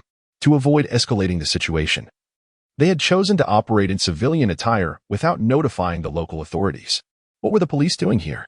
As he pondered, a swarm of police descended, encircling the Feixiong bar from all directions. Observing that most of the patrons were crouched on the ground with their heads covered, the officers immediately took cover behind their vehicles, raising their megaphones to address the bar. "Attention, kidnappers inside. Put down your weapons and raise your hands. We have received reports of a youth being abducted. You are surrounded. Do not harm your hostages. Disarm yourselves immediately. Surrender is your only escape." Chapter 42, an unexpected turn. Unperturbed by the commotion outside, Fried swiftly glanced at the note he had received and inquired, "Is the person who paid you of similar height and build? Does he have black hair and eyes? Were there any others alongside him?" "Yes. He was completely alone. I was just trying to earn some pocket money." "The kidnappers? I know nothing. Please don't kill me." The man, seeing the police outside and the imposing figures before him, recalled the legends of kidnappers silencing witnesses, and terror gripped him. Leon and his comrades, seasoned veterans of countless battles, felt a pang of frustration at being referred to as uncle kidnappers by a mere child. Ignoring the police outside, Fried picked up his radio to alert all units. "Attention all units. Xiongzi is in our vicinity, and he is acting alone this time. Snipers, be vigilant for any suspicious individuals on this street, particularly matching the tactical description in terms of height and build. Arrest teams, switch to tranquilizer ammunition. Time is of the essence. The target may not have fled the scene yet, and we cannot allow these officers to hinder us." The local police had not encountered such audacious kidnappers in years. Typically, the mere mention of police sent criminals into a frenzy, but this group remained unperturbed. Inside the Flying Bear bar, the leader continued to speak into a microphone, seemingly dispatching personnel without even glancing at the officers. Normally, they would have rushed in, but the firepower within was formidable, perhaps even superior to theirs, instilling a sense of caution. Outside the bar, numerous potential accomplices were scattered about, making it difficult to ascertain their numbers. It was no wonder the tip-off warned that these kidnappers were exceptionally ruthless and urged caution. The police, growing anxious and agitated, positioned themselves for a prolonged standoff while calling for backup. "Report to headquarters. A group of suspected pirate kidnappers is on Flying Bear Street. They are numerous and have taken everyone in the bar hostage, attempting to resist. Their firepower is significant. We urgently require reinforcements. Our resources are insufficient. Please alert the local garrison for support. Repeat, urgent reinforcement needed." Fried, unwilling to squander the opportunity, busied himself coordinating personnel through communications. To him, the police appeared as little more than ordinary citizens with slightly greater firepower, merely complicating matters. As usual, Fried's subordinates were left to negotiate with the officers. When a kidnapper emerged from the bar, the police immediately sprang into action, loudly commanding him to drop his weapon, raise his hands, and step out slowly. The subordinate, raising his hands to signal non-hostility, complied. He intended to explain that they were military personnel on a mission, but before he could speak, a police officer hovering above spotted the sniper's laser targeting sweeping through the crowd, revealing the sniper's well-concealed position. This officer, having briefly served in the military before being discharged for misconduct, had only recently joined the police force. Though his time in the army was short, he recognized the trajectory of the laser. Alarmed, he called out to his superior, "Chief, there's a sniper." His urgency resulted in an unintended loudness that not only reached his superior but also startled the already panicked crowd. Indeed, his exclamation triggered chaos. The previously calm bystanders shattered, succumbing to panic and fleeing in all directions. Instantly, the scene spiraled into uncontrollable disorder. The police, believing themselves under attack, activated the shields of their aerial units. The bystanders, unaccustomed to such a display, contributed to the pandemonium, while those hiding inside the bar sought refuge on upper floors. The subordinate, realizing the gravity of the situation, hastily identified himself as military personnel, but the police remained distrustful, insisting that he disarm before allowing his superior to negotiate. However, Fried's men, hardened warriors forged in the crucible of battle, had little regard for the commands of local officers. Without Fried's consent, they remained steadfast. Even as the police pressed their weapons to their heads, both sides entered a tense standoff, plunging Flying Bear Street into unprecedented chaos. The air was thick with the clamor of voices, as word spread that pirates and police were clashing. People streamed from Flying Bear Street, while others flocked to witness the unfolding drama. Reinforcements arrived from all directions, accompanied by reporters and drones broadcasting live coverage, filling the sky above with activity. The cacophony was audible even from hundreds of meters away. As the tumult commenced, Ronan set aside his binoculars and removed his earpiece. He was situated in a high-rise hotel room, the large window offering a clear view of the Flying Bear Bar. He observed and listened intently to the events transpiring below. The miniature microphone in his messenger's pocket transmitted the conversations with crystal clarity. However, the ensuing chaos was far beyond his plans. Ronan had anticipated that the arrival of the police would quell the situation. He was perplexed as to why events had taken such a surreal turn, culminating in this grand upheaval. The glass window insulated him from the external clamor as he leaned back in his chair, lost in contemplation. At last, the pieces fell into place. It became evident that those searching for him were from the military, led by a major general named Fried, a rank far exceeding his expectations. He had imagined that the most he would encounter would be a senior investigator. Ronan surmised that this major general might be the military's chosen liaison for him. His initial encounter with Fried left a less than favorable impression. The fact that Fried could track him to the Flying Bear Bar suggested a significant reliance on surveillance. The military's actions mirrored those of Gore, using his brother as leverage. While he could rationally comprehend their motives, emotionally, it was intolerable. Even a cornered rabbit would retaliate. But was this the life he truly desired? Ronan pondered deeply, grappling with the uncomfortable recognition that he could not disregard the things he would lose in pursuit of happiness. At that moment, he lamented the tragic reality of his humanity. When confronted with a gun to one's head, submission often became the only option. Yet, when the threat was absent, the struggle persisted, even if ultimately futile. As Ronan pondered, the turmoil ignited by the standoff between police and military gradually reached its conclusion. After 10 minutes of chaos, Fried ultimately had to concede defeat in his search. Even the finest sniper could not locate a single grain in this boiling pot of confusion. By the time both sides resolved their misunderstandings, it was nearing midnight. Finally, the police chief meticulously reviewed Fried's credentials and authorizations, making several phone calls before reluctantly accepting Fried's identity. The two parties departed, leaving behind a mess and a throng of excited onlookers. Turning off the lights, Fried sat alone at the table. If he had not yet realized that he had been outmaneuvered by this young Xiongzi, he would indeed be a fool. When the investigation commenced, he had underestimated Gore, believing it too weak for Xiongzi to elude capture right under their noses. However, today's encounter left Xiongzi utterly defeated, awakening him to a profound realization. A day of preparation and the vigilance of a dozen individuals culminated in such an outcome. Nothing could more starkly compel one to acknowledge the capabilities of an adversary. Fried gradually untangled his thoughts, reflecting on his opponent. Upon shifting his perspective, he began to discern that Xiongzi was not, as he had previously assumed, elated to return to the Zerg society and awaiting rescue aboard the spaceship. In fact, Xiongzi harbored a deep-seated aversion towards the entire military establishment. His cunning resembled that of a most nefarious fugitive, with his pheromones serving as his weapon. Meanwhile, on the Yesenia, the lustful pirates were likely ensnared by the beguiling words of this sly Xiongzi, unwittingly transformed into his puppets. On Feixing Street, it appeared that Xiongzi either had no intention of personally engaging, opting instead to employ a messenger to probe the situation, Or he had indeed come, but discerned the vulnerabilities of his adversaries, subsequently dispatching a messenger to test the waters. Of the two conjectures, Fried leaned towards the latter. After the messenger's arrival, Ronan was likely observing from a nearby high-rise, scrutinizing the reactions of his group. He had not approached the streets adjacent to the bar, rendering it impossible for his men to locate him. This operation was marred by 3 critical errors. Chapter 43. Job transition first and foremost. To underestimate someone merely because he is a male is a folly of arrogance. The officials on Earth had presented him with a voluminous report filled with analyses from various criminal experts regarding Ronan. The insectoid species had yet to disclose Ronan's identity to humanity, thus the report provided was essentially an unedited version of the original assessments by criminologists. They unanimously deemed him an immature criminal mastermind, a highly dangerous individual with an innate propensity for crime. The report concluded with a caution regarding the cunning and obstinacy of this individual.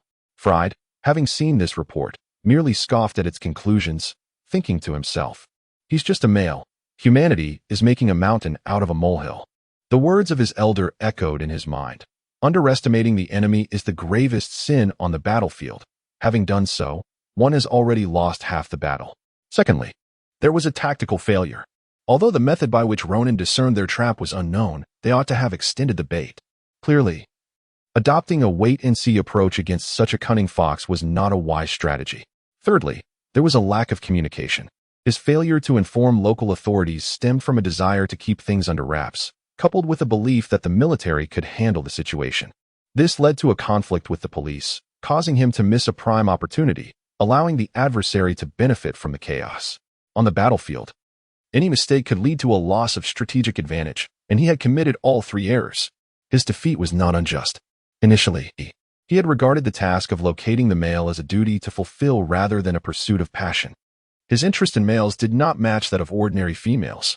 He acknowledged that he too was not immune to the effects of pheromones, similarly drawn to the potent allure of the male. However, there were other, more significant factors at play. Among all the males he had encountered, this particular quality was conspicuously absent. This deficiency prevented him from actively pursuing them as his kin did. Otherwise, with his status and appearance, attracting a male would not have been a formidable challenge. His elder often chastised him, questioning the utility of such qualities. Was it truly more important than the tangible presence of a male? As he observed the passage of time and the loneliness that accompanied it, he felt compelled by his elder to engage in this mission. He had once deemed it a waste of his life, yet now it seemed this male was more intriguing than he had anticipated.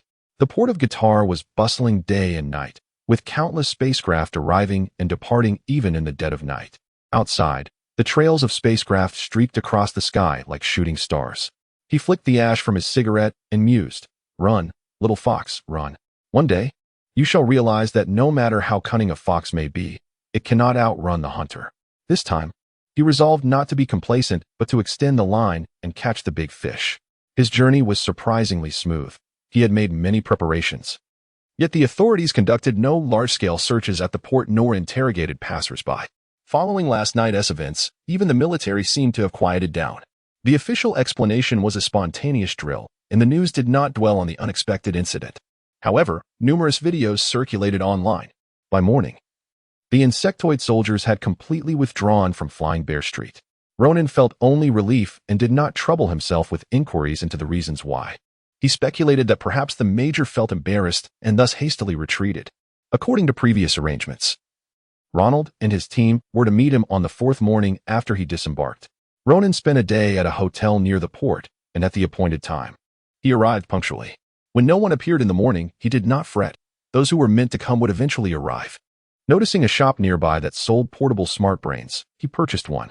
He had observed that most ordinary people in Guitar possessed one, and this model was superior to the one he used on the spacecraft. While waiting for his companions, he stumbled upon a Million Silly Hat forum where insects exchanged banter, providing him with a deeper understanding of their daily lives. The following morning, Ronan returned to the port, dragging his luggage once more. This time, he waited an entire day without anyone coming to fetch him. The hall continued to play cheerful tunes on repeat, now for the 42nd time that afternoon. The once bustling crowd gradually thinned until all had boarded their respective crafts. As the sun began to set, Ronan stood alone in the port's hall, suitcase in hand. The port was elevated on the planet, offering a splendid view. Standing at the entrance, he could see the gently undulating mountains 20 kilometers away. The fading sunlight painted the sky with a beautiful rainbow hue. In the distance, the eastern river flowed slowly along the horizon. At that moment, gazing at the last sliver of sunlight sinking beneath the horizon, Ronan suddenly experienced a moment of clarity. He had been abandoned by this band of pirates. He had placed too much trust in them. Aside from concealing his identity, he had genuinely considered them friends. Therefore, when they left him on Bess, it had never occurred to him that the captain might abscond with the funds. Surely, even in the event of an emergency, 2 days would suffice for them to send a message. Reflecting on it now, the captain had given him a significant sum of money before departing, which was a clear omen. Ronald, notoriously frugal, had surprisingly been generous, and he had thought Ronald possessed some humanity. Little did he know that the money was merely a severance payment. Standing under the sunset, Ronan could only laugh in disbelief, realizing he had been so preoccupied with devising ways to escape the pirates without revealing his identity. How foolish of him. Now, they had acted first, casting him off as a burden. It made sense. They not only needed to divide a substantial sum of money, but also had to transport him to Central Star. The pirates could hardly approach a bustling commercial planet like Guitar, let alone the risks involved in nearing Central Star. It was only natural that the captain and crew would be unwilling. However, having shared experiences, fought side by side, and endured hardships together, he felt they should at least have informed him. Instead, he stood here like a fool for 2 days. He longed to cry out to the heavens how naive he had been. The previous night, when no one arrived, he should have come to this realization and not remained foolishly waiting another day. When the hotel staff saw Ronan return once more, they were hardly surprised. Cheerfully, they processed his check-in and assigned him his original room. Though anger simmered within him, Ronan had to contemplate his next steps. Originally, had he boarded the Yesenia, issues of identity and transportation would have been moot. The Yesenia's unparalleled speed could carry him anywhere. However, now he was compelled to rely on public transport to reach Central Star, where his identity posed a significant challenge. To date, he lacked any legitimate identification. His Earth identity was no longer viable, and the military was still pursuing him. The former pirate crew members were hardly presentable. Previously, his seamless travel between Bess and Guitar was due to short-range transport not requiring identity checks, and hotels and commercial hubs like Guitar did not demand such verification. Yet upon reaching Central Star, a political center, scrutiny would intensify. He would be unable to blend in. According to insectoid law, long-distance journeys mandated identity verification. Consequently, he would have to hop from planet to planet, and by the time he reached Central Star, he would merely exchange pleasantries with Roman before being dispatched to a retirement home. Then there was the issue of money. The sum the captain had given him was wholly insufficient for the journey ahead. He would need to devise a means to earn money along the way. Lastly, the matter of pheromones lingered at the back of his mind. This is indeed one of the most perplexing dilemmas to resolve. Once this issue came to light, all of his preceding plans were rendered futile. With this thought in mind, Ronan mentally lashed out at Ronald and the entire crew of the Yesenia. As he pondered these troubling matters, Ronan gradually descended into slumber. The following morning, upon rising, Ronan had formulated a plan. He resolved to tackle the financial predicament first. The current lodging was no longer tenable, although the conditions could only be deemed mediocre. They were far beyond the means of one who was on the brink of becoming part of the proletariat. Next, he needed to secure employment to earn some money. Sitting idly while depleting his limited resources was simply not an option. Ronan was a man of action. After breakfast, he promptly checked out of the hotel. As he strolled down the street with his luggage in tow, he began his search for work. However, he soon discovered that finding employment was far more challenging than he had anticipated. Having completed an intensive course in mechanical repair aboard the Yesenia, he possessed the requisite skills and knowledge. Ordinarily, securing a position as a mechanic on various spacecraft would pose no problem. Yet, upon learning of Ronan's lack of legal status, shipowners shook their heads in disapproval.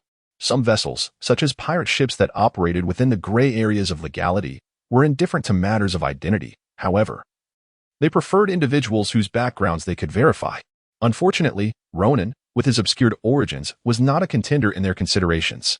In an instant, he found himself ensnared in a predicament. Chapter 44. Labor Career. Ronan, feeling disheartened, continued his search for jobs with lower requirements.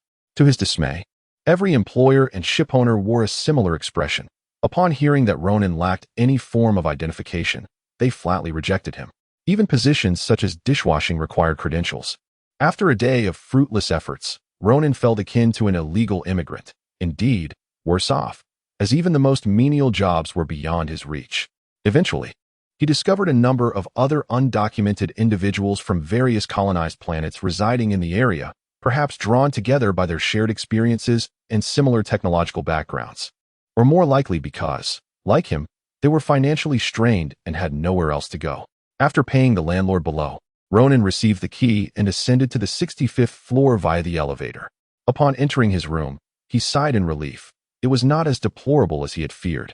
The sparse furnishings were minimal, but the bed was adequate, the space clean, and it even contained a small bathroom complete with a bathtub. It resembled a modest apartment on Earth, and after a tiring day, Ronan washed up and promptly fell asleep. The next morning, after a simple breakfast, Ronan headed to the construction site to report for duty. This was the only position he had encountered that did not require identification. However, the foreman scrutinized Ronan, questioning his suitability due to his youth and perceived lack of strength. After a barrage of flattering remarks, Ronan finally convinced the foreman to let him stay. The workers here were much like those on Earth. As noon approached, under the blazing sun, the laborers stripped to the waist, sweat rolling down their firm bodies before disappearing into the ground.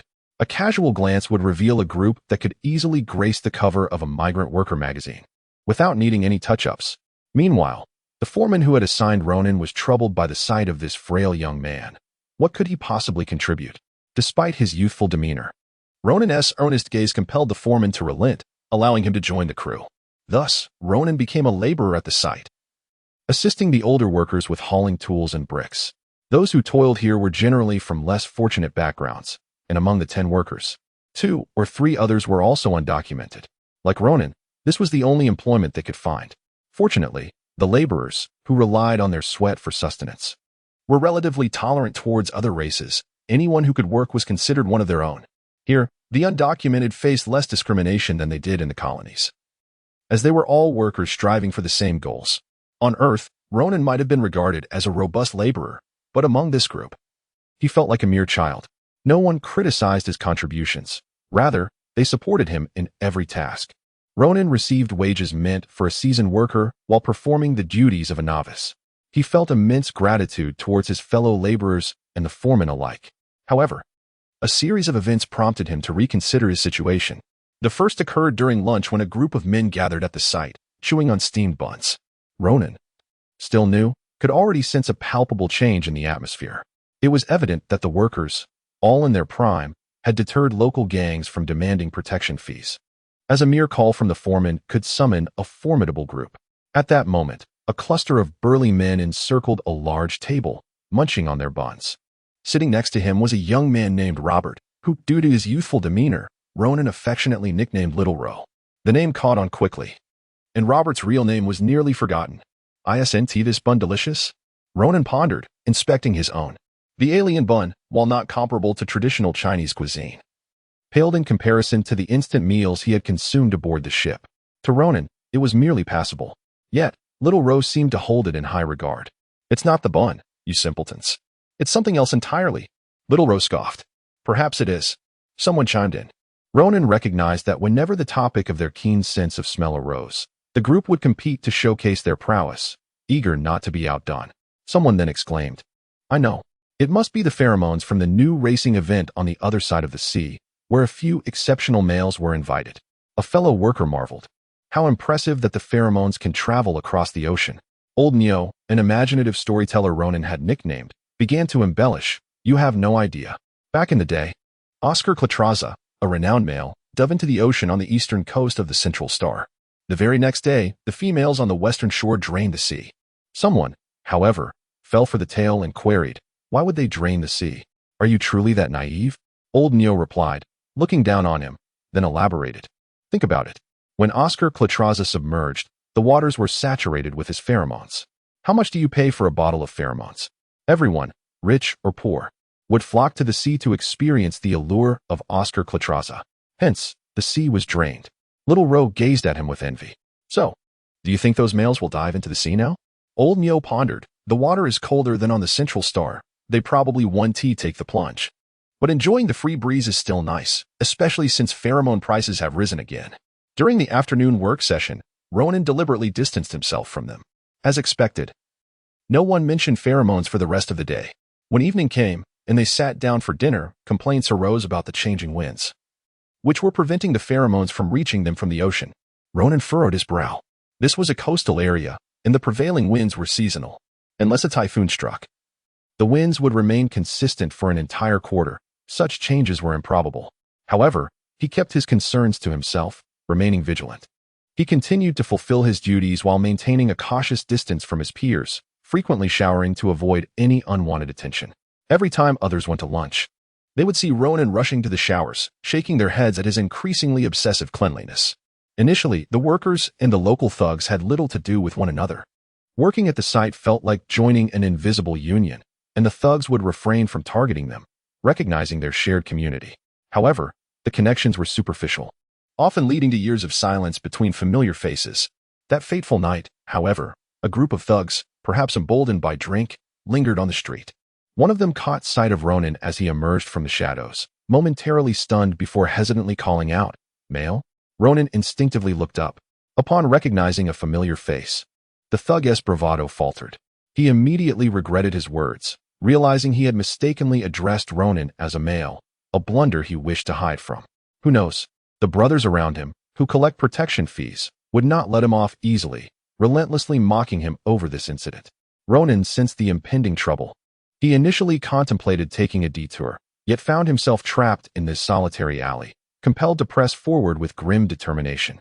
Indeed, the individual became infuriated, enraged by the ridicule from his companions, and cast a menacing glare towards the one who had caused his humiliation.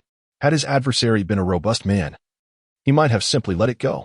However, Ronan appeared rather frail, prompting the man to steel himself, adopting a stern expression as he blocked Ronan's path. Chapter 45, The Secret to Making Money Like All Petty Thugs. Quij intended to adopt a certain tone to intimidate the young man before him, aiming to demonstrate his power and compel an apology. His companions were eagerly watching the unfolding drama, yet to their surprise, both Quij and the small figure remained motionless, prompting jeers and whistles from the onlookers. The petite individual politely inquired if there was something amiss. Quij, having forgotten all his prepared reprimands, stammered for a while before ultimately declaring that there was nothing of consequence. Surely it was related to the pheromones emanating from him. They must have returned. Yet, he himself felt oblivious to it. Regardless, he could not linger here any longer, Ronan thought. He quickly dashed off for a shower. Later that night, Ronan lay in bed, tossing and turning, unable to find rest. He had been weary all day, longing for a good night's sleep. However, the walls provided little sound insulation, and the neighboring room echoed with muffled noises. With an early workday ahead, Ronan wrapped his head in his blanket. To his dismay, the sounds were strikingly penetrating, piercing through the walls and blanket directly into his ears. After enduring for some time, and seeing no signs of cessation from the source, he resorted to banging on the adjoining wall with a stick, exclaiming, "Hey, enough already. What are you trying to prove? It's been half an hour. Let us wrap this up." Finally, the other neighbors could no longer tolerate the disturbance. Someone from upstairs bellowed, "Hey, you down there. Will you ever stop? You may not need sleep, but others do."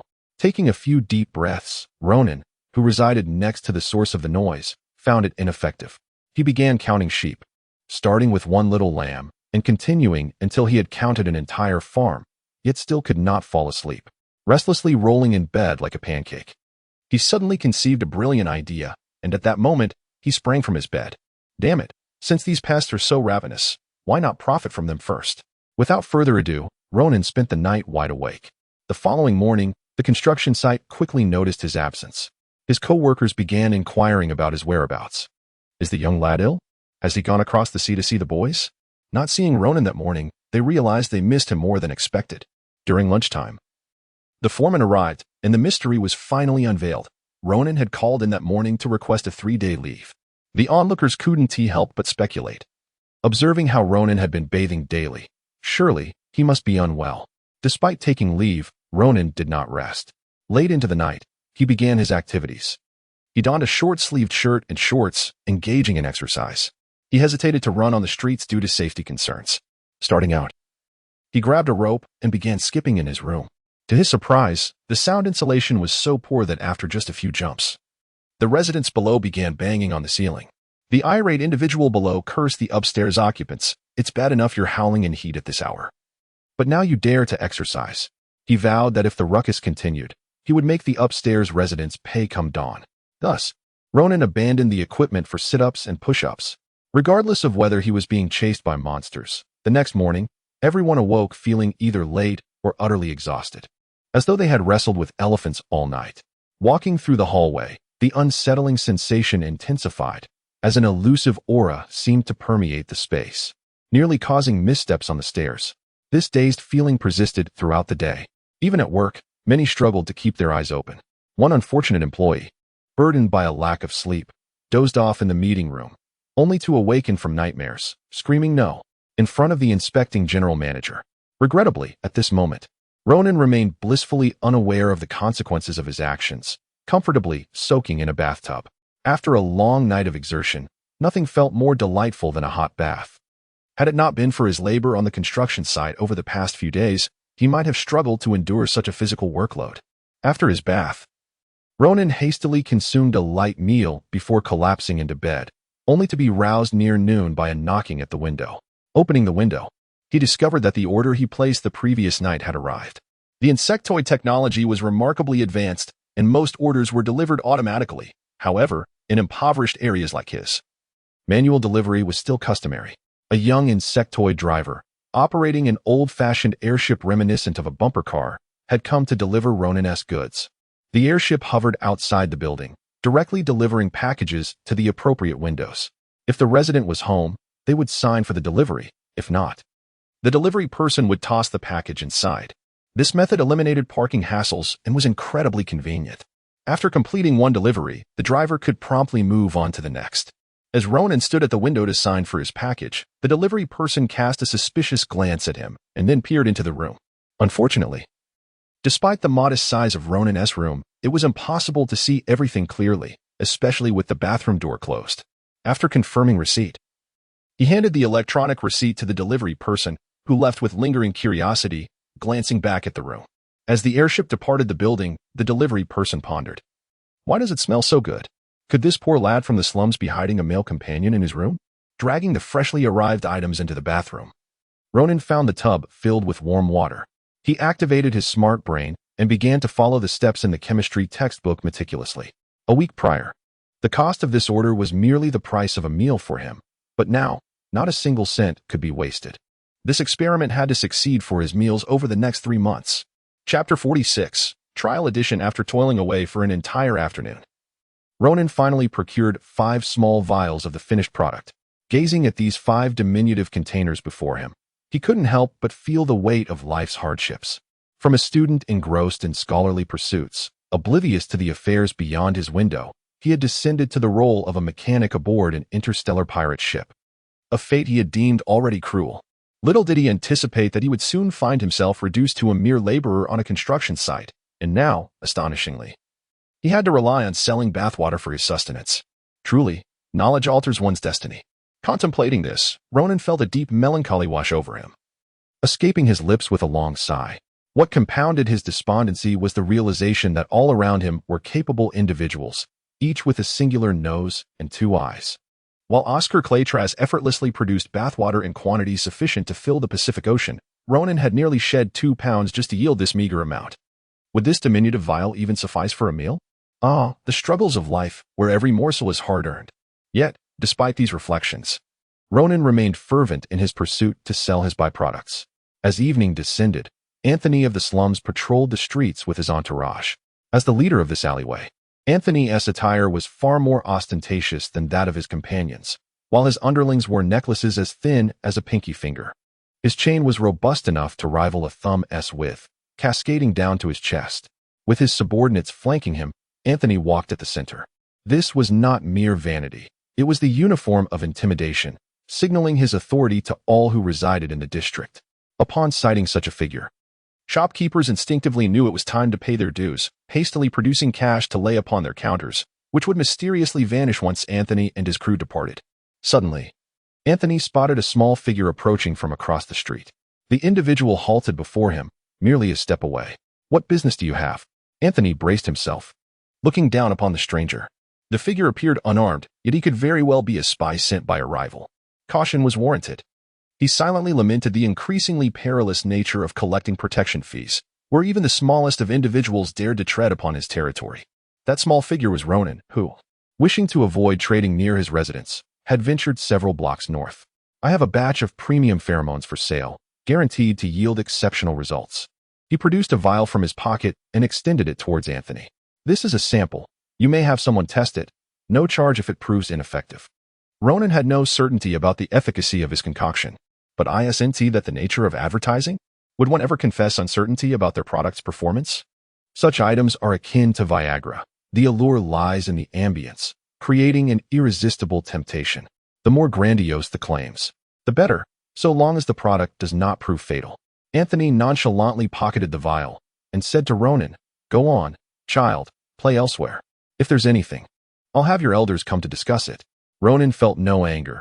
Receiving the vial was a significant victory in itself. He departed with a sense of assurance. As anticipated, a commotion soon erupted, and amidst the chaos, Anthony had nearly forgotten about the exchange. Later that night, as Anthony prepared to retire, he rummaged through the pockets of his discarded clothing and rediscovered the vial of pheromones given to him earlier. He scrutinized it closely. The bottle was so plain it bore no label. Initially, he had no intention of using it. He was so destitute as to require pheromones. And he was unfamiliar with this second-rate dealer. Yet, as he contemplated setting it aside, an impulse seized him. It was a quiet night. And what harm could there be in trying it? Thus, he unscrewed the cap and curiously inhaled from the opening.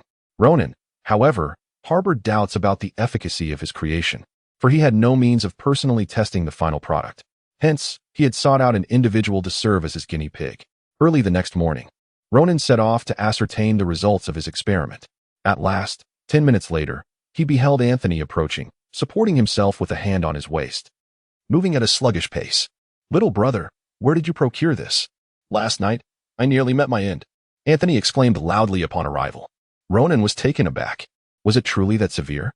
It seemed there had been a mishap in the extraction process. Perhaps the solvent had not been thoroughly treated, or the concentration of additives was askew. To think he had nearly caused a fatality. He glanced around, ready to flee if the situation turned dire. "Indeed, I nearly experienced ecstasy to the point of death. I climaxed 7 times last night." 7. Fortunately, the last time I lost consciousness. Otherwise, I surely would have perished in my bed. This morning, I could scarcely rise. He clasped Ronan's hand. "Little brother, I'll take all you have. I've never encountered such high-quality goods before. Whatever you possess, I want it." Ronan fell silent. Unbeknownst to them, Anthony, despite being a figure of renown, was also burdened, as Ronan could only supply him with a limited quantity daily. Ronan had yet to disclose the formula, and Anthony presumed he was smuggling the product. Little did he know the lengths Ronan went to each night, running back and forth, performing countless push-ups, and building considerable muscle in his arms. By the 3rd day, Ronan's neighbor finally ceased his nightly disturbances. On the 7th day of concocting his elixirs, Ronan fortuitously encountered his neighbor as he left his abode one day. The man, freshly returned from work and carrying a briefcase, greeted Ronan amiably. Initially, Ronan did not recognize him, having assumed his neighbor was a sultry vixen. To his surprise, he found a respectable and demure office worker before him. It was only upon hearing his voice that Ronan made the connection. Observing the slight tremor in the man's hand as he fumbled with his keys, Ronan kindly inquired, "Are you all right?" The man dropped his keys, and Ronan stepped forward to retrieve them, assisting him in unlocking his door. As they entered, the man sat down, appearing somewhat dazed. "Thank you. I've felt a bit weak these past few days. Perhaps I need to replenish." Ronan offered reassuring words and poured him a cup of tea before taking his leave. This cannot continue. Observing the state of his neighbor, once a vibrant figure who had echoed through the halls, now reduced to this, weighed heavily on Ronan. Glancing at his own account, he felt it was time to cease his endeavors. Moreover, the consequences of his exertions had resulted in a significant increase in the pheromone concentration, evident in the quantity he was able to produce each day. Should he persist, he might attract unwarranted scrutiny while traversing the streets, and it would not be long before someone recognized him. Chapter 47. The Inhibitor 7 Brothers. Is this place overrun with gourd babies? Ronan mused. His journey was focused on acquiring an inhibitor for pheromones, one of 3 crucial objectives. Among the matters of identity, finances, and pheromones, He initially believed that pheromones would pose the greatest challenge, likely the last to be resolved. However, to his surprise, once he addressed the financial aspect, the issue of pheromones was thrust into urgency. During his time on Earth, he had previously administered some female hormones, but as time passed, their efficacy waned. Without needing reminders, the diminishing production of the medication was evident. Ronan recalled that on Earth, the insectoid physicians had mentioned that two substances might be suppressing his pheromone secretion, one being the female hormones he had injected himself, and the other an unidentified substance. At that time, the insectoid doctors suggested that it was likely this mysterious substance that inhibited his pheromone expression. Now, regardless of what this substance was, it too had likely lost its potency over time. Thus, he must seek an alternative remedy, and fortuitously, such a drug existed within insectoid society. Its full name was the male pheromone expression inhibitor, commonly referred to as the inhibitor. The history of the pheromone inhibitor's discovery was ancient, with its creator long lost to the annals of time. It produced effects similar to those of the female hormone compounds manufactured on Earth, effectively controlling the expression of secondary sexual characteristics. However, while the female hormone resulted in the development of small bonds, the inhibitor suppressed the external expression of pheromones, enabling males to easily conceal their identities, even when passing by females unnoticed. More remarkably, it posed no harm to the user's body, eliminating the side effects of emotional instability and unwanted physical transformations. It was indeed a boon for males, instantly embraced by them upon its release. Many males, already beleaguered by various romantic entanglements, eagerly resorted to the inhibitor to escape the fervent pursuits of females. According to the natural course of history, this medication should have garnered the Nobel Prize in Physiology and received vigorous promotion from pharmaceutical companies. However, while the inhibitor became a sensation among males, it simultaneously provoked the ire of many females. Given the already scarce male population, the use of the inhibitor was seen as detrimental to societal welfare.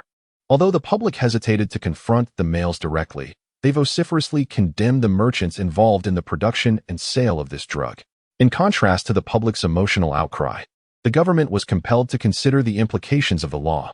The highest court stipulated that no citizen or social group could restrict the personal freedoms of others, nor could they inflict harm upon the safety of other citizens. The urgency of upholding legal integrity was paramount. Such ignorant violations by the masses necessitated serious repercussions. Consequently, the government swiftly enacted legislation to prohibit the production and distribution of pheromone inhibitors. From that moment on, merchants and scientists, already risking their lives, now faced legal jeopardy as well. They ceased operations entirely, unwilling to continue the production or sale of such substances. It was said that pheromone inhibitors still circulated in the black market. However, Ronan could not venture there. The exorbitant prices were beyond his means, and the risks associated with the black market were too great. Lacking both identity and formidable power, he would merely be delivering himself to danger. Nevertheless, aside from the black market, other sources of this substance existed, notably at large cargo distribution centers like Gita-6. Presently, the inhibitors were housed at the Naval Hospital in Gita-6, confiscated as contraband during a police raid on illegal smuggling operations. Subsequently, they were placed in the medical center of the Gita-6 Naval Hospital for research purposes. Upon discovering this information, Ronan suddenly recalled that before disembarking, Shiza had mentioned this naval hospital. It seemed that during his time at medical school, Shiza had a junior named something like Philip. This Philip, who was studying medicine, ought to have interned at a hospital, yet he followed in Shiza's footsteps, abandoning his medical background to become a pirate, starting anew as a lowly swashbuckler. Shiza had recounted this as an amusing anecdote. Ronan remembered that the internship hospital Shiza mentioned was indeed the Jita Naval Hospital, which Shiza had casually remarked was quite reputable. The attention of the military personnel could not remain fixated on a single individual indefinitely. Ronan did not believe that the Major General would continue to linger at Jita-6. Furthermore, when he departed last time, the situation had been calm. Given the embarrassment he had caused, it was likely that the matter had since subsided. Stepping once more onto the land of Jita-6, he experienced a profound sense of awe. The place was a bustling metropolis, a veritable city constructed from wealth. Everything that met his gaze appeared as if displayed in a shop window, each item bearing a hefty price tag, bathed in the torrent of riches. It was easy to slip into the illusion that money was merely a string of numbers. Yet, upon closer inspection, He realized that even the cheapest rent in Jita 6 far exceeded the cost of a typical residence in base by a staggering fivefold. The hard-earned money in Ronan's possession was truly obtained through toil. He could not afford to squander it carelessly. He could not linger here. He must procure the inhibitor swiftly and depart. On the afternoon of the second day after his arrival in Jita, Ronan had just finished an inspection at the Naval Hospital, his second visit to this establishment. Prior to taking action, he sought to observe the hospital's situation as thoroughly as possible. As he traversed the third-level corridor, he unexpectedly collided with a young man. Ronan was about to apologize when the young man began scrutinizing him closely. The fellow was a tall, brown-haired insectoid with round eyes. Ronan grew wary and was about to step aside when suddenly, the young man's expression brightened. "It's you. Who are you?" Ronan inquired hesitantly. "It's me," the young man exclaimed, approaching Ronan and throwing an arm around his shoulder. "That day at the bar, I bought you a drink. You said you'd treat me next time. Have you forgotten?" Ronan then remembered. It was indeed the same individual from the last visit to the bar on Jita who had treated him to a drink, hence the familiarity.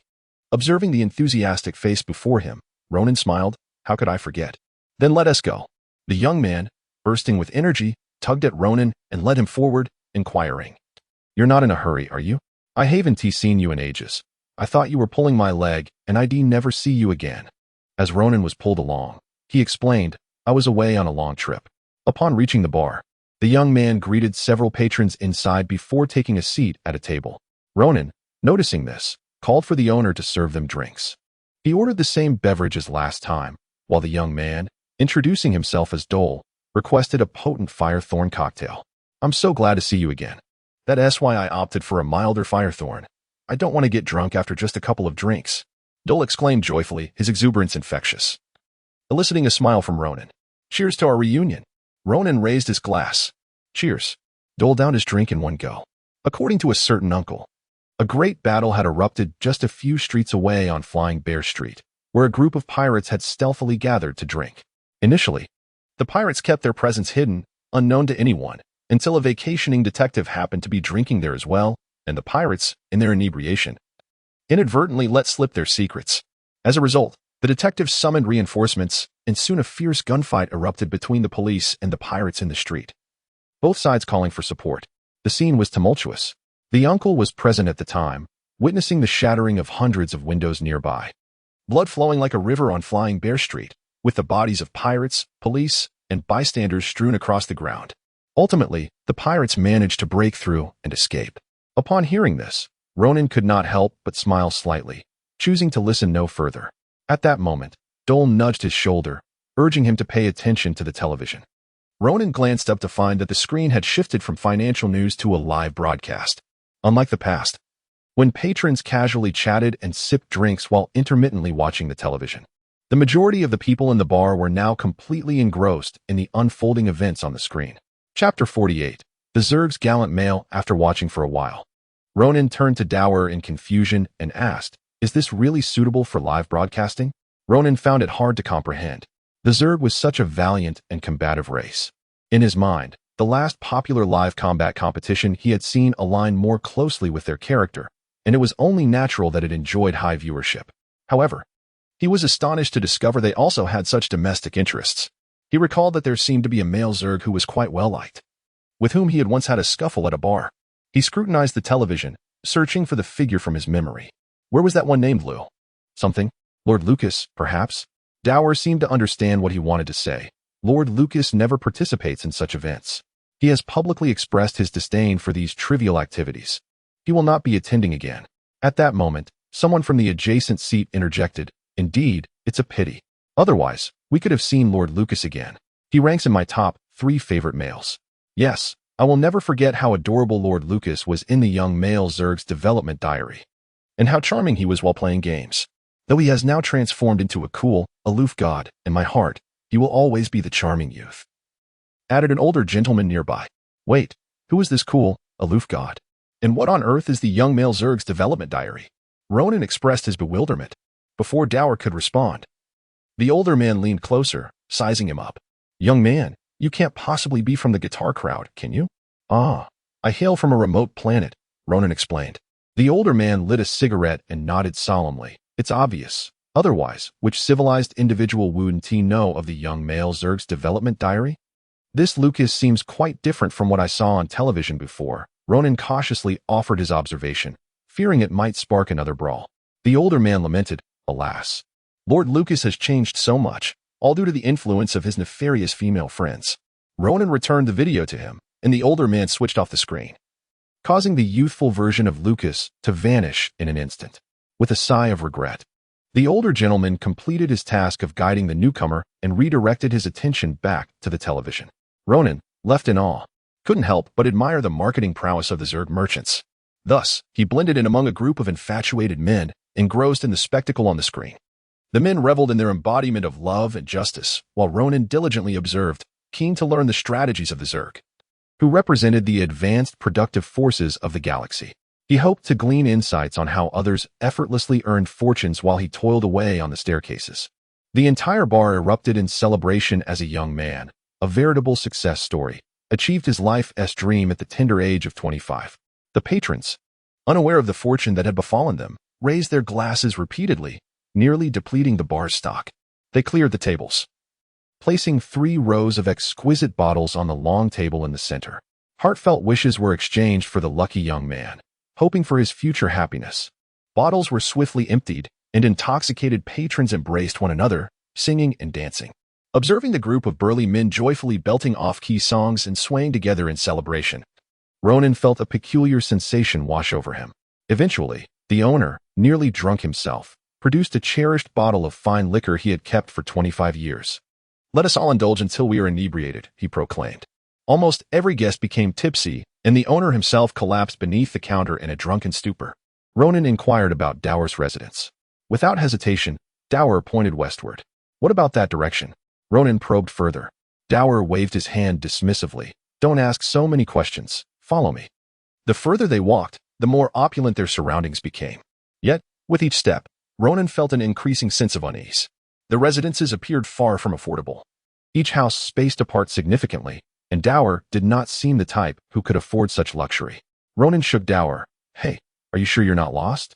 Dower shot him an annoyed glance. "What are you talking about? Soldier, never doubt your general. Remember, on the battlefield, your commanding officer's position is your direction. Now, come with me. Dower lives here. This kid is surprisingly wealthy." Ronan hesitated, yet Dower strode confidently inside. Reluctantly, Ronan followed. The house was spacious, yet devoid of inhabitants.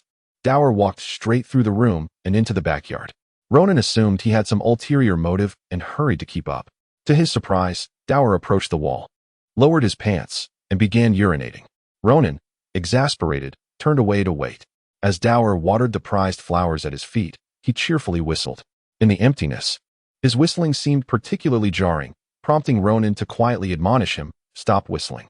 The whistling subsided momentarily, only to rise again shortly after. Ronan felt an urge to tape his mouth shut.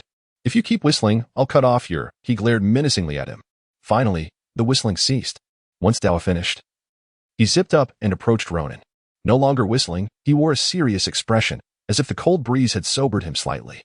Ronan nearly mistook it for real sobriety. Unexpectedly, Dower nudged Ronan with his shoulder. Ronan's brow furrowed as he lowered his voice. "What are you doing?" Dower looked at him with a hint of grievance, complaining. "You were really fierce just now. Why so aggressive?" Ronan felt an overwhelming urge to slap him, hoping to snap him out of this petulant state. However, he could only lower his voice and sternly say, "Are you done? If you are, let us move." "Fine, let us go." "Why be so harsh?" Dower muttered, sulking as he headed back toward the house. The night was unnervingly silent.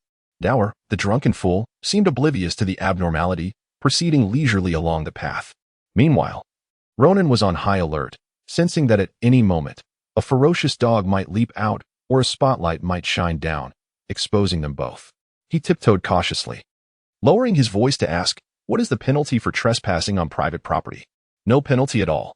"That can't be right," Ronan questioned. "We generally just shoot first." Dower replied. Regret flooded Ronan. He wished he hadn't asked. No, he should have just left this drunken fool to sleep outside the bar for the night. Chapter 49. The sensual chamber. Ronan abruptly halted his steps, inwardly lamenting his misfortune. A mere glance was enough to startle him. The room was dimly lit. Heavy drapes obscured the view, and in the corner stood an oversized circular bed.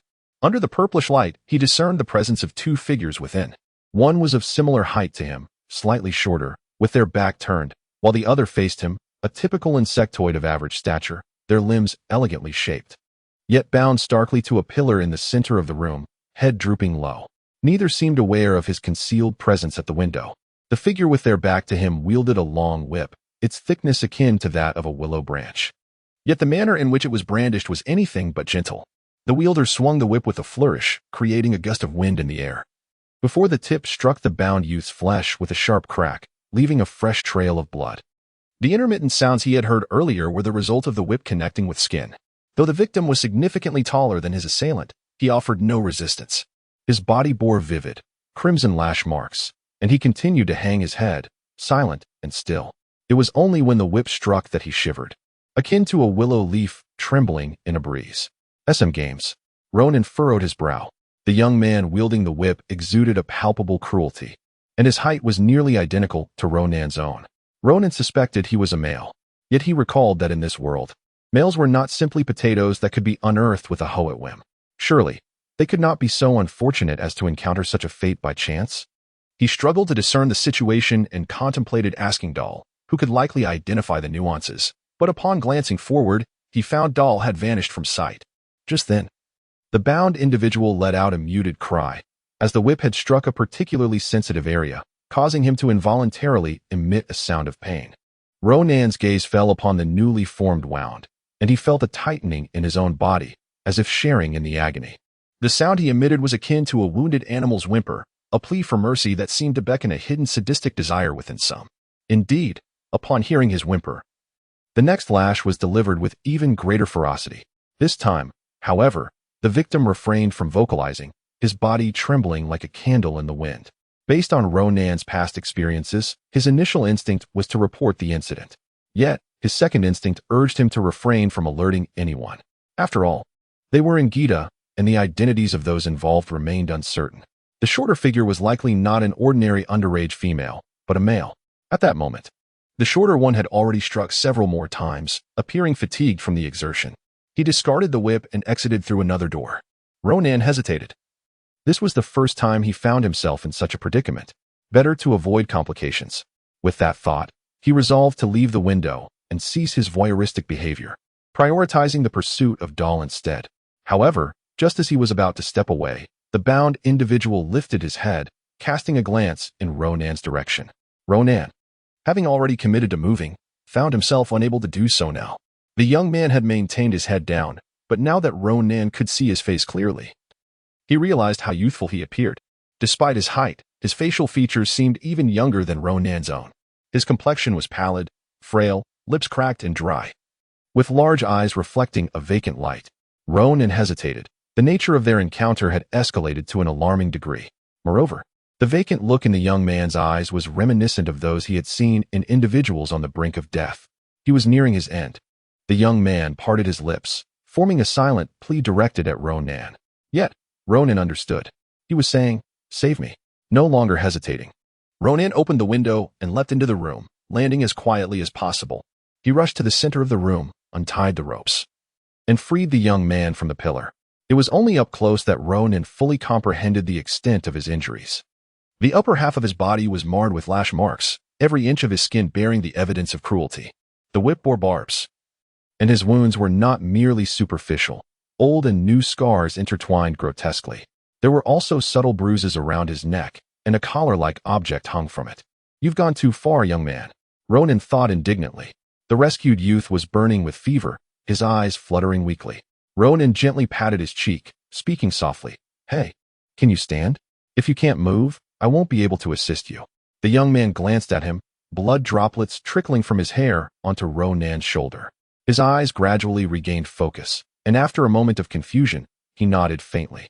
During this time, Ronan conducted a brief examination. There were no significant injuries, only a wound on his forehead from which blood had ceased to flow.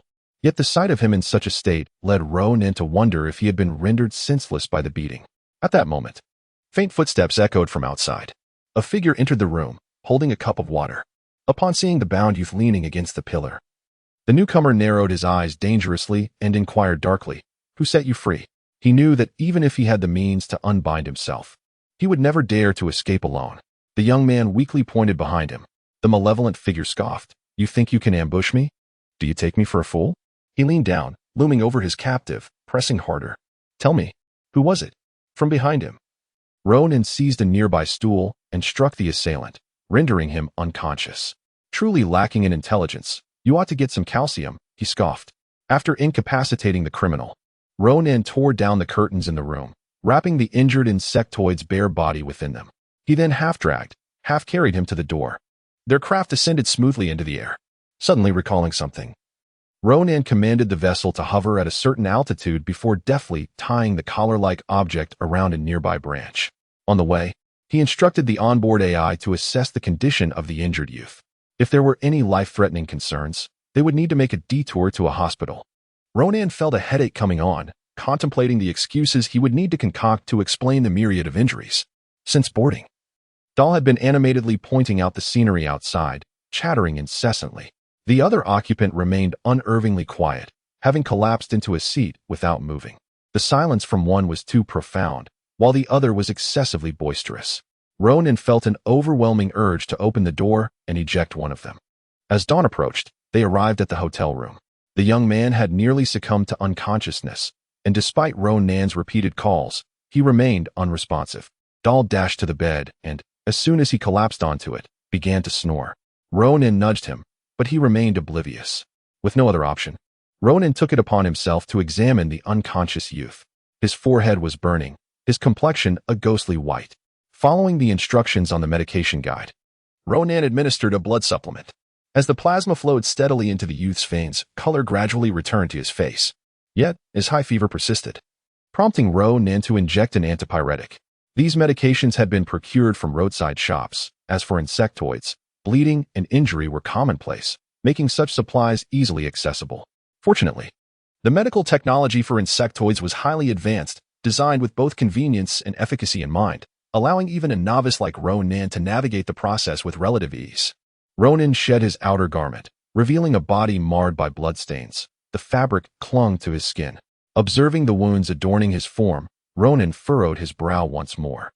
The lash marks were so deep they grazed the bone, a harrowing sight where fresh and old injuries intertwined. Fortunately, he was of the resilient insectoid race. Had it been Ronan himself, he would have perished long ago. Confronted with such grievous wounds, Ronan found himself with limited recourse. After ensuring cleanliness, he applied a hemostatic agent pre-infused with antibiotics and bandaged the injuries meticulously. He then transferred the figure, now resembling a mummy, to another bed where he could rest. Lacking the specialized equipment of a hospital, there was little more he could do. Should the wounds show signs of infection by dawn, the only option would be to transport him to a medical facility. Chapter 50. The Little Slave. The following day, around noon, Alan finally awoke. Before opening his eyes, he first detected the aroma of food, and even before becoming fully conscious, his mouth began to salivate instinctively. Subsequently, he sensed that his entire body was carefully enveloped. And with his eyes still closed, he relished the soothing flow of blood coursing through him, the gentle sensation where his body met the soft fabric beneath him, accompanied by a slight ache. Simultaneously, he perceived that his temperature had subsided, replaced by the invigorating vitality and a clamorous appetite. Upon opening his eyes, he discovered himself swathed in pristine white bandages, lying on a bed covered with a thick blanket. Beside the bed, a neatly folded set of new clothes awaited him.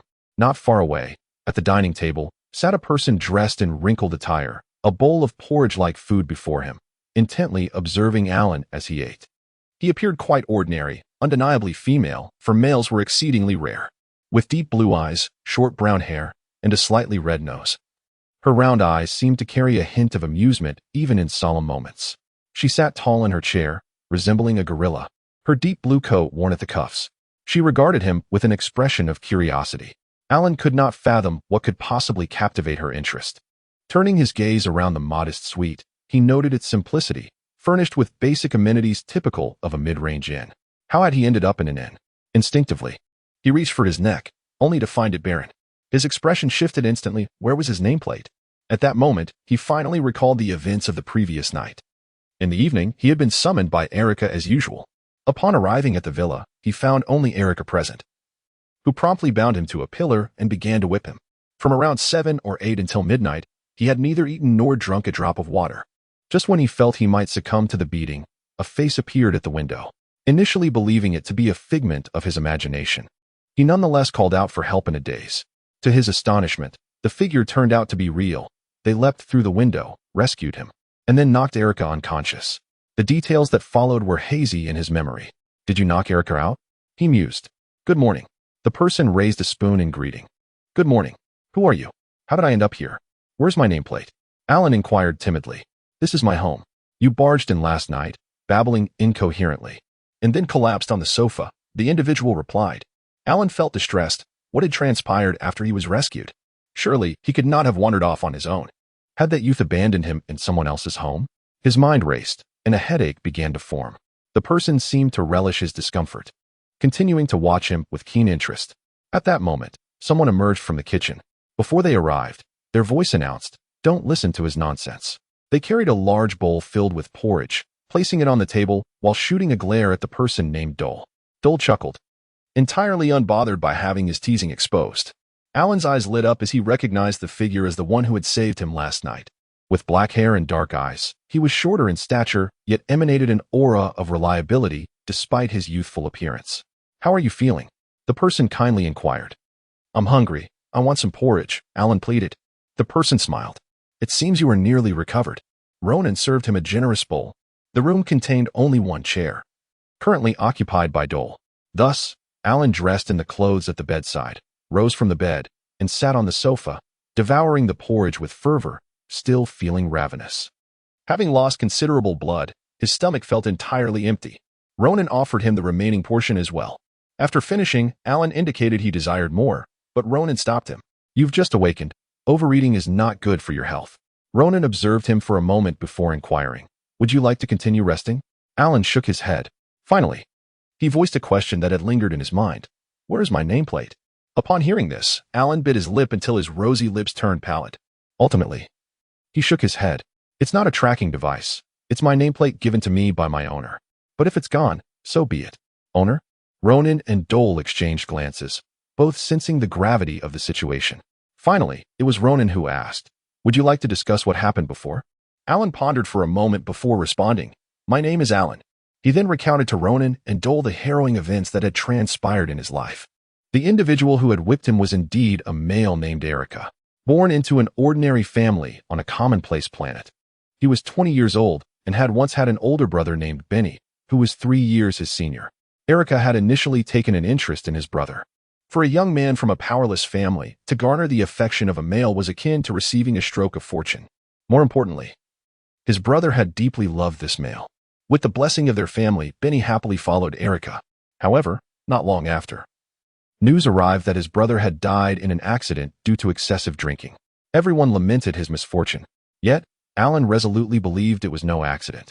As he knew Benny had never been a drinker, he suspected that Erica was involved in his brother's demise and thus sought out the male. Erica failed to recognize him as the brother of his former lover. Alan quickly discovered that Erica was a sadist who relished the painful moans of his lovers in bed, especially enjoying whipping his young admirers. However, Alan had no means to prove that Erica had murdered his brother. The male's bodyguards and protectors had changed repeatedly, and few remembered the events of years past. Thus, he remained by Erica's side for 2 years, during which Erica coerced him into acknowledging himself as Erica's slave. That nameplate was a mark of his most cherished slave. Such favored slaves were often summoned for punishment. This continued until he nearly perished from Erica's abuse the previous night. Ronan and Dole fell silent for a moment, processing Alan's tragic past. To Dole, however, it seemed merely a family matter of this Alan, and he felt little inclination to intervene. Ronan then asked, "Do you have somewhere to go?" Alan shook his head. Alan nodded. Dole flashed a broad smile at him. Ronan changed his clothes, donned a jacket, and exited with Dole, leaving space for Alan. Once outside, the two settled at a small tavern by the roadside, not for another drink, as Ronan had imbibed too much the previous night and still suffered from a headache. It was simply a convenient place to converse, for there were matters that could not be discussed in Alan's presence. After the absurdities of the previous night, they felt a newfound familiarity. Sometimes, the difference between an acquaintance and an old friend was merely a thin veil. Having engaged in mischief together, their bond had unconsciously evolved from casual drinkers to confidants. In this regard, Ronan regarded Dole as an equal and directly asked, "What do you think about this situation?" Evidently, Dole also considered himself included, analyzing. "I think this Alan has issues. He claims his brother was murdered by a male, but he offers no evidence. Even the police have not pursued the matter. How can he be so certain? Do not be deceived by his current state of distress. In truth, his recovery will be swift. After all, how could he have thrived for 2 years under the watch of Xiongzi? Should he seek vengeance and eliminate Xiongzi, he would not need to fear the government's sentence of death. Within the prison walls, there would be those who would strip him of his skin.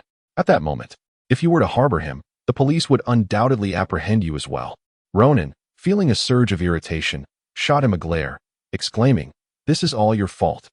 Had you not insisted on relieving yourself in their garden last night, would we have found ourselves entangled in this predicament?" Dower, humbly accepting his folly, replied, "Yes, indeed. It was my folly, exacerbated by intoxication.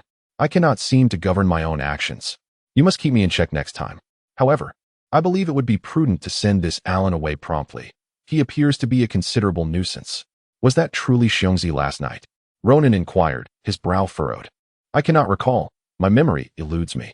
Alas, it seems I truly overindulged last night. Otherwise, how could I have missed the presence of a living Xiongzi before my eyes?" Dower lamented. "How is it that you did not notice either?" Chapter 51. The Naval Hospital. Have I indulged a bit too much? He mused. The phenomenal expressions were gradually returning to functionality. However, when would his ability to discern between male and female restore itself? It seemed that good things were often hindered, while misfortunes found their way. Dor lamented his missed opportunity with the male. "Well, if you had recognized it, you would currently be bloodied and tied to a pillar." "Enduring torment," Ronan remarked. "Ah, you wouldn't understand. To die beneath a rose is to remain a romantic spirit, even in death." "It is precisely this thorny rose that incites intrigue," he responded. Ronan cast him a sideways glance, contemplating whether to inform him that his thorny rose had already been knocked unconscious and lay on the ground, oblivious to its own state. After Ronan and Dor exited, only Alan remained in the room. He sat on the sofa for a while, until the entire floor fell silent. He lifted his gaze, surveying the surroundings. The room was modest, furnished with only a few simple pieces and electrical appliances, all of the most ordinary variety typically provided by budget hotels. A scant few items belonging to the occupant included a few changes of clothing and a small suitcase, which appeared rather inexpensive and was locked. This room bore no comparison to the environment he had experienced while residing with the male. Indeed, even the servants' quarters of that establishment were superior.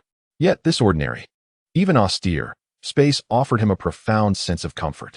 After a brief observation, drowsiness washed over him, and he curled up on the sofa, succumbing to sleep.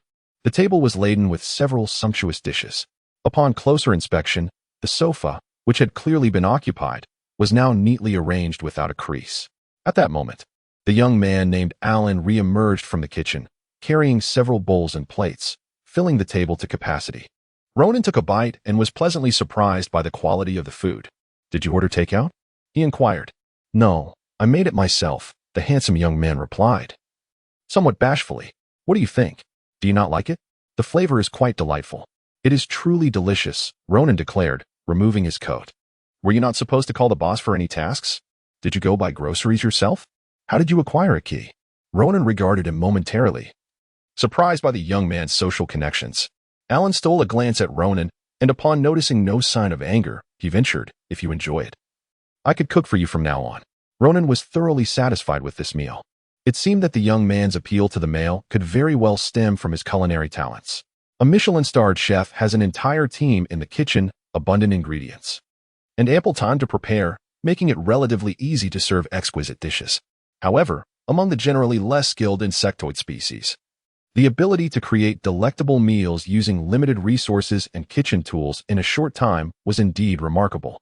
At this point, Alan, while dining, displayed less urgency than when he had just awakened, yet still exuded elegance. After they finished their meal, Alan took the initiative to clear the table. Even though the lodging was exceedingly modest, lacking even a robotic aid to assist with chores, Ronan quickly interjected, "Allow me. I used to do this for a living." Smiling at Alan, Alan was taken aback by his smile, momentarily mesmerized as Ronan took the plates from him. After tidying up, Ronan emerged from the kitchen, drying his hands with a towel, and kindly advised Alan, "No need to prepare so much next time. I do not eat a great deal." It would be wasteful if we cannot finish. Alan readily agreed. The following morning, Ronan adhered to his plan, leaving Alan at home while he visited the doctor first. Upon entering the psychiatric office, Ronan noted the immaculate cleanliness of the space, which exuded a serene ambience. The curtains were drawn, and a table was set by the window, behind which sat a doctor. He possessed well-defined features, deep-set contours, and hair of a dark chestnut hue, almost black, with a slight wave. His amber eyes radiated a profound, intelligent glimmer. From his seated posture, it was evident that he was slightly tall, his physique obscured beneath a white doctor's coat, yet his striking visage left a lasting impression. As Ronan approached, he noticed the doctor's long, capable hands resting on the table, suggesting they were more accustomed to playing the violin than wielding a scalpel. The identification card on the doctor's desk read Dr. Bruges. Upon seeing the patient seated, Dr. Bruges inquired, "Age? Name?" "John," Ronan replied, without lifting his gaze. The doctor swiftly recorded the information into his digital assistant. "Are you currently attending school?" "Yes." "What seems to be the issue?" "Doctor, it appears something is amiss with my mind," Ronan stated, adhering to his script. The doctor glanced up. "What specific symptoms are you experiencing?" "I often feel dizzy. And at times, I faint and cannot recall events from the previous day. I frequently awaken in unfamiliar places," Ronan expressed, his countenance reflecting distress. "Sometimes, inexplicably. My pockets contain various items, and I have no idea how they arrived there." The doctor regarded him coolly, and Ronan caught a glimpse of the monitor, where the handsome physician recorded under the diagnosis section, "Patient exhibits poor memory, long-term alcohol abuse, resulting in hangover." Ronan furrowed his brow, believing his hints were sufficiently clear. How had this doctor reached such a diagnosis? "Stand up and take a few steps," the doctor instructed. Ronan complied, moving about the room. The doctor continued his notes. Motor skills normal, language comprehension normal, logical reasoning normal. Upon waking, "Have you noticed any missing items?" the doctor queried. "None." The doctor continued documenting. "Patient indicates that symptoms do not significantly impact daily life." By the heavens, this doctor is not following the usual protocol, Ronan thought. Typically, at this juncture, a doctor would express concern and prescribe a litany of tests, not conclude that it was not affecting his life. "Why am I even here?" "Doctor, what exactly is my ailment? Am I at risk of dying?" Ronan asked, his face wrought with anxiety. "You have Oxenfield syndrome, commonly referred to as puberty syndrome. Just take a couple of vitamin pills and engage in some physical altercations at school. You'll be fine soon," the doctor replied nonchalantly. With that, he resigned himself to the diagnosis as Ronan exited the office, determined to seek another physician. As he was about to close the door behind him, he suddenly noticed a barely perceptible smile at the corner of Dr. Bruges' lips. Wait a moment. Drawing from his past experiences of mischief, Ronan was nearly certain that this doctor was toying with him. Indeed, Dr. Bruges showed no surprise when Ronan re-entered. "How did you figure it out, Dr. Bruges?" Ronan inquired. If he could discern the ruse, other doctors were likely capable of the same. "This is my first time. I'm still learning. I would appreciate your guidance," Ronan humbly replied. His modest demeanor amused the doctor. "You are the third young man this week to feign mental issues to obtain medication. Such a young age. Yet you choose to engage in deceit. I have long warned against the dangers of these antipsychotics for young individuals. They can lead to irreparable damage to your mind. This isn't a game for you to indulge in." Since the doctor had categorized him among those attempting to deceive for drugs, Ronan saw no reason to deny it. "But how did you ascertain that I am one of them?" "Prior to coming here, I specifically chose psychiatry, as other departments typically require blood tests, which would unequivocally expose my ruse. Only the psychiatric department is exempt from requiring blood tests upon arrival." Chapter 52. The Art of Deception. Today marks the student's final examination day. On such a chaotic occasion, the school is equipped with an abundance of medical personnel, including psychiatrists. At your age, had you been diligently attending school, you would not find yourself in my office today. Thus, I surmise you must be either a reckless drug dealer or a thrill-seeking youth, given your youth. The latter seems more plausible. The doctor furrowed his brow, scrutinizing him. "You don't even know this? Surely, you must have attended school." Ronan nodded obediently, acknowledging the lesson. He rose, preparing to leave. The doctor's eyes gleamed with sudden insight, and he exclaimed, "Wait." Ronan paused as the doctor stepped away from his desk. Approaching Ronan, he swiftly opened the slightly ajar coat, revealing a small pill bottle tucked inside. "What a treasure! Where did you acquire this? Is it for sale?" His eyes sparkled with eagerness as he fixed his gaze on Ronan. The slender tube only displayed a hint of its crimson cap, and Ronan was taken aback by the doctor's recognition. He must have encountered or used this before. This, he queried, pulling out the vial, feigning a clumsy mishap as if about to drop the pheromone on the floor. Yet, the doctor's reaction was instantaneous. He snatched the small bottle from Ronan's grasp. Be cautious. Do you have any idea how much this vial is worth? The doctor lamented, pained by Ronan's reckless behavior. He proceeded to enlighten Ronan. This substance has only recently arrived from Bess. Such a diminutive bottle is worth its weight in gold. You might not even be able to purchase it with cash. Where did you obtain it? Did you come from Bess? Do you have more supplies? The doctor regarded him with skepticism, partially disbelieving his claims. Nevertheless, he did not press further and inquired, Are you willing to sell? Name your price. Ronan turned and distanced himself. The doctor clicked his tongue in disappointment. There was little he could do, having just delivered a stern lecture. He could not coerce Ronan into a sale. Suddenly, the pheromone permeated the room, unnoticed by Ronan, but the doctor's expression shifted dramatically. His face flushed. As if struggling for breath, he loosened the collar of his shirt. The doctor rummaged through his drawer, retrieving an oddly shaped object. As he began to unbutton his trousers, he glanced at Ronan and said, Young man, do you intend to linger here as a spectator? Indeed, he soon witnessed the patient fleeing in terror. Kindly closing the door behind him, strange noises erupted within the room. Nurses and patients passing by displayed expressions of confusion. Having caught a whiff of the faint pheromone scent yet unable to discern its source, lingering at the door for a considerable time before departing. As Ronan strolled through the corridor, a smile graced his lips. He casually slipped the Dr.'s ID card into his pocket. Though the process had its complications, he had ultimately succeeded without significant consequence. It seemed prudent that, in future endeavors, he should plan with greater diligence and foresight to ensure flawless execution. Next, he sought out an unoccupied restroom to change his attire. He shed his coat and donned the pristine white lab coat he had meticulously prepared. Emerging from the restroom, he now resembled an ordinary doctor, albeit slightly shorter in stature. Armed with Dr. Bruges ID, he effortlessly accessed the designated elevator. The lift ascended steadily. Prior to infiltrating the hospital, he had ascertained that his desired items were located on the 99th floor, a repository for regulated medications and hazardous materials. Access to this level was restricted.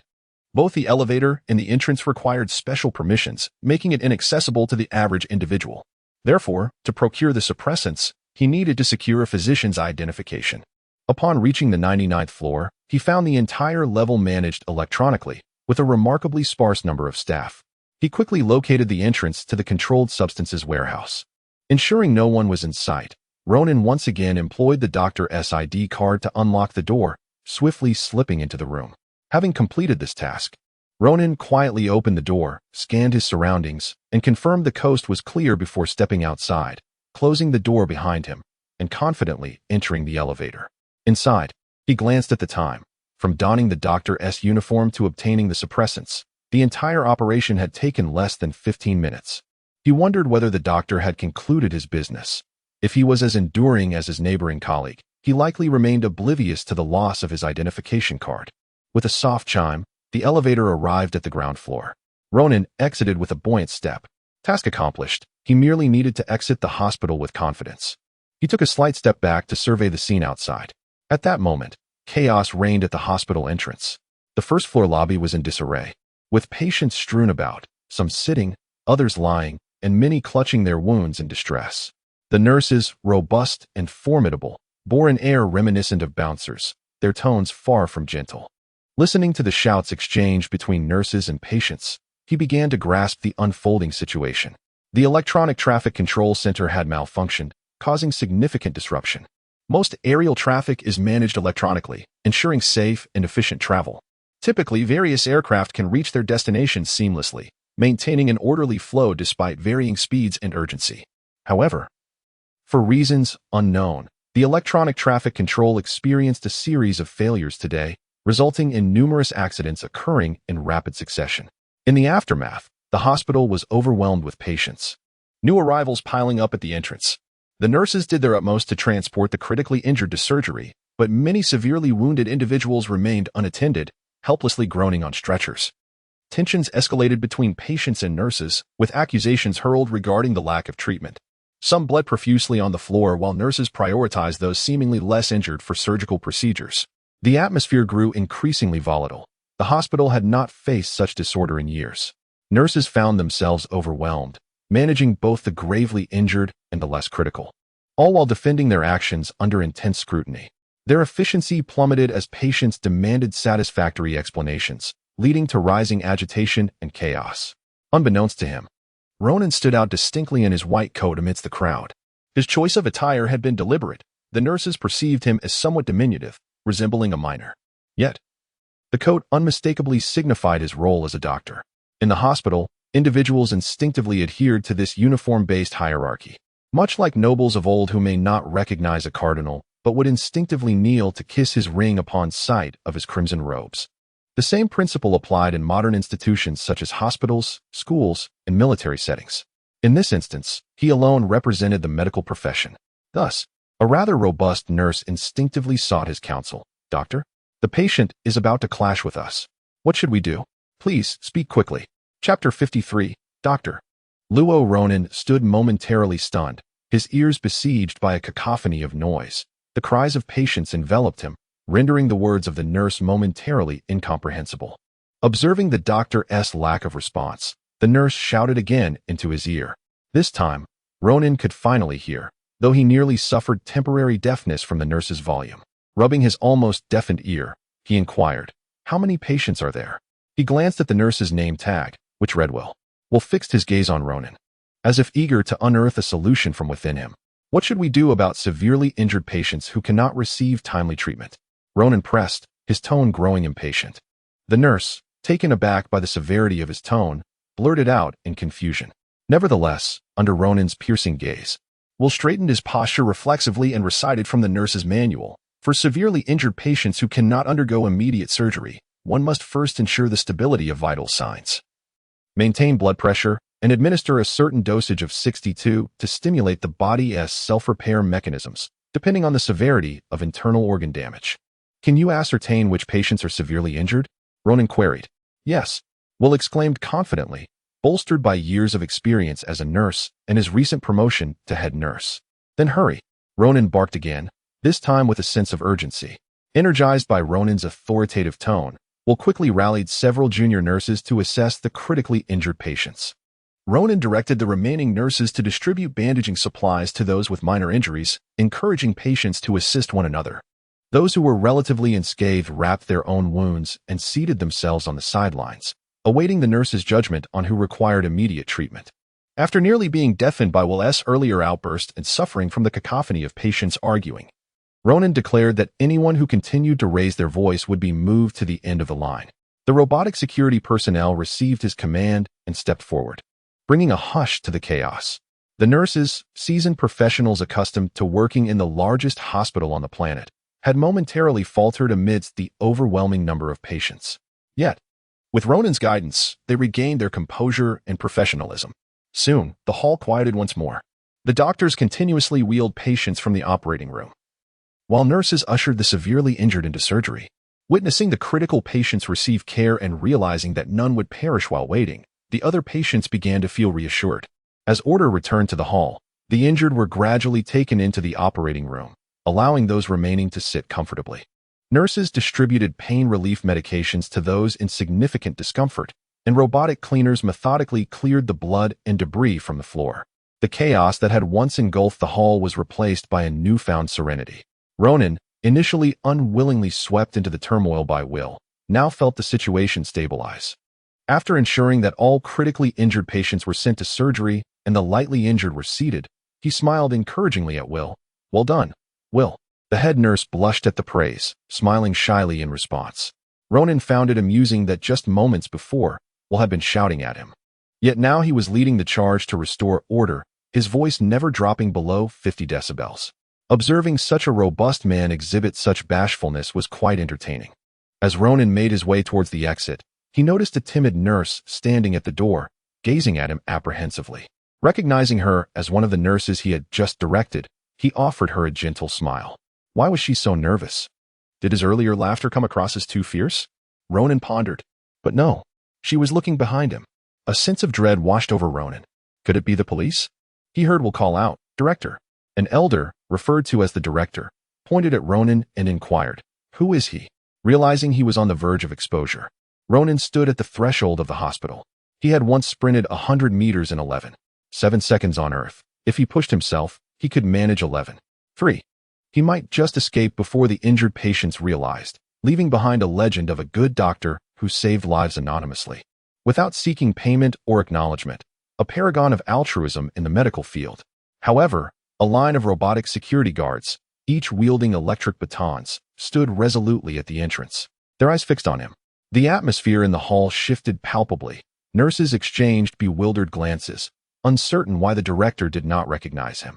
Until today, none had encountered this young doctor, yet they had unconsciously accepted his leadership moments ago. Despite his plain white uniform and lack of identification, everyone assumed he was a colleague, believing that others should recognize him but simply overlooked him amidst the throng of doctors. They had intended to discreetly inquire among familiar colleagues to learn his name, lest they embarrass themselves by addressing him without one. But as they exchanged incredulous looks, it became evident that none recognized this youthful doctor. With no avenue for escape, Ronan resigned himself to his fate, mentally preparing for capture. If they searched him, they would undoubtedly uncover the stolen suppressants.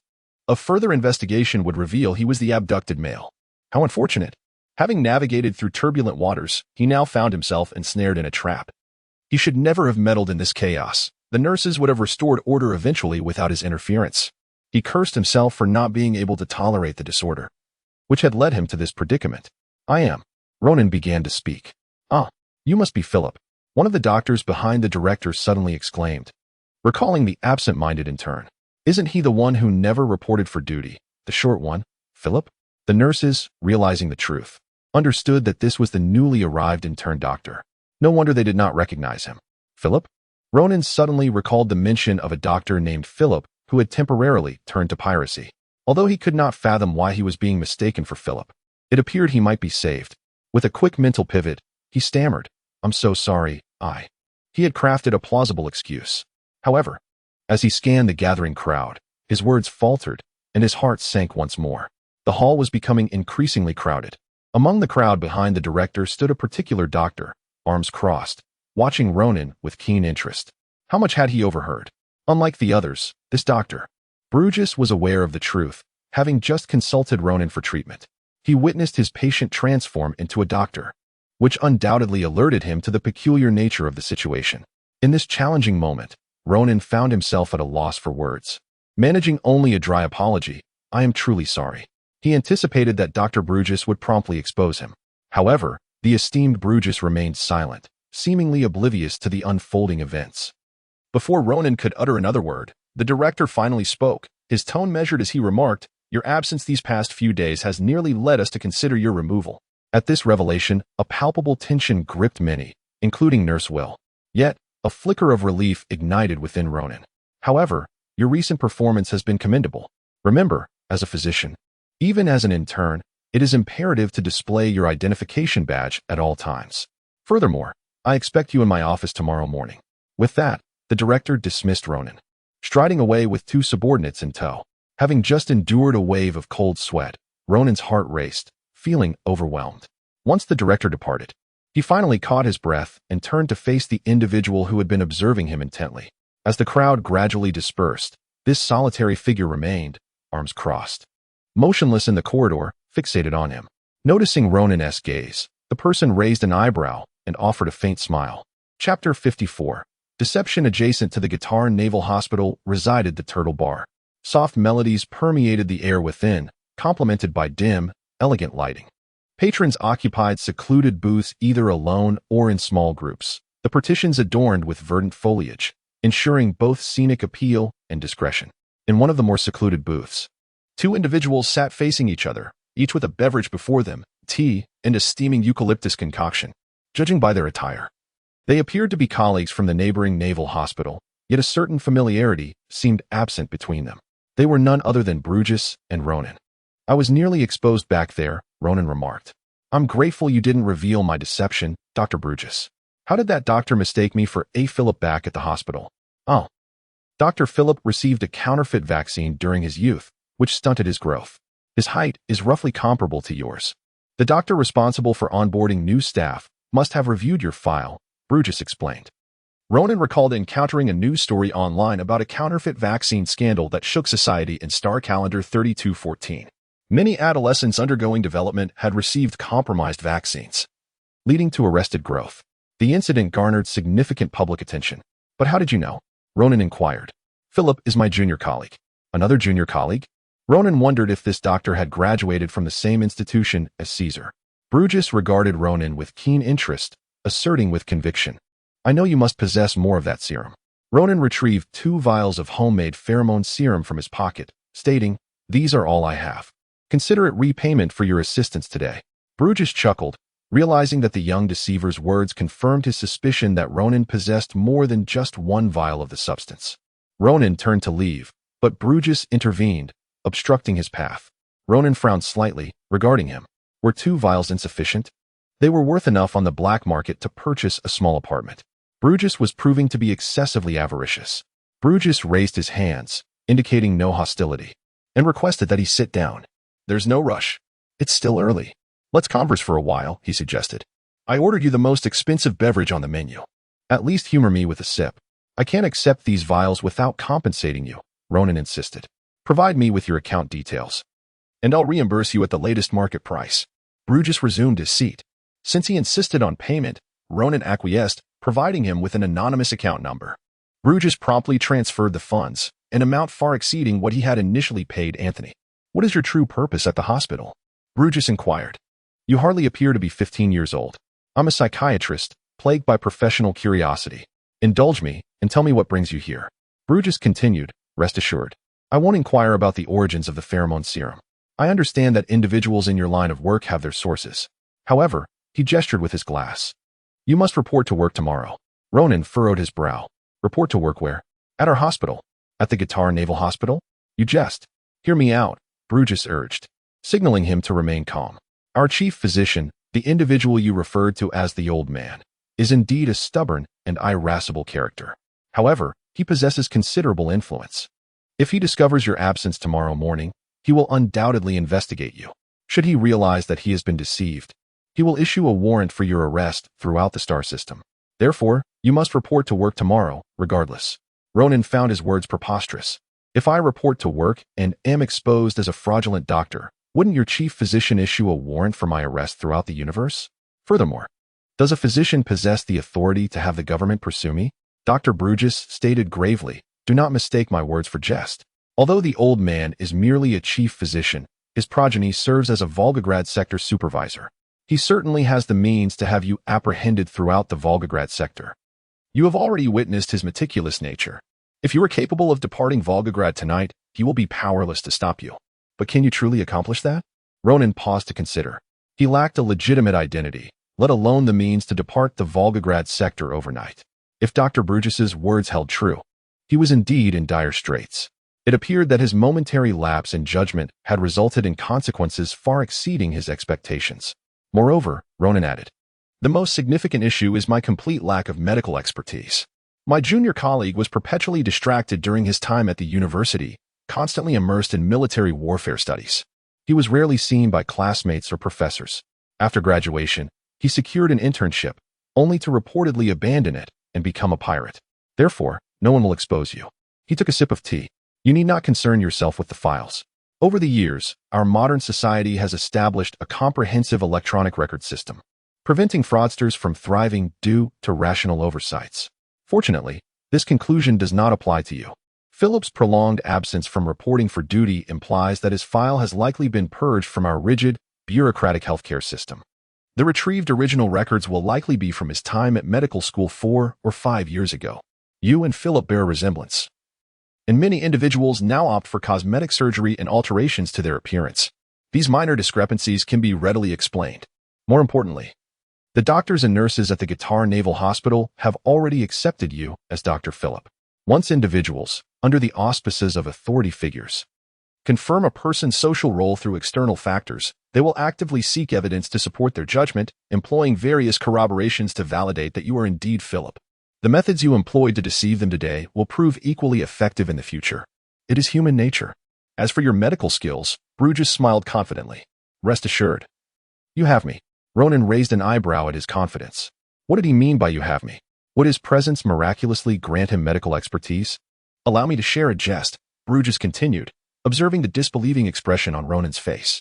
2 cannibalistic insects applied for positions at a hospital. On the first day, the director cautioned them, if you consume members of your own species within the company, you will be summarily dismissed. Ronan's interest piqued, and he listened attentively to his narrative. Bruges glanced at him, realizing that his plan was virtually assured. He continued unhurriedly. For 3 months, all went smoothly. Then, one day, the director summoned the 2 individuals to his office and berated them. I explicitly forbade you from consuming members of your own species, yet you persisted. You need not report to work tomorrow. The 2 unfortunate insects gathered their belongings and departed the hospital building. Upon exiting, one couldn't resist scolding the other. How many times have I told you not to consume working insects? For 3 months, we consumed a doctor each day without incident. Yesterday, you consumed a janitor, and today we were discovered. Bruges erupted in laughter. As long as you refrain from consuming janitors, I guarantee you won't be exposed for 3 months. Ronan was speechless, as if he implied that all the doctors in the hospital were incompetent. To disparage one's own in the presence of outsiders, is that truly appropriate? Ronan pondered for quite some time. Finally, he inquired, there's one more matter. Why did you not expose me back then? Ronan was taken aback, never imagining someone would go to such lengths for pheromones. Nevertheless, he questioned, physicians earn a considerable income, even if this particular pheromone is discontinued. Surely there are superior alternatives available for purchase. Bruges shrugged. What can I say? This pheromone is particularly to my liking. Have you heard of those individuals who become enthralled by a specific pheromone? I suspect I may have become enamored with the essence of its possessor. By the way, what is your name? The David on the medical record is surely not your true name. I've taken a considerable risk for you. We can now consider ourselves accomplices. As accomplices, I ought to know your real name. Wouldn't you agree? Ronan retrieved his coat. I am called Ronan. Chapter 55. At work, Bruges lingered at the bar, enjoying the inexpensive yet delectable meals it offered. Ronan, however, refrained from dining there, as he needed to manage his expenses. Moreover, compared to Allen-esque cuisine, the bar's offerings were hardly remarkable. He stored the remaining food away in a safe. It was ample enough to sustain him for quite some time. Stifling a yawn, he climbed into bed, reminding himself to book a separate room for Alan the following day, before quickly drifting off to sleep. At the break of dawn the next morning, under the warm gazes of doctors and nurses, the intern Dr. Phillips steeled himself and arrived at the hospital. Among the patients were several who had recognized him from the previous day, smiling in his direction, to which Philip responded with polite smiles of his own. As he entered, a nurse immediately spotted him, cheerfully greeting him and informing him that the head physician had requested his presence in the office as soon as he arrived. Ronan complied without hesitation. With no other choice, he pushed open the door and stepped inside. For a brief moment, he stood there, motionless, like a true intern waiting for the head physician to speak. For him, this moment was pivotal. It would determine whether he would continue his path as a doctor or descend into madness. Finally, the old man broke the silence. Your resume appears quite promising. You graduated from the Central Medical University, correct? Ronan nodded, secretly relieved, and replied, Thank you for the compliment. It is what I am meant to do. The chief scrutinized his face, gradually revealing a look of skepticism. I noticed yesterday that you seem rather youthful, with little change from the photos taken years ago. He hesitated to add that Ronan appeared somewhat short, a remark that would have been rather disheartening. Ronan's expression turned troubled. It's a developmental disorder. During my growth phase, I received a problematic vaccine, and I ceased to grow thereafter. The chief's eyes widened in understanding. Ah, you refer to the vaccine disaster of the year 3214, correct? That year witnessed a significant scandal involving counterfeit vaccines, which many children and adolescents received during their developmental years, resulting in halted growth. This incident garnered considerable public attention. Ronan nodded affirmatively. The chief acknowledged this with a solemn nod, and his gaze towards Ronan became instinctively more serious. As physicians, we often tell our patients that physical imperfections do not equate to mental deficiencies. They are merely the dwelling of our spiritual home. When it comes to yourself as a doctor, it is imperative to remember this. Your primary focus should be on honing your skills and nurturing your spirit. Besides, being slightly shorter does not denote any physical deficiency. Young man, you must strive diligently. One day, when others speak of you, they will only remember you as Dr. Philip, a physician of exceptional skill. The old man's gaze was clear, sincere, and focused, reminiscent of silent encouragement from a bygone generation. After hearing his words, Ronan suddenly comprehended why the doctors and nurses regarded him with a mix of fear and respect. The fear stemmed from his meticulousness, while the respect arose from his unwavering commitment to the profession, including expectations for himself. Ronan felt an unexpected desire to avoid disappointing such an elder. He nodded earnestly. Thus, Ronan became a physician at the Guitar Navy Hospital. Shortly after exiting the chief's office, Dr. Bruges strolled over nonchalantly. By this time, Ronan had reported in and changed into a proper white coat, donning his customized name badge while conversing with the head nurse. The nurse's eyes sparkled with delight, recognizing the merit in having Dr. Philip on board. Following the events of the previous day, she had developed a particular admiration for this remarkably young doctor. Initially fearing that the chief would dismiss Philip, she had even contemplated pleading on his behalf, ready to endure a reprimand just to see him retained. However, to her relief, the chief had summoned Philip early that morning. Others did not perceive any distinction in Ronan, but Bruges distinctly sensed a change. The individual before him, while still the same as yesterday, now radiated an inexplicable vitality. This transformation made him appear new, no longer merely the handsome young patient from the day before, but a confident and composed doctor. Bruges began to understand why the nurses had so readily followed his lead. Bruges paused for a moment before exclaiming, "Well, young man, you seem rather impressive. Is it true that your psychiatry department has so little to occupy your time? Are doctors allowed to roam freely?" Once out of sight, Ronan retorted, "I am not roaming aimlessly. I am here to guide young doctors," Bruges proclaimed boldly. He led Ronan to a secluded spot. "So, what I said was accurate, correct?" Ronan nodded. "But I truly lack any medical skills. Is there a way to conjure them on the spot?" Thus, Ronan found himself unexpectedly becoming an intern at the Guitar Navy Hospital. Each morning, upon his arrival, a towering nurse clad in pristine white would greet him with a sweet smile. "Good morning, Dr. Philip." Ronan would first change into his doctor's attire, then join a gathering of fellow interns for a morning meeting, where Dr. Anderson, the supervising physician, would delegate their tasks for the day.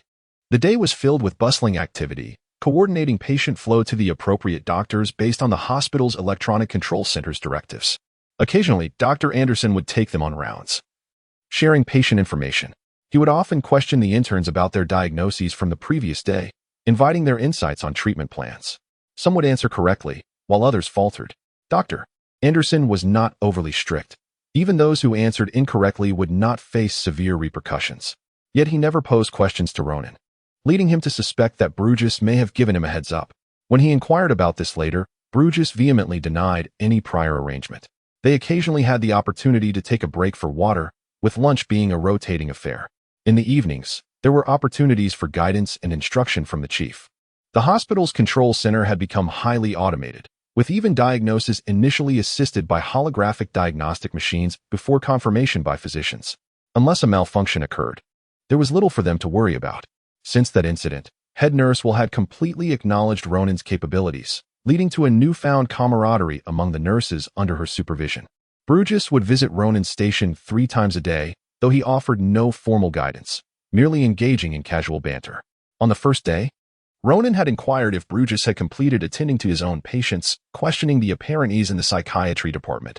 By the second day, Ronan had grown apathetic, allowing Bruges to ramble on while he focused on his own tasks, occasionally nodding or responding with a brief acknowledgement. In the hierarchy of influence at Guitar Navy Hospital, Bruges held a prominent position. Apart from being a rising star in his field, he reportedly possessed a formidable family background, making him a favored individual in the eyes of the hospital director. Compared to another physician on the influence list, Bruges was notably more understated and less accessible. Historically, he seldom revealed himself in front of the nurses, but now he frequently sought out his junior, revealing a charismatic and humorous side that contrasted with his previously cold, elite persona. Even if young intern Philip remained serious and somewhat aloof, Bruges managed to keep the atmosphere lively. In a single day, the nurses were utterly astonished. Initially, they believed that Bruges was merely indulging a fleeting whim by visiting this junior colleague, thinking that after a couple of days, he would move on once he became accustomed to the routine. However, to their surprise, Bruges demonstrated remarkable perseverance, consistently showing up for 3 consecutive days to shadow the resident physician. Eventually, whenever Dr. Anderson spotted Bruges near Ronan, he would furrow his brow in disapproval. Yet, Due to their collegial relationship, he could not directly reprimand Bruges for his apparent lack of seriousness. Moreover, Bruges was exceedingly cunning, managing to evade any censure from the director. His charming wit and generous demeanor fostered an excellent rapport with the nursing staff, who would discreetly alert him in advance. The moment he caught sight of the director's authoritative figure approaching down the corridor, Bruges would vanish in an instant, as if swept away by the wind. Despite having just been engaged in light-hearted banter with Ronan and the nurses, what a mundane day in the life of a physician it would be, were it not for Ronan's masquerade as a doctor. Chapter 56. A kiss and a run in the evening. The modestly furnished inn was aglow with bright lights. After dinner, Ronan immersed himself in the world of medicine online, desperately trying to catch up on his medical knowledge. During his 3 days at the hospital, he had encountered a plethora of new phenomena and technical jargon. Despite Ronan's intelligence, he struggled to conceal his lack of expertise, opting to observe and listen more than speak during working hours to avoid exposing the superficiality of his medical knowledge. Fortunately, Brugius frequently visited him over these 3 days, subtly guiding him through the intricacies of the field. By the end of this period, Ronan had developed a surprising rapport with him. It is no wonder that they say a single insider is worth 1,000 soldiers. Brugius could almost be regarded as his undercover ally within the Navy hospital. Moreover, the nurses held Dr. Philip in high esteem, believing him to be a genuine graduate of the Central Medical College, possessing the skills of a true physician.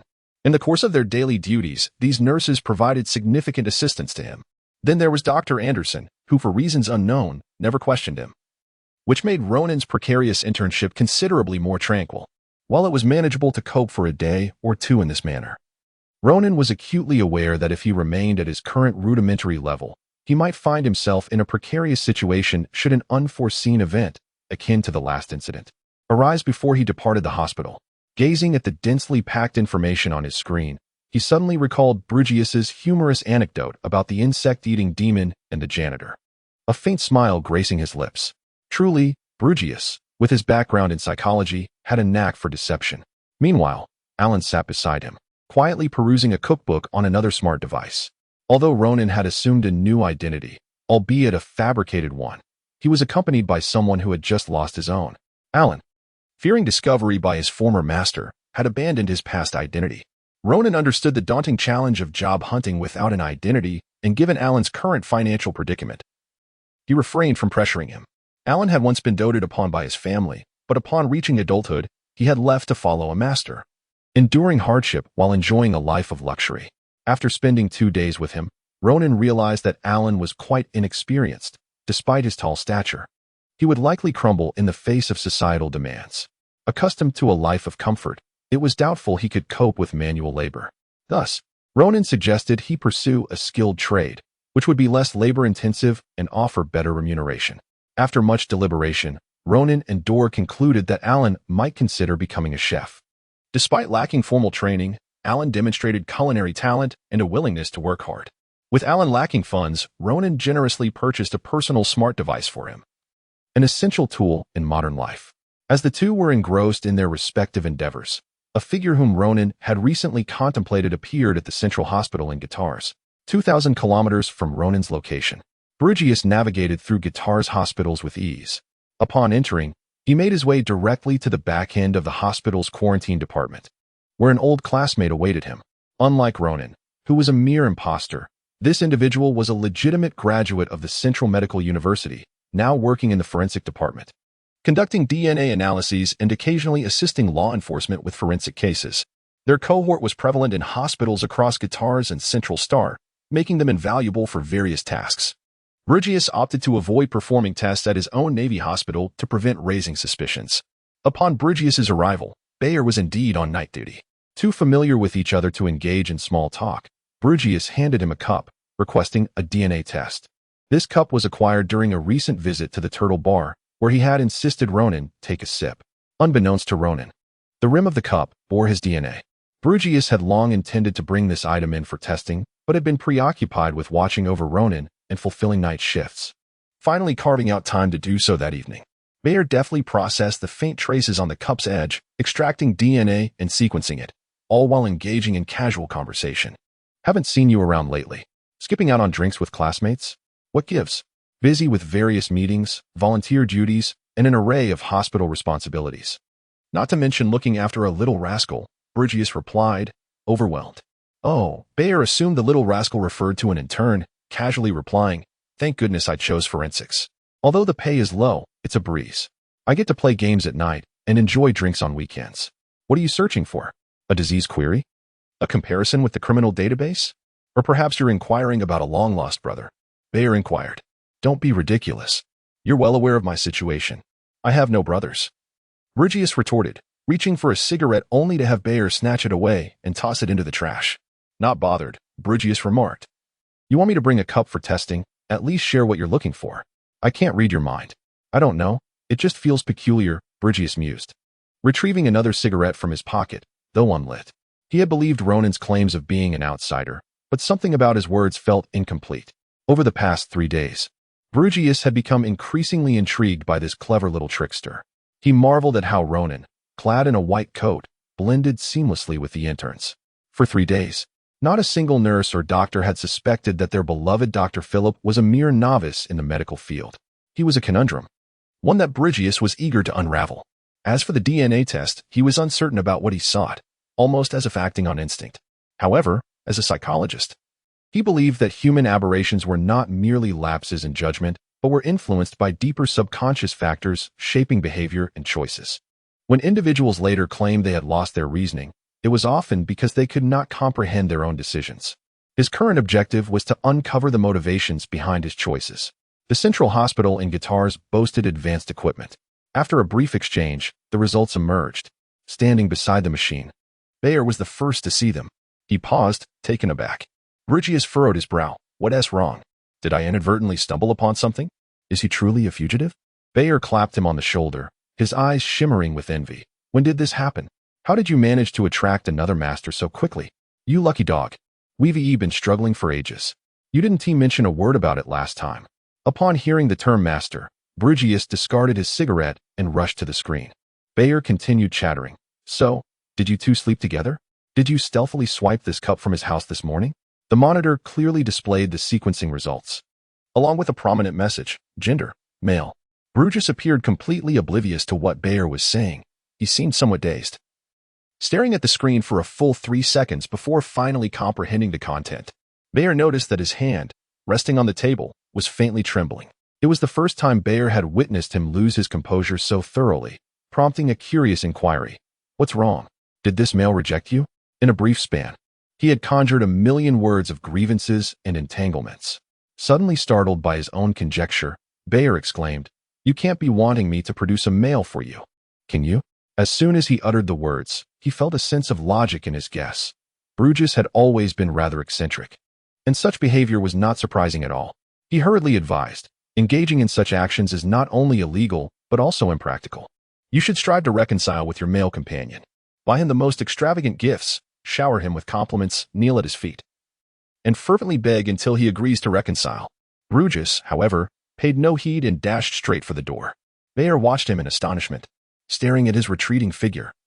Bayer was left speechless for a moment before realizing the gravity of being kissed by someone of the same sex. It was utterly shocking. That night, the duty nurse in the testing department could only witness their Dr. Bayer sprinting towards the restroom, fervently scrubbing his face. Half an hour later, cradling his left cheek, which was nearly abrasively raw, Bayer slumped back at the table. The unusual sensation lingered on his face. What on earth was happening? That cursed Bridgius. Chapter 57. Your passionate self. The following day dawned, marking the commencement of another workweek. In turn, Dr. Ronan navigated through yet another ordinary day. He had become increasingly familiar with the hospital's protocols and personnel. The institution was overseen by the director, who held authority over all matters and individuals within the facility. Ronan had encountered the director once. He was an elegant middle-aged gentleman with striking silver-gray eyes that harmonized beautifully with his hair. His hair was meticulously styled, and he addressed his subordinates with a courteous yet commanding demeanor, always clad in a sky-blue waterproof coat. Next in the hierarchy were the heads of various departments, each a formidable figure in their own right. For instance, their chief surgeon, Dr. Pearson, commanded immense respect, in addition to his surgical duties. He also served as the vice director. The head of the endocrinology department was a squinting elderly gentleman, well-liked within the hospital for his ability to engage patients in heartfelt conversations. His colleagues privately referred to him as the emotional expert. Beyond these prominent figures, there existed notable doctors among the interns, whose reputations preceded them throughout the hospital and even in other institutions. Upon arriving at work, Ronan was informed by the nurses about two illustrious figures at the Navy hospital. One was a doctor named Shawshank, approximately in his early 40s, whose sharp tongue was as unforgettable as his surgical skills. He addressed his esteemed colleagues as ticket sellers and referred to the eager interns as butchers. His infamous catchphrase was, "I cannot bear to watch you butchers slaughter before my very eyes." Shawshank's biting remarks were often sharper than the surgical instruments he wielded, and he took great pleasure in witnessing the misfortunes of others. Few interns were unafraid of him, and they all fervently hoped he would not be assigned to mentor them. Fortunately, due to his overwhelming commitments, another doctor, Andrew, was appointed to guide them. Despite his acerbic nature, Shawshank was undoubtedly a busy man, and Ronan seldom crossed paths with him. The other notable figure was Dr. Bruges, a prominent representative of the younger generation in psychology. He was accomplished and reputed to have significant connections. Dr. Bruges was low-key, courteous in his conversations, and maintained amicable relationships with his peers, though he often appeared unapproachable. However, since the arrival of his junior, Dr. Philip, Bruges's aloof image had completely shattered. With Philip around, nurses found their busy hours passing swiftly, laughing more in a single day than they had in the previous month. Many admitted they had misjudged Dr. Bruges. From Ronan's perspective, it seemed everyone had previously underestimated Dr. Bruges, one of the two shining stars at the Navy hospital. From the very first day they met, Bruges had regaled him with jokes for 3 months, showcasing a wit that rivaled that of Dr. Shawshank. However, while one specialized in sharp criticism, the other excelled in intensity, both wielding the same dagger, albeit with different effects. Among the nurses, hidden talents also flourished. There was the devoted head nurse, Will, known as the source of gossip at the Navy hospital, having once played the trumpet in a band. The nurses varied in physique, but none resembled the delicate, gentle nurses found elsewhere. Their defining traits were their strength and combat skills, as they often dealt with inebriated and mentally unstable patients. A combat certification was a prerequisite for employment. As was customary, Bruges sought out Ronan. To the untrained eye, it appeared as though Bruges was nurturing his younger colleague. But Ronan understood that Bruges was concerned about him making mistakes early in his career and thus frequently offered guidance. Today seemed no different. Ronan examined patients while Bruges entertained him and several other interns with amusing anecdotes about a renowned patient suffering from sickle cell disease. Although Bruges specialized in psychology, his breadth of knowledge was impressive, and as he discussed professional matters, the other interns nodded in agreement. However, Ronan sensed something unusual about Bruges today. While he continued to speak fluently, he occasionally lost focus, staring intently at Ronan, causing his flow of words to falter. The interns waited expectantly for him to continue. The patient, feeling at ease with Dr. Philip's gentle and deft manner, looked up, hopeful for Bruges to elaborate. "Doctor, please continue. What comes next?" Another nurse, intrigued, glanced at Bruges, wondering what was amiss. Seemingly aware of his own lapse, Bruges collected himself, apologizing for his distraction before hastily exiting the room like a gust of wind. Ronan exchanged puzzled looks with the nurse, uncertain of what had transpired. The rest of the afternoon passed without Ronan encountering Bruges again. Yet, as the workday concluded, Bruges returned to Ronan's side. He seemed to have regained his composure, filling the air with jovial banter, while Ronan occasionally chimed in. They were greeted by enthusiastic colleagues, accustomed to seeing Bruges and Philip together. Upon reaching the hospital entrance, they typically parted ways. Bruges suddenly remarked, "You've been doing well lately. Shall we celebrate with a meal?" "It's on me. What delectable dishes can a robot prepare? I'll treat you to a proper feast at Olivia's." How does that sound? Ronan initially believed Bruges would back down, but he had underestimated him. Bruges's eyes lit up. "That sounds delightful. I haven't savored home-cooked meals in ages. Why don't we simply dine at your place?" With that, Bruges began calling the restaurant to cancel their reservation. Ronan, feeling helpless, pulled out his own phone. "Wait a moment. I'll check with my roommate. If he has cooked, we'll eat at my place. If not, I'll invite him to join us." He felt a twinge of desire to smoke, but instinctively reached into his pocket, only to remember he never carried cigarettes while on duty. By the time Ronan finished his call and turned back to Bruges, he nodded in affirmation. Bruges, without realizing it, offered a faint smile, which he quickly deemed inexplicable, and cleared his throat awkwardly. Ronan remained oblivious to Bruges's odd behavior. Having just spoken with Alan, Ronan learned that dinner was nearly ready. And accommodating guests was no issue, he just needed to add a couple more dishes. Let's go. By the way, what does your roommate call you? I wouldn't want to accidentally spill the beans, Brutus inquired. Of course, I'm called Ronan. Do you think I have 7 or 8 names? Ronan replied, somewhat perplexed. Brutus felt a pang of bittersweetness. He had gone to great lengths to discover Ronan's real name, while this unknown roommate seemed to have learned it effortlessly. It appeared to be a significant threat. Upon arriving at Ronan's home, Brutus discovered a table laden with food and a person seated at it, clearly having waited for some time. Without needing an introduction, Brutus approached and shook the man's hand warmly, exclaiming, "You must be Ronan's roommate. A pleasure to meet you. I'm Brutus, Ronan's colleague. I'm here to crash your dinner. My apologies." The man stood to shake Brutus's hand, modestly responding, "Not at all, it's my pleasure." Chapter 58. Thanks to you, Ronan set down his coat and said to Brutus, "Ignore him. He's here for the free meal, just like you." Dull. Why didn't you notify me of your arrival? Dull took a seat. You forgot to give me your contact information that morning. I had no choice but to come to your place. Fortunately, Alan was home to let me in.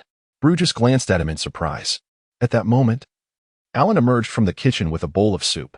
"Dinner is served. This is my roommate, Alan," Ronan introduced. "This is my colleague, Brutus." Brutus immediately extended his hand enthusiastically for a handshake. Alan set down the soup, awkwardly wiped his hands on his apron, and shook Brutus's hand. Brutus, when not engaging in idle chatter, could be quite imposing. One did not need to be particularly astute in the ways of the world. Anyone with a modicum of life experience could discern that Brutus's suit was of excellent quality, but what was even rarer was its understated comfort. He exuded charm and eloquence without being overbearing. Perhaps it was the first time Alan had encountered such an elite individual as Brutus, and he felt a bit shy. Ronan interjected, "All right, both of them are here to enjoy a meal. You might as well pretend they don't exist." Everyone sat down to eat. At last, Brutus had found a worthy conversational partner. Ronan had always maintained a cool demeanor towards Brutus, leaving his enthusiasm nowhere to be directed. Now, with Dahl's arrival, 2 loquacious individuals were engaged in lively conversation, perfectly matched. For Brutus, this was his first glimpse into Ronan's life outside the hospital, a chance to meet Ronan's friends. He was eager to delve into the nature of their relationship.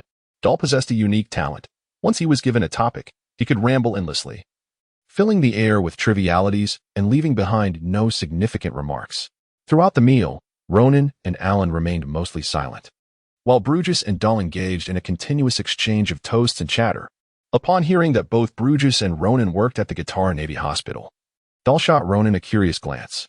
He had previously thought Ronan was an aimless wanderer, only to discover he was a doctor. However, before he could voice his bewilderment, Brutus deftly redirected the conversation to share tales from his time in the military. In the end, Brutus and Dahl succeeded in getting each other quite tipsy. Observing the two enthusiastically hosting each other, Ronan and Alan exchanged knowing smiles. Dahl, feeling quite satisfied, relished the rare moment of free-flowing conversation. Had Brutus not been so adamant about declining further drinks, he would have suggested they continue their revelry elsewhere. After the two departed, Alan began preparing meals for the next day. He had been following a recipe to create various dishes. Ronan was always his first taster, regardless of the quality.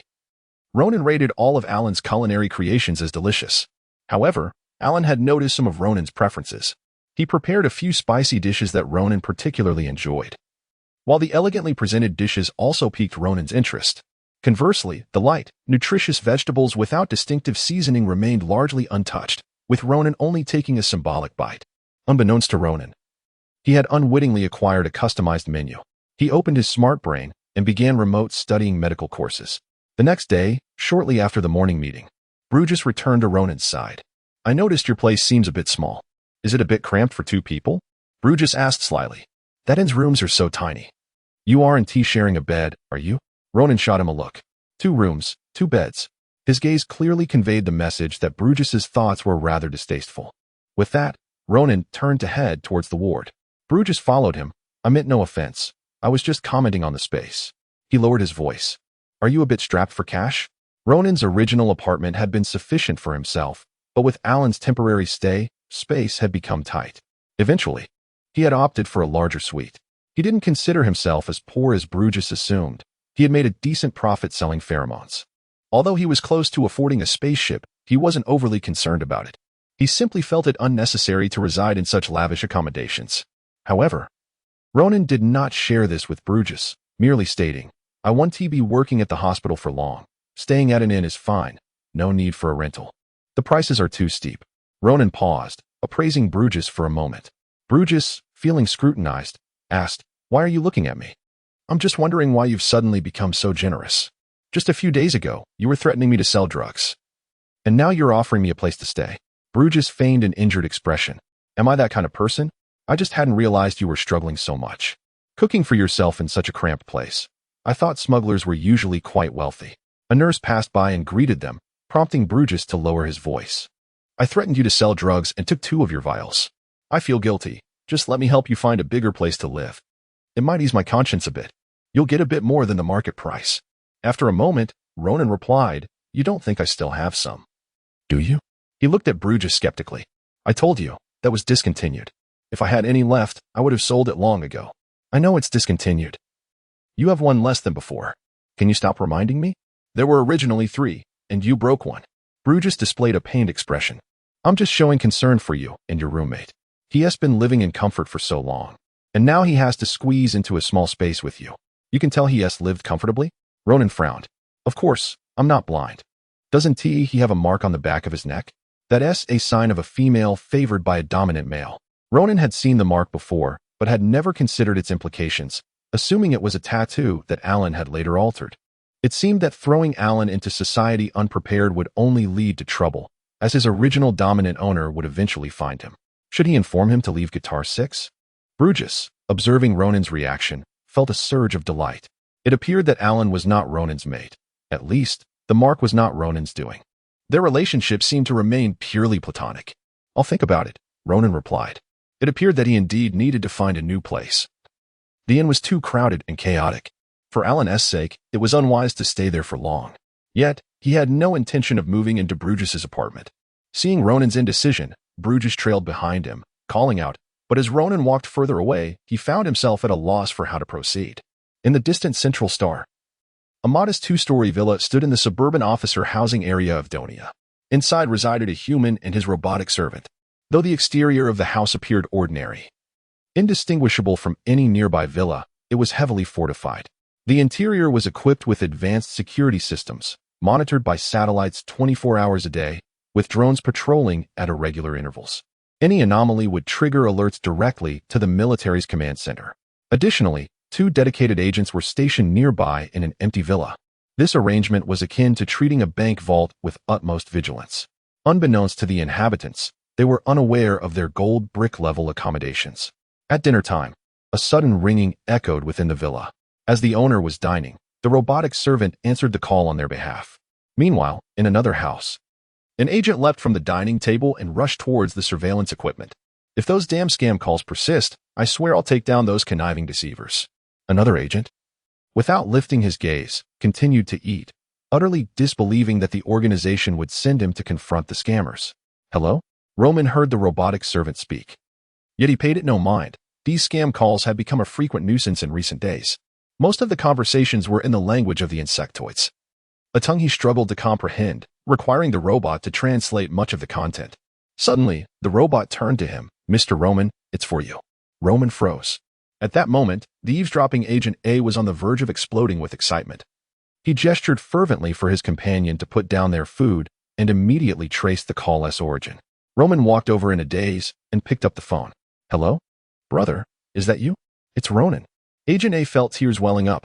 After countless days and nights of waiting and enduring harassment calls, they had finally received the call they had long sought. Their days of clandestine listening as agents were nearing an end. As long as Ronan could not overcome his weaknesses, his capture was inevitable. "It's me. How are you, Xiaonan?" Roman's voice trembled slightly. "I'm well. It was inconvenient to contact you earlier. I'm preparing to head to Central Star to pick you up. Brother, take care of yourself. If you have any requests, don't hesitate to make them to the insectoids. Don't be courteous." There was a brief pause before he added, "I can't talk for long. I must hang up. I'll call again soon. Take care, brother." With that, the line went dead. Upon hearing the dial tone, Agent A nearly cursed aloud. Couldn't he have said a few more words? Discuss life, share ideals? That was your brother on the line, albeit not by blood. Only 2 brief exchanges. which made tracking them all the more difficult. What is the status? He anxiously inquired of Agent B, who was operating the intelligence console for such long-distance interstellar communication. Passing through multiple relay stations, the brief conversation was highly detrimental to their tracking efforts. If they failed to trace this call, they would be stuck in this desolate place for an indeterminate time. PS encrypted. Agent B complained. This clever boy knows how to shorten the call duration. Coupled with special encryption, PS thwarted our attempts to trace his origin. Is it possible to find him? Agent A asked nervously. Ordinary individuals would certainly fail. But look at us. We possess the most advanced equipment. Just as Agent A was about to respond, Agent B interrupted brusquely. No talking. Don't disrupt my thought process. Agent A promptly sealed his lips. 3 minutes later, Agent B sprang up triumphantly. Found it. I've pinpointed his location. Agent A queried. Did you confirm it this time? Is it definitely his voice? Send the recording to Manson. He has spent time on Earth and recognizes his voice. The reply was succinct. It's him. Agent A joyfully embraced his colleague, exclaiming, Ha! Fantastic! That foolish boy has taken the bait. He eagerly grabbed a nearby phone to report to the Major General. We are finally leaving this wretched place. Chapter 59. A Guide to Courtship. Ronan possesses an enviable charm, adorable yet cunning, capable yet seductive, leaving one utterly captivated yet unable to approach. Is there a tome within the realm of literature that could assist him in pursuing his beloved male? Brutus's mind has never been as agile as it is now, racing through the stunning works in his field in search of a text that might aid him in winning over this elusive male. However, 10 minutes later, he despondently concludes that not a single book exists. A particular volume on criminality comes to mind, seemingly fitting for the current predicament. It is no wonder that throughout history, eminent psychologists have often been philosophers, and distinguished philosophers have been great magicians. No psychological treatise can elucidate why he feels so flustered. Initially driven purely by curiosity, he aided a small-time trickster, only to become entranced, visiting daily, eager to assist and to see him. Brutus has long recognized that his fascination transcends the bounds of normalcy and exceeds his innate disposition. Yet, he has never delved into the essence of this attraction, until the secret is finally unveiled and the identity of the other is revealed.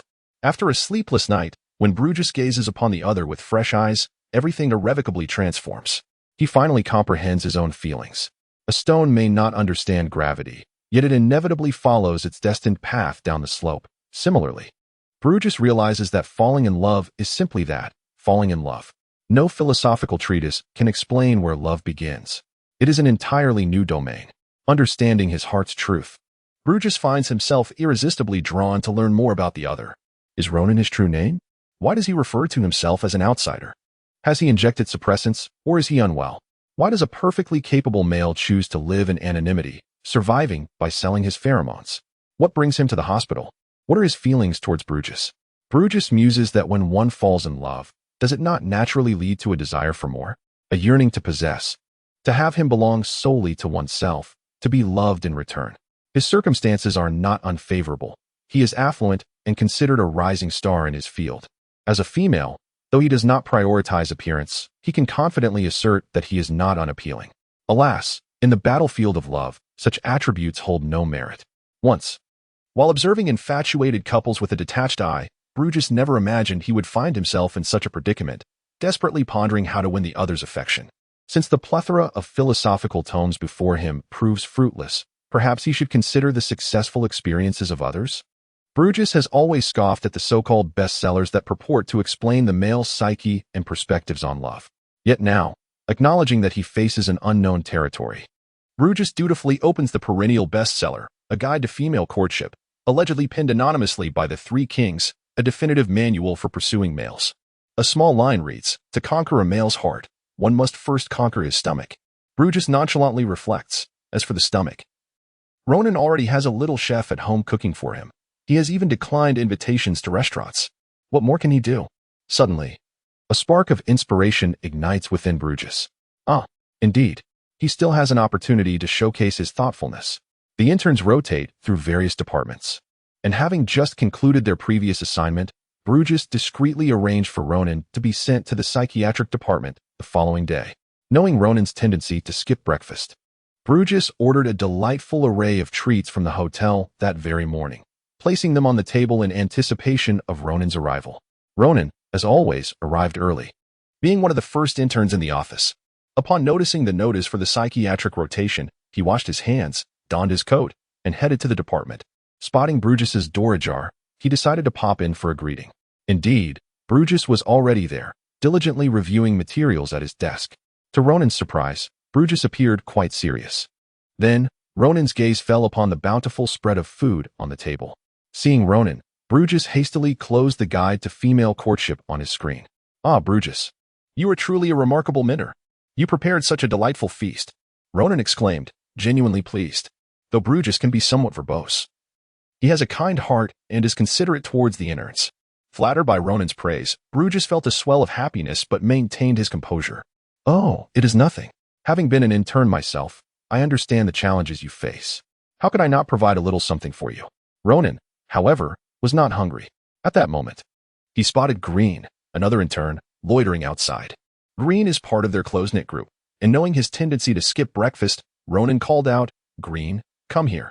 Breakfast is ready." Green rushed in, excitement evident on his face. True to form, he hadn't eaten breakfast, but being unfamiliar with Brutus, he felt a touch of shyness. Upon seeing the spread, Green exclaimed, "Did Dr. Brutus prepare this for us? That's fantastic. I've never encountered such a wonderful mentor before." As more interns trickled in, many having seen the notice, they gathered in the psychiatric corridor. Ronan called out again, and the newly arrived interns flocked in. "Wow, look at all this delicious food." They cheered, their spirits lifted at the sight of the feast. These interns, often busier than the doctors themselves, work late into the night and must arrive promptly each morning, all while braving the ire of physicians from various departments. As the group relished the spread, Ronan donned his white coat and stepped towards the door. Brutus stood up, calling out, "Philip, why aren't you eating? You haven't touched any of the delectable treats." "Oh, I had breakfast this morning," Philip replied nonchalantly, delivering a heavy blow to Brutus's spirits. Glancing at the time, he added, "I must go make rounds now." As Ronan left to check on patients, another quick-eating intern soon caught up with him. Brown wiped his mouth and remarked, "Dr. Brutus's breakfast was delightful. It's a shame you already ate, but if it were me, I would definitely have a second helping. I had too much this morning. I'm afraid I won't be able to bend down later without assistance." He joked, laughter filling the air. "Did you see that patient in the next room? You won't believe what happened. He bet someone he could fit a small ball in his mouth. And he actually did. Now he can't get it out." Brutus stood back, observing as the two friends laughed and made their way to the next room. The first tactic to win over a male's heart, failing miserably. Defeated, Brutus excused himself to the restroom, encountering another influential figure from the hospital, the busy Dr. Shawshank. Regardless of his hectic schedule, he still made time for personal needs. In the restroom, Brutus nodded politely at Shawshank. "I have heard that you treated that group of young butchers to breakfast this morning. Was it a hotel breakfast? Brutus, I must say, you have shown exceptional care for this batch of interns." Shawshank also saw Brutus and greeted him warmly. Since they are referred to as young butchers, how can they muster the strength to battle the demon without being well fed? The interns secretly nicknamed Shawshank the Demon, a title they dare not utter in his presence. Yet it has become widely known throughout the hospital. "I inquired about your benevolence, wondering what scheme you might be plotting. Could it be that there is a prince among our interns?" Shawshank adjusted his trousers and moved closer. "Alas, I had intended to curry favor with the prince." Only to be rebuffed, Brutus mused. "Humph, you psychologists always indulge in mysterious antics, speaking not but falsehoods. I shall uncover the truth sooner or later." After washing his hands, Shawshank departed, leaving Brutus pondering why the truth is met with disbelief. Even Shawshank, who usually shares an unspoken bond with him, seemed dulled by the weight of it all, filling Brutus with melancholy. Ronan was making his rounds when suddenly a nurse burst into the room. "Dr. Philip, someone is looking for you." Some might vehemently disagree with Bruce's conclusions regarding Ronan. To the two agents, this young man appeared to be a mischievous little devil. However, fortune favored them, as the demon was soon to be ensnared. Upon receiving Ronan's call, they immediately notified Admiral Fried, who subsequently issued orders for them to depart that very night. The general's stance on the matter was rather delicate. All information pertaining to the young man must still be reported to him. Yet Fried had largely withdrawn from the pursuit of Ronan, entrusting it to his subordinates. The two agents had privately speculated that the general's aloofness stemmed from the lingering repercussions of the recent Guitar Star incident. Feeling humiliated by his lack of concern for the young man, The general had completely surrendered his interest. As anticipated, the general expressed that he was far too occupied to engage personally, deeming it sufficient for the two agents to undertake the mission alone. They boarded the swiftest messenger ship and hastened to the planet. Fried granted them considerable authority, instructing them to ensure the capture of the young man. To prevent any leaks, they refrained from informing anyone other than Fried and Manson. They decided to forego additional aids and weaponry in favor of speed. However, they were keenly aware of the young man's cunning. Memories of his previous antics lingered vividly. Thus, upon arriving at their destination, they presented a letter of introduction pinned by the general to the local military commander. While he might not recognize the general, he would certainly be familiar with the name of one of the 7 elders of the council. The two agents readily accepted the assistance of the squadron and boarded a swift shuttle to their intended location. They relayed the coordinates from the map to the squadron leader, who promptly directed the pilot to head in that direction. The pilot entered the coordinates into the navigation system, activating autopilot. While operating, he glanced at the navigation map and noted a red indicating a hospital. A hospital? He murmured. The other agent echoed his surprise. Upon examining the map, they discovered indeed there was a hospital, previously unnoticed due to the dense surrounding structures. The squadron leader and the two agents exchanged bewildered glances. How could the young man be at a hospital? Had he been injured? Though the agents recognized the young man's cleverness, they also acknowledged his fragility. He was, after all, far more delicate than they were. It was entirely plausible that he had inadvertently harmed himself. Further contemplation led them to consider that the pirates aboard the Yesenia were no innocuous lot. Could it be that their viciousness had caused the young man's injury? It was quite possible. After all, they were a group bold enough to challenge even him. Such brutish individuals lacked the gentility to handle delicate matters. If jealousy or petty squabbles had led to an injury, it would not be surprising. Initially harboring some resentment due to their prior surveillance of the young man, the agent's feelings swiftly transformed into profound guilt and regret. After all, he was the young man cherished by many. His small displays of temper and cunning were trifles in comparison. Yet if he were indeed injured, they would bear the weight of their failure. At this moment, the agents' hearts echoed in unison. Forgive us for our tardiness, dear young man.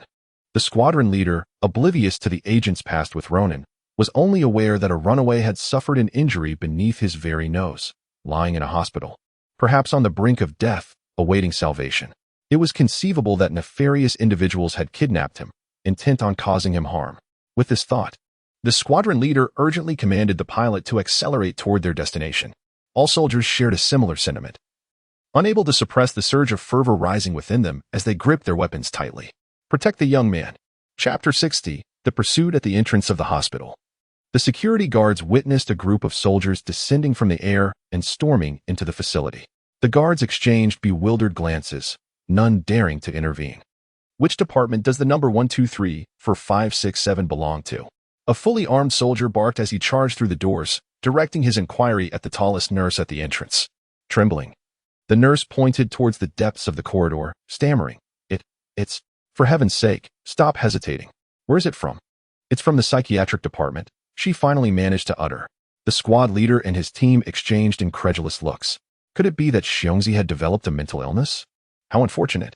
As the saying goes, all ailments can be treated, except for mental disorders. It seemed that both Xiongzi and these two agents were in deep trouble. The soldiers swiftly made their way to the psychiatric ward, where numerous nurses, doctors, and patients were present. The sudden intrusion of armed soldiers astonished everyone, halting their activities as they stared in disbelief. Agent shouted, "Where is Xiongzi?" The healthcare workers exchanged confused glances. Who is Xiongzi? There is no one by that name here.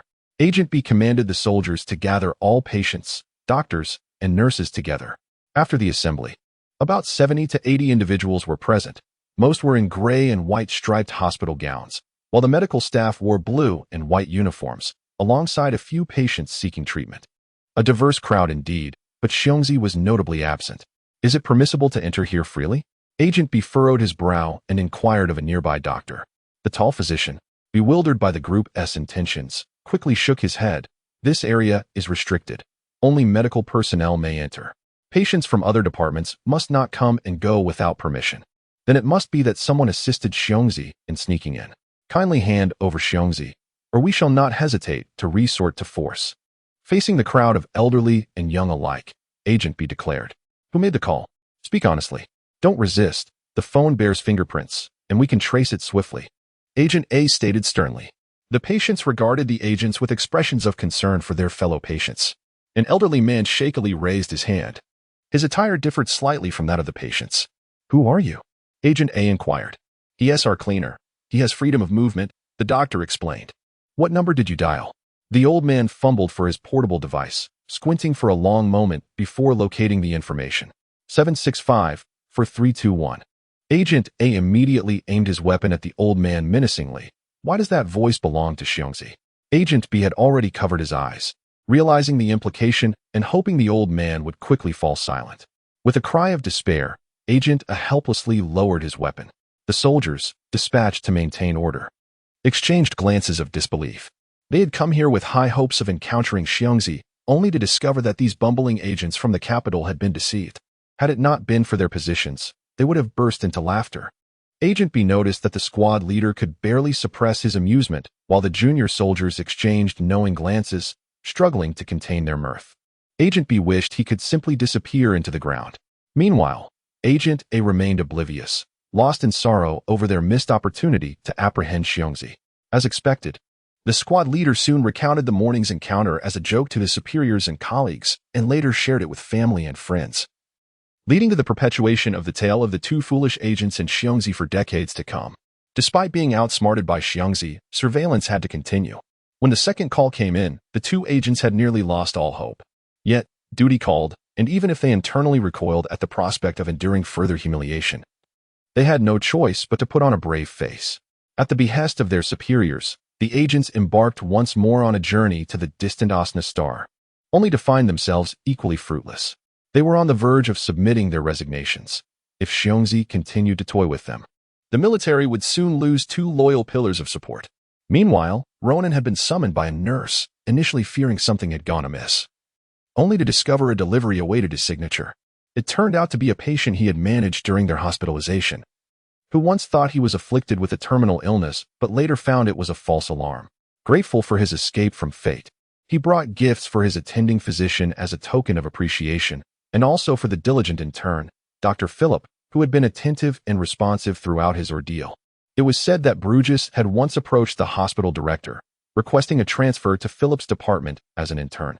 The director had been inclined to agree, but upon consulting the supervising physician, the latter had refused, allowing Philip to remain. Strangely, during his internship, Ronan had never heard Bruges mention this incident, as if he had never sought the position at all. Perhaps Bruges was overly eager or held in admiration for him. Nonetheless, Bruges seemed to possess no flaws beyond his enthusiasm.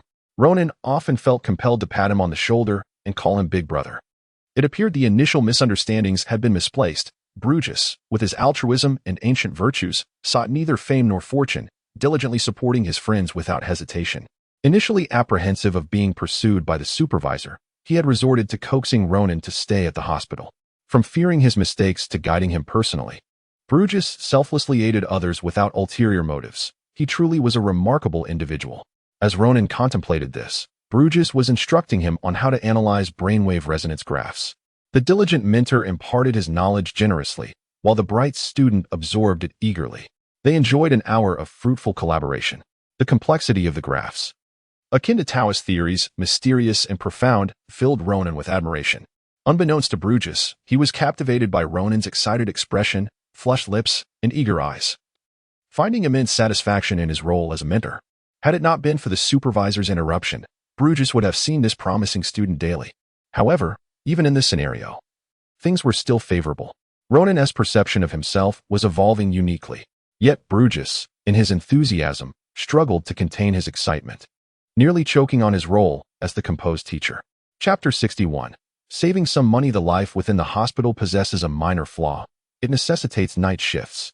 Owing to the unique nature of hospital work, it is imperative for someone to remain on site. Hence, both physicians and nurses are required to take turns on the night shift. On this particular evening, it was again Ronan's turn to serve the night shift, accompanied by several other intern doctors. When patients were absent, this group of interns would often doze off or engage in clandestine betting. However, this time, Ronan had no desire to partake in gambling. He distanced himself, feigning sleep. The card players stealthily retreated to a lesser-used office, leaving Ronan alone in the duty room. Unable to sleep, he instead pulled out his smart device to further immerse himself in his medical studies. For someone who had devoted 4 to 5 years to medical education, merely glancing at these extensive tomes could evoke nausea. Yet, Ronan was determined. He would not rest until he resolved the issues that had plagued him during the day. As the clock inched closer to midnight, a fellow intern quietly approached him, announcing the arrival of a special patient. Ronan promptly made his way over. It was not only the interns who were on night duty. Attending physicians, such as his superior, Dr. Anderson, frequently worked the night shift as well. At higher echelons, such as department heads or hospital directors, night shifts were rare. However, their director was an exception, often assigning himself to night duties. And he did so without complaint, a quality that Ronan deeply admired. He understood that with age, one's physical stamina and vitality inevitably wane. Which explains why many older doctors find it challenging to endure night shifts, as the younger ones do. Dr. Anderson sat behind his desk. The renowned music of the maestro of the insect genre, Glass Shard, playing softly in the background. Upon Ronan's entrance, the director gestured for him to take a seat, signaling the young physician to relax. He pointed to a small porcelain dish on the table filled with candies, encouraging Ronan to indulge. They were milk candies, sweet and inviting. Ronan unwrapped one and popped it into his mouth, unaware that he was conversing with a skilled practitioner who had only recently undertaken a crash course due to his lack of knowledge. He gestured for another candy, leaning back in his chair, gazing at Ronan as one might observe a student under their tutelage. You've been with us for nearly a month now, haven't you? How does it feel? Quite arduous, Ronan replied, eliciting a laugh from the elder. You are the first young person to express it so candidly to me. Indeed. It is tough. Anyone who claims otherwise is either deceiving themselves or merely being lazy. He paused, seemingly lost in reminiscence. Yet, the struggle is worthwhile. After all those years in medical school, wasn't he at all for this moment? I once had a senior who, upon graduation, became a representative for a pharmaceutical company in the central region. He earned in 6 months what I did in a decade. Yet one day, he abruptly quit and went to serve as a battlefield medic, causing a rift with his family and partner. His spouse threatened separation should he leave, but he remained resolute.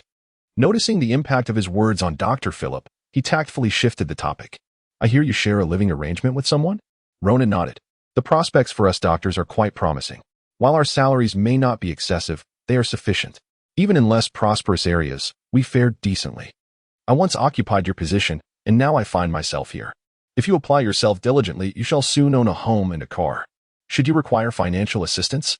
The hospital can lend you some funds. Ronan felt a swell of gratitude, ultimately expressing that he did not require assistance at the moment. As he was saving to accumulate some funds. Are you saving up to pursue a romantic interest? The director teased, winking mischievously. Do you have someone special in mind? Ronan shyly shook his head. Do not be embarrassed. There is no rush. My spouse has connections within the association of prominent suitors. I could introduce you to a charming young individual. A handsome young man like yourself is bound to attract interest. The mere thought of the haughty Lord Azuros and his so-called association made Ronan feel ill at ease. He hastily shook his head. I'm not in a hurry, truly. As they concentrated on resuscitating a patient, a nurse beside Ronan suddenly fixed her gaze behind him, her expression filled with terror. Who was there? Under the stark illumination of the hospital's bright lights, Anderson appeared ghostly pale. Upon hearing the nurse's exclamation, he uttered no words. Merely turning away and departing from his previous position, his white coat billowing gently as he swiftly vanished down the corridor. At that moment, the patient, who had previously ceased to breathe, suddenly emitted a loud cry, jolted by a surge of electric stimulation. Ronan acknowledged the commotion with a brief sound, continuing his work without interruption. His mind, however, remained alert. The location where Anderson had stood earlier offered a field of vision that included only himself, the nurse, and the patient. Who had he truly been observing? In the depths of the night, far away in the central star, others too found themselves sleepless, observing the psychiatric ward. Leon, despite his fondness for the suitor gender, felt a flicker of anger towards Ronan's actions, deeming them an affront to military dignity. Yet, he noted a slight smile on Fried's lips, seemingly unfazed by the offensive behavior of the suitor. After a moment of silence, Fried replied, seemingly unrelated to the topic at hand. Do you know how hunters catch the most cunning foxes in the forest? Leon, puzzled, inquired how? Fried turned, a mysterious glimmer in his eyes, by making them believe they are more clever than the hunters themselves. With that, he drew a weapon from his waist, addressing his bodyguard. Come, accompany me to the rooftop range. I wish to assess whether your survival skills have diminished. Chapter 62. Seeking external assistance having worked the night shift the previous day. Ronan indulged in a restful slumber at home in the morning and relished a hearty lunch before arriving at the office in the afternoon. He placed his belongings in the office and then carried a package intended for Bruges to him. While on his way, he overheard the formidable Shawshank instructing a junior doctor in the office. Have you encountered this patient before? Do you harbor a grudge against him? Shawshank inquired. Oh, perhaps his appearance was too disfigured, scaring your delicate sensibilities? No, he is rather decent looking, actually, the junior doctor replied hesitantly. Decent looking? Then why do you despise him so? Shawshank bellowed at Green. Look at the medications you've prescribed for this patient. $3,000 worth of miracle drugs. This patient might not succumb to his ailments, but your bill will surely frighten him to death. What? Shawshank's eyes widened in disbelief, his demeanor resembling that of a true tyrant. Enough. You need not conduct rounds this afternoon. Instead, go converse with the gentleman at the first window of the VIP ward and let him enlighten you on our societal nuances. Learn from him how to cater to individuals appropriately. Do not simply pounce on every hapless soul. The junior doctor, Green, sheepishly exited the room. Shawshank turned his gaze toward him. When you leave, do not disclose that you are my subordinate. If questioned, claim you were sent by Bruges. Ronan chuckled. It seemed Bruges had inadvertently offended this tyrant. He was truly in for a rough time. Bruges, a tall young man with striking blonde hair and captivating green eyes, was of similar age to Bruges, yet their demeanors were starkly different. While Bruges exuded an air of ease and comfort, this young man projected a weighty authority, embodying the confidence and poise characteristic of those in positions of power. With a smile reflecting a patient mischief, Bruges reassured, continue with your regimen. Your condition is stable. There is a promising chance of returning to your previous state after 3 courses of treatment. Has anything noteworthy occurred in the hospital recently? The other individual casually inquired while donning his coat. Is there anything you remain unaware of? Does your elder not inform you? Bruges replied, observing the young man's expression. Bruges, you're not concealing something from me, are you? Bruges hesitated. There is indeed a slight matter. Unprompted, he was aware of his recent erratic behavior, a state that could be described as anxious and uncertain. On the surface, he maintained his usual carefree demeanor, but internally, he found himself stirred by even the faintest glance from Ronan, struggling to contain his emotions. What troubled him most was Ronan's ambiguous demeanor, at times. Ronan seemed to exhibit an affection for him, with casual gestures that felt electrifying. At other moments, he appeared entirely oblivious to Bruges's feelings. While it was evident to outsiders that Philip was a composed physician, he resembled a naive adolescent when matters of the heart arose. Bruges could swear that Ronan remained blissfully unaware of why so many patients were drawn to him. Did Ronan truly comprehend his own identity? Was he aware of the feelings he stirred in Bruges? Did he harbor any affection for him? This tangled web of emotions tormented Bruges, robbing him of sleep. After recognizing the gravity of what he wished to convey, Bruges finally found the courage to speak. What should one do if one presents a gift and the recipient refuses it? I thought you had something significant to discuss, the other replied with a chuckle. Are you presenting a gift to Xiongzi? He observed Bruges with keen interest, reminiscent of a youthful Bruges from years past. Bruges nodded. It is simple. Offer something more extravagant. Jewelry, a house, an aircraft, a spaceship, a vacation planet. There must be something he fancies. An empty hand cannot grasp a white wolf. His refusal merely stems from the perceived inadequacy of your gift. If he were such a simple individual, would I be seeking your counsel? Bruges retorted. The other side. 3 fundamental principles of courtship. First, present a precious gift. Spend lavishly to elicit a smile from the beloved, though you have already dismissed this approach. Second, understand the other's desires and showcase your unique attributes. If they are drawn to power, display your authority. If wealth, flaunt your riches. If they appreciate romance, indulge in that. If they favor heroic figures, stage a rescue scenario. That will not do, Bruges immediately countered, unwilling to permit Ronan any form of distress, mental or otherwise. How have I never noticed your rigid nature before? Then we are left with but one final option. What is that? Bruges inquired. The last resort is to make the other person fall even more deeply in love with you. What do you mean? Does he have friends? Yes. A multitude of doctors at the hospital, and there's also Alan, and another named Dower whom I know of. Beyond that, I am unaware. Then pursue his closest friend. Men are often envious. Upon witnessing your connection with his friend, he will surely be incensed. At that moment, your pursuit will become effortless. That plan is utterly unfeasible. His friends are predominantly female, leaving me with no way to proceed. You are indeed love-stricken, the other remarked, observing Brutus's reluctance. If that fails, then simply intoxicate him. Once inebriated, he will be at your mercy, and after a night of passion, upon seeing your handsome visage, Erica will undoubtedly reconcile with you. Who said anything about Erica? Brutus asked, perplexed. Then who? The blonde and Brutus exchanged bewildered glances. At that moment, a knock echoed from outside the door. Upon hearing the prompt to enter, Ronan pushed the door open.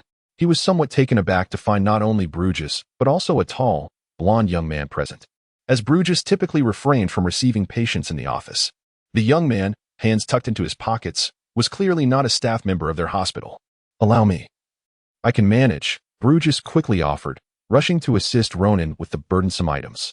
Upon the arrival of the individual they had just discussed, Brutus's expression remained unchanged, devoid of any guilt. He knew Ronan would not pry into the identities of his guests, believing the matter concluded. However, the blonde youth, noticing Ronan's name tag, extended his hand. Are you Dr. Philip? Greetings. I am Gray. My father has mentioned you on numerous occasions. Ronan, surprised, extended his hand in return. Pleasure to meet you. Your father is Machelin, the head of their department. Ronan's astonishment grew. He was the son of the department head. Yet, he bore no resemblance to Machelin. He quickly glanced at Brutus, who offered a wry smile, and Ronan realized that this was indeed the inspector from the Volga Star domain Brutus had mentioned. Seemingly sensing Ronan's surprise, the blonde youth smiled and explained, my appearance resembles that of my father. Ronan's initial impression was of the young man's commanding presence, followed by an acknowledgement of his keen observational skills. He composed himself, masking his astonishment, and exchanged pleasantries before taking his leave. This little fellow is intriguing. My father has mentioned him a few times, and even plans to introduce him to a lady, remarked the blonde inspector. Speak with more respect. This is our hospital's intern, Brutus retorted. Brutus's expression darkened. Gray exaggeratedly raised both hands, exclaiming, Wow, Brutus, have you taken your medicine today, or have I? Observing Brutus's demeanor, he added, All right, my fault. He is indeed a man of stature, isn't he? After leaving Brutus's office, Ronan did not dwell on Gray. Soon, Brutus caught up with him, appearing somewhat embarrassed. Brutus hesitated. What is it? Ronan teased him. I apologize for not mentioning earlier that I know Gray. I understand you deliberately chose to share only part of the truth with me. Nevertheless, it's inconsequential. We weren't close back then, and it wouldn't be worth taking such a significant risk for a stranger. If you were genuinely inclined to speak on my behalf to the governor, I would find that odd. Noticing that Ronan truly bore no ill will over the matter, Brutus finally breathed a sigh of relief and departed. Ronan had not deceived him. He was indeed not preoccupied with Gray, as another more pressing matter concerning the Yesenia had arisen. The news had just reported a significant military victory over pirates. According to official sources, a fierce clash had recently erupted between the pirate group led by Yesenia and another led by the Storm. Upon receiving accurate intelligence, the military had set up an ambush near the site of the confrontation. Once the battle reached a fever pitch, the military launched a surprise attack, penetrating both parties' defenses. These two long-reigning pirate factions had finally suffered a substantial blow. The Storm was destroyed, with 3 survivors captured on the spot. The Yesenia sustained considerable damage, however, regrettably. The pirates aboard managed to escape by a stroke of luck. The news further reported that the survivors from the Storm would face 200 years of imprisonment. Ronan had previously harbored a deep-seated resentment towards the pirates of the Yesenia, but now genuine concern took hold of him. After all, they had coexisted for quite some time. To be honest, aside from their eventual betrayal, the pirates had never wronged him. Regardless of how they perceived him, Ronan regarded them as friends. Witnessing the dire predicament of the Yesenia left him troubled. Yet, despite his worries, he recognized his own limitations in assisting them, and could merely wish for their safety in his heart. The hospital boasted numerous departments, and the mere thought of a man resembling him giving birth sent shivers down Ronan's spine. Thus, he had visited several major departments, but had yet to set foot in the insectoid next-generation cultivation center, essentially the obstetrics ward on Earth. Chapter 63, Forcing a Duck onto the Rack Doctor. Andrew had always turned a blind eye to him, indifferent and uninvolved. Thus, no one had yet discovered that Dr. Philip had missed an internship in a particular department. However, for reasons unknown, Dr. Shawshank had taken notice. This matter was clearly unrelated to him, and it was perplexing how someone so busy could spot such a trivial detail. That afternoon, shortly after lunch, Dr. Shawshank made a special trip to Ronan's office, standing at a distance, watching him with keen interest. Ronan seized the opportunity to scrutinize the legendary Shawshank. The latter's face was lean, with a hawkish nose, pronounced cheekbones, and a visage reminiscent of a crane. His deep green eyes sparkled with a playful glint. Ronan felt a sense of foreboding. "Hello, Dr. Philip." Dr. Shawshank approached Ronan, greeting him warmly. "Good day, Dr. Shawshank." Ronan replied, quickly rising to his feet. "I have noticed that we have a little butcher here who has yet to visit our next-generation cultivation center. Do you know who that is?" Dr. Shawshank inquired with great interest. "Who is it?" Shawshank looked around. "I can't hear you. Who is it?" He pretended to clean his ears. "It's me," Ronan almost shouted. Dr. Shawshank appeared satisfied. "Since it's you, why aren't you hurrying along?" Ronan was visiting the next-generation cultivation center for the first time, having been to virtually every other department in the hospital except this one. The crowd in the center was astonished to see Dr. Shawshank personally escorting an intern. Doctors and nurses passing by paid them due respect. Upon entering the center, Ronan intended to report to the supervising physician directly, but Dr. Shawshank held him back. "Wait a moment." Sure enough, 2 minutes later, a doctor from the cultivation center emerged, greeting Dr. Shawshank with utmost respect. His nameplate read, "Dr. Cox." Dr. Shawshank waved his hand. "We have an intern who has yet to properly experience the next-generation cultivation center. It is a highly significant department. Show him around, and let him witness how he once came into this world." With that, he left. Ronan sighed with relief, thankful that Dr. Shawshank was not so idle. If he had monitored him throughout, it would have been unbearable. The doctor appeared to be an admirer of Dr. Shawshank, promptly leading Ronan on a tour. Ronan maintained an expressionless demeanor, focusing on the task at hand. After the tour, noticing Ronan's serious expression, the doctor asked, "So this is our situation, Dr. Philip. Do you comprehend?" "Understood." "Completely understood?" "Completely understood," Ronan replied readily. "Phew." As Ronan entered the intern office, he breathed a sigh of relief, thinking, "It's not as dreadful as I imagined. With my intellect and wit, I shall easily navigate these internship days." The center had nurses too, and Ronan once again earned their admiration. Seated in the office, he enjoyed freshly cut fruits while watching television, with 2 nurses taking turns to share jokes. Among this batch of interns, everyone was familiar, and Ronan got along splendidly with them. After exchanging greetings and trading shifts, several colleagues generously agreed to share their workload at the center, allowing Ronan to merely sit in the office throughout his internship. Logically, Ronan could have continued this comfortable existence until the end of his internship at the cultivation center, without ever needing to glimpse the promising lives of the next generation, provided no one disturbed him. Yet, fate can be unpredictable. That afternoon, the very situation Ronan dreaded unfolded. Dr. Shawshank came to inspect his work. Upon entering, Dr. Shawshank found the office filled with laughter and Ronan being surrounded. Dr. Shawshank. Caught in the act, Ronan. He inwardly mused that Dr. Shawshank must be incredibly bored to be here. Upon seeing the renowned Dr. Shawshank, the nurses and the other 2 interns swiftly fled the office. Dr. Shawshank cleared his throat and calmly addressed Ronan. "It seems your internship is going quite well. I now understand where those favorable reviews stem from." His tone was unmistakably tranquil. Yet Ronan felt a storm brewing. "Dr. Cox." Dr. Shawshank called out from the doorway. Instantly, Dr. Cox rushed from his office. Upon seeing Dr. Shawshank and then Philip, he sensed impending trouble, a premonition he had honed since entering the naval hospital. Dr. Shawshank spoke coolly. "I instructed you to guide Dr. Philip, yet you left him in the break room? I just took him for a tour and then handed him over to the other interns for them to redistribute tasks among themselves." "Handed him over to other interns? Is that how I mentored you?" Dr. Cox flushed, fumbling for words. Dr. Shawshank sighed. "Why are you still blushing after all this time?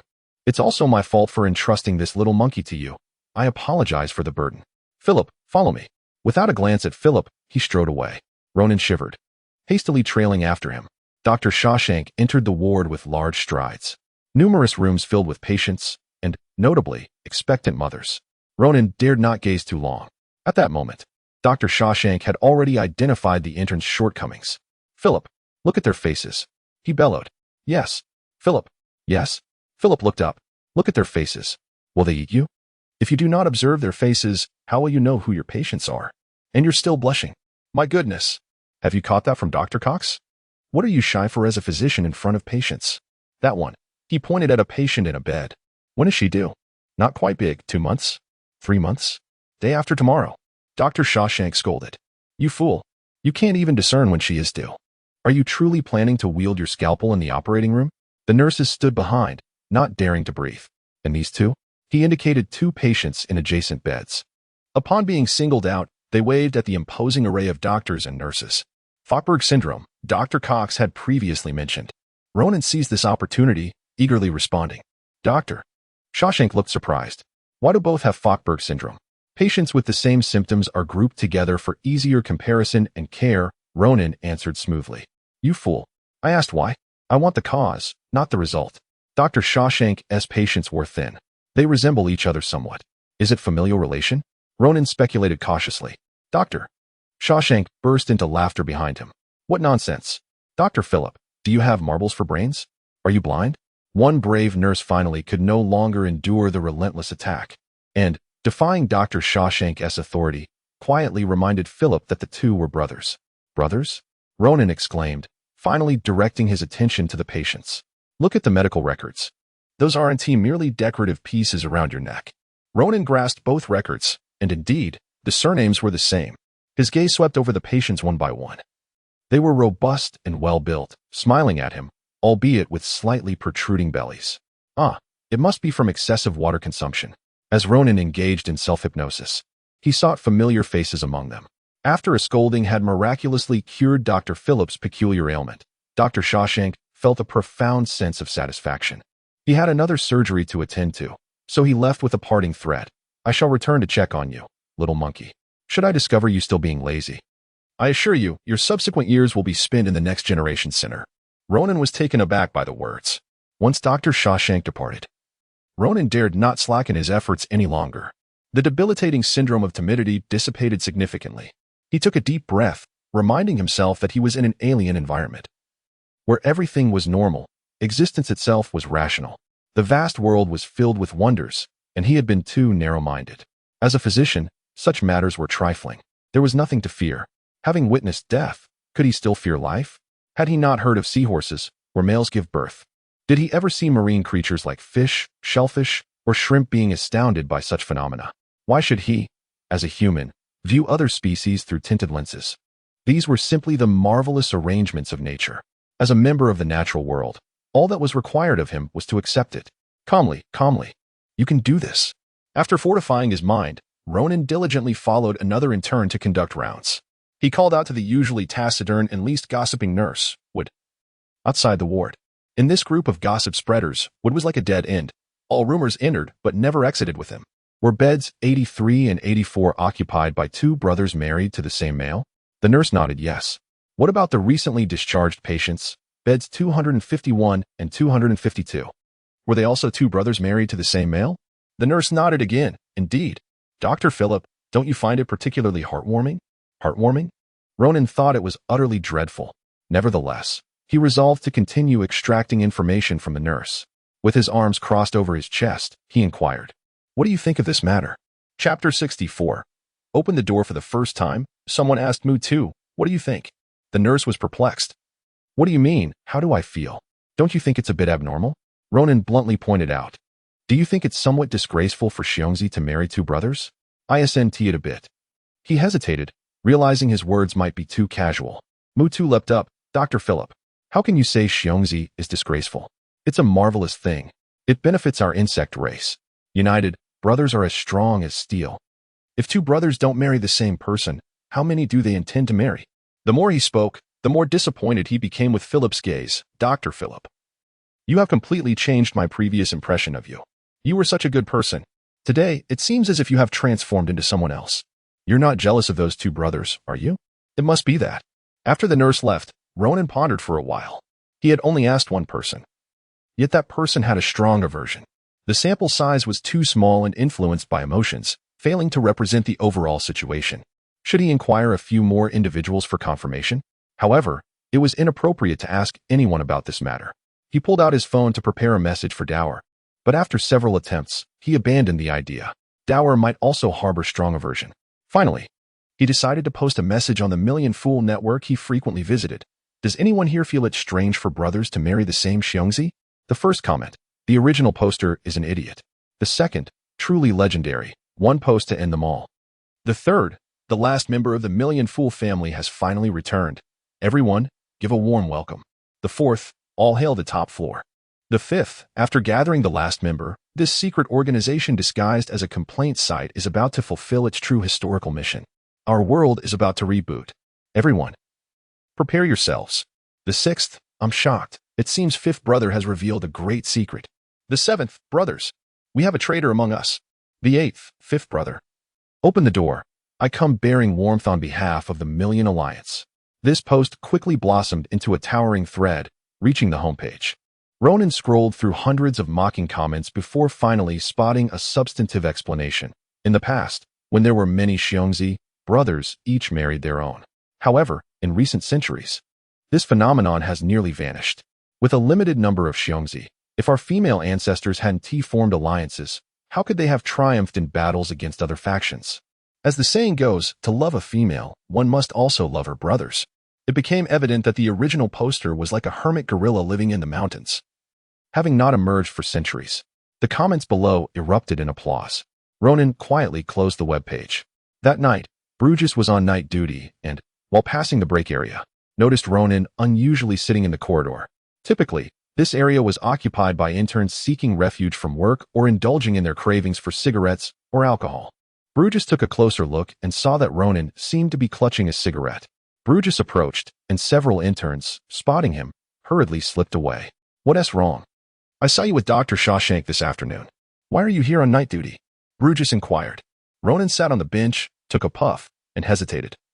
I think I may have made a mistake. Tell me, what kind of mischief have you been up to? Bruges feigned astonishment. You didn't secretly eat Dr. Shawshank? Did you? Didn't I tell you? Don't eat your coworkers. Ronan shot him a glare. It's a miracle that Dr. Shawshank didn't eat me. He took another puff and slowly exhaled a smoke ring. I think I misunderstood someone and did something particularly wrong to them. Bruges was at a loss. What should we do then? Should you write an apology letter? Ronan extinguished his cigarette and stood up from the seat. Let us skip the apology letter. With the police around, what good would an apology do? Just as Bruges was about to ask what the connection between an apology and the police was, a nurse rushed in from outside, calling out to the two, Dr. Philip, emergency. Ronan hurriedly dashed out, and this urgency kept him busy until dawn. Before the first rays of sunlight illuminated the tallest buildings, the early shift doctors arrived one after another, and Ronan's shift finally came to an end. Changing his clothes, Ronan stepped out of the emergency room to find Bruges still there. Ronan was somewhat surprised to see him. Still here? Planning to continue working? Not working. Come on. I'll take you to admire my new car. Upon hearing about the car, Ronan's interest was instantly piqued. When did you buy a car? What model? Which one is yours? Men can never resist the allure of vehicles.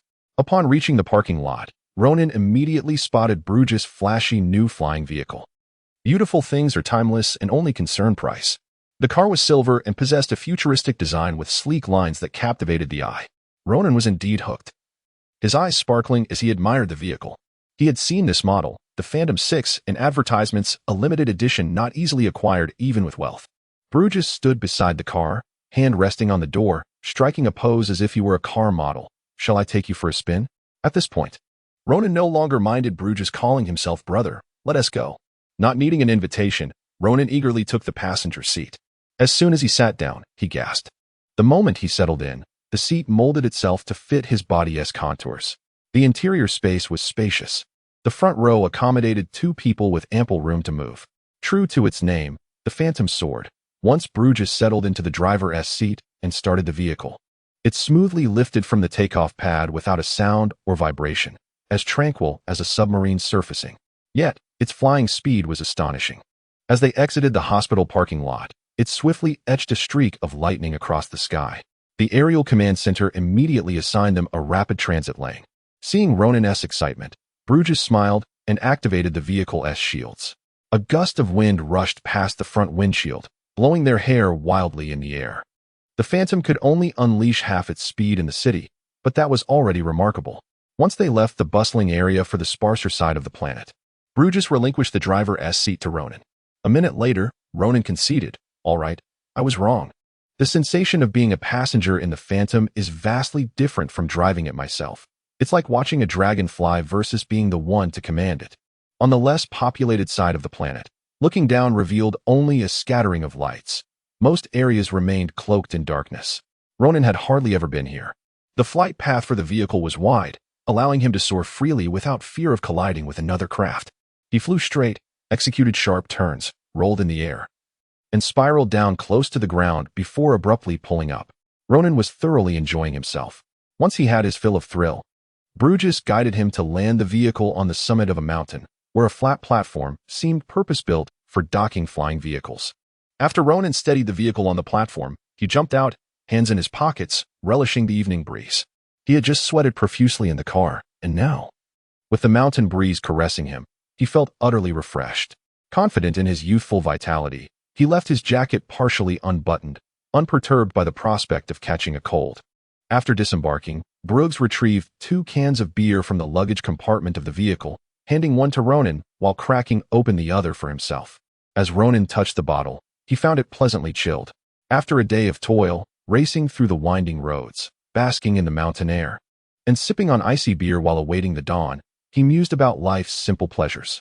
Leaning against the railing at the mountain's summit, Ronan held his beer and gazed at the breathtaking scenery, remarking, "I never imagined there could be such a place in guitar."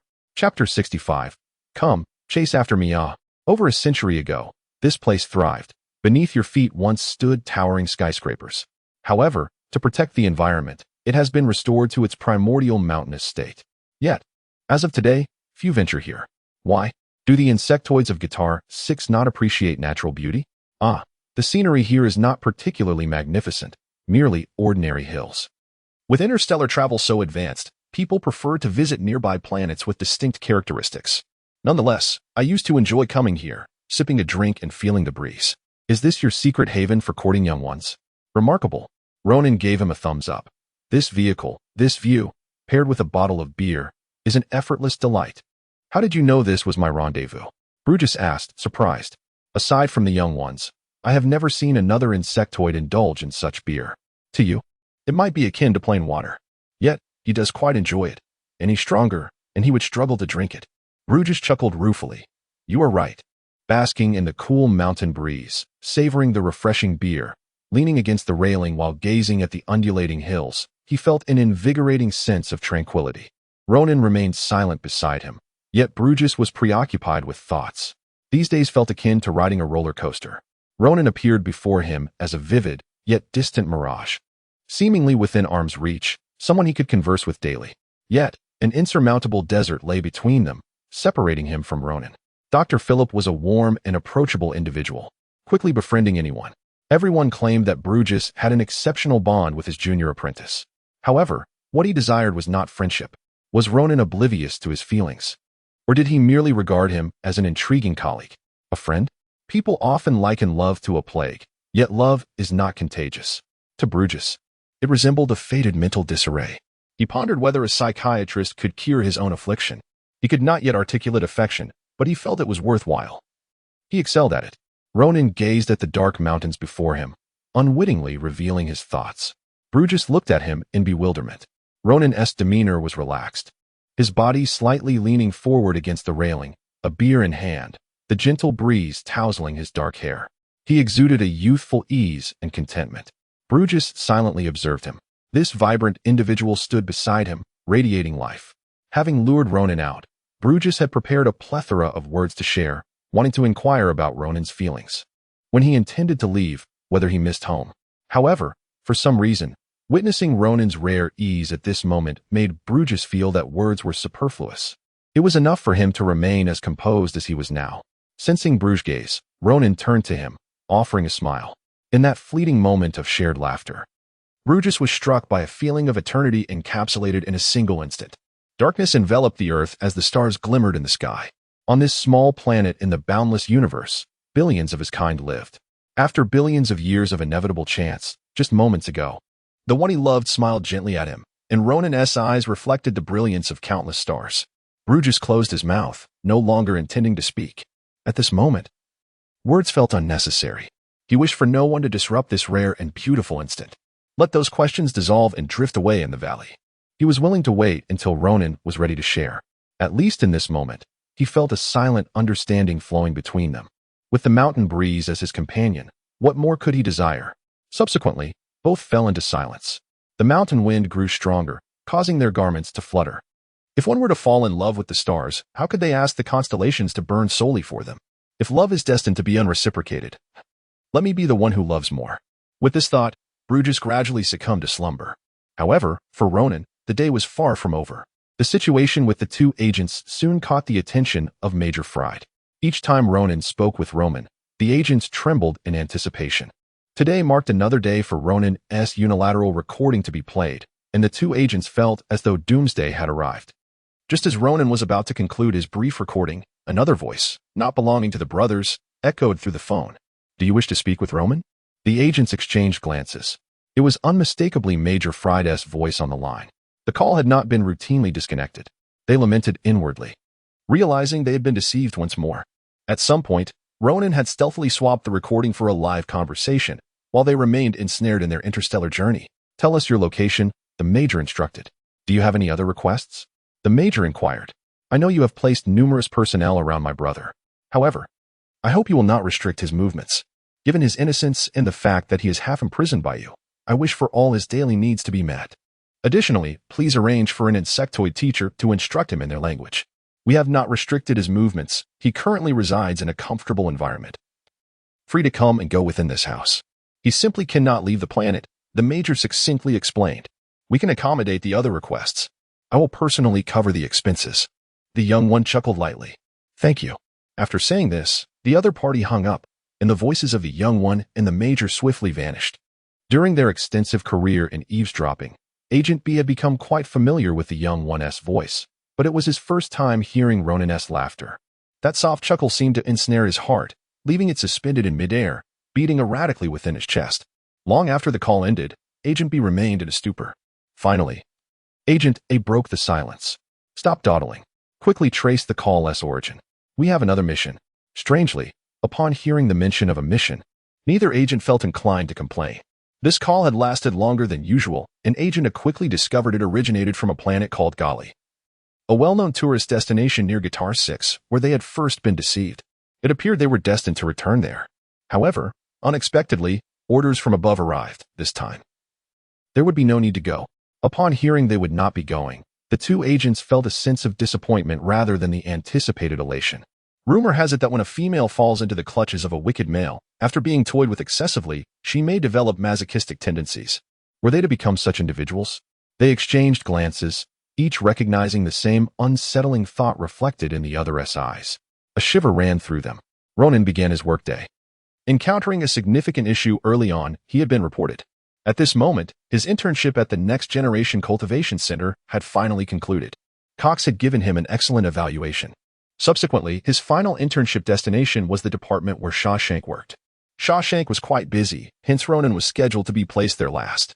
Each intern assigned to this department approached it with trepidation, fearing they would fall into the hands of this tyrant and meet an unfortunate fate. Ronan was no exception, especially since he had already made an appointment with Shawshank in advance. Other interns and nurses consoled them, stating that with so many doctors in the department where Dr. Shawshank worked, and given Dr. Shawshank's busy schedule, it was highly unlikely that he would be assigned to oversee Shawshank. There was a strong possibility that they would be under the care of a more gentle physician. At the time of this incident, Ronan had just received notification that his next assignment would be at Shawshank's location. The other interns also assigned to Shawshank were nearly in tears. Shao comforted Ronan and offered him an orange. At that moment, Bruges approached. Ronan noticed that Bruges's expression was more serious than usual. Indeed, Bruges pulled him aside and quietly informed him that someone had just reported him to the Medical Management Committee. Chapter 66. Targeted. What content are you reporting me for? Ronan inquired. Accepting bribes from patients. Do you recall? Ronan pondered carefully. No. There were indeed gifts sent to him before and after surgeries, but he had consistently declined. Bruges asserted, someone will definitely come to speak with you shortly. Exercise caution when conversing with these investigators. He emphasized the last two words, locking eyes with Ronan. The medical committee's investigators resembled ancient religious tribunals. Any physician under their scrutiny, regardless of their prominence, typically faced unfortunate consequences. As he spoke, two individuals in gray uniforms approached him. "Hello, are you Dr. Philip?" One, slightly balding with a cheerful demeanor, began. The other investigator appeared more serious, his gaze piercing. Ronan nodded. "That's me." The investigator continued. "Dr. Philip, we belong to the investigative team under the Medical Administration Committee, tasked with examining physician conduct. We kindly request your cooperation and ask that you accompany us." Ronan gestured to Bruges, reassuring him, and followed the two men. They entered a temporary conference room within the hospital, where the dean and the department head awaited them, both wearing solemn expressions. The dean, unusually, was not clad in his typical blue waterproof coat, opting instead for a navy formal suit. The director, while ordinarily meticulous in his attire, appeared even more polished in his crisp white uniform today. They seated themselves at a long table, leaving two chairs in the center, with an additional chair placed opposite Ronan. "Dr. Philip, please take a seat." Once the door was closed and the two investigators settled into their chairs, they motioned for Ronan to sit across from them. Now, for individuals, two investigators, the dean, and the director, surrounded him, reminiscent of an interrogation of a criminal. Ronan had not anticipated this matter would be addressed. On September 23rd, he indeed received a gift from a patient, a former case misdiagnosed as Akakino syndrome at another hospital. This incurable condition was later disproven by the attending physician, Dr. Oman. In a state of elation, the patient promptly arranged for discharge and presented gifts to both the attending physician and Ronan, who had merely played a minor role. The gift was not extravagant, a bouquet of flowers and a fruit basket. The fruit basket was immediately shared among the nurses, while the flowers had adorned their office vase, having been replaced several times since. As Ronan spoke, none interrupted him. Once he finished, the investigator with a slightly receding hairline inquired, "Did you report this incident to the Medical Discipline Committee or your superiors afterward?" Ronan shook his head. "No, the gift was of little value." At that moment, the serious investigator finally interjected, his tone tinged with mockery. "Dr. Philip, value is not for you to determine. The regulations explicitly prohibit any acceptance of bribes. If gifts of this nature are deemed bribes, then a majority of physicians would face repercussions." However, Ronan remained silent. He was already familiar with this line of questioning. Yet he was still uncertain whether the scrutiny was aimed at him or at the attending physician, Dr. Oman. Noticing Ronan's silence, the investigator assumed he was intimidated and continued. "Aside from this incident, were there any other breaches of conduct during your internship?" He emphasized, "If you confess now, we may consider leniency, especially since you were still in your internship and the matter occurred within the medical system. We do not wish for this to become public. However, if we discover further concealments during our investigation, you will not be treated lightly. You could face revocation of your medical license, or even," he stressed, "imprisonment." Before the serious investigator could continue, the dean interjected, appearing somewhat fatigued. "Gentlemen, our physician has sufficiently cooperated with this investigation. In our profession, it is common for patients to express gratitude through small gifts, which are permitted within reasonable limits. Dr. Philip has assured us there is no financial relationship with that patient. The gifts were merely tokens of appreciation, falling within the acceptable range. Furthermore, Dr. Philip did not keep the gifts for himself. Both the flowers and the fruit basket were distributed as benefits within the hospital. These actions are well within the permissible boundaries. If you gentlemen insist on interrogating our physician without additional evidence, we reserve the right to appeal to the administration regarding your investigative team." The serious investigator felt somewhat thwarted by the interruption, but said nothing further. The amiable investigator then spoke. "This is not an interrogation, merely an inquiry. Nevertheless, thank you for your cooperation, Dr. Philip. You may leave now." Approximately 15 minutes after entering the conference room, Ronan emerged. Outside, several nurses and doctors with whom he shared a good rapport awaited him. Will was among them, discreetly informing Ronan that he was not the first individual to be investigated. He had just learned that the attending physician, Dr. Oman, had not reported for duty that morning, having been suspended at home due to substantial evidence against him. The situation was bewildering, prompting many interns and nurses to come by to console Dr. Philip. They all believed he was being unjustly treated. Gifts from patients had always been a matter of discretion, seldom scrutinized. Dr. Oman had simply been unfortunate. Physicians caught accepting bribes rarely fared well, and his ability to retain his medical license was in jeopardy. The timing of the complaint against Dr. Oman was suspicious.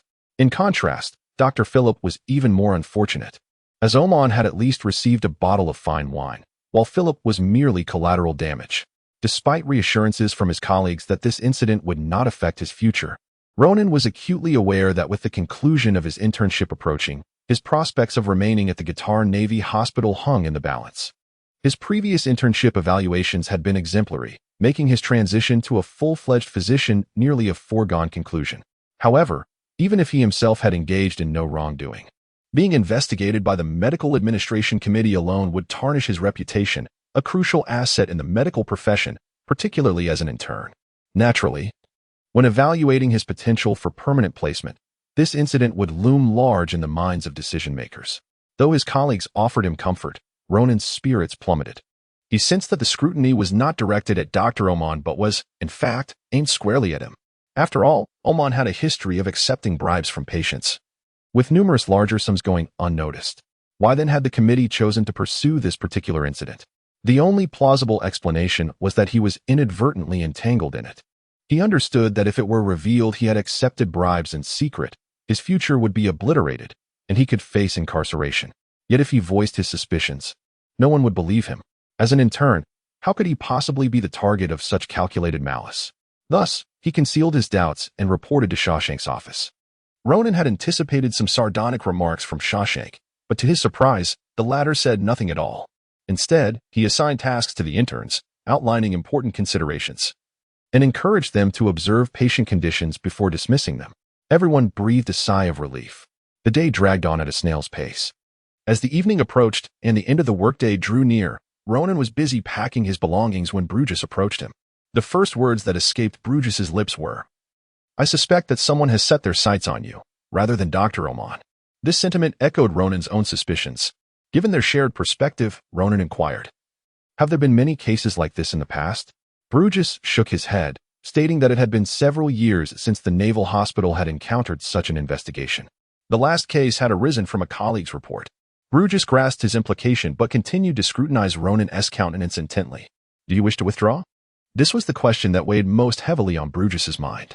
Ronan had not committed any wrongdoing. He believed that the truth would ultimately prevail.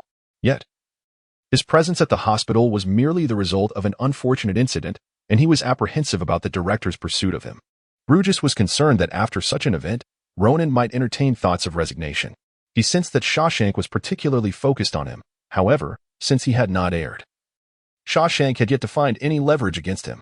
The other interns under Dr. Shawshank's supervision were faring far worse, enduring significant psychological torment. Chapter 67. Step-by-step pressure. A few days later, the uproar surrounding the red envelope incident finally reached a conclusion. After meticulous investigation, the inquiry committee announced that the attending physician would be fined an amount equivalent to 1 year's salary for accepting bribes from patients on multiple occasions, exceeding the limits of acceptable gifts. Additionally, 2 stamps were affixed to his medical license, rendering it void. For physicians, a license marked with 2 stamps signifies irrevocable disqualification.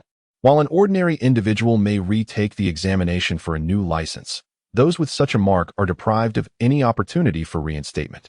When this verdict was revealed, all within the hospital gasped in astonishment. The punishment was exceedingly harsh. As for Dr. Philip, he managed to escape relatively unscathed compared to Dr. Oman. As the sum involved was minimal, and he did not personally benefit, gifts were distributed among colleagues, leading to his reprieve, with no further violations uncovered. Nevertheless, it was inevitable that he would be marked in the minds of the superiors. Upon the conclusion of his internship under Shawshank, Shawshank awarded him an unexpectedly high score, leaving Ronan astounded. That evening, Shawshank lamented that none of the interns had been eliminated, subsequently releasing them. Ronan had anticipated barely scraping by, perhaps even facing a harsh reprimand from Shawshank, resulting in a failing grade.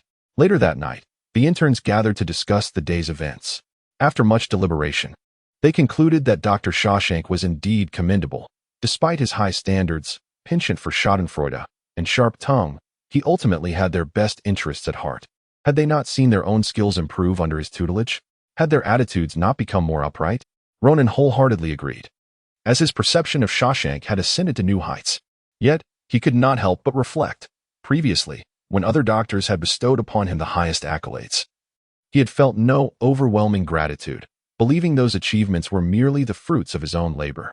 Conversely, when Shawshank, who often regarded the interns as mere subjects of amusement, granted him a commendable score, He felt as if the formidable figure had transformed into a benevolent entity. Such is the peculiar nature of humanity and its quirks. After several days of waiting, Ronan finally made a second phone call, and this time, it was not a recording. He heard Roman's voice for the first time, engaging in direct conversation. Though he had previously deduced from the military's various signals that Roman was unharmed, hearing it confirmed with his own ears brought him genuine relief. Indeed, Fried had fulfilled his previous promises. The language expert requested for Roman had arrived. It had been 4 to 5 months since their last parting, and Roman was certain that Ronan had successfully escaped from the pirates. Both were filled with unspoken sentiments, yet constrained by their circumstances. Could only encourage one another to eat well. After Roman hung up, Ronan did not immediately disconnect. He understood this was merely the beginning, not an end. He felt akin to a solitary matador, facing a sea of onlookers, pitted against a colossal national machine. The demands had escalated. While the content of the other party's remarks clearly expressed dissatisfaction, the tone remained subdued. Ronan scoffed. Unable to make decisions? Then let someone of a higher rank engage with me, Major General. We shall discuss matters at the appointed time. Indeed, it appeared that his words had provoked irritation. Do not presume that just because you are a noble, you can act with arrogance and demand exorbitant prices. Your worth has yet to reach that level. Well then, we shall wait, Ronan replied. According to your assertions, I am not even a terrestrial being. What of it if all earthlings perish? I would mourn for a mere 3 minutes before returning to my usual pursuits.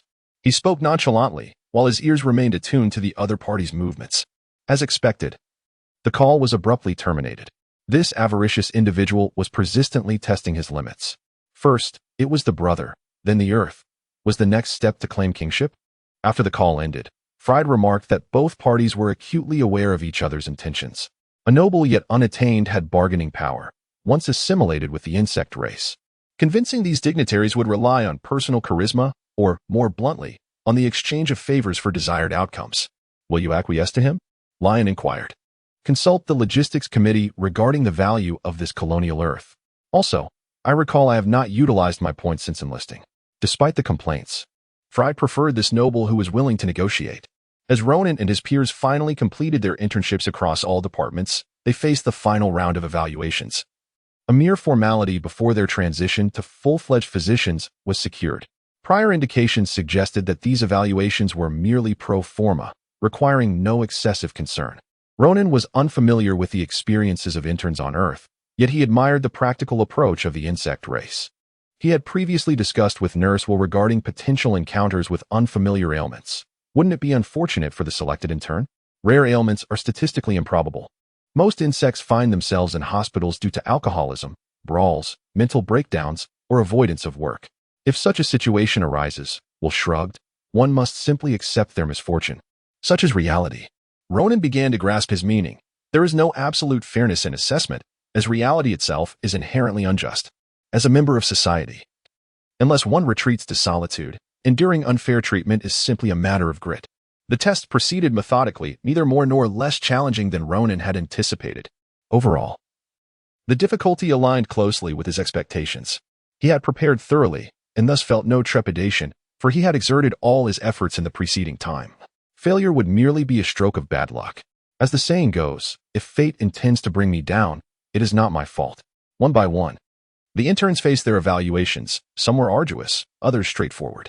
Some articulated the patient's symptoms, medication history, and treatment plans with clarity, while others struggled to recognize the living human before them.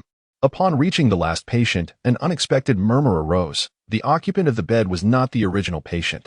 They had become quite familiar with the ward, recalling the identity of each patient.